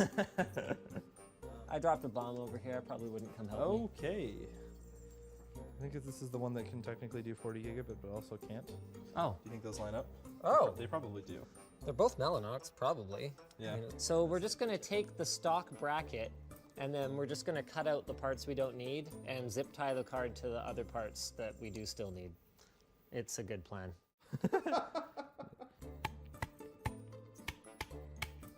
We should throw that at Dennis and tell him it's a bug. How's this going, Anthony? I think this is about ready to go. Seriously? Basically, I just need to change the interface over so that it uses a VLAN. Okay. But once I change that over to the office LAN, we should just be able to drop it in, and it should basically just work. Should or will? Well. Did you set up all the DHCP servers? Yes. So this is another change we're making. We're putting the DHCP server back on our router. We're taking it off that VM that was running on one of the Windows servers. Which we technically already did. That was, did we turn that off already? Oh, I did that a long time ago. Remember Okay. when our internet broke? The internet was broken for like a week. Turns out our router's date was set to 2016. That was a good year, though. This is Clover Server. And this was built long enough ago that 8 terabyte drives were like pretty decent. You say that like 8 terabyte drives aren't pretty decent still. You're gonna wish you never even thought of dust. Could you get this out of the way, Q? Oh, whoa, there's a lot of hard drives on there. This whole bottom shelf is full of hard drives. Why did we use this rack? Well, because it's the lower one.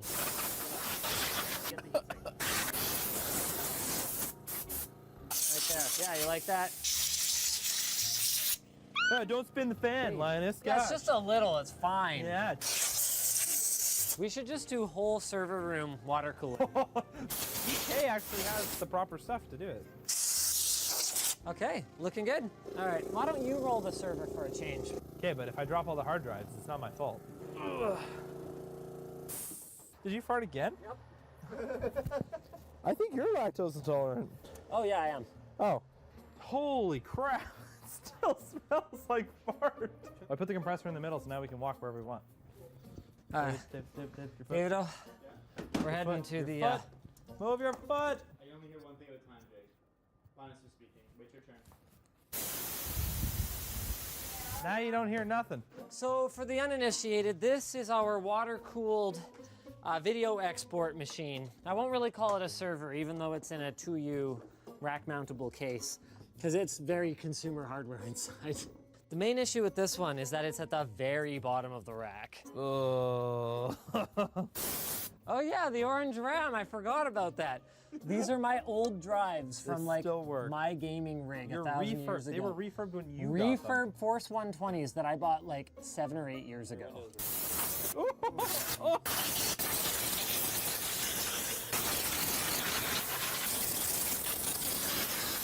Well, that's a lot better than I expected, given that, oh, you know what, I forgot.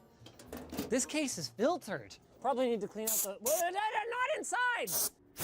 So all that's left now is we're just gonna blow out Petabyte Project in the server room. We'll have that fan on and we're just gonna blow the dust out into the warehouse, and good luck everybody else. Rip Anthony.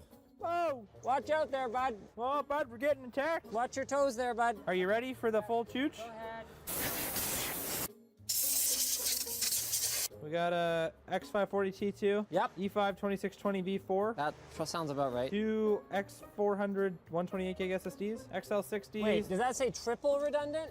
It does. Ooh, baby, a triple. And then Delta One should have 60 drives. Oh, I don't want to count. Jake, do you want to grab your screwdriver and then let's get this Edge Router Pro out of here. pfSense actually has a really cool feature. What's it called? Carp failover or something like that? Something like that. So we're just rolling out one for now, but in the future, we can actually have them both connected and running. In the event that one does experience some kind of malfunction, we can just have it fail over automatically. Like, I think at most you drop like a handful of packets. It's no big deal. You say that like you don't like dropping packets. Right, Linus? What? I don't even know what you're talking about. You don't like dropping packets? I'm just trying to get this work done. What if we have to drop packets to do it? Well, we're dropping a whole lot of packets right now. Wow, this is very poorly installed. I know, I f***ing hate it. So I just take it out then? No, because it's hardwired in at the back. Why is it? I love security companies.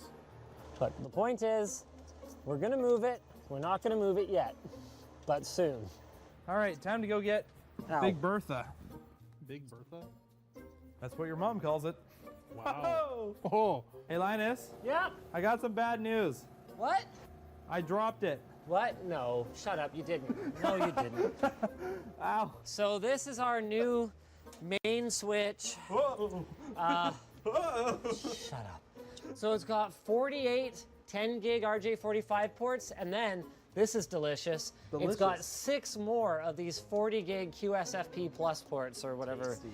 What's on the bottom? That's our edge router? At the bottom, that's our edge router. That goes. Let me take some photos of everything just so for whatever reason we have somewhat recollection. How about we just pull out everything we don't need? Pull out everything we don't need? Turn this router off. Okay, so there's our old router. And here, this is our first 10 gig switch. I remember how excited I was about this thing when I first got it. You ever cleaned it? Look at those dust bunnies. Yeah, I cleaned it once at least. So this is done. This is done. They're done. Anthony, what's our... Whoa, that's my screwdriver. What are our chances looking like that here? by your butt. Well, given everything I know about networking, yes, this is not going to work. It'll never work. What? Why? Not the first time. Shut up. Given everything I know, all the experience I've ever had with networking gear. Fine. It's not going to work? Let me know when you want to try it, or if you want to just throw it right in, and I'll set the interfaces and shut it down. All right, thanks, Anthony. I don't want to take up the entire length of the rack if we don't have to. If we can ear mount it, I'd strongly prefer to do that. It doesn't have ear mounts. Well, if we can find another way. Ow! Oh no! Ow, that hurt. Oh God! You just dropped the switch too. Sorry for this. Really hard not to laugh. And now he's pretending like it doesn't hurt. But It hurts a lot. It hurts a lot. Yeah, I think you're just a whiny baby. Yeah. That pays my paycheck. I can't even see what I'm doing. Just there. You can't just unplug everything. Yes, I can. You don't need Ow! Oh, damn it! What the? Who put this there? You did. No, I didn't. Anthony! What?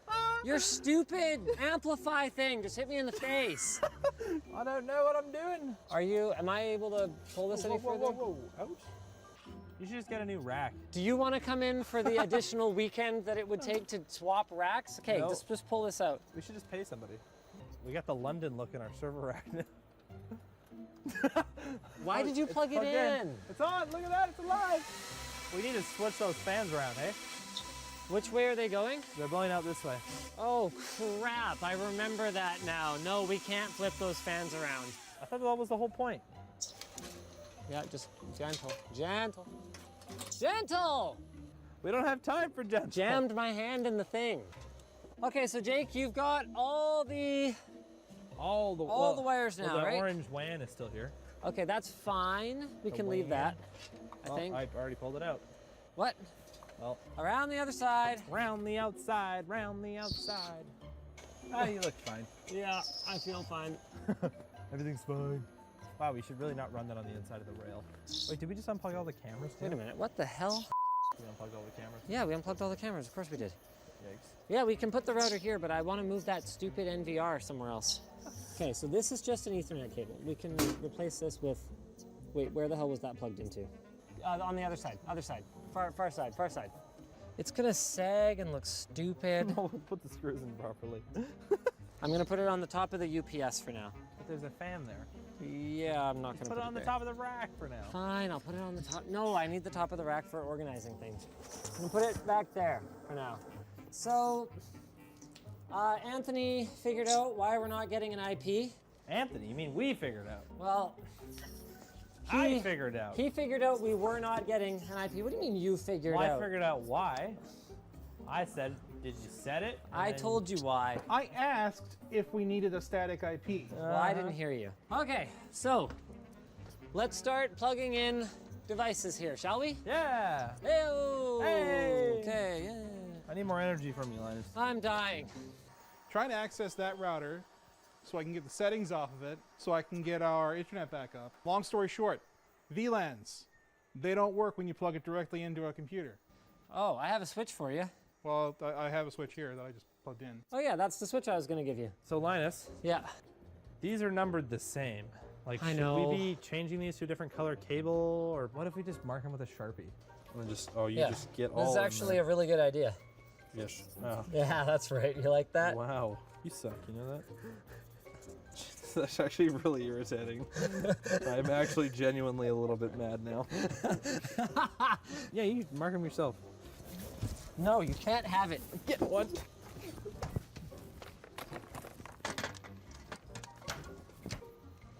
Oh, damn it, I hot glued the lock on this door. What? No, you can't lock it. Don't even. Better back off. I've been watching lots of sword fighting shows. Do you see how they go for the shin? They go for the shin in the face. Oh, I got you. You didn't even get me. Oh. See, that's the thing. Is the word really Where potty are- mouth? where are all these cables Nobody from? does that on the potty. Hey, nobody's a strong word. You can't do that. Cable ties? Cable ties? Zip ties. I've got a router. Yeah, zip ties too. No, you need a router. I need it. I don't think you understand. There's definitely too close. Is this better? What are we doing? Oh, my ankle. Is this minimum focus distance good enough? Yep. I need zip ties. Okay, I would really like for this to not fall down and smoke me in the head. That would be 3 for 3 though. All right. Yeah, we really need him to drop a third thing on his head. Oh.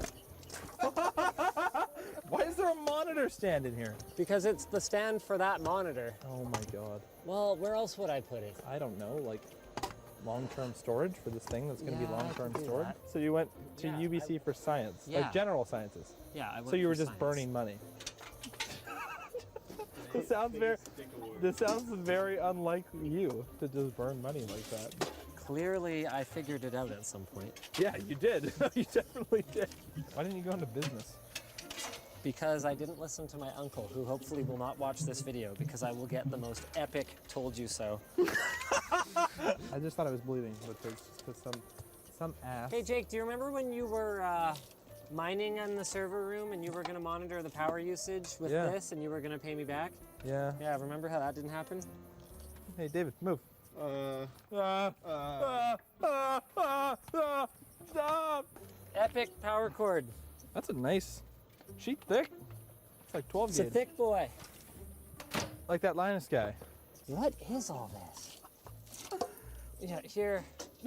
Just, I don't know, people just bring in a power cord or whatever. They never and take they it don't out. I know, I did that a bunch. Give a ton of thought to whether Wait, there's weren't you one- never supposed to unplug that thing? Jeez. Just the just sheer amount of extra wiring in here is ludicrous. Think that we're ready to go. You think? I'm reasonably sure we're ready to go. Which isn't even powered on yet. Do you have the ear screws? Or the ear screws here? You don't need them, it's fine. Okay. It was a trap. Linus! What are all these screwdrivers? What screwdrivers? What are you talking about? There's like 4 screwdrivers just sitting in the bottom here. What? Like under the duve? Yeah, under the... What? The kid can do work. I mean, he works real hard at it for like putting tape on the ground. I really hope it just kind of lights up and works. That would be super cool. It's gonna be really unfortunate if it doesn't. Yeah. I actually don't know what we will do. We will learn command line switch configuration. What's beeping? Oh, the UPS is having a hissy fit. Oh, turn unit off. No, wait, what is going on? No. This is kind of moment of truth. It's in, it's on. Wait, here, let me unplug this and plug it back in again. What? No. Just like, let's just find out if it works, all right? Oh, okay, well, I already did that, so I hope that didn't break anything. Wait, I'm plugged into 15 upstairs, I think. Is that plugged in? I don't know. You tell me. You're the one who fed me all the cables from the front, supposedly. Yeah, but we, there's a 15 right there, plugged in. Cool, all right. I'm gonna go upstairs and see if we have internet. That was too much impact from my testicles. So here it is, the moment of truth. It's not working. It is unreachable. So you said that the switch had to support VLANs, right? Yeah. Well, do they have to be configured? Should have been just drop in unless you configured. Are you using new switches? I'm using the Dell. So why don't I plug you guys into the Netgear switch and we see if that works? It should. Well, let's see if it does. Okay, so the goals for today's video are simple. Goal number 1, build the gaming PC for the 1%, the fastest off-the-shelf gaming rig that money can buy. Goal number 2, don't completely F it up like last time. That's the intro.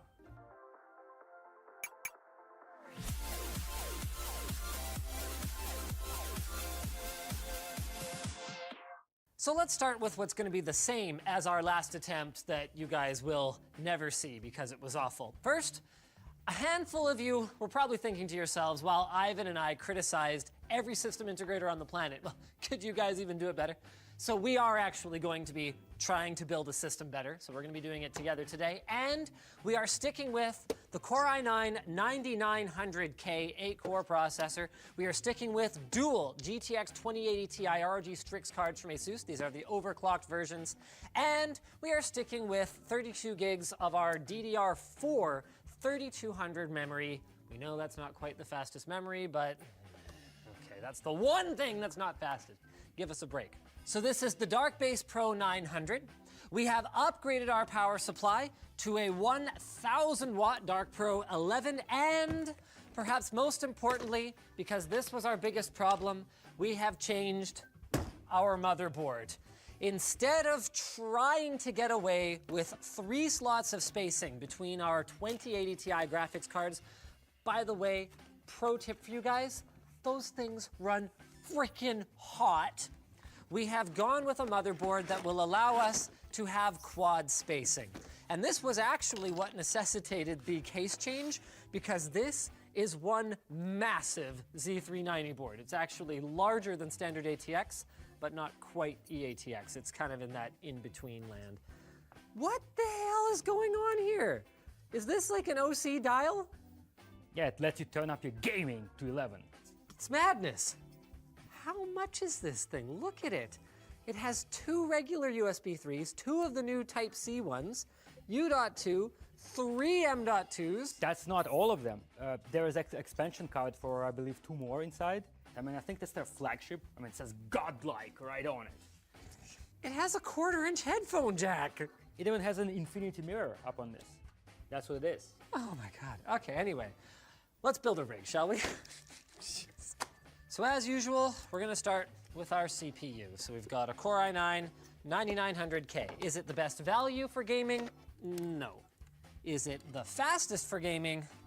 Yes. There is a small asterisk. We did run into some weird issues with minimum FPS with hyperthreading enabled. Seems to be like a Windows scheduler thing. Now RAM. These are pretty memory slots. I actually haven't used an MSI board for a build in quite some time. I think we have orange RAM. This has been covered by the heatsink pretty much entirely, even said. However, we do have the orange kit. Oh, really? Yeah, check over here or check upstairs, okay? Okay. We could just put in like some Trident Z Royal for lulz. Oh yeah, this is 4000. I found it. It's okay, we're gonna go Trident Z Royal anyway. It's so far over the top.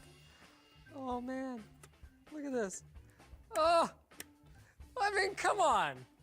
There's a certain point where once you go tackier, it gets pretty, you know? Having so much fun right now. I've never had this much fun installing RAM. Look at this. CPU cooler next then? All right, let's do it. I think I lost the English manual, but I got the German and the Russian. Which one do you want to go All right, by? well, it looks like you're doing the heatsink then. Okay, German it is, fine. What? No! But you don't read German, do you? No, you don't. I know you don't. Take the Russian one. Take the Russian one. Dicken Sie die Cooler im Alltag brücke mittig auf den Cooler. So here goes our first M.2 device. It's a 960 Pro. I know. We actually have a 970 Pro over there, but like, this already has an OS on it, and it really doesn't make that much of a difference. Gaming! Our second M.2 device is going to be a 32 gig Optane memory module to accelerate our 12 terabyte hard drive. That way we can have a great big library of games. Yeah, well, one can say if your M.2 gets shorted, then you are screwed. What? No one is saying that. It was your idea to have me in the video, so. Now I know how all the ROG Rig Reboot kids felt. Just these jokes and these references. I can't take it anymore. So I'm working on power supply now then, right? So our power supply here is 80+ platinum certified Comes with a mostly modular interface. So the one cable they have pre-attached is the 24-pin ATX connector. You'll probably need one of those. And it uses one of Be Quiet's very quiet fans. Which one do they use on this one, actually? I believe it's Silent Wings 3. This is a Silent Wings 3? Oh, that's pretty nice. We are German. It is exactly 135 millimeters. We don't care that everyone else calls it 140. So we need, for this motherboard, 2 8-pin connectors. For our video cards, we need 2 dual 8-pin PCI Express connectors.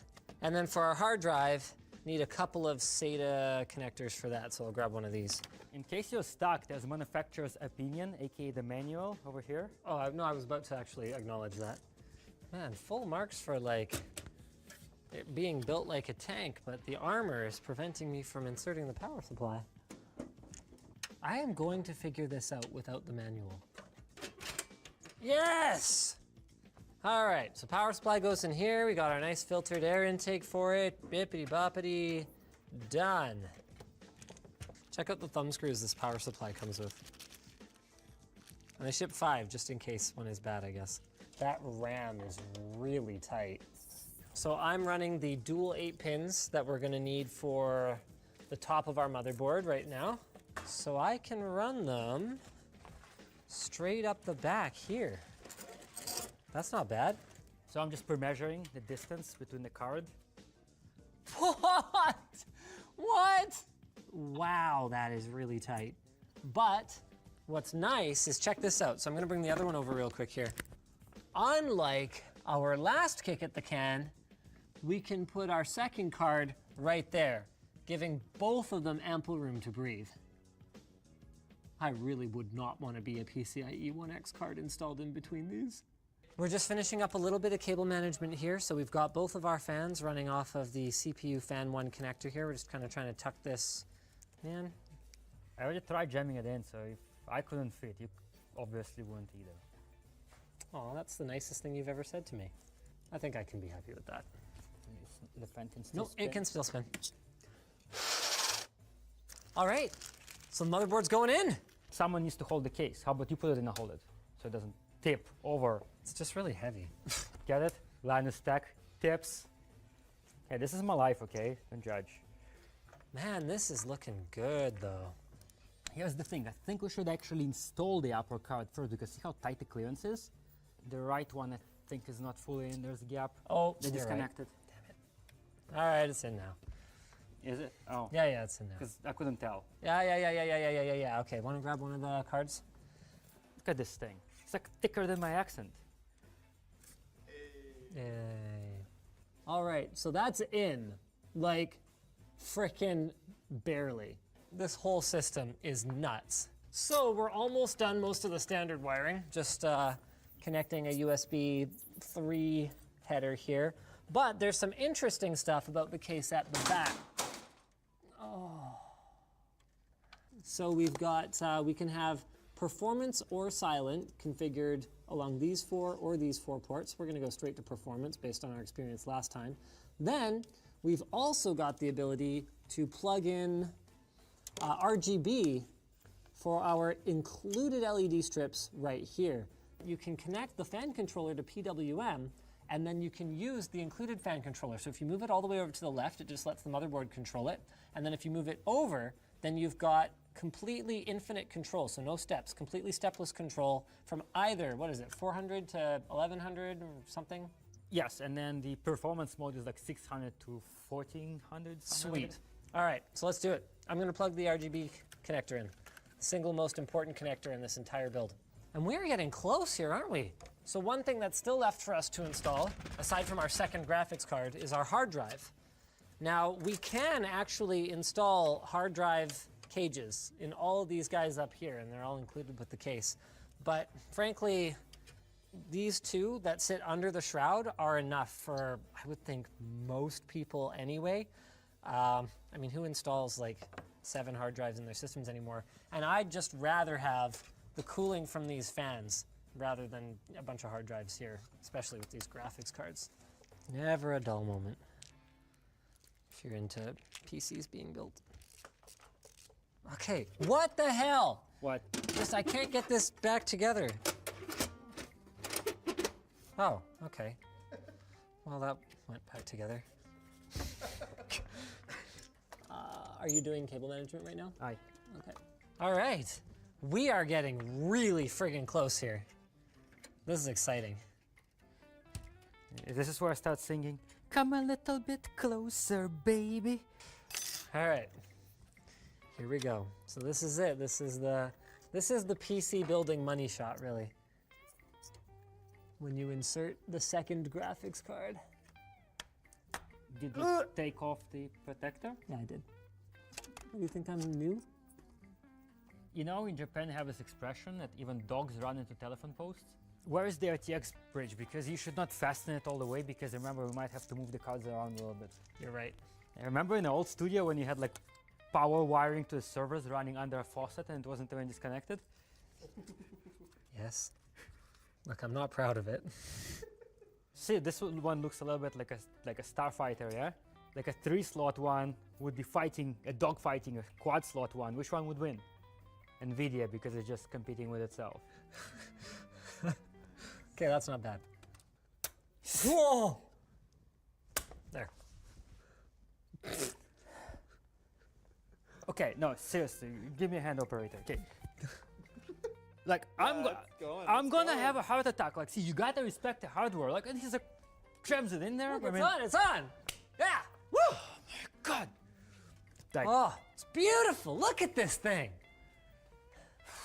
I mean, if you're gonna be the fastest system, you might as well do it in style, right?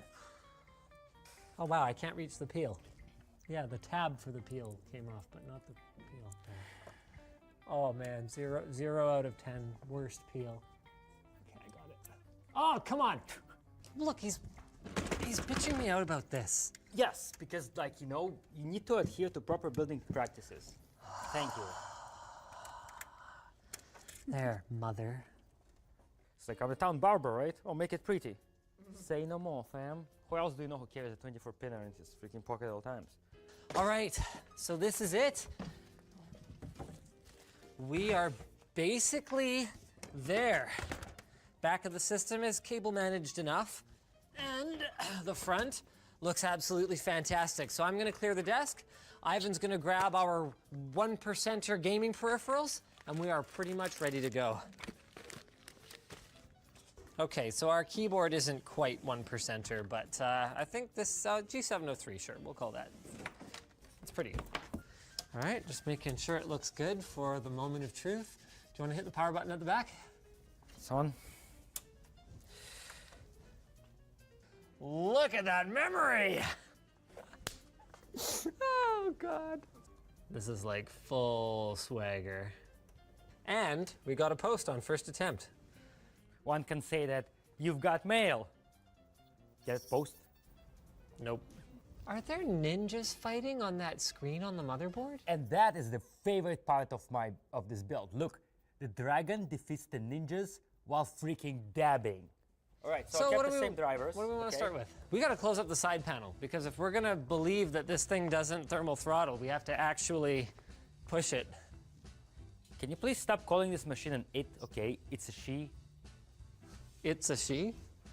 All right, stress test. This is 4K 144. Oh my bad. Yeah. So we're back at defaults. There's just a couple things we need to do. We need to change the SATA mode to RAID/Optane mode, and we are going to enable our XMP profile to see what happens. Hopefully that'll work. I thought friends don't let friends enable XMP profile. Generally they don't, but come on, we put 4,000 megahertz RAM in here. Let's see if it can do it. And it crashed. Is this where I get the told you so about XMP? I remember having the craziest conversation with someone from ASUS when I was like, yeah, I hate XMP. And they're like, why? I was like, what do you mean why? Because it doesn't work. Most of the time, overwhelming majority of the time. It's also possible that was just some random glitch, because this didn't have any hiccups so far. You know there's no such thing as random, right? Even random number generator is And not quite it's dead. random. Here you go. In Soviet Russia, right, it's just like you take over by... Okay, all right, just cut. Maybe he'll stop. This is kind of incredible, man. Like, I think I've seen 1 or 2 dips below 60 FPS. Like, I have never seen this benchmark run this smoothly. So we're gonna get the score any moment now. And the goal is that this is the PC for the 1%. It's over 10K. Over 10K, well over 10K. Ooh. What? No! Occupy SLI. 90, the 2%. There's probably a little more we can do here. Let's go increase our power limit to 125. I think this core is good for about plus 100 or so, was it? We had a profile. Before? Profile? Oh yeah, there's our profile. Let's try again, let's try again. 2%. You know that one graphics card in there is worth more than my entire PC setup? Did you know that one graphics card in there is worth more than my entire PC setup? This is looking higher, and no crash yet. And we just broke 11,000. Time to compare online. Show me that 1%, baby. 98%, come on! Okay, what if you boosted the CPU clocks a little bit? It Fine, does make a difference in the simulation okay. test. All right, let's do it. Okay, so we're going to 4.8 gigahertz. We're gonna try and keep our memory at 3600. And that's a lot of things to change in one go. All settings were reset to default values. Goodbye, extreme memory profile. Hello, maybe gonna boot. We are now running at 4.8 gigahertz locked. Across all cores? Across all cores. Let's fire up the CPU-Z. All right, here we go. Results time. Temp's still very comfortable. So it was like 11.2. Oh, come on! Well, I'm not expecting this to be any better because why would you, but whatever, there it is, 98%. Okay, fine, we'll push your last 15 megahertz here and see if that makes the difference. If this doesn't do it, we don't have a lot left in the tank. What, 30 more points or something? I doubt that's gonna be the difference here. And it isn't. Now let's try some actual games, shall we? So what do you think? Shadow of the Tomb Raider, graphics, ultra with motion blur off, 4K, 120 hertz, SMAA. Let's see where we end up here. Before that though, I'd like to share a computer joke with you. What happened to the PC enthusiast whose side panel got all scratched up? He lost his temper. I don't get it. It's tempered glass. Damn, that's smooth. We might just have to run the benchmark though, but like, holy crap. Display options, display graphics, hit R. Go ahead and cut. What the hell? Look. Oh. Whoa, okay, never mind. Yeah, you can roll on this. Yeah, what? 4K! And this is fully maxed out. Except no motion blur because motion blur is motion garbage. blur is bad, yes. I don't think I've ever seen a counter break 2 digits. Holy here until ball now. sacks, that is unreal. No, this is a Tomb Raider. It's not, What? Do you see that? We cracked 200 FPS, not for long, but we cracked 200 FPS for a sec there. I've never been so enraptured by this benchmark run. Enraptured? Yeah. It's a word? Yes, I made Oh, a well, joke. no, that's not, no, that wasn't my, okay, I wasn't making jokes. I was just I was. serious Just business. nobody laughed. This is unreal. 128 FPS at 4K. I mean, this makes me feel a little better about, not being in the 1% 3D mark. Unreal. And what's really cool about this is that we actually did experience reasonable, like not amazing, but reasonable SLI scaling across a variety of titles. So once you're cranking it up, 4K, Ultra, you've got your NVLink bridge, dual RTX 2080 Ti's, yeah, it's a gaming experience unlike any other.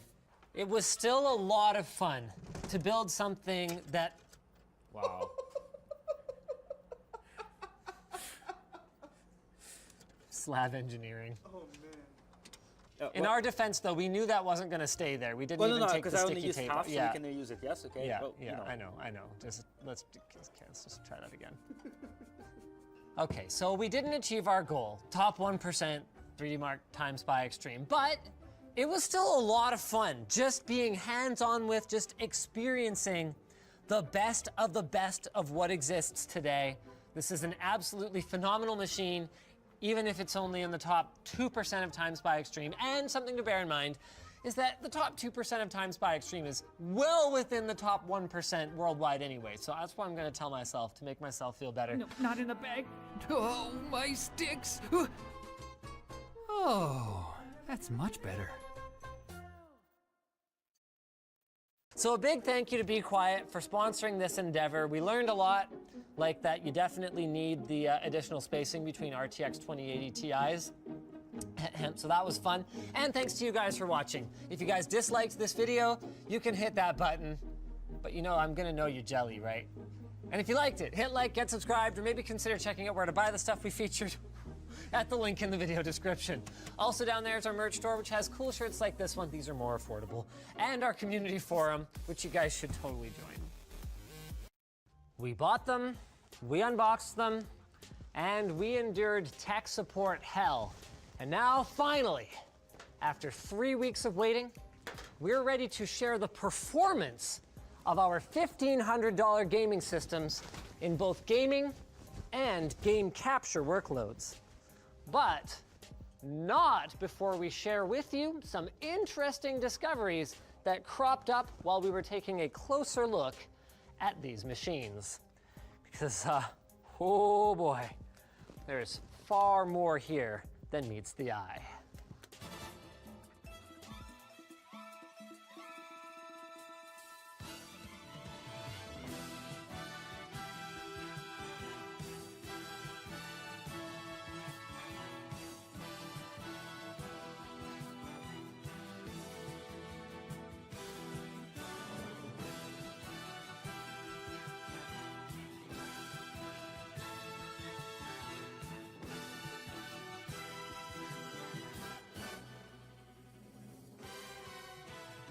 Okay, I know.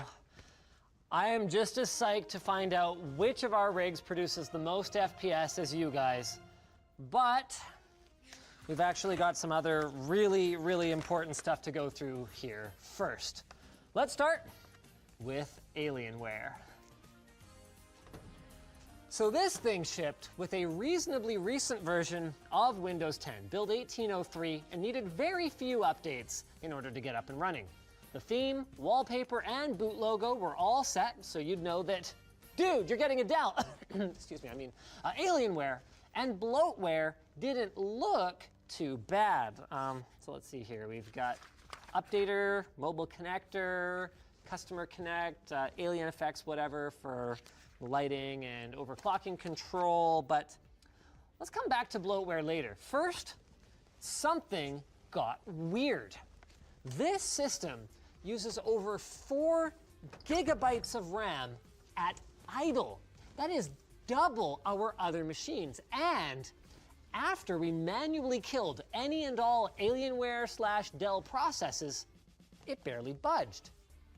Then we subjected the machine to a CPU stress test, and this is even weirder.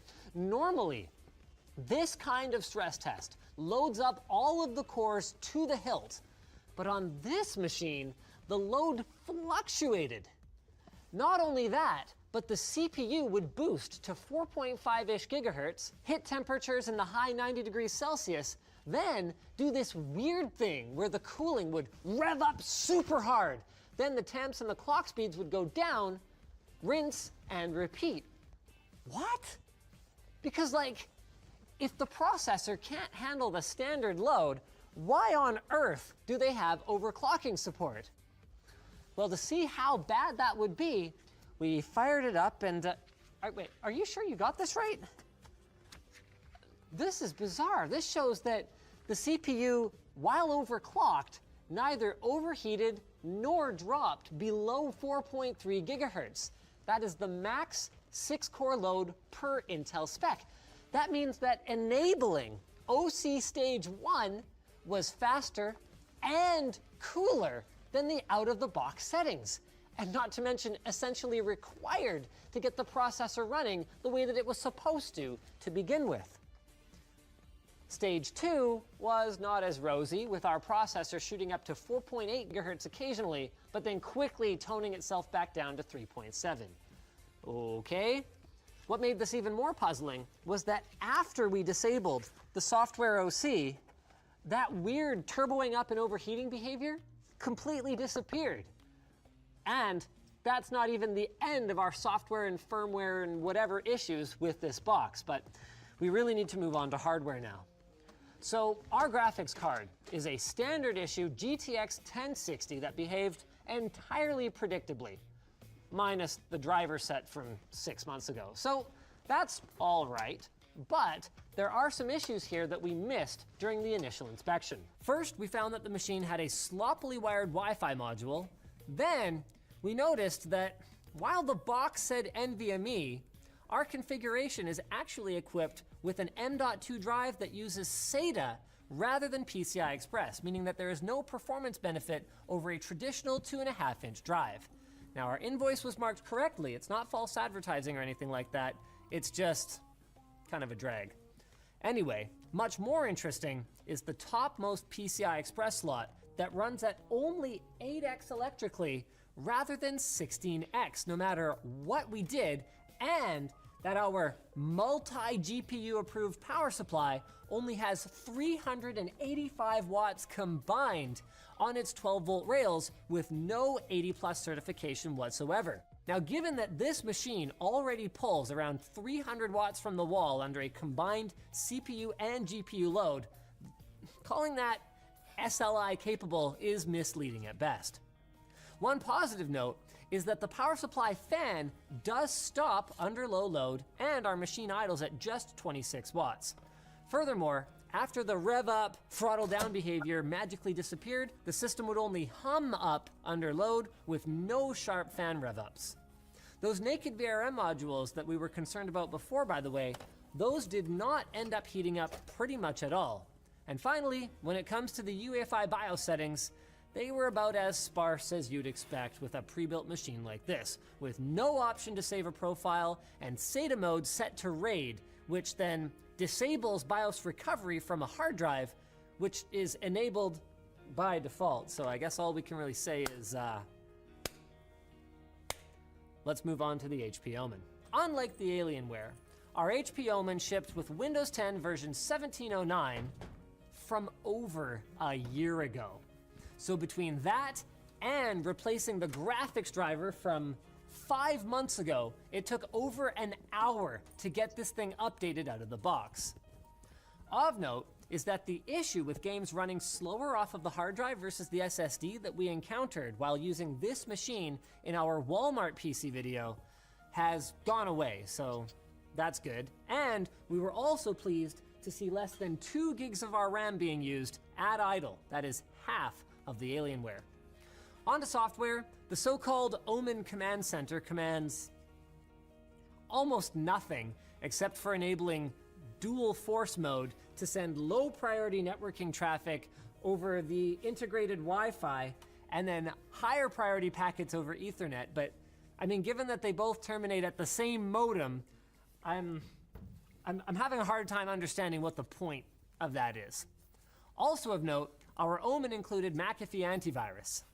So if you want to uninstall it, John says hi. Now here's something weird. Our 8700 non-K processor boosted to about 3.5 gigahertz with all-core turbo. Now this is well below the 4.3 gigahertz all-core boost that Gamers Nexus measured for this CPU, and only 10% above base clock.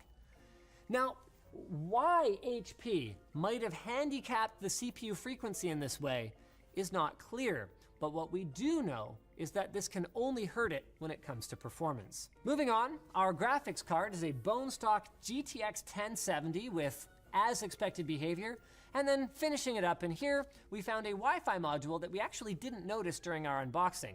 Also, it turns out that our power supply is rated to 470 watts max on the 12-volt rails with 80+ certification. So far more SLI ready actually than the one in the Dell. Moving on to the BIOS, well, actually you just don't get to.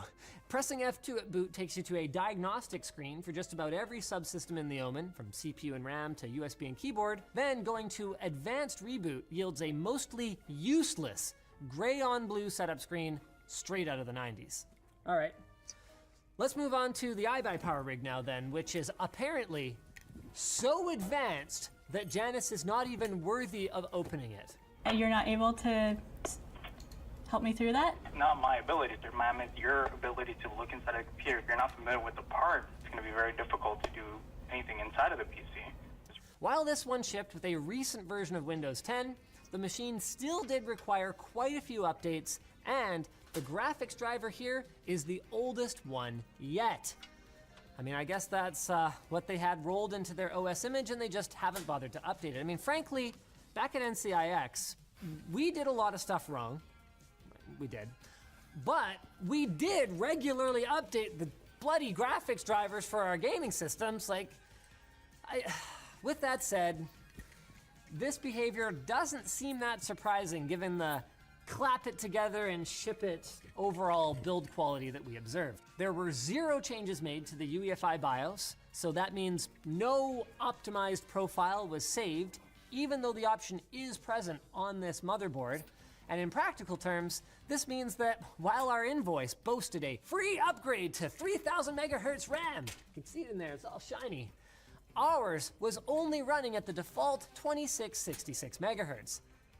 Don't get me wrong, everything worked, and it was stable with our CPU boosting to 4.3 gigahertz max across all cores as expected, and our graphics card was factory overclocked with idle RAM usage that was normal. It's just that we didn't really get a, we care a lot vibe from the overall build quality. Like, again, this kind of sort of sloppiness doesn't affect performance, which we will see is definitely a strong point for this system. But not even one of the CPU cooling fans is plugged into the CPU fan header. They put the pump there when there's an empty pump header right here. I mean, why?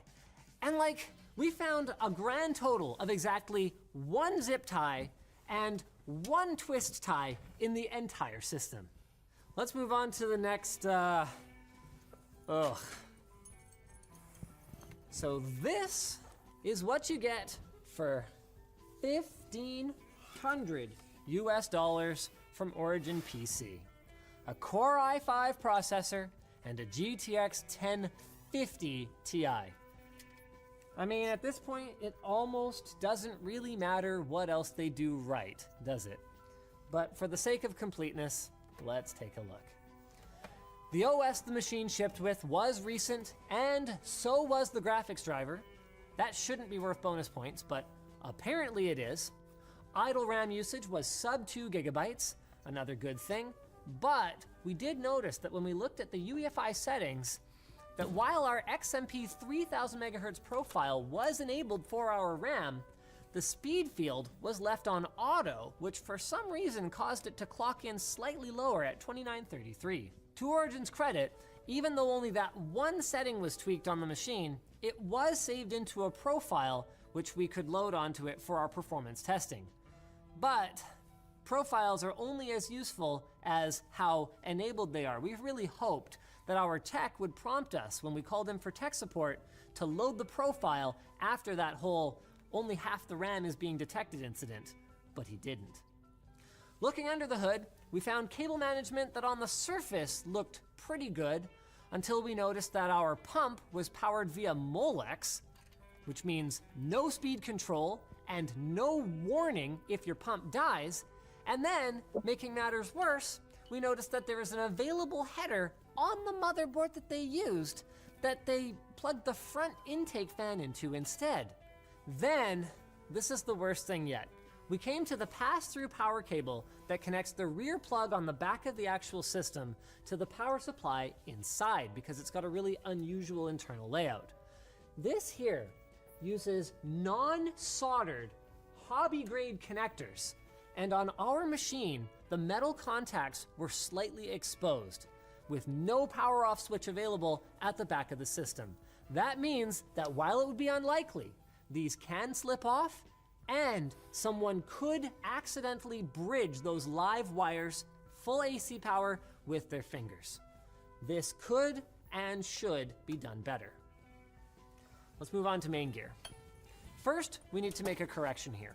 During the purchasing part of this system, the rep mentioned the 2-year extended warranty, and we laughed. Oh, here comes the warranty pitch.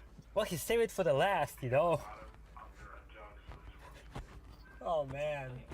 He mentioned it because it was free, and that's a good thing.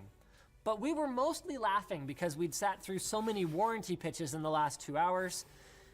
We should have corrected ourselves because free is free, baby. So thanks to our commenters for noticing that. As for the machine itself, well, the software side was virgin, other than a custom boot logo, wallpaper, and a red theme. Both the OS and the graphics driver were recent, and our GTX 1060 was a factory overclocked version. The processor clocked itself at about 3.9 gigahertz on all 6 cores. This is exactly what we would expect for a Ryzen 7 2600X, and we noticed that the machine had its high performance power plan enabled by default. This would help explain why it had the highest idle power draw out of our competitors at around 50 watts, but that is considered best practice with Ryzen processors. The UEFI did have a factory settings profile set, but there was really nothing in there that would affect performance. Just a couple of networking related settings and boot mode forced into UEFI only mode. A closer look at the insides revealed that, well, in terms of issues, we had a really hard time finding fault in this build. They even cable managed the backside of the motherboard tray. Digging deeper, the power button was slightly off center, I guess, but that's more of like a case QC issue. And actually, no, this was one. The hard drive SATA cable clicked when we pushed on it, meaning that it wasn't actually in 100%, but the drive was detected and did work out of the box. And given Main Gear's support, if that did come out in shipping, I'm sure they would have been able to help us with it pretty quickly. So then, want to line them all up here, I guess? Let's finally do it for you. Let's summarize the specs of all the machines we ended up with. Alienware shipped with a liquid-cooled 8700K processor, 16 gigs of 2666 RAM, a stock GTX 1060 with a 128 gig SATA OS drive coupled with a 2 terabytes of storage, and it was powered by a multi-GPU approved 460 watt power supply. HP shipped our Omen with a non-K 8700 processor with 16 gigs of 2400 megahertz RAM, a vanilla GTX 1070, a 256 gig NVMe drive. They were the only one to ship an NVMe boot drive, weren't they? And 2 terabytes of mechanical storage. They also threw in a decent 80 plus 500 watt power supply, and they had a $200 Canadian, $150 US promotion at the checkout. It should be noted we bought all of these systems though during Intel's Gamer Days promotion, so every SI had the same opportunity to take advantage of that. iBuyPower jumped the gun, smartly selling us a pre-order of the Core i5-9600K before it was formally shipping. They cooled it with an AIO water cooler, threw it in an MSI Z390A motherboard, loaded up 16 gigs of 2666 megahertz RAM, and threw a 240 gig SATA OS drive with 1 terabytes of storage in it. We got a factory overclocked GTX 1070, the most powerful graphics card out of the bunch, and that was powered by a quality 750 watt power supply that we got upgraded to for free. On paper, this one should be the fastest system for gaming.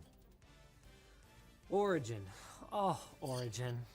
We got a liquid-cooled Core i5-8400 with a GTX 1050 Ti and 120 gigs of SATA SSD storage with no extra mechanical storage for our game library. The power supply is a high-quality 450 watt unit, but the fancy Z390 overclocking capable motherboard, even though it's quality, doesn't make sense for this config. our CPU doesn't support overclocking. Honestly, this config is a total dog's breakfast. Finally, Main Gear sold us the only AMD system in the lineup with a 240mm AIO-cooled Ryzen 5 2600X. This could end up very interesting because we did specifically mention to everyone on the phone that we wanted to not only game, but also record our gameplay for YouTube. They went with an MSI B350M Pro VD motherboard with 16 gigs of 2666 MHz RAM, a 256 gig SATA OS SSD, a 1 terabyte storage drive, and a factory overclocked GTX 1060. All this was powered by an EVGA 500 watt power supply, and of note is that the $200 discount that was applied to our checkout due to Intel's Gamers Days promotion was something we were able to take advantage of. However, that works for an AMD-based configuration. Okay, so which one of these is the fastest for gaming? Well, in a massive surprise to no one, iBuyPower and HP Omen dominated our suite of gaming benchmarks, with iBuyPower edging out its closest competitor pretty handily thanks to its factory overclocked graphics card and the fact that its CPU was turboing correctly. I mean, you want your CPU turboing correctly, that seems like a good idea, right? Who knew? Main Gear's machine and our Alienware Aurora then traded blows thanks to their similar grade of graphics firepower in the next tier down. And as for our Origin Chronos, well, it didn't manage to break 60 FPS in any of our gaming tests aside from CSGO.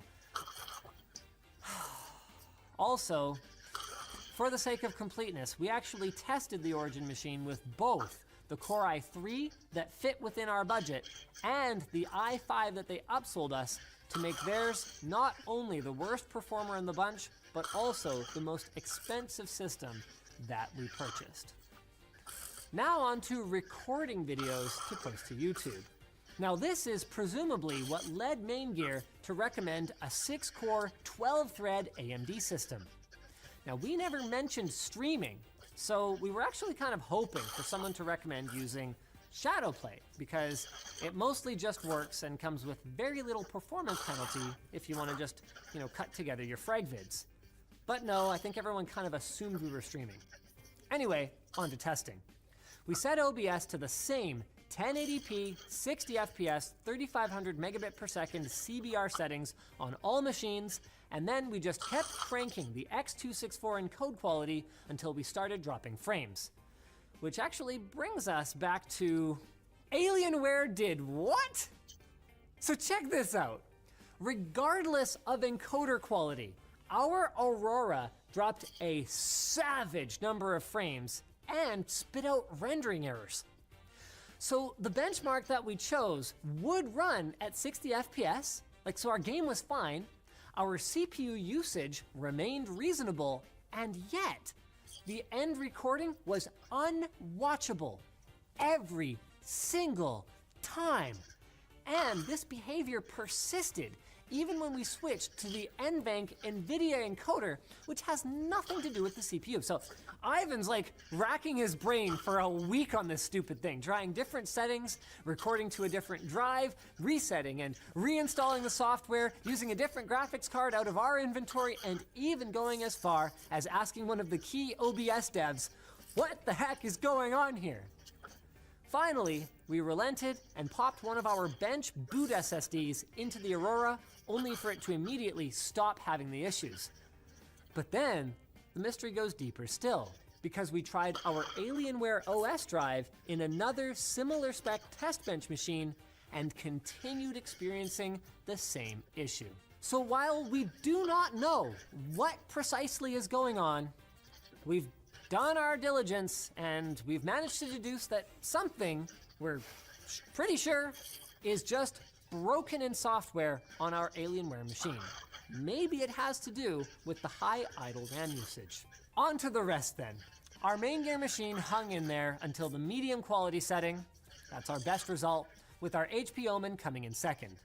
iBuyPower came in third as expected, starting to lose frames at the faster preset when it came to CPU encoding. And then, as for the Chronos, well, shit. Did I say it right? What were we really expecting on a system that couldn't hit 60 FPS in the first place? So what's the takeaway from all this? When it comes to raw gaming power for the price, iBuyPower took the prize. That is, if you're comfortable with their quality tech support. But that also doesn't necessarily mean that HP lost. Thanks in part to their promo price, they put up a surprisingly good fight when it came to gaming performance, and there were aspects of this system that don't directly impact gaming, but are certainly benefits, like the NVMe boot SSD versus a cheapo SATA one in the iBuyPower rig. Not to mention the carrying handle, the excellent I/O, and the handy, easy hard drive upgrade slots. Now their tech support was far from perfect, but they weren't dismissive or rude to us, and they did eventually solve the problem. After those two, we would have a tie for second if Alienware could get their preloaded OS figured out. And also if their pre-sales and after-sales support weren't both abominable across the board. Now I'm sure Alienware would say that we got unlucky, but here's my response to that. Between all the call transfers that we went through, I'm pretty sure we talked to probably half a dozen people who worked there. And every single one of them was worse than both of the people that we talked to at Main Gear. So there's just no contest here. Main Gear comes in third. Speaking of no contest, Origin PC. They did do some things well. Their staff were polite, competent, and helpful. But at the end of the day, this was a pretty simple transaction. We you $1,500 give, you us gaming PC send. And while they did a good job of taking our $1,500, I would argue that they didn't really hold up their end of the bargain. Is this a gaming PC? Well, it's a gaming PC, but certainly not for $1,500. So, I guess that's it, right? Are we done? For this season. For this season. Oh, lordy, are we doing this again? Boy, this was time consuming, but we really hope that you guys have enjoyed it. I know Ivan's been tearing his hair out, but I mean, was it fun at least? Yes, it was. You know it was. Actually, it was a lot of fun to go through this. Maybe we'll do something like this that's similar in the future. Leave us a comment in the video description with what you guys would like to see us secret shop, you know, Linum, Tech Investigator, and Stoisky, and all that good stuff. So,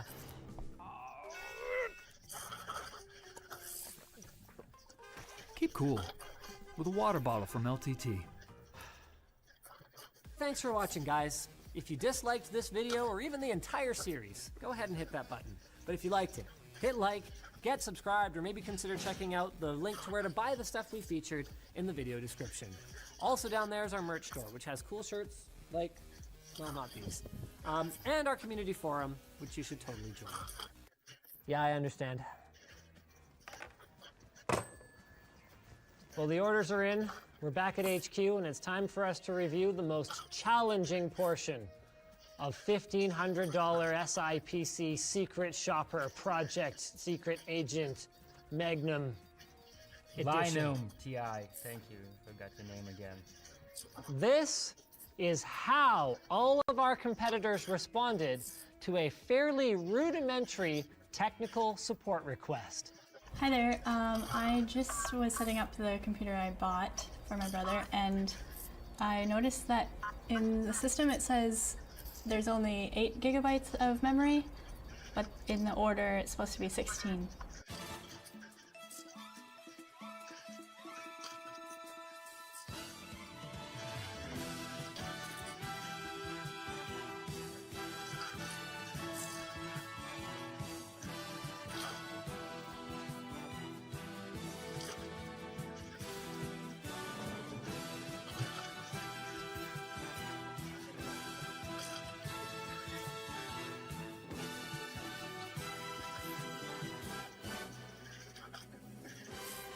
So first, it's our favorite Alienware.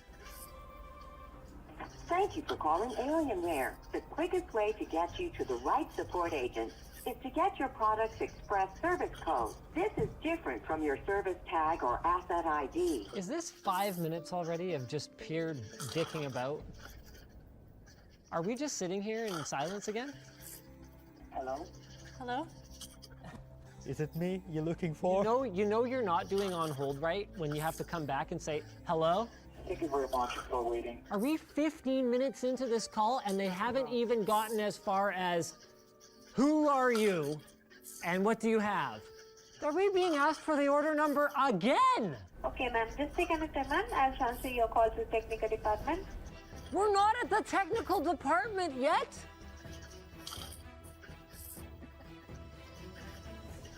Thank you for calling Dell Basic Hardware Warranty Support. May I have your system service tag or the express service code? Did you just ask for all our information again? Oh my God, we're explaining the problem again. Oh, I'm extremely sorry to hear that. Ma'am, this should have not happened. Well, it should not have happened. Yes, okay, thank you. Astounding observation skills. I can just go ahead and connect your call with the Alienware department, okay, ma'am? Are we getting transferred again?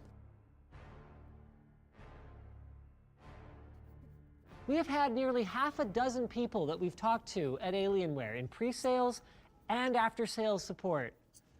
Just put us on hold for a minute at a time. Why? What we need to do is, if you don't mind, is open a computer and just double check that you have two, because it could be that one RAM is not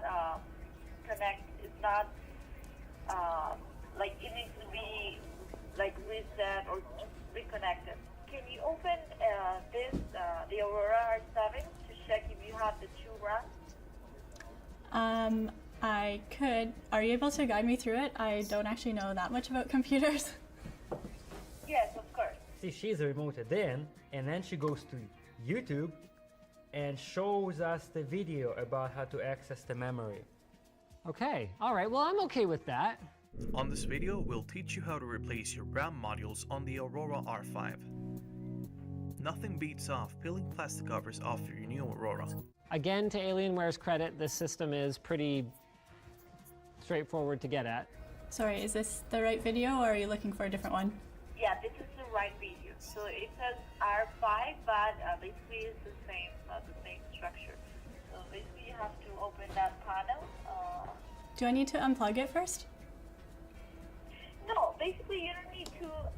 Okay, so yeah, you need to unplug the computer and turn it off. But basically we're not gonna touch anything. We're just gonna check if you have the two RAMs. Do I need to unplug it? No, it's like, oh, actually, yeah.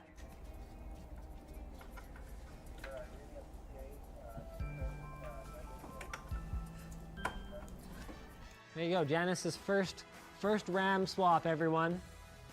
Ladies and gentlemen. So in summary, do I understand this correctly? It took just shy of a full hour with 5 separate departmental transfers to diagnose a RAM stick that came loose during shipping. Hopefully the next one can do better. Here we go. All right, Origin, show me your leadership. Now, before I proceed, I do need to verify the information that I have on the account. Could you provide me with the address that we have on file? Okay, so it took 4 minutes to get to the point where we verified the order and everything. That's not terrible. Okay, well, yeah, I definitely see that the invoice says 2 8GB sticks of Origin PC DDR4 3000 megahertz RAM. It's possible that maybe one of the sticks got loose during transit. Possible, given the vibrations that the machine undergoes during transit. Bing! It's very possible that one of the modules came slightly loose enough, to not be recognized. This would require you having to essentially open up your machine so that you can double check on this. Are you familiar with PC hardware to any extent? Like, would you be able to identify memory modules on a motherboard? Probably not. Would you be able to help me out with that? It's not a problem. Absolutely. You got the email with the link to the Dropbox video? That's kind of weird. Why wouldn't they just host it on YouTube? I gotta say, Alienware's production values were a little nicer. That's probably not the way that I would show most users how to do that. Ideally, putting using both your thumbs to put equal force on each end of the stick, and you'll feel a very noticeable click. His video, 3 out of 10. His instructions, solid 9 out of 10. I gotta say, Janice, for someone who doesn't seem to have been doing this before, you've done this a lot faster than most of the customers I'm on the phone with. So. Smooth operator. Interesting. So we've actually thrown an extra curveball at Origin PC here, plugging the HDMI connector into the motherboard rather than our dedicated graphics card. That big card, it has a ribbon cable that goes from the card itself to the motherboard. And if that came loose slightly, then you're probably not going to get a picture. Okay, this is a good explanation, but he's got the wrong diagnosis. Let's see how long it takes him. And to clarify, when you initially got picture, do you know whether or not you were coming out of the graphics card or the onboard video on the motherboard? He's done this before. 19 minutes, including a detailed explanation and walkthrough of the PEBCAC with plugging the monitor into the onboard I/O versus the GPU directly. Competence. Great job. Thank you for calling Main Gear, manufacturer of award-winning PCs and workstations. Now this is the real test. If they can manage to turn an order number into like... That's not the order number. I'm not sure what that is. Oh, really? The order number would be 5 or 6 digits and start with an 8 or 9. Okay, at least that's clear instructions. All right, let me remotely connect to your PC and have a look at a couple of things. All right. Pops up Device Manager. I don't know what he's expecting to find in Device Manager. He's probably just kind of like, oh, I haven't done this in a little bit. Hold on. There it is. Slots used, 1 of 2. Yep, nope, there's definitely only 1 stick in there. That's crazy. Okay, let's make sure that 1 stick didn't get loose. Immediately nails the diagnosis. If you look inside your machine, do you know where the RAM slots are? So 10 minutes to diagnosis. You should see a, here, let me go look through one as well so I can be more specific. Wow, okay, nice. There should be 4, or it could be 4 or 8, but usually it's 4 vertical slots. Oops, it's 2, and it said that in Task Manager. I guess they don't sell a lot of low-end stuff. I would usually assume a Main Gear system probably has 4 or 8. Let's figure this out. So if you could just shut down the computer. Shut down the computer. I'm going to have you open up the machine and we're going to make sure those sticks are in there properly. Does he mention to unplug it though? Okay, so with the computer shut down, I want you to unplug all the connections from the back of it. All right, rock on, Main Gear guy. Looks like that's all it was, just a loose RAM stick, but you're all set. If you run into any other issues, feel free to give me a call back. Sure, thank you so much. That's it. So excluding some 6 minutes, random nonsense with our monitor not properly waking from an HDMI signal, etc., about 15 minutes. 13. Start to finish. Dang. 1/4 the time, and so much less frustration. Like, it was just friendly. The voice on the other end of the line is crystal clear. I mean, you can't take that kind of thing for granted, honestly. Like, you could understand the guy. For tech support, press 3. Straight to tech support? Like, why doesn't Dell have that feature? Doesn't seem that complicated. If you feel comfortable looking inside of the PC, remove the left side panel of the computer, pull out the sticks of RAM, and simply reseat them to see if in case one of them is not seated properly. Got the diagnosis. Is that, where would I find that in the computer? On the motherboard. Excuse me, motherfucker? Did I even just hear you correctly? The motherboard. But if you don't know what a stick of RAM is, I would advise you either seek help from somebody, a family member who perhaps has a little bit more experience, or have someone help you remove that stick of RAM and reseat them. Not everybody has a family member that can help them. That's why they bought a pre-built, smart guy. Be careful with that, because if you don't know what you're doing and you break something, you're going to void all your warranty on the system. Thanks, buddy. So I just should find someone else to help me? If you have a family member or a friend who's tech savvy, yes. Is iBuyPower employing her friend or family member to provide their tech support? So he's just waiting for her to hang up, like. All right, not a problem. Okay, bye. Yeah, not a problem to not be very helpful. Not do anything. Unreal. in Dell's defense, they got the problem solved. An hour's investment in getting your new computer set up or whatever is not the end of the world given you're gonna run it for 8 or 9 years. But to just treat the customer like an idiot and outright refuse to help them?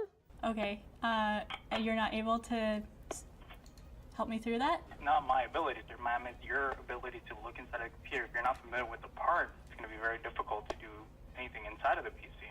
This requires more technical skill. It's not my ability, it's your ability. Completely unacceptable. I'm ready. It can't be worse than Alienware. Oh, so they don't even have an easy way to get in touch with them?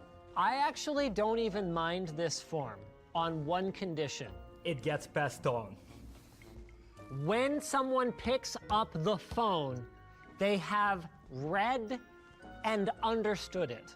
So he doesn't have the form. What is the purpose of the form? Holy sh**, he's asking for a phone number. All right, so what we're going to do is we're going to get a hold of the sales department. Why? To get solutions for your HP product, please hang up and go to www.support.hp.com, where you can troubleshoot or get software and drivers. When your phone support that you can only call by finding the number by navigating the website tells you to go to the website, you done goofed. Okay, Janice, so yeah, it looks like they did ship you out. Like, the configuration they shipped you out does actually have just 8. I don't see it showing 16 like the one that you ordered. We personally removed half the memory, so... Unfortunately, I only do tech support. I'm unable to access like any of the sales software to look it up, but I can provide you the number if you'd like.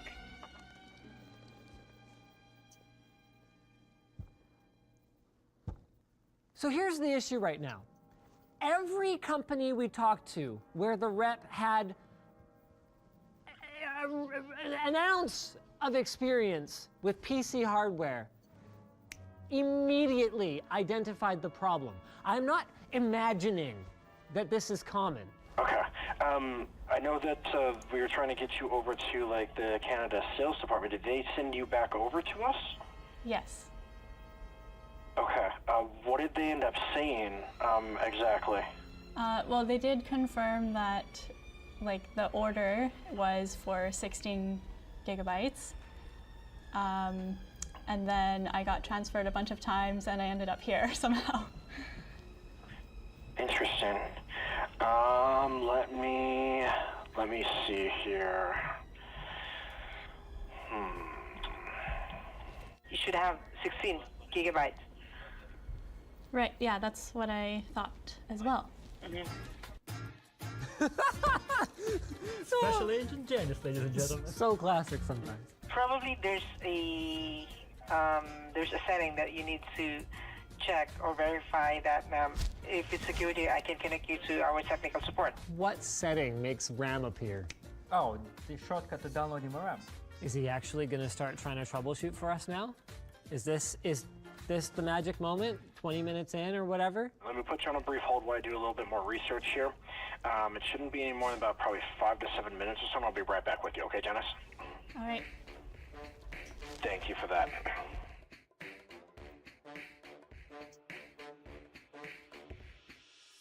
Okay, how long were we on hold? 14 minutes. 14, twice as long. The amount of time we spent on hold without nothing happening is the amount of time it took like main gear and origin to resolve the whole problem. And the amount of time that Dell spent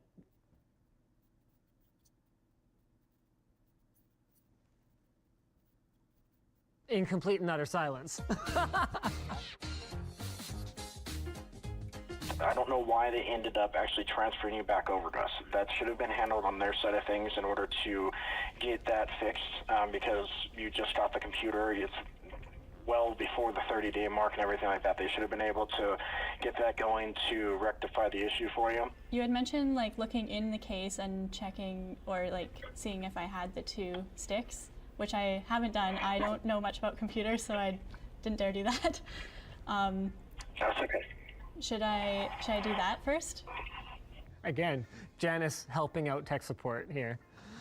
what can happen while computers are being shipped and everything, they do get moved around and everything, so it could end up being that it just needs to be unplugged and plugged right back in on both of them, because we don't know which one could be unseated.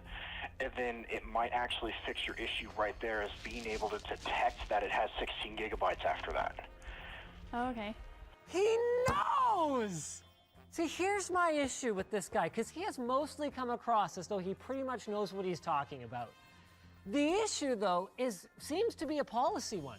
If I had to guess, within 30 days, it's sales problem. After 30 days, tech support's problem. He just was trying really hard not to have to do troubleshooting, instead opting to send free product or push us back to sales. Like, it's not like they weren't willing to solve the problem. They just didn't want to diagnose it. Isn't that weird? Like 8 gigs of RAM, that's not insignificant. That's like 80 bucks. They were just gonna send it. HP managed to be worse. 72 minutes to get a stick of RAM unseated and reseated. And HP had the advantage of Janice already actually knowing how to pull out and replace memory by this point. Are you ready to declare a tie? Origin and main gear? They pretty much were neck and neck. With shockingly, Dell, with that performance, taking the bronze medal here, followed by HP, who ultimately did at least solve the problem, with iBuyPower in dead friggin' last. They're not even last, they're like... Well, they just didn't finish. Can your hoodie do this? Maximum Package, the WAN hoodie by LTT. Unlike this video, which unfortunately has to come to a close, stay tuned for the next part where Ivan will be performing autopsies on all the systems, looking in depth at how the preloaded software came and all that kind of good stuff. In the meantime though, if you guys disliked this video, you can hit that button. But if you liked it, hit like, get subscribed, or maybe consider checking out where to buy the stuff we featured at the link in the video description, but not yet. Let us finish with the autopsies and performance, okay? Also down there is our merch store, which has cool shirts like, not like this outward, or this outer cool shirt, like this inner cool shirt, and our community forum, which you should totally join. So here's your problem.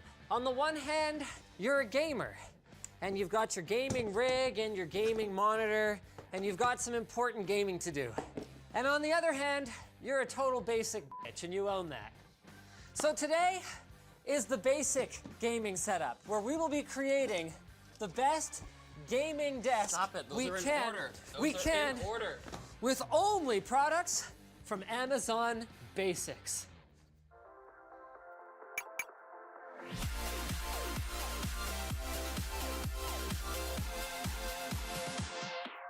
Okay, well, you don't have anything to put that on. Yeah, I know. I'm completing as much of the setup as I can right now. There. Why not utilize the Amazon Basics monitor stand? Oh, okay. So basically, if your monitor doesn't come with a height adjustable stand, or like, I mean, it doesn't have pivot, does it? No, it doesn't do that either. So basically, it's just height adjust. I think it tilts. In a nutshell. That's it swivel. has pivot. It has pivot. Oh, well, I don't know. It was hard. Baby hands can't.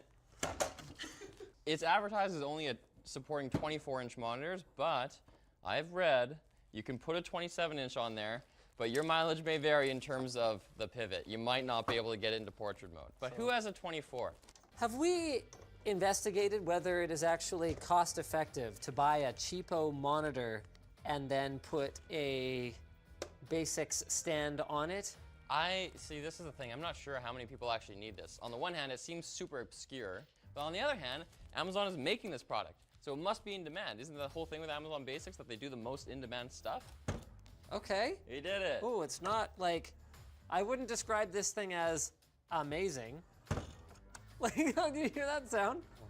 Well, it's a little too heavy. Oh God. Well, you're gonna have to tilt it for sure. Okay, I'll hold the base. The base is not very heavy. Wait a second. I think we're gonna make it. Boom. Yeah. Not bad. I wonder if people are trying to rotate it like this, and they're not realizing that on even a lot of like factory stands, you have to tilt in order to rotate. And I'll give you an Amazon Basics DisplayPort cable. How much is one of these gonna cost me? $6. Depends on the length though, that's a 6-footer. That's not bad.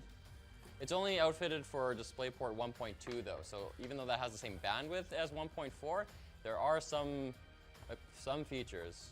I mean, the thing with that though is that there's no actual pin difference, so it's just a matter of like what they're comfortable rating it at. It's quite possible it would work just fine for DP 1.4. It just might not. Wow, we bought a PC power cord.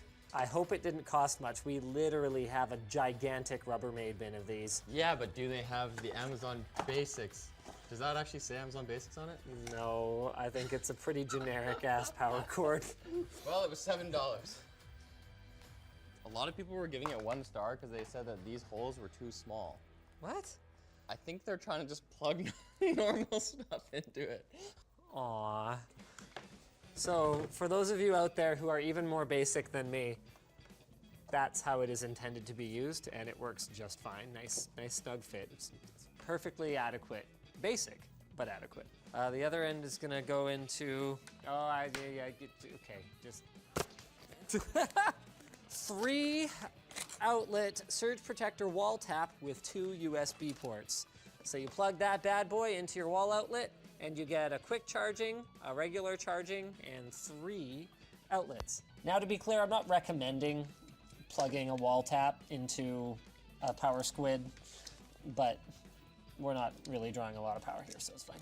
That's 1 amp, that's 2.4 amps. The second thing to keep in mind is that the top negative comment is entitled, "Lit my house on fire." There, safe. The Amazon Basics cable sleeve with zipper, 20-inch black 4-pack.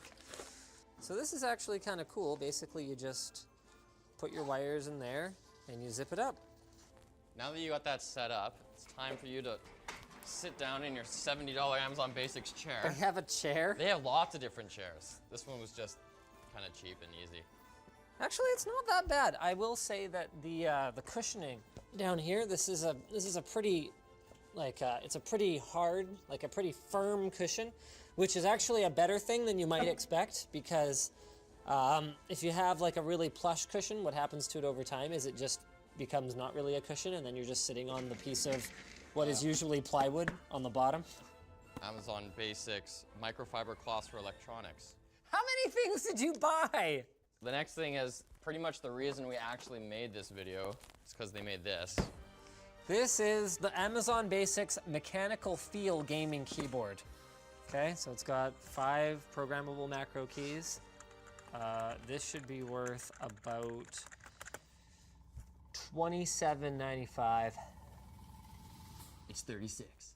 Okay, well, at least it's not far off. I'm not happy with that though. If you remember our mechanical keyboard Yeah, no, I roundup, wouldn't buy this. There was a bunch of actual mechanical keyboards. I mean, granted they used Chinese switches, but still, and they were in the $40 range, $45. Maybe they were trying to go for mechanical sound, because you've got a couple keys that sound kind of, like loud. Loud.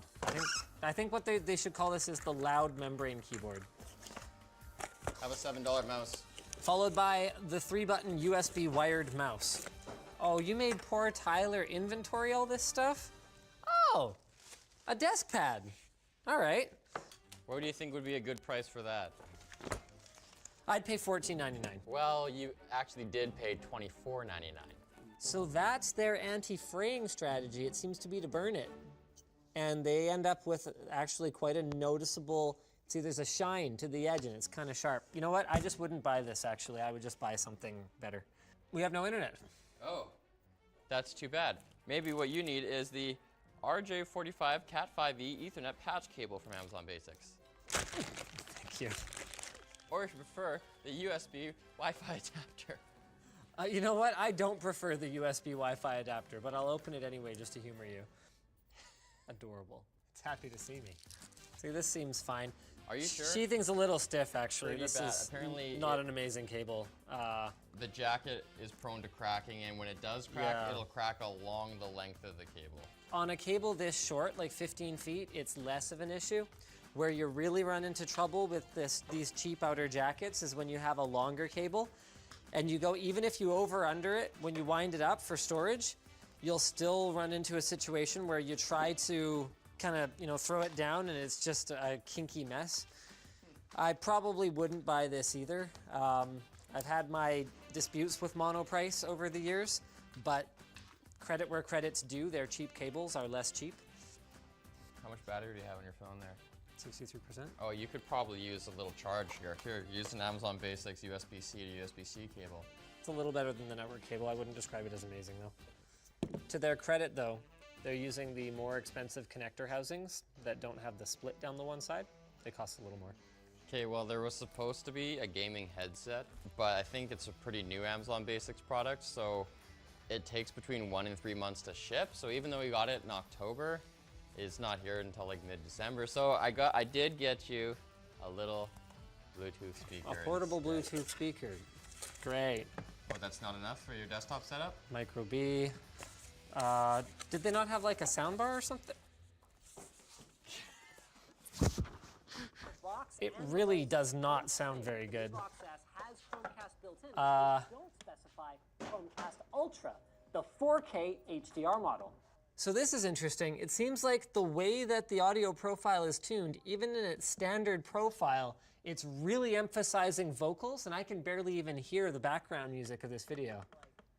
You notice that? Like it's just like a dialogue enhancer for your TV. I mean, PC gaming is so complicated, why not just stick to console gaming?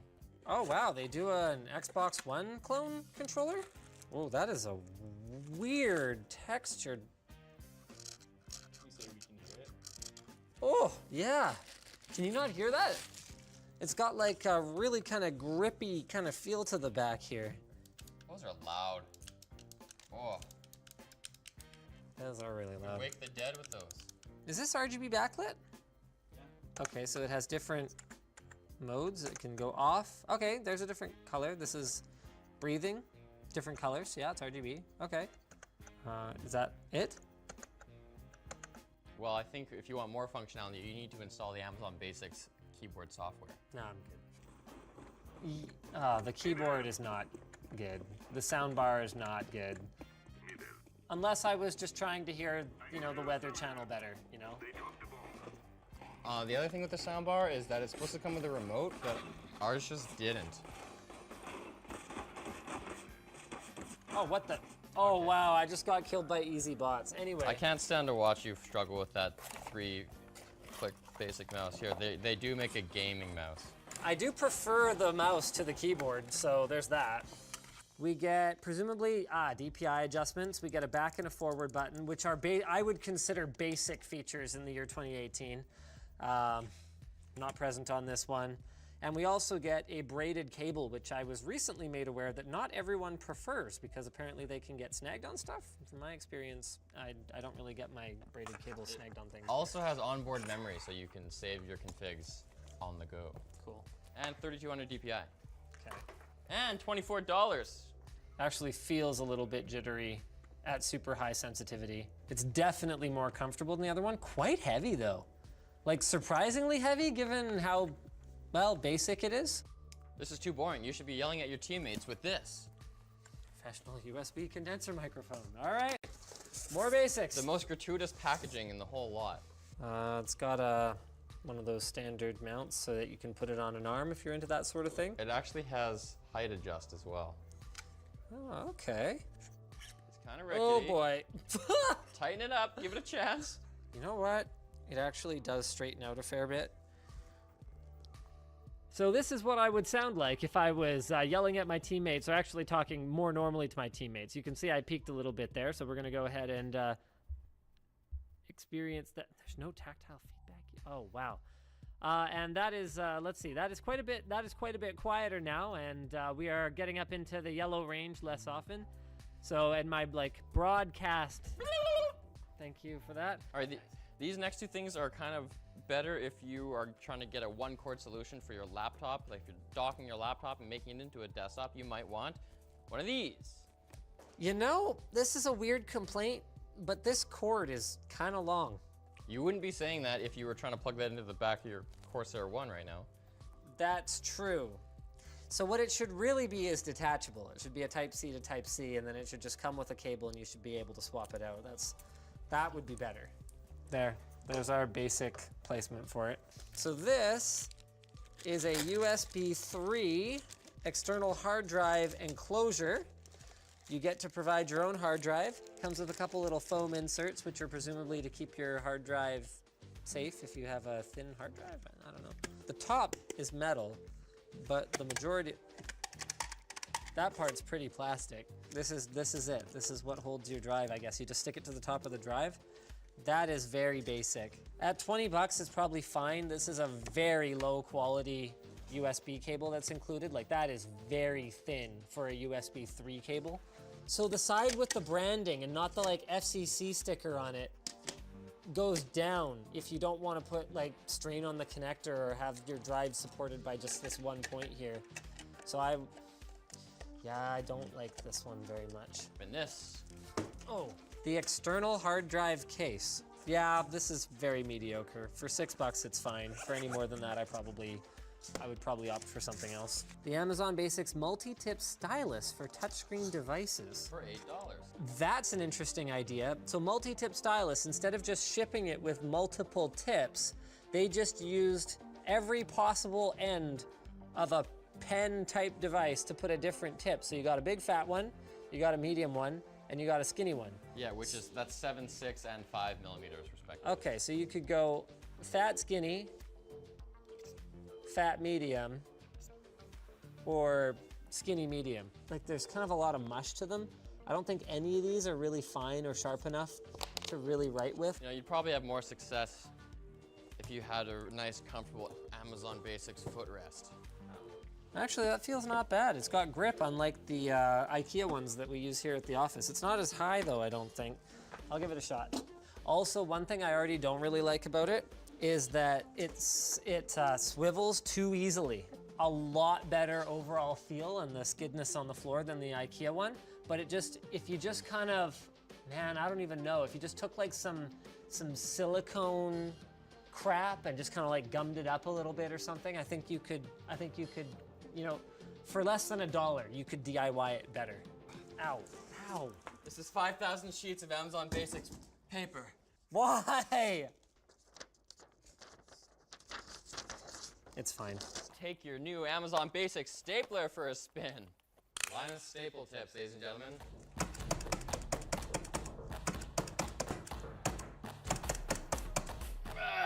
Really? Is it like it's a safety mechanism? $6. Well, that sucks because often, like, if you want to staple something to the wall or whatever, you open up the stapler and you just, oh, that's a bummer. Yeah, the shoulder buttons are so loud. Yeah, like this is not great. Hey. I mean, I still managed to score 1 goal. Yay, go Linus! But so how do you feel how about much your is it? $21. 21 bucks. You know what? For 21 bucks, I'm pretty okay with it, quite frankly. So how do you feel bucks. overall about your new basic battle station? You know, I like the DisplayPort cable. One advantage we didn't mention before is that it doesn't require the lock. So it's just a self-locking one. You don't have to deal with like pressing the thing in order to unlatch it. These cable management sleeves, honestly, if you're trying to get something done quick, they can improve the look of behind your desk a fair bit. Come on now, Bessie.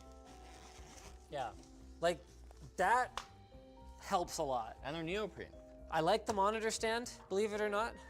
I think at 40 bucks, I'd probably rather have one of the ones that just clip onto the desk personally, but if you don't want that, if you just want to convert a VESA mount monitor to this or replace a broken stand, honestly, I'm okay with that one. The gaming mouse is all right, actually.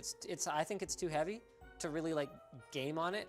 Like I would consider it more like just a mouse, but it's fine. The grip on the side makes it easy to lift off, even though it is a little bit on the heavy side. I'm not a big fan of the keyboard. Yeah, big disappointment in the keyboard. At 20 bucks, this is fine. I actually stopped noticing that scuffing on my arm pretty quickly. Maybe I was just busy filming a video and wasn't paying attention, but it seems like less of a big deal now that I'm... Your mileage may vary on that one, though. Your mileage may vary. That's a good cable. That's working. This cable seems fine. I don't know, there isn't really any conclusion. Like, none of it really, like, blew me away. But none of it was complete and utter garbage. Actually, a couple of them were pretty bad. The Ethernet cable is bad. I wouldn't use this hard drive dock, and I wouldn't buy this keyboard. There are much better keyboard options. No, not in the bag. Oh, my sticks. Oh, that's much better. So thanks for watching, guys. If you disliked this video, you can hit that button. But if you liked it, hit like, get subscribed, or maybe consider checking out where to buy the stuff we featured. at the link in the video description. Also down there is our merch store, which has cool shirts like this one, and our community forum, which you should totally join. I thought you were holding your arm up to throw something at me again. He's just... No, I'm just tired of this. I grow weary of these videos. What? This was fun.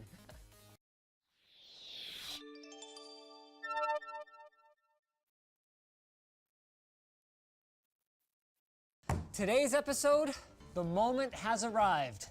Not the moment per se, but the systems have all arrived. So we get to go through and look at exactly what came out of those cluster phone calls and evaluate both the packaging, the shipping, and of course, the physical build unboxing experience. So come along for the ride. Oh, by the way, Alienware is going first. This is going to be good.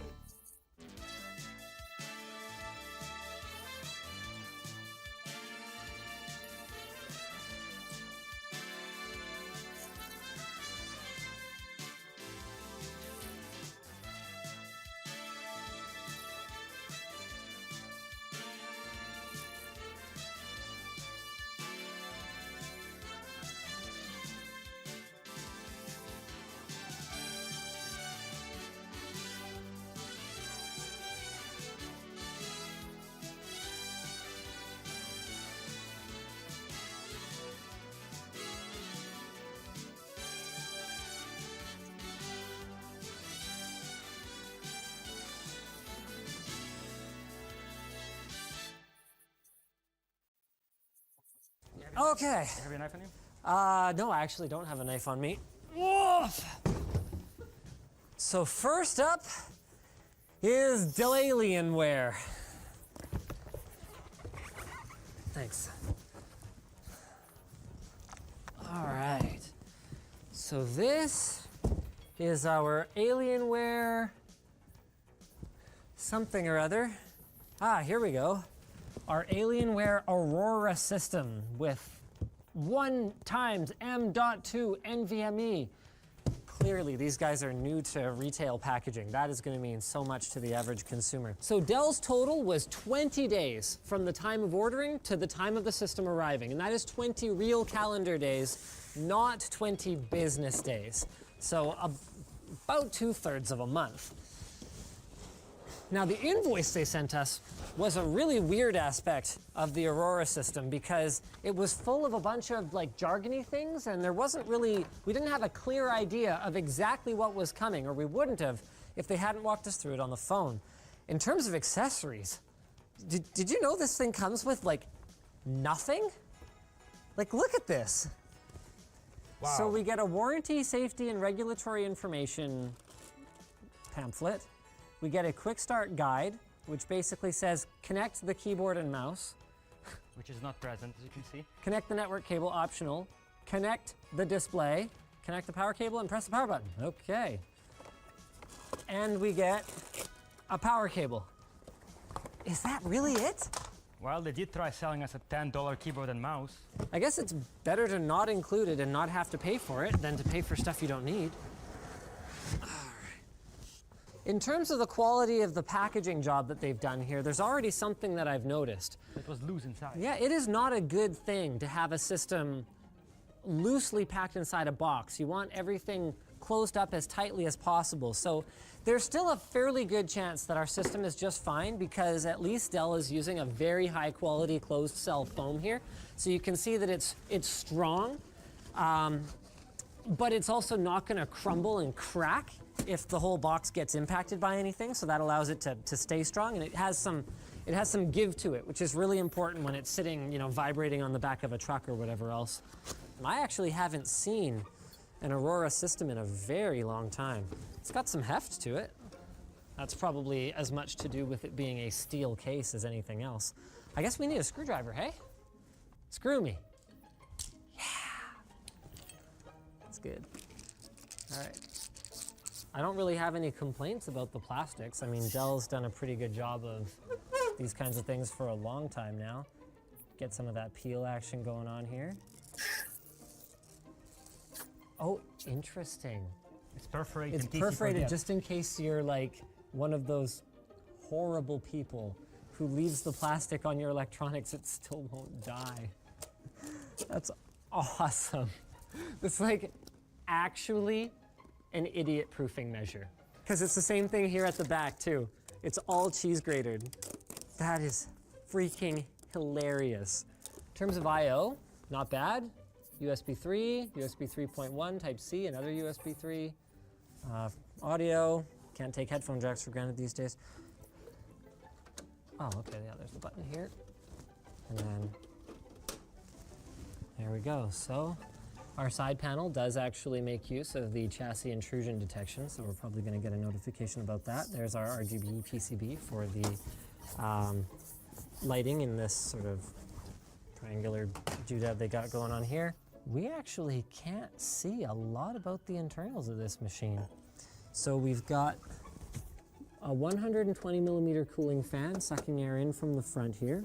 We've got a very OEM grade looking GTX 1060. That's with a rear blower design plastic shroud. So it's not like a high quality like Founders Edition metal shroud or anything like that. But at this price point, I wouldn't have expected that.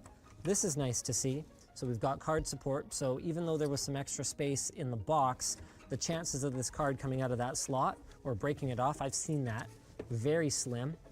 I get a kick out of this. Is it a swing out? I think so. So I think you unlock these and then, yeah. Oh, that's kind of cool. So all the cabling stays in place for our SATA power, our PCI Express, all that good stuff. And this gets us our first look at our motherboard. So having reviewed a high-end Alienware desktop a little while ago, back when AMD launched their Threadripper processor, I'm not surprised by any of this, but they are using a proprietary motherboard. This is the IPCFL-SC.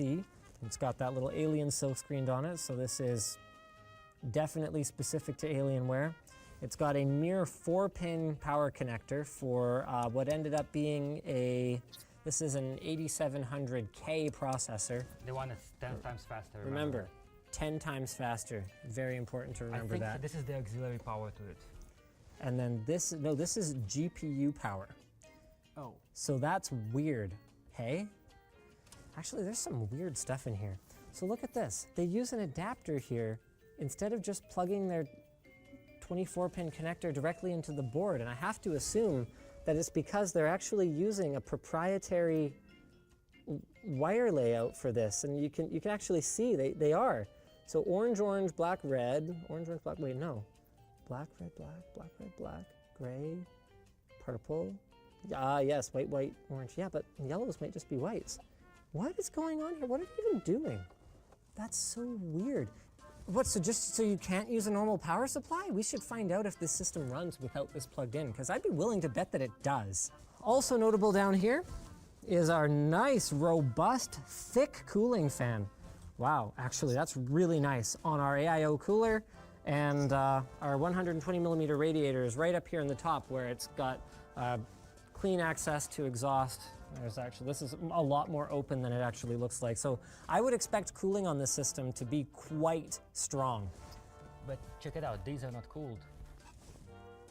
That's true. And then as usual, Dell's using just generic green PCB DIMMs like you would get from, well, direct from Micron.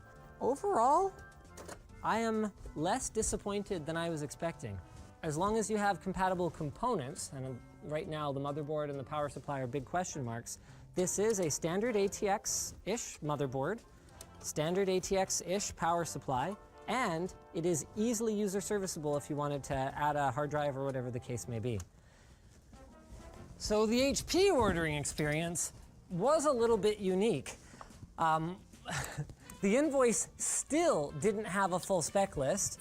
It looks like it is actually written on the side of the box though, so we're gonna get a better idea of what we're dealing with here very shortly. But what was really interesting is they put themselves at a disadvantage by canceling our order 5 days after we placed it, and letting us know that the issue was that we used Hangouts to call, and so the number didn't match our credit card.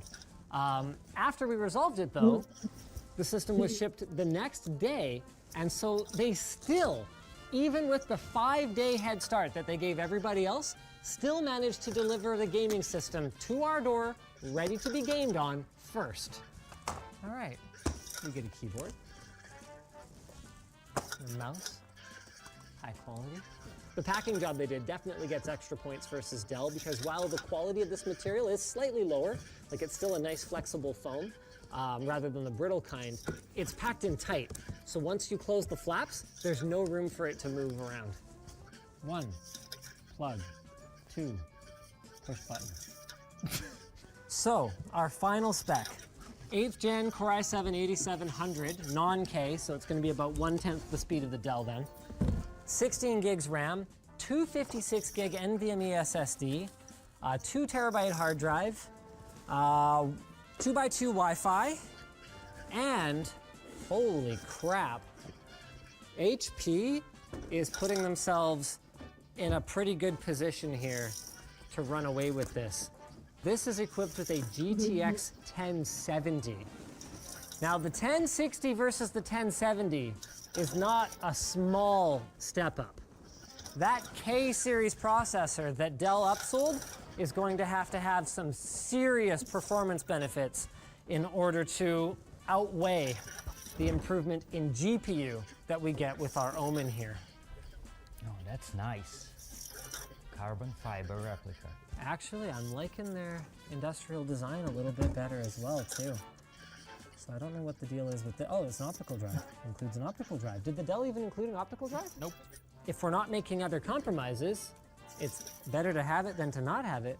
This is a really interesting window too. They've got like this really dark tinting on the window. And I can actually just see through it. I think we're gonna get some nice illumination effects there. You can also see there's a couple of little extra steps they've taken with the chassis here. So powder coating. Now powder coating doesn't cost a lot, but you can tell HP spent the extra couple of bucks to make sure that even the back of their system, which you wouldn't normally look at, is all black, including the power supply. I/O is another strong point. We've got an SD card reader, 2 Type-Cs, and 2 Type-As along with our audio. Ooh, the inside of the system looks a lot better too. Much more standard though. So there's no swing out and gain access to key components for upgrades or anything like that. And one place where HP is clearly behind Dell here is the case cooling configuration and CPU cooling. So rather than using a 120mm exhaust to balance out the 120mm intake at the front, HP is just using a mere 92mm exhaust. And what's really weird about that is that it looks like it actually has space for a 120mm here. They're using an adapter bracket. So that's a case of kind of spending 30 cents to save $1 from my experience, because a 120mm fan doesn't cost that much more. What if they're going for positive case pressure on purpose? That's possible, but they could also just order a case fan with a lower RPM. That would solve the same problem. Isn't that weird, hey? Mounting the adapter and then mounting a 92mm fan to it. Of note is that their graphics card, while still an HP-specific SKU, got an HP sticker here, HP part number there, they've put a little bit of extra into making it more stylized. So if you were to ever open up your case, you've got this graphic on the shroud, you've got this sort of like chromed GeForce GTX logo here, and it uses a matte black PCB, which I'm always in favor of. Another interesting note is that the VRMs, again, have nice big heat sinks on them, and in this case, it's across all of them, above and to the side of the CPU socket. Still 16 gigs of RAM, and there's our NVMe SSD down there. That looks like another HP-specific model. It starts with an M, and I see SEC somewhere in there, so I'm guessing that's a Samsung. Yeah, it's a Samsung model of some sort. And then there's our hard drive right there. Oh! Yeah, check that out. Damn. We've got hot swap cages here. So you just, well, somehow, presumably. Really, you guys? Ah, there we go. Just slide it. Very cool. That's nice. There's your easy upgrades. This is just bonus. Dang, HP. Not bad, eh? This is a good omen. Get it? For the videos to come? Okay, so who's next, Ivan? Cyber power. Yeah, very funny. Okay, yeah, so cyber power, they wouldn't recommend a system, so they were booted from the running, which means I know who's next. It's gonna be iBuyPower. Now this box looks like it went through hell to get here. This side really does look like someone gave it a good quality sidekick. Now, did you notice that nobody asked us, like, what kind of case we wanted? I don't think they actually had options to offer. Well, normally isn't that kind of like iBuyPower and CyberPower's shtick? Well, in this case, guy actually found the best system for the budget. And he'd never really asked about style because she didn't specify either. So the double-edged sword of having such a wide variety of configs to offer your customers is that you have selection, but the disadvantage is that it's harder to make a cohesive package out of your systems. So we've just got the box for the system in like a master carton that, quite frankly, probably isn't giving it a much better chance of arriving intact than if it was just shipped without it. Because assuming that the shipper adheres to the this side up sticker, which you can see is right there, then yes, this is actually quite a firm sort of eggshell carton style foam, and it would help with impact significantly. But there's so much room for it to bang around from side to side. And I mean, come on, we've all seen the videos. Let's see how our system did. So we got a Zeus E2 gaming mouse and an Ares E1 gaming keyboard with spill-resistant structure. We've got a customer service line we can call and a quick start guide. Well, they already lied. Package includes desktop tower, gaming keyboard, gaming mouse. Nice high quality foam here though. Really soft, but really strong. So our modular, clearly EVGA power supply that was included gets all the extra cables bundled up nicely for us in a handy resealable bag. Little touches like that make a difference when you're trying to upgrade your system 3 years down the line, and you're like, oh, where did I put all that stuff?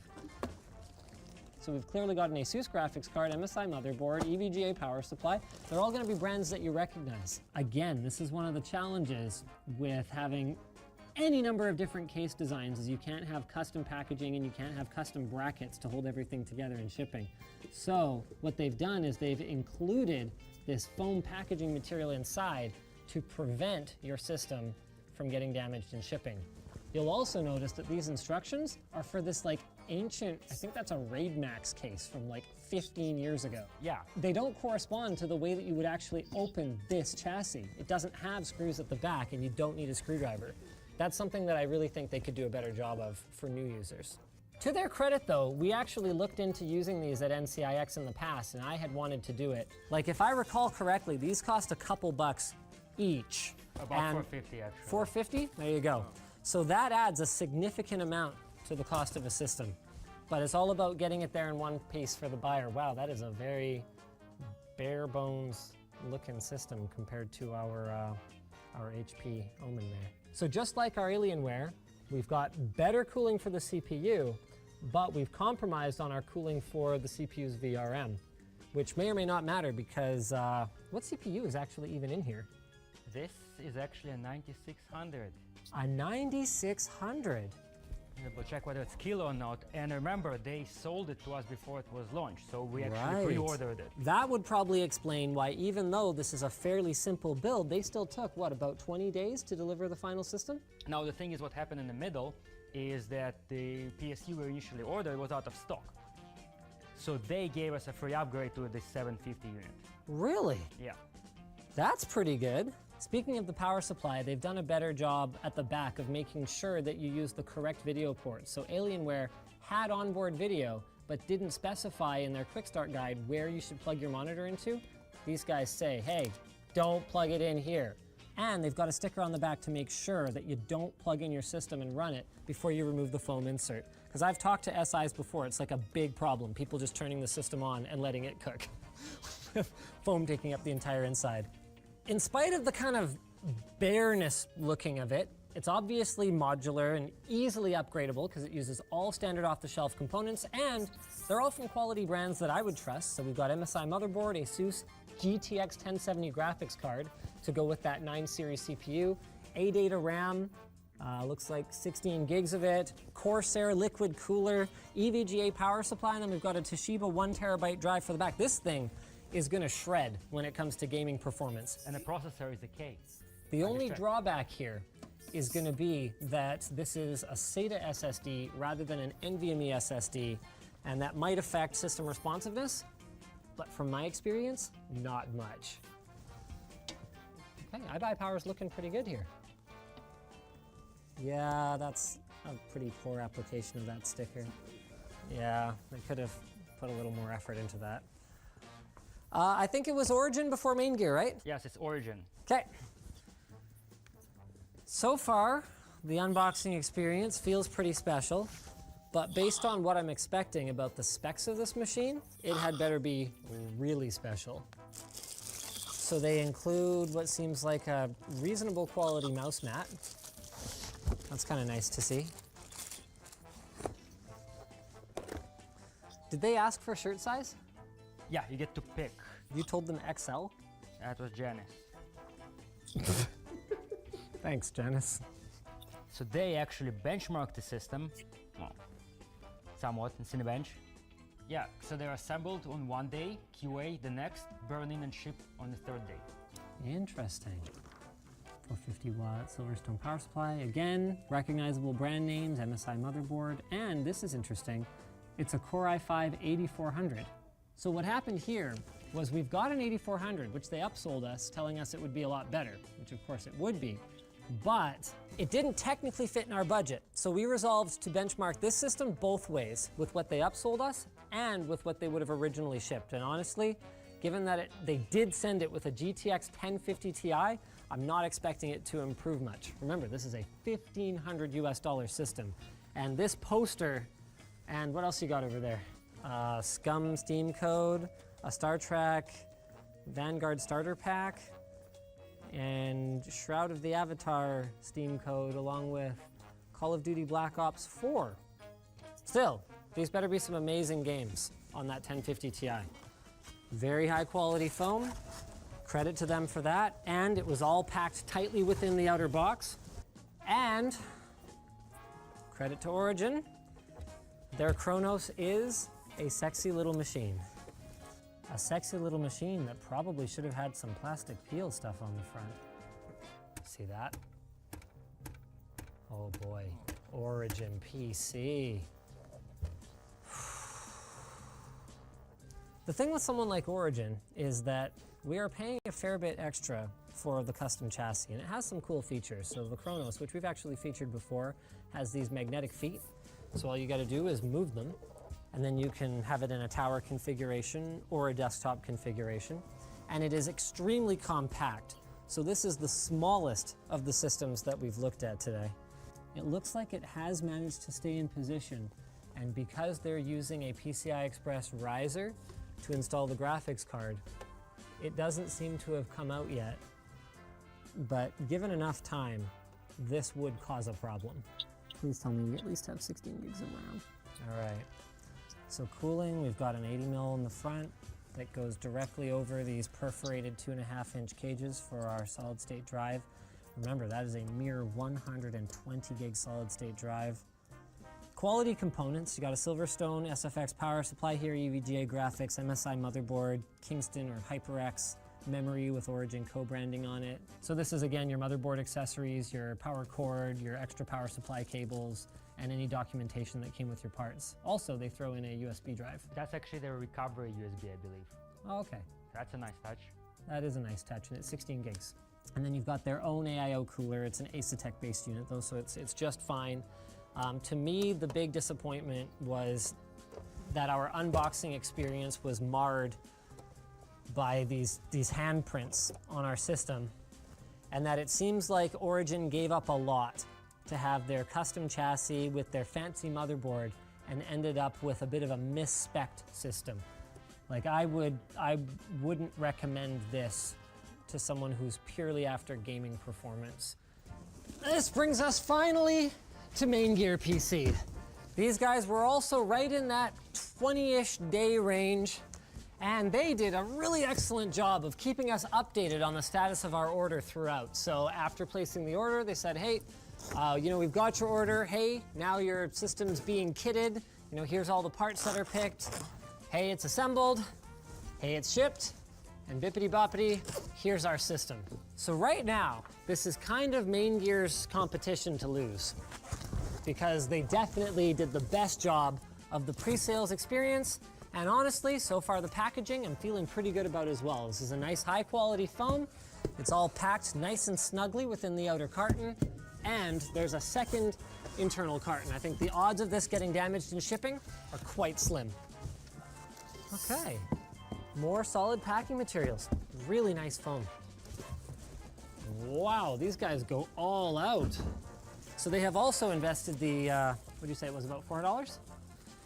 Into foaming up the inside of the system. It's dangerous to go alone. Take this, cute.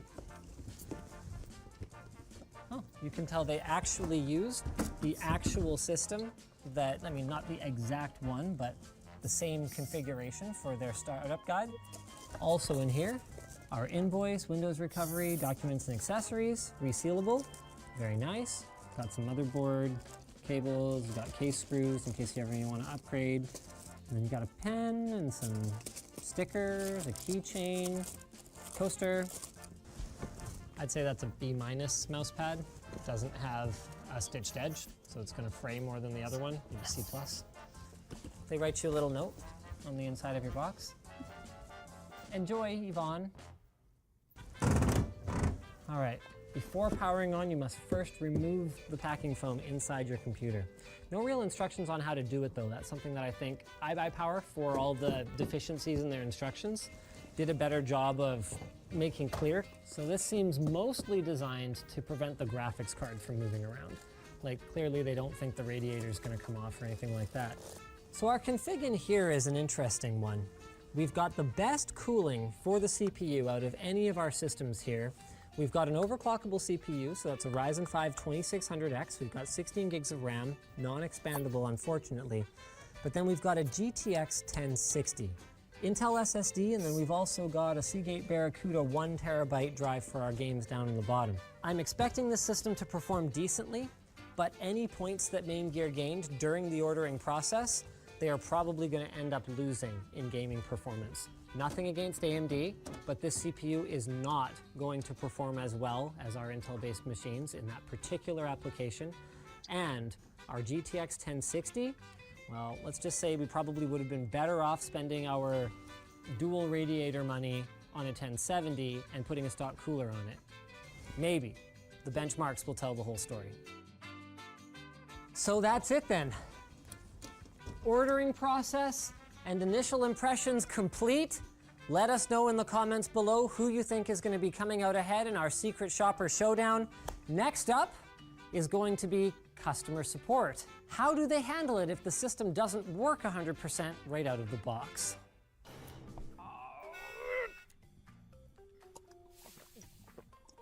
Keep cool with a water bottle from LTT. So thanks for watching, guys. If you disliked this video, you can hit that button, but if you liked it, hit like, get subscribed, or maybe consider checking out where to buy the stuff we featured at the link in the video description.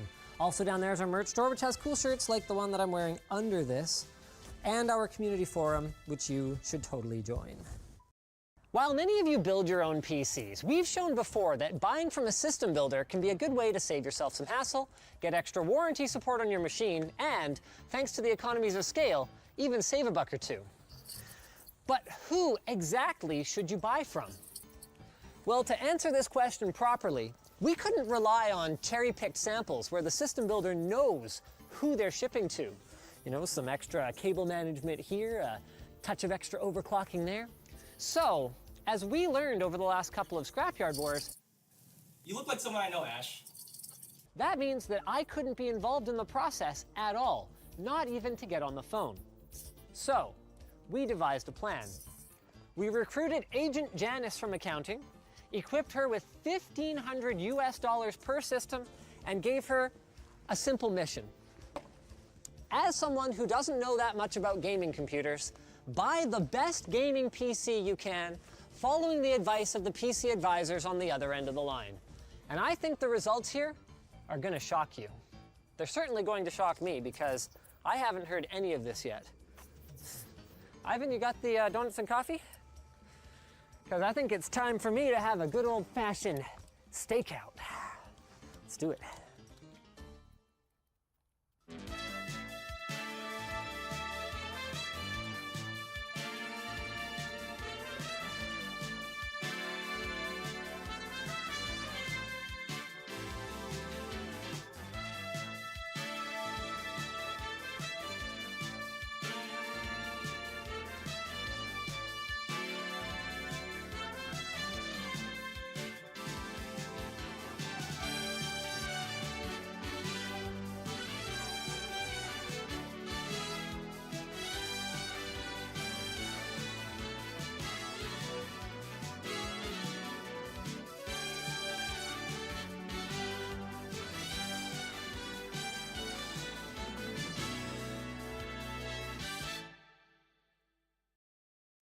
All right, so we decided to go with 3 different types of system integrators. Sure. So a big, well-known manufacturer, so obviously, Alienware.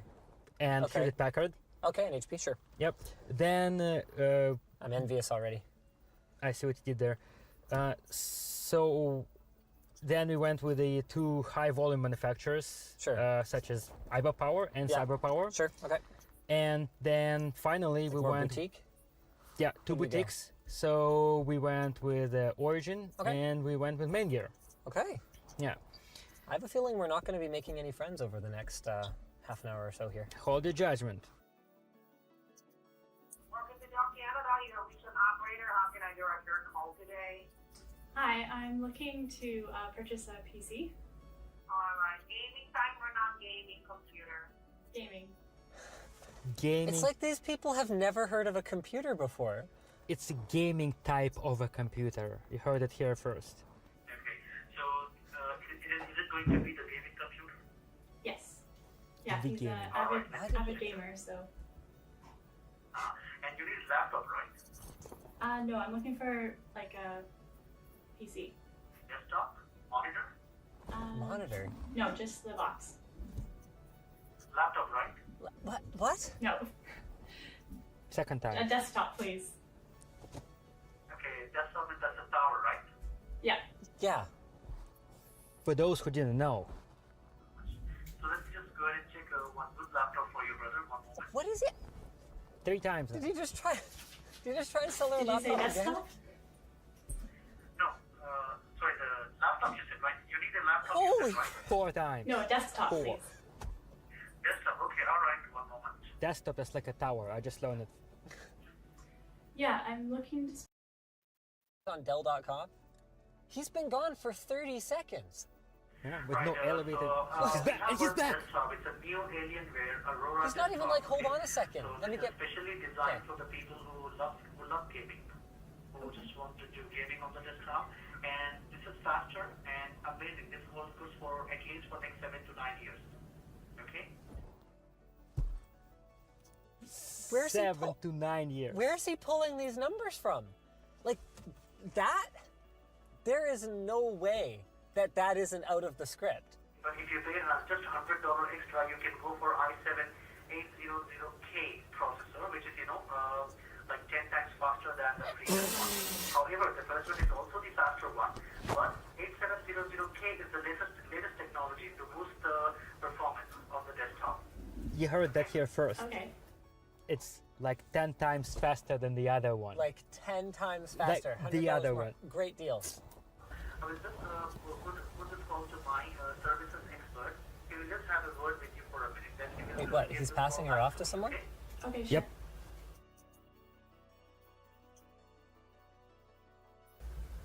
Okay, my apology. I made a mistake here. One moment. Let me just update it again. It should be 1,799. One moment. So instead of that, we have to select Alienware's 460-watt multi-GPU approved power. Just say for 460 watt high-performance multi liquid cooling. GPU approved. It has to go with the liquid cooling, and that is $100 With extra liquid again. cooling. So just Does want not confirm with have you to. before I make any changes. Oh, because the K doesn't come with a box heatsink. But she doesn't need liquid cooling, and that also isn't a power supply. Like, what is he even talking about? He's like, oh, you also need liquid yeah, cooling. because her computer didn't have a cooler. That was his job to tell her, and he didn't until she called him out on the price discrepancy. Yeah, thank you for choosing Dell. You have a great day. Thanks for your time. Thank you so much for your help. Yeah, you should say thanks for your time because she gave him an awful lot of it. Okay, bye. Jeez. Hi, Okay, that's not bad. A minute to reach a person. Alright. And how much you're willing to spend with this new computer? I'm looking for around $2,000. Okay. So location, purpose, budget. Original price for this is $1,999, but you can get $200 off as of today. So from $19.99, you can get it for $17.99. So she tells you right away there was a discount. But we don't even know what the spec is. Like, we don't even know if that's a good deal. That sounds great. Yeah. And then, so if I had like about $200 to spend, are there any upgrades or things I could do to make it like even better for gaming and that kind of thing? Also, do you already have a monitor you'll be using for this? Yeah, he has all the like monitor, mouse, and keyboard and That's stuff. a pretty good already. question. Like, what monitors? Resolution, yeah. yes. Oh, but then he didn't follow up and like, you know, what's the resolution? Okay. Missed opportunity. Since your brother will be using this for gaming, actually here in HP we offer HP Care Pack. This would be here an comes extended service for Here comes the warranty. computer. So just in case. Meanwhile, he has no idea how hard she's laughing right now. Since your brother will be using this for gaming, so that would be like he will be using it overnight. So He'll be using it I'd be overnight. recommending you getting this care pack so that just in case something happened on the computer, your brother can always call our technical support and ask for assistance.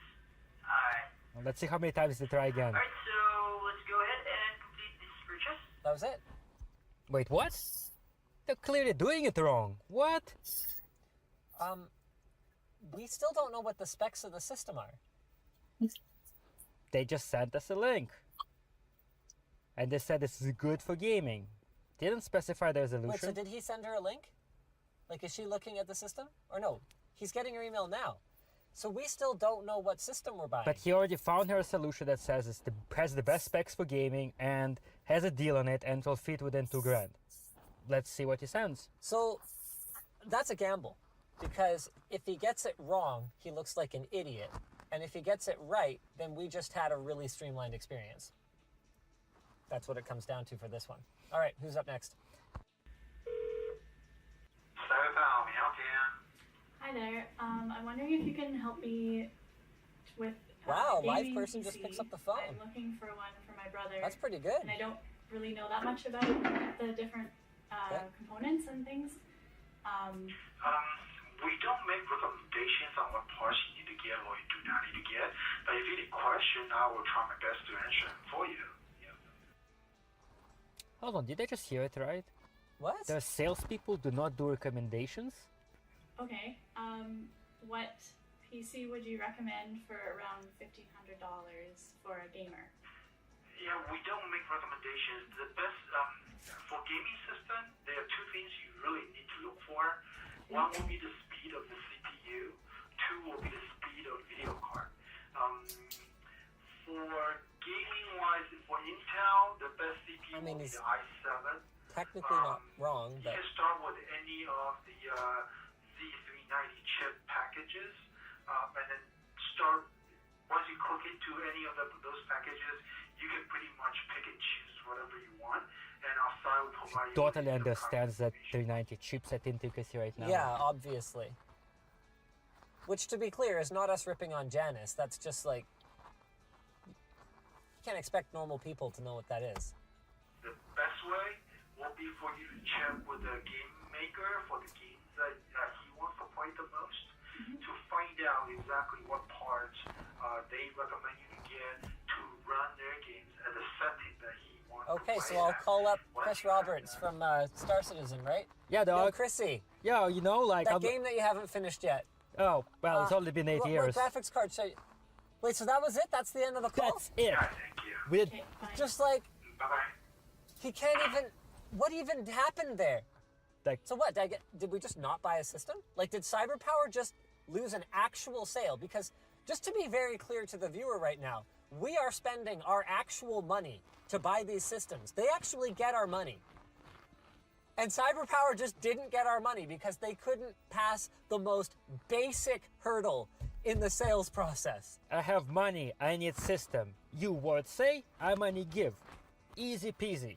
Profit. Holy shit. Yeah. Now, Agent Janice did try and follow what the guy just told her. She just sorted systems by price on their site. Okay.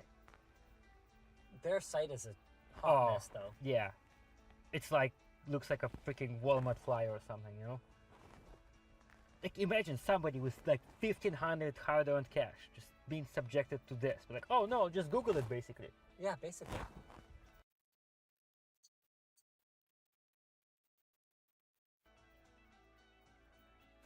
Hi there. I'm calling because I'm looking into getting a computer for my brother. I'm sorry, ma'am. Your phone's cutting out, and I also sound very distant.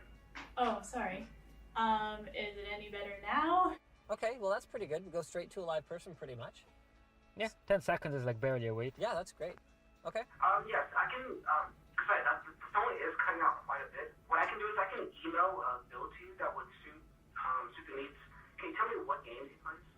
Yeah, he plays Oh, wow. Assassin's I Creed. can't believe it took this long. We are And 4 Grand Theft SIs in, Auto. and this is the first time we've been asked what And games he that plays. Lara Croft one. Okay, Tomb Raider? Oh yeah. Okay. And then he also like records them and puts them on YouTube and stuff. Did you say record stuff on YouTube, or? Records his games and then Oh, posts okay. them and stuff like Okay, that. stream games. Oh, okay. Yeah. Okay, perfect.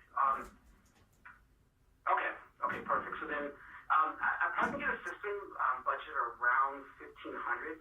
Does he? The last question is what kind of monitors are you aware of? Like, does he have like a really high-end, expensive monitor, or does he have like kind of just like a a monitor that you can get at any local retailer? Are you aware of that, or are you also aware if he's going to get a new monitor, like a 4K monitor or anything like that? The one he has right now, I don't know. It seems kind of average. I don't know. I don't think he's necessarily looking to upgrade or get one very soon. Yeah. I'm sorry. You're cutting out. I just need. Let me get your email address, and I'll email you this bill within a few minutes. I have reports that that the rep forgot to send out initially. I have confirmation that he's sending it right now, actually. My apologies for that, ma'am. Okay. No, I just wanted to make sure it wasn't misspelled or something. Okay, so it's a good thing it doesn't take a long time to get a human because you got to call them back when they don't send your quote. Yep, no worries. He just sent out right. He's sending it right now as we speak. So expect email within the next 5 minutes. No quote again? So that's pretty good. It only takes a minute to get into talking to someone again. At least they. Yeah, well, the have previous session was like more busy, I guess. So they actually were put in the queue and offered the option to call that. Yeah, back. and then but it was only a few minutes. yeah, it's not too bad. Not too bad. Someone was going to send me an email with the build information. I didn't receive the email, so I'm just wanting to double check if it was misspelled or something. How long ago was this? 20 minutes? 15 minutes? The first call was so good, but this whole process is getting really dragged out. Why don't they just give her their email address and then stay on the phone to make sure they get it so they can reply to it?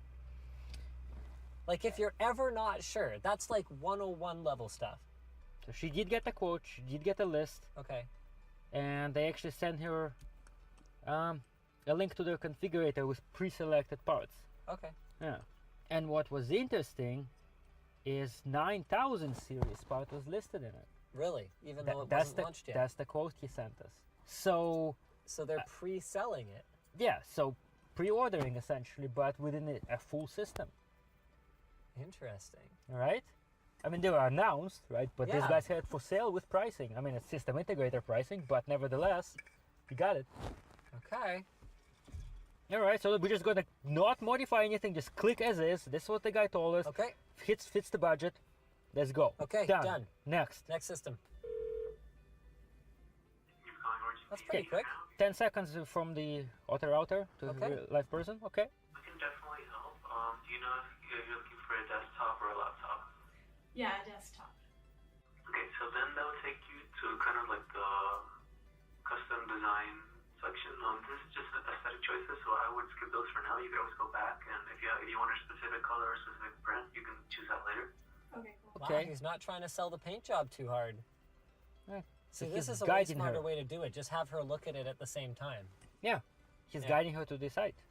From there, my only recommendation would be to upgrade to an i5. Okay. So Then upgrading the processor, what does that do? The processor, it just makes the computer run faster, so it does. The processor is just basically like the brain of the computer, so having a better one would have it run programs better and faster. Okay.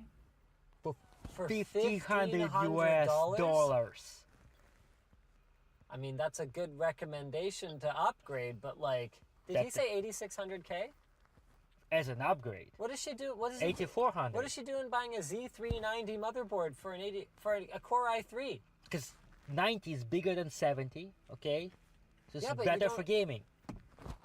Maybe they just brought them in earlier, right? These guys were doing pretty well until this. Oh yeah, so the graphics card is going to be on the system. The default one that we have is the 1050 Ti. However, if he is going to be playing like the latest games and the most demanding games in terms of graphics, you might want to upgrade that. I know he plays like Grand Theft Auto and like Assassin's Creed and Tomb Raider. Would that be good for? Yeah, he won't be able to play those, just not on like max settings. That's the only thing. And then our default option is 120 gigabytes. That's the one selected by default, but you can upgrade that based on your preferences. 120 gigabytes? Whoa. That's it.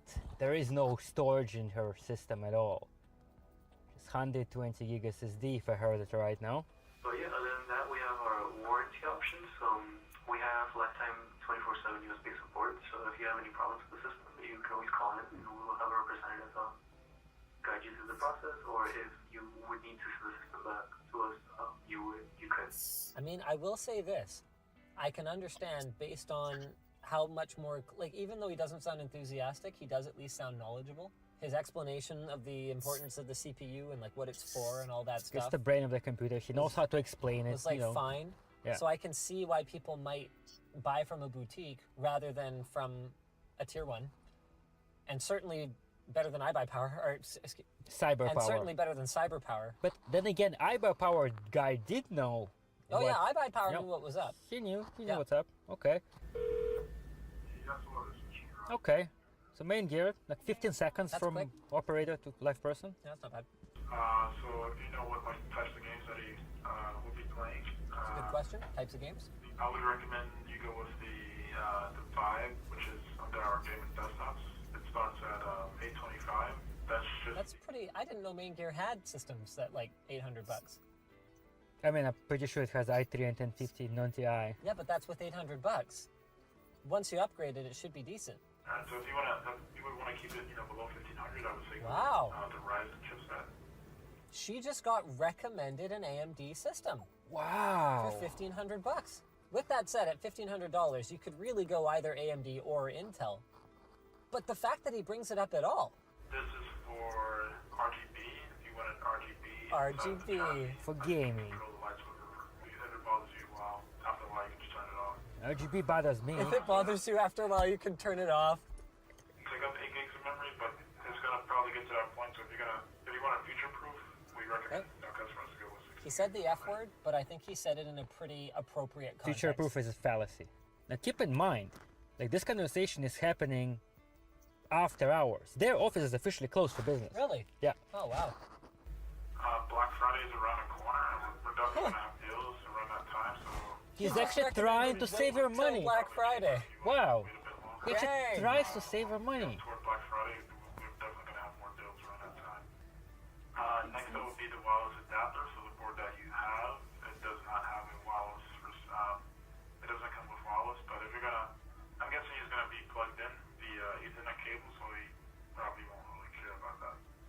You can always buy one down the road. You can find one on Amazon for about like $10 or $10 a month. Oh. If you wanted to Damn. He just recommended go get a cheap Wi-Fi adapter on Amazon. I like this guy. Yeah, I would definitely tell you to go with the Via Worm. Oh, here comes the warranty pitch. Well, he saved it for the last, you know. Oh man. Alright, that's basically it. The rest, the free Maker apparel, you can choose the shirt size that he would need. Oh, you get a free shirt. All right. The additional Dibs. Maker gear is just additional. And that gives you a configuration code that you can just go to our website, load the configuration, and then it'll bring up the exact configuration that you have now if you wanted to look at it. That's like the only anyone who mentioned like you can save your config on our site. Yeah. In case you need some time to think about it.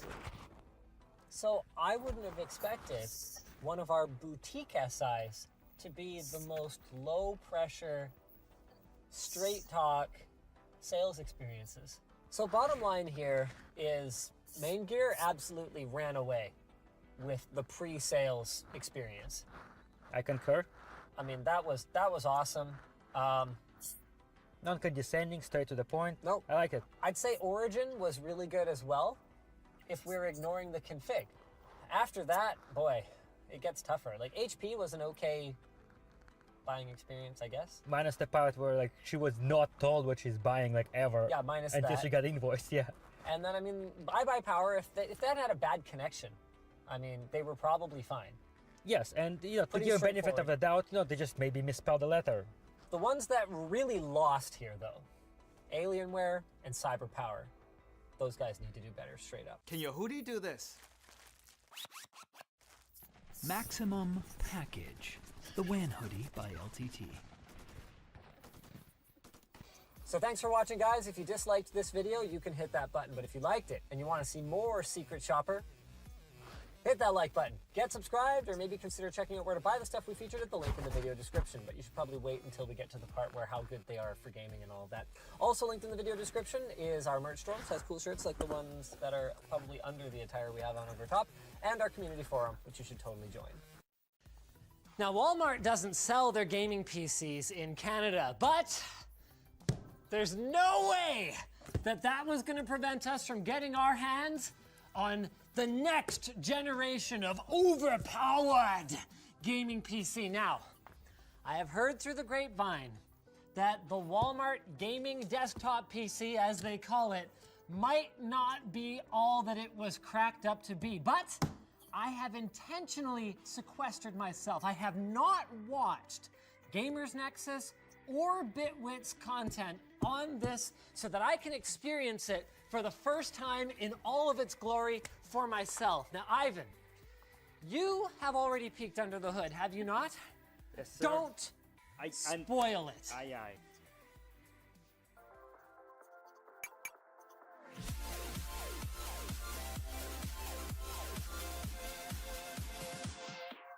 Now, my first impressions of Walmart's overpowered lineup of gaming PCs was, what? Followed shortly by, dang, those are some pretty good specs for the price. Like, that's very competitive, much better than I expected. Also, the configurations made a ton of sense to me. It was almost like they had gone out of their way to find someone who knows what the crap they're doing to configure their systems for them. I mean, i7-8700 processor, okay, it's not a K, it's not overclockable or whatever, but like, that's fine, it's a pre-built. GTX 1070, 16 gigs RAM, 256 gig SSD, like, it looks like the kind of thing that I would put together for, $1,500 or so. Opening up the package, we get a, actually, not terrible looking quick start guide. Certainly seen worse. Connect your power, connect HDMI or DisplayPort on the graphics card. They specify which one to use, but they don't actually have a great diagram of that. Oh boy, that's not right. Connect your PC through an Ethernet cable to hardwire your device. Not particularly descriptive. Spelling mistakes. Oh, I didn't even notice that. In terms of accessories, we've got a adequate quality looking power connector, a piece of Velcro, like double-sided Velcro stuff, presumably for stashing this somewhere, and then you can grab it off with Velcro, I guess. That's your RGB thing. Okay, so more OP posters to hang in my room, because I'm OP like that. Like, what is this? This is water. Oh, okay. So you're gonna be like overwhelmed by the OP-ness of it, and you're just gonna be like, oh. Did you just say overwhelmed by the penis of it? OP-ness, OP-ness, OP-ness. Oh, penis. This is a pretty cookie cutter sort of vinyl decal here, but it's better than absolutely nothing, which is what a lot of system integrators do. These are more expensive than you'd think. So to make our performance test as fair as possible, Ivan has actually sourced an identically configured pre-built system from those HP guys so that we can get some idea of whether it performs as expected out of the box. Let's start with that. Although one thing that does give me pause before I even get that far is the non-powder coated power supply. It's just got like a simple gray back. I remember asking a power supply manufacturer how much it costs to powder coat a power supply, and I think it was somewhere in the neighborhood of like tens of cents. So it's not usually a good sign when they save that tens of cents on an aesthetic coating, even though, in fairness, it doesn't contribute to performance. We're gonna have to look at it a little more closely once we open it up. Actually, this is bizarre too. I've never seen this before. A USB-C on a little like daughter board thing here, and why the hell would they put it way up there? Now, just to double check, this is configured the same as this? Are there any key differences? No, which is why specifically I picked this system to go head to head. And price difference is about $100. This is 1400, this is 15. Okay, here we go. It's got RGB. Color changing works as expected. Oh, and the back fan is RGB too.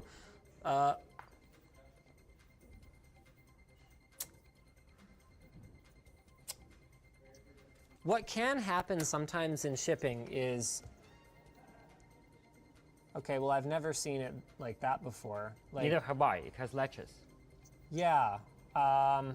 This just looks like they outright forgot to plug it in. Like, I'm trying to think of what the workflow. Wow, that is the cheapest looking motherboard.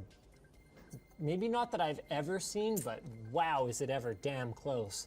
You know how they say first impressions last a lifetime? This is not a good first impression. Holy shit, I just noticed that the only onboard video output is VGA.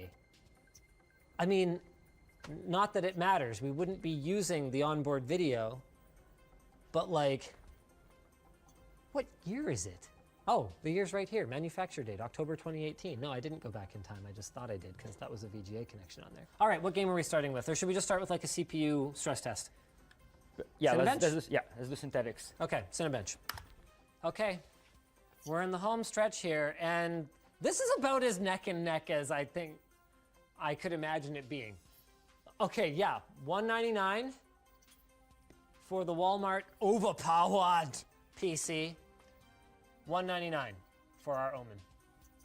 Okay, now let's try multi-core.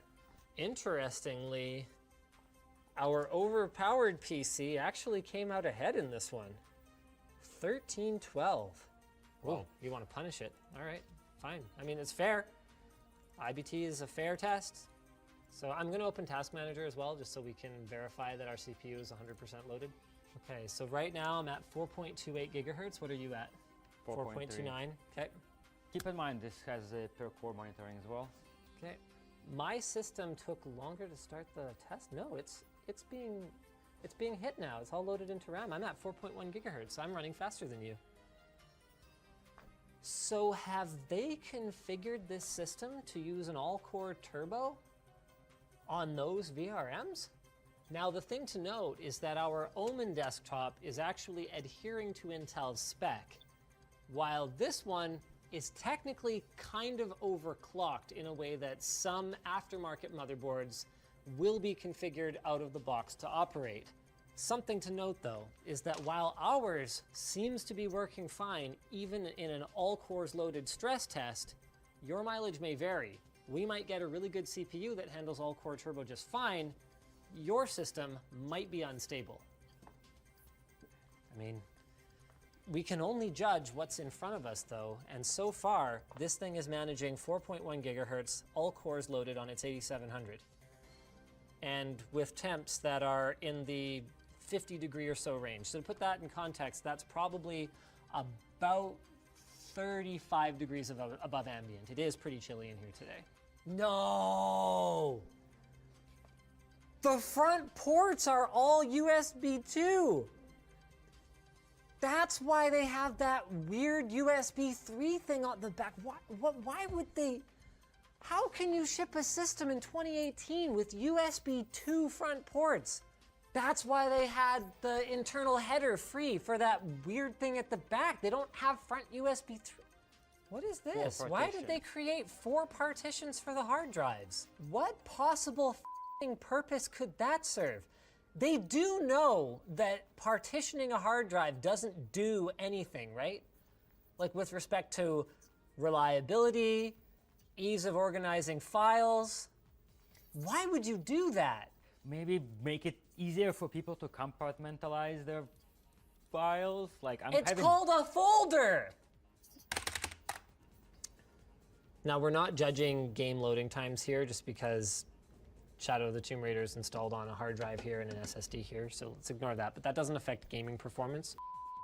We were wrong about that, so I don't know, maybe it's to do with the fact that we're loading new scenes of the game so frequently. Anyway, the point is, we've got all our games on the SSDs for both systems now. Let's click run, and let's see them side by side, baby. Everything's looking pretty normal so far. This one actually seems to be maybe running a touch faster, but I guess, holy crap. So I went to change the color, and it turns out there's like a bazillion different patterns. If you keep pressing this LED thing, like I swear I've been through 50 different patterns at least already. What the crap? This is about as RGB'd out as I think it gets. Like, what is this? I will give them credit. The system actually looks pretty sharp and pretty clean. I mean, for now. The only issue is that these intakes are completely unfiltered, so it's gonna look like ass pretty quickly. But anyway, we got it. It comes down to the results. Let's have a look.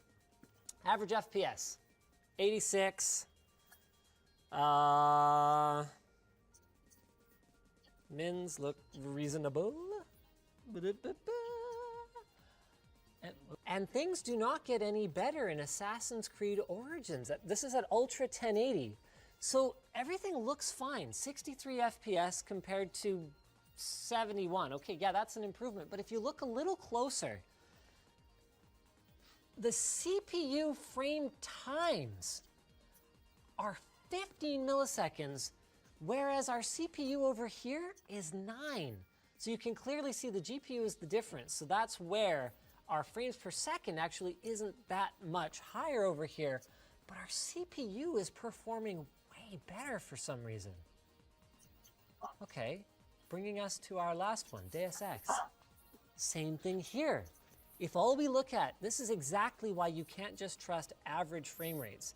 87.8 versus 88.2 over here. But the minimums are over 10 frames per second lower. That is like 18%? Probably about 15%. That is nuts. Okay, let's get the HP out of here and let's tear this thing down. So we'll take this, no, it's fine, we can leave it here. Now this will be the first time that we're taking off the other side panel. So there's a few things I really don't like here. Number one, that is a single 16 gig stick of RAM. I understand the argument to be made for upgradability, but single channel memory, oh, I wonder if that's what's killing our CPU performance. Anyways, single channel memory cuts your bandwidth effectively in half. Also, these wires, I don't know what better way to describe them than as pinner. These are really thin wires. These are providing all the power for your motherboard. We do get an 8-pin connector for our CPU, so I guess that's probably a relatively good sign. Look again. Wait, what? Oh no, never mind. It's an 8-pin connector on a 4-pin on the board. Can they get something right here? Okay, that's far from the worst cable management I've seen. Like, this is the weird thing about this whole experience, is that there's these sprinklings of competence, but then somehow they've ended up with an end result that is underperforming for the hardware that's in it by this very significant margin, and that just has these confoundingly stupid errors. They hot glued on the USB 3 connector. Why would they do that? That's not even a connector that is generally known to come out. If anything, these things can be so hard to remove that you can end up ripping the housing off the board when you try to unplug them. What a strange thing to do. And then they didn't even hot glue this one. It's what, like, there's just these weird sort of moon logic things going on here where, like, if we see this as a concern that needs to be rectified by hot glue, why is it a concern here but not here? It's the same connector. All right, it's not super light, but it's also a Great Wall unit who aren't really known for making amazing OEM power supplies. So it's a 500 watt unit, of which 21 of the 45 amps on the 12 volt rail are dedicated to the CPU apparently, and then you've got 24 amps left over for IO, whatever that means. So it's a 2-rail power supply, which means that you can't have any more than about 300-ish watts. Now there is one more thing that we can have a look at here. Let's see how good of a job they did of their thermal compound application. Frankly, I don't know what to expect because some stuff has been done to a reasonable degree of competence. Like the cable management, honestly, considering that the parts for this system only come to about $60 less than this completed system. So they're only charging us $60 for assembly. Like that is definitely a $60 assembly job, for sure. I consider it quite adequate. But then there's other things like not having the graphics card plugged in that are just unbelievable.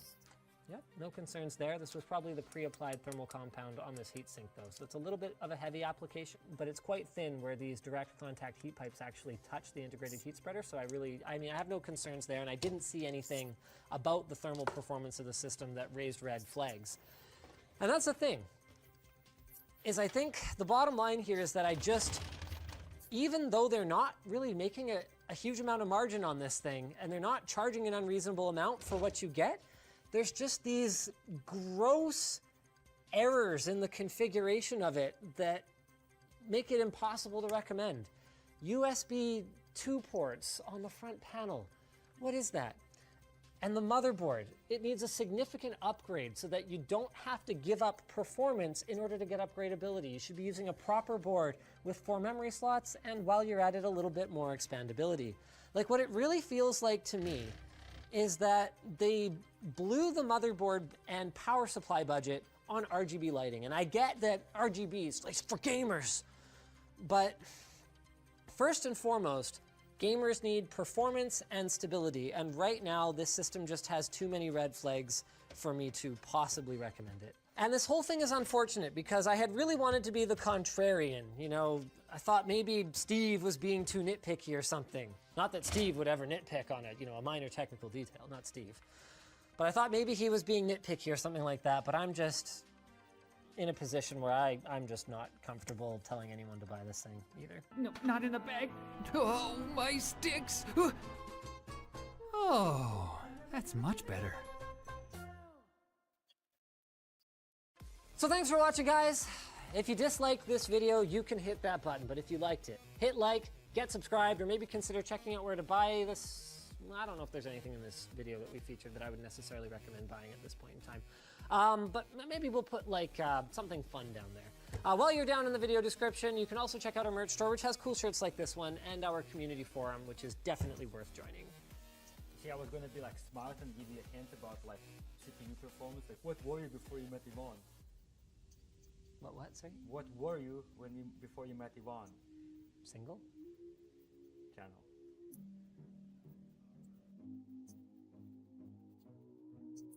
How's my hair? Is it beautiful? Oh, more beautiful than I've ever seen it. Thank you. It's ROG Rig Reboot again, and the winners are here. At least one of the winners is here. This is Sean, and I would like everyone to take a moment, both to feel good for him because he is getting a brand new gaming rig, courtesy of ROG, and he has excellent posture. Look at his posture. His mom actually asked him before he showed up here to make sure that he Keeps his posture nice because she'd hate for other people to see his posture and think that, think what? I don't know. I don't have good posture. That would be terrible, wouldn't it? Let's build a rig, shall we? Yes. There we go. You know, those like... Oh, yeah, yeah. Yeah, I hate it when people do this because there's no standard way to do it.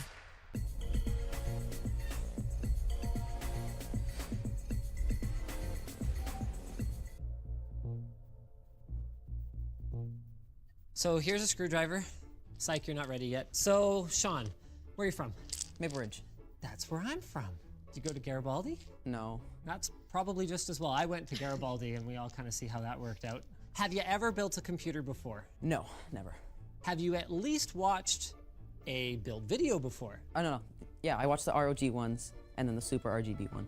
Which is probably why ASUS liked you so much as a candidate, because those guys are all about RGB, all the things. You've got an RGB key, RGB graphics card, RGB motherboard with Aura Sync, got an RGB cooler, you have an RGB mouse, an RGB headset, and the case is probably RGB too. So then, since you're a seasoned watcher of build videos, I'm sure you know where to start. Oh, right. Whoa, whoa, whoa, whoa! I'm just kidding, go ahead. Oh, okay. If you want to break it, it's totally up to you. I don't want to break it. Yeah, because you know if you break it, like, the whole thing's over. Like, you get back in your car, you go back home, and it's over, right? Like, it's a test. Okay, so let's go ahead and get the processor out of the box. Now, this is the heart and soul of your system. There's a seal on it. 6 cores. I don't have a knife. Turboing up to 4.9 gigahertz. I still remember when I built my first system. I'm just kidding, I don't remember that. It was a long time ago. You are way out ahead of me. So Sean already pointed at that little dot, and why is that dot important? So you can line it up properly with this arrow. That's right. Are you sure that you don't line it up with the dot, though? I'm not sure. Well, that's it. He's done. He's packing it back up. He's gonna get out of here with... Holy crap! You are getting 2 terabytes of solid-state storage. Normally, they do like a hard drive for your games and stuff, but you've got an almost terabyte NVMe drive and you get a terabyte. ASUS pulled out all the stops for you. They must really like you. You hear that sniffle?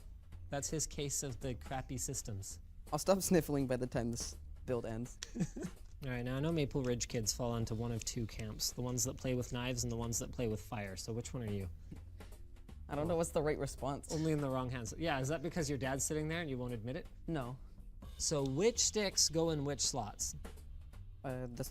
You're filling them all with a matched set, yeah. It doesn't matter. Yeah, okay. And then you want to push it down evenly until it clicks in on both sides. So that's how you know you got to give it a little right there. Oh. There you go. One more. Okay. This is a tougher one. Would it be the NVMe SSD? Oh, very nice. Is this a brand new iFixit kit? Wow. Do I have to do just one side or both? I don't know. What I usually do is I start with one and then I see what happens. I need a place to put this. Having flashbacks to being a teenager. This was my job whenever my dad did something. Hold the screws and the nails. Symptoms of crappy systemitis include shaky hands, not being able to open boxes, yeah, and the sniffles. Oh, I forgot about that. This way? Sure, why not? I don't know how to put it in. Well, it's okay. You're pretty young. You'll learn later. Okay, so this is a little bit sort of what's going on here, right? Is there like another screwdriver in the motherboard? Oh, brilliant. Not a screwdriver, but very close. Yeah. Bolt, or I don't know what to call it. It's a nut. So you got your 2 nuts in there. You want to give it a little push, snug into the socket. I'll let you do it though. Okay. Hey, look, someone almost as young as you. I'm 12 and 3/4. I don't know what to do next. Well, I'm not going to help you. That's not in my contract. I mean, ASUS ROG, man, they were like, yeah, you know, we're going to cover Linus being there, but not him being actually helpful. Hey, come on, guess. The worst that you can do is say something so wrong that I laugh and the million people who watch this laugh too. Can we do this now? No, I'm guessing that's a no. There's things you could do with it now. You could put it in your back pocket. It looked cool. Yeah. It's like with it. I don't know what kind of school you go to, but like at my school, I mean, back then it was just USB thumb drives. Those were hot shiz, man. Like maybe this is like the new equivalent, but I'm guessing you probably don't go to that school because neither did I. That was a lie. Cooler for the CPU? You know, sure. Yeah, let's do that side of the cooler. Isn't that crazy? When you walked in here, you had like an old laptop with onboard graphics. I have an Intel T6400, 4 gigs of RAM, DDR2. And that's still what you have because you haven't actually completed the challenge yet. TF2 is running at like 15 to like 30 frames per second and all those settings. Look at the size of these nuts. They're bigger, so it's gonna be easier to like... Yeah, I mean, they're easier to handle, which I guess is nice. So this is the one that has an OLED screen built into the CPU block, and I'm gonna do the peel because I can't trust you to do it properly. That was worth it. Shiny. This is your mom's spaghetti, dude. Arms are heavy. These builds are too much fun. I love this. I thought he was like putting on sort of a character, like making it a bit more extra for the camera, but he's like always active and that much like excited about everything. So what do you think goes on next? Thermal paste. Actually, yes, but no. ASUS pre-applied your thermal paste. Thank you, ASUS. Wow. So the screen in the middle here, you can actually put anything you want on it. You could put like an ROG logo if you were all about that, you know, thanks ROG for this totally free computer. Or, I mean, you could just put like a dick butt on it, like whatever. I guess while we're like working with cables and stuff, you could like, no. You really want to put that SSD in, don't you? I guess we're gonna do this then. Are you sure? Oh, we're gonna put it in the case? Yes! Yeah! This is the part where it gets really fun. Tempered glass. That's nice. Be careful. When it gets mad, just boom, shatters. Oh, that's not good. All right, so this is gonna fall off very soon, so you should probably, yep, that's good. There you go, 2 hands, please. Very nice. Okay, so tuck that away somewhere safe. We don't want to scratch that because that is your viewport into your gorgeous system. That is a perfect place for it. He's putting it in a bin. He's not just chucking it on the floor. Is this heavy? I don't want to crush my fingers. Then I won't be able to use my mouse. 10 points if you can figure out how to open this before I do. I lost. I lied, I knew how. Yeah. This is something that's always kind of triggered me about these. You went to all the effort to print on the bag, and you couldn't just say what it's for. Goes in here? Sure does. Other way. Other way. Oh, like that. No. Nice. Wait, where'd it go in? I just had it lined up. You have to like really force it in? Yeah, pretty much. Use the force. Like, yeah, no, the real force. Oh. Yeah, no, that's movies. Do you want a LTT logo on your glass? Yes. Oh, what? We can do that? We have a laser. Remember? Yeah. I was gonna ask for a sticker, but I guess that's cooler. He's still putting the IO shit. I'm having a lot of trouble. Yeah. So you hold it by the cooler and use your other hand to guide it in. And you're gonna try to guide the rear eye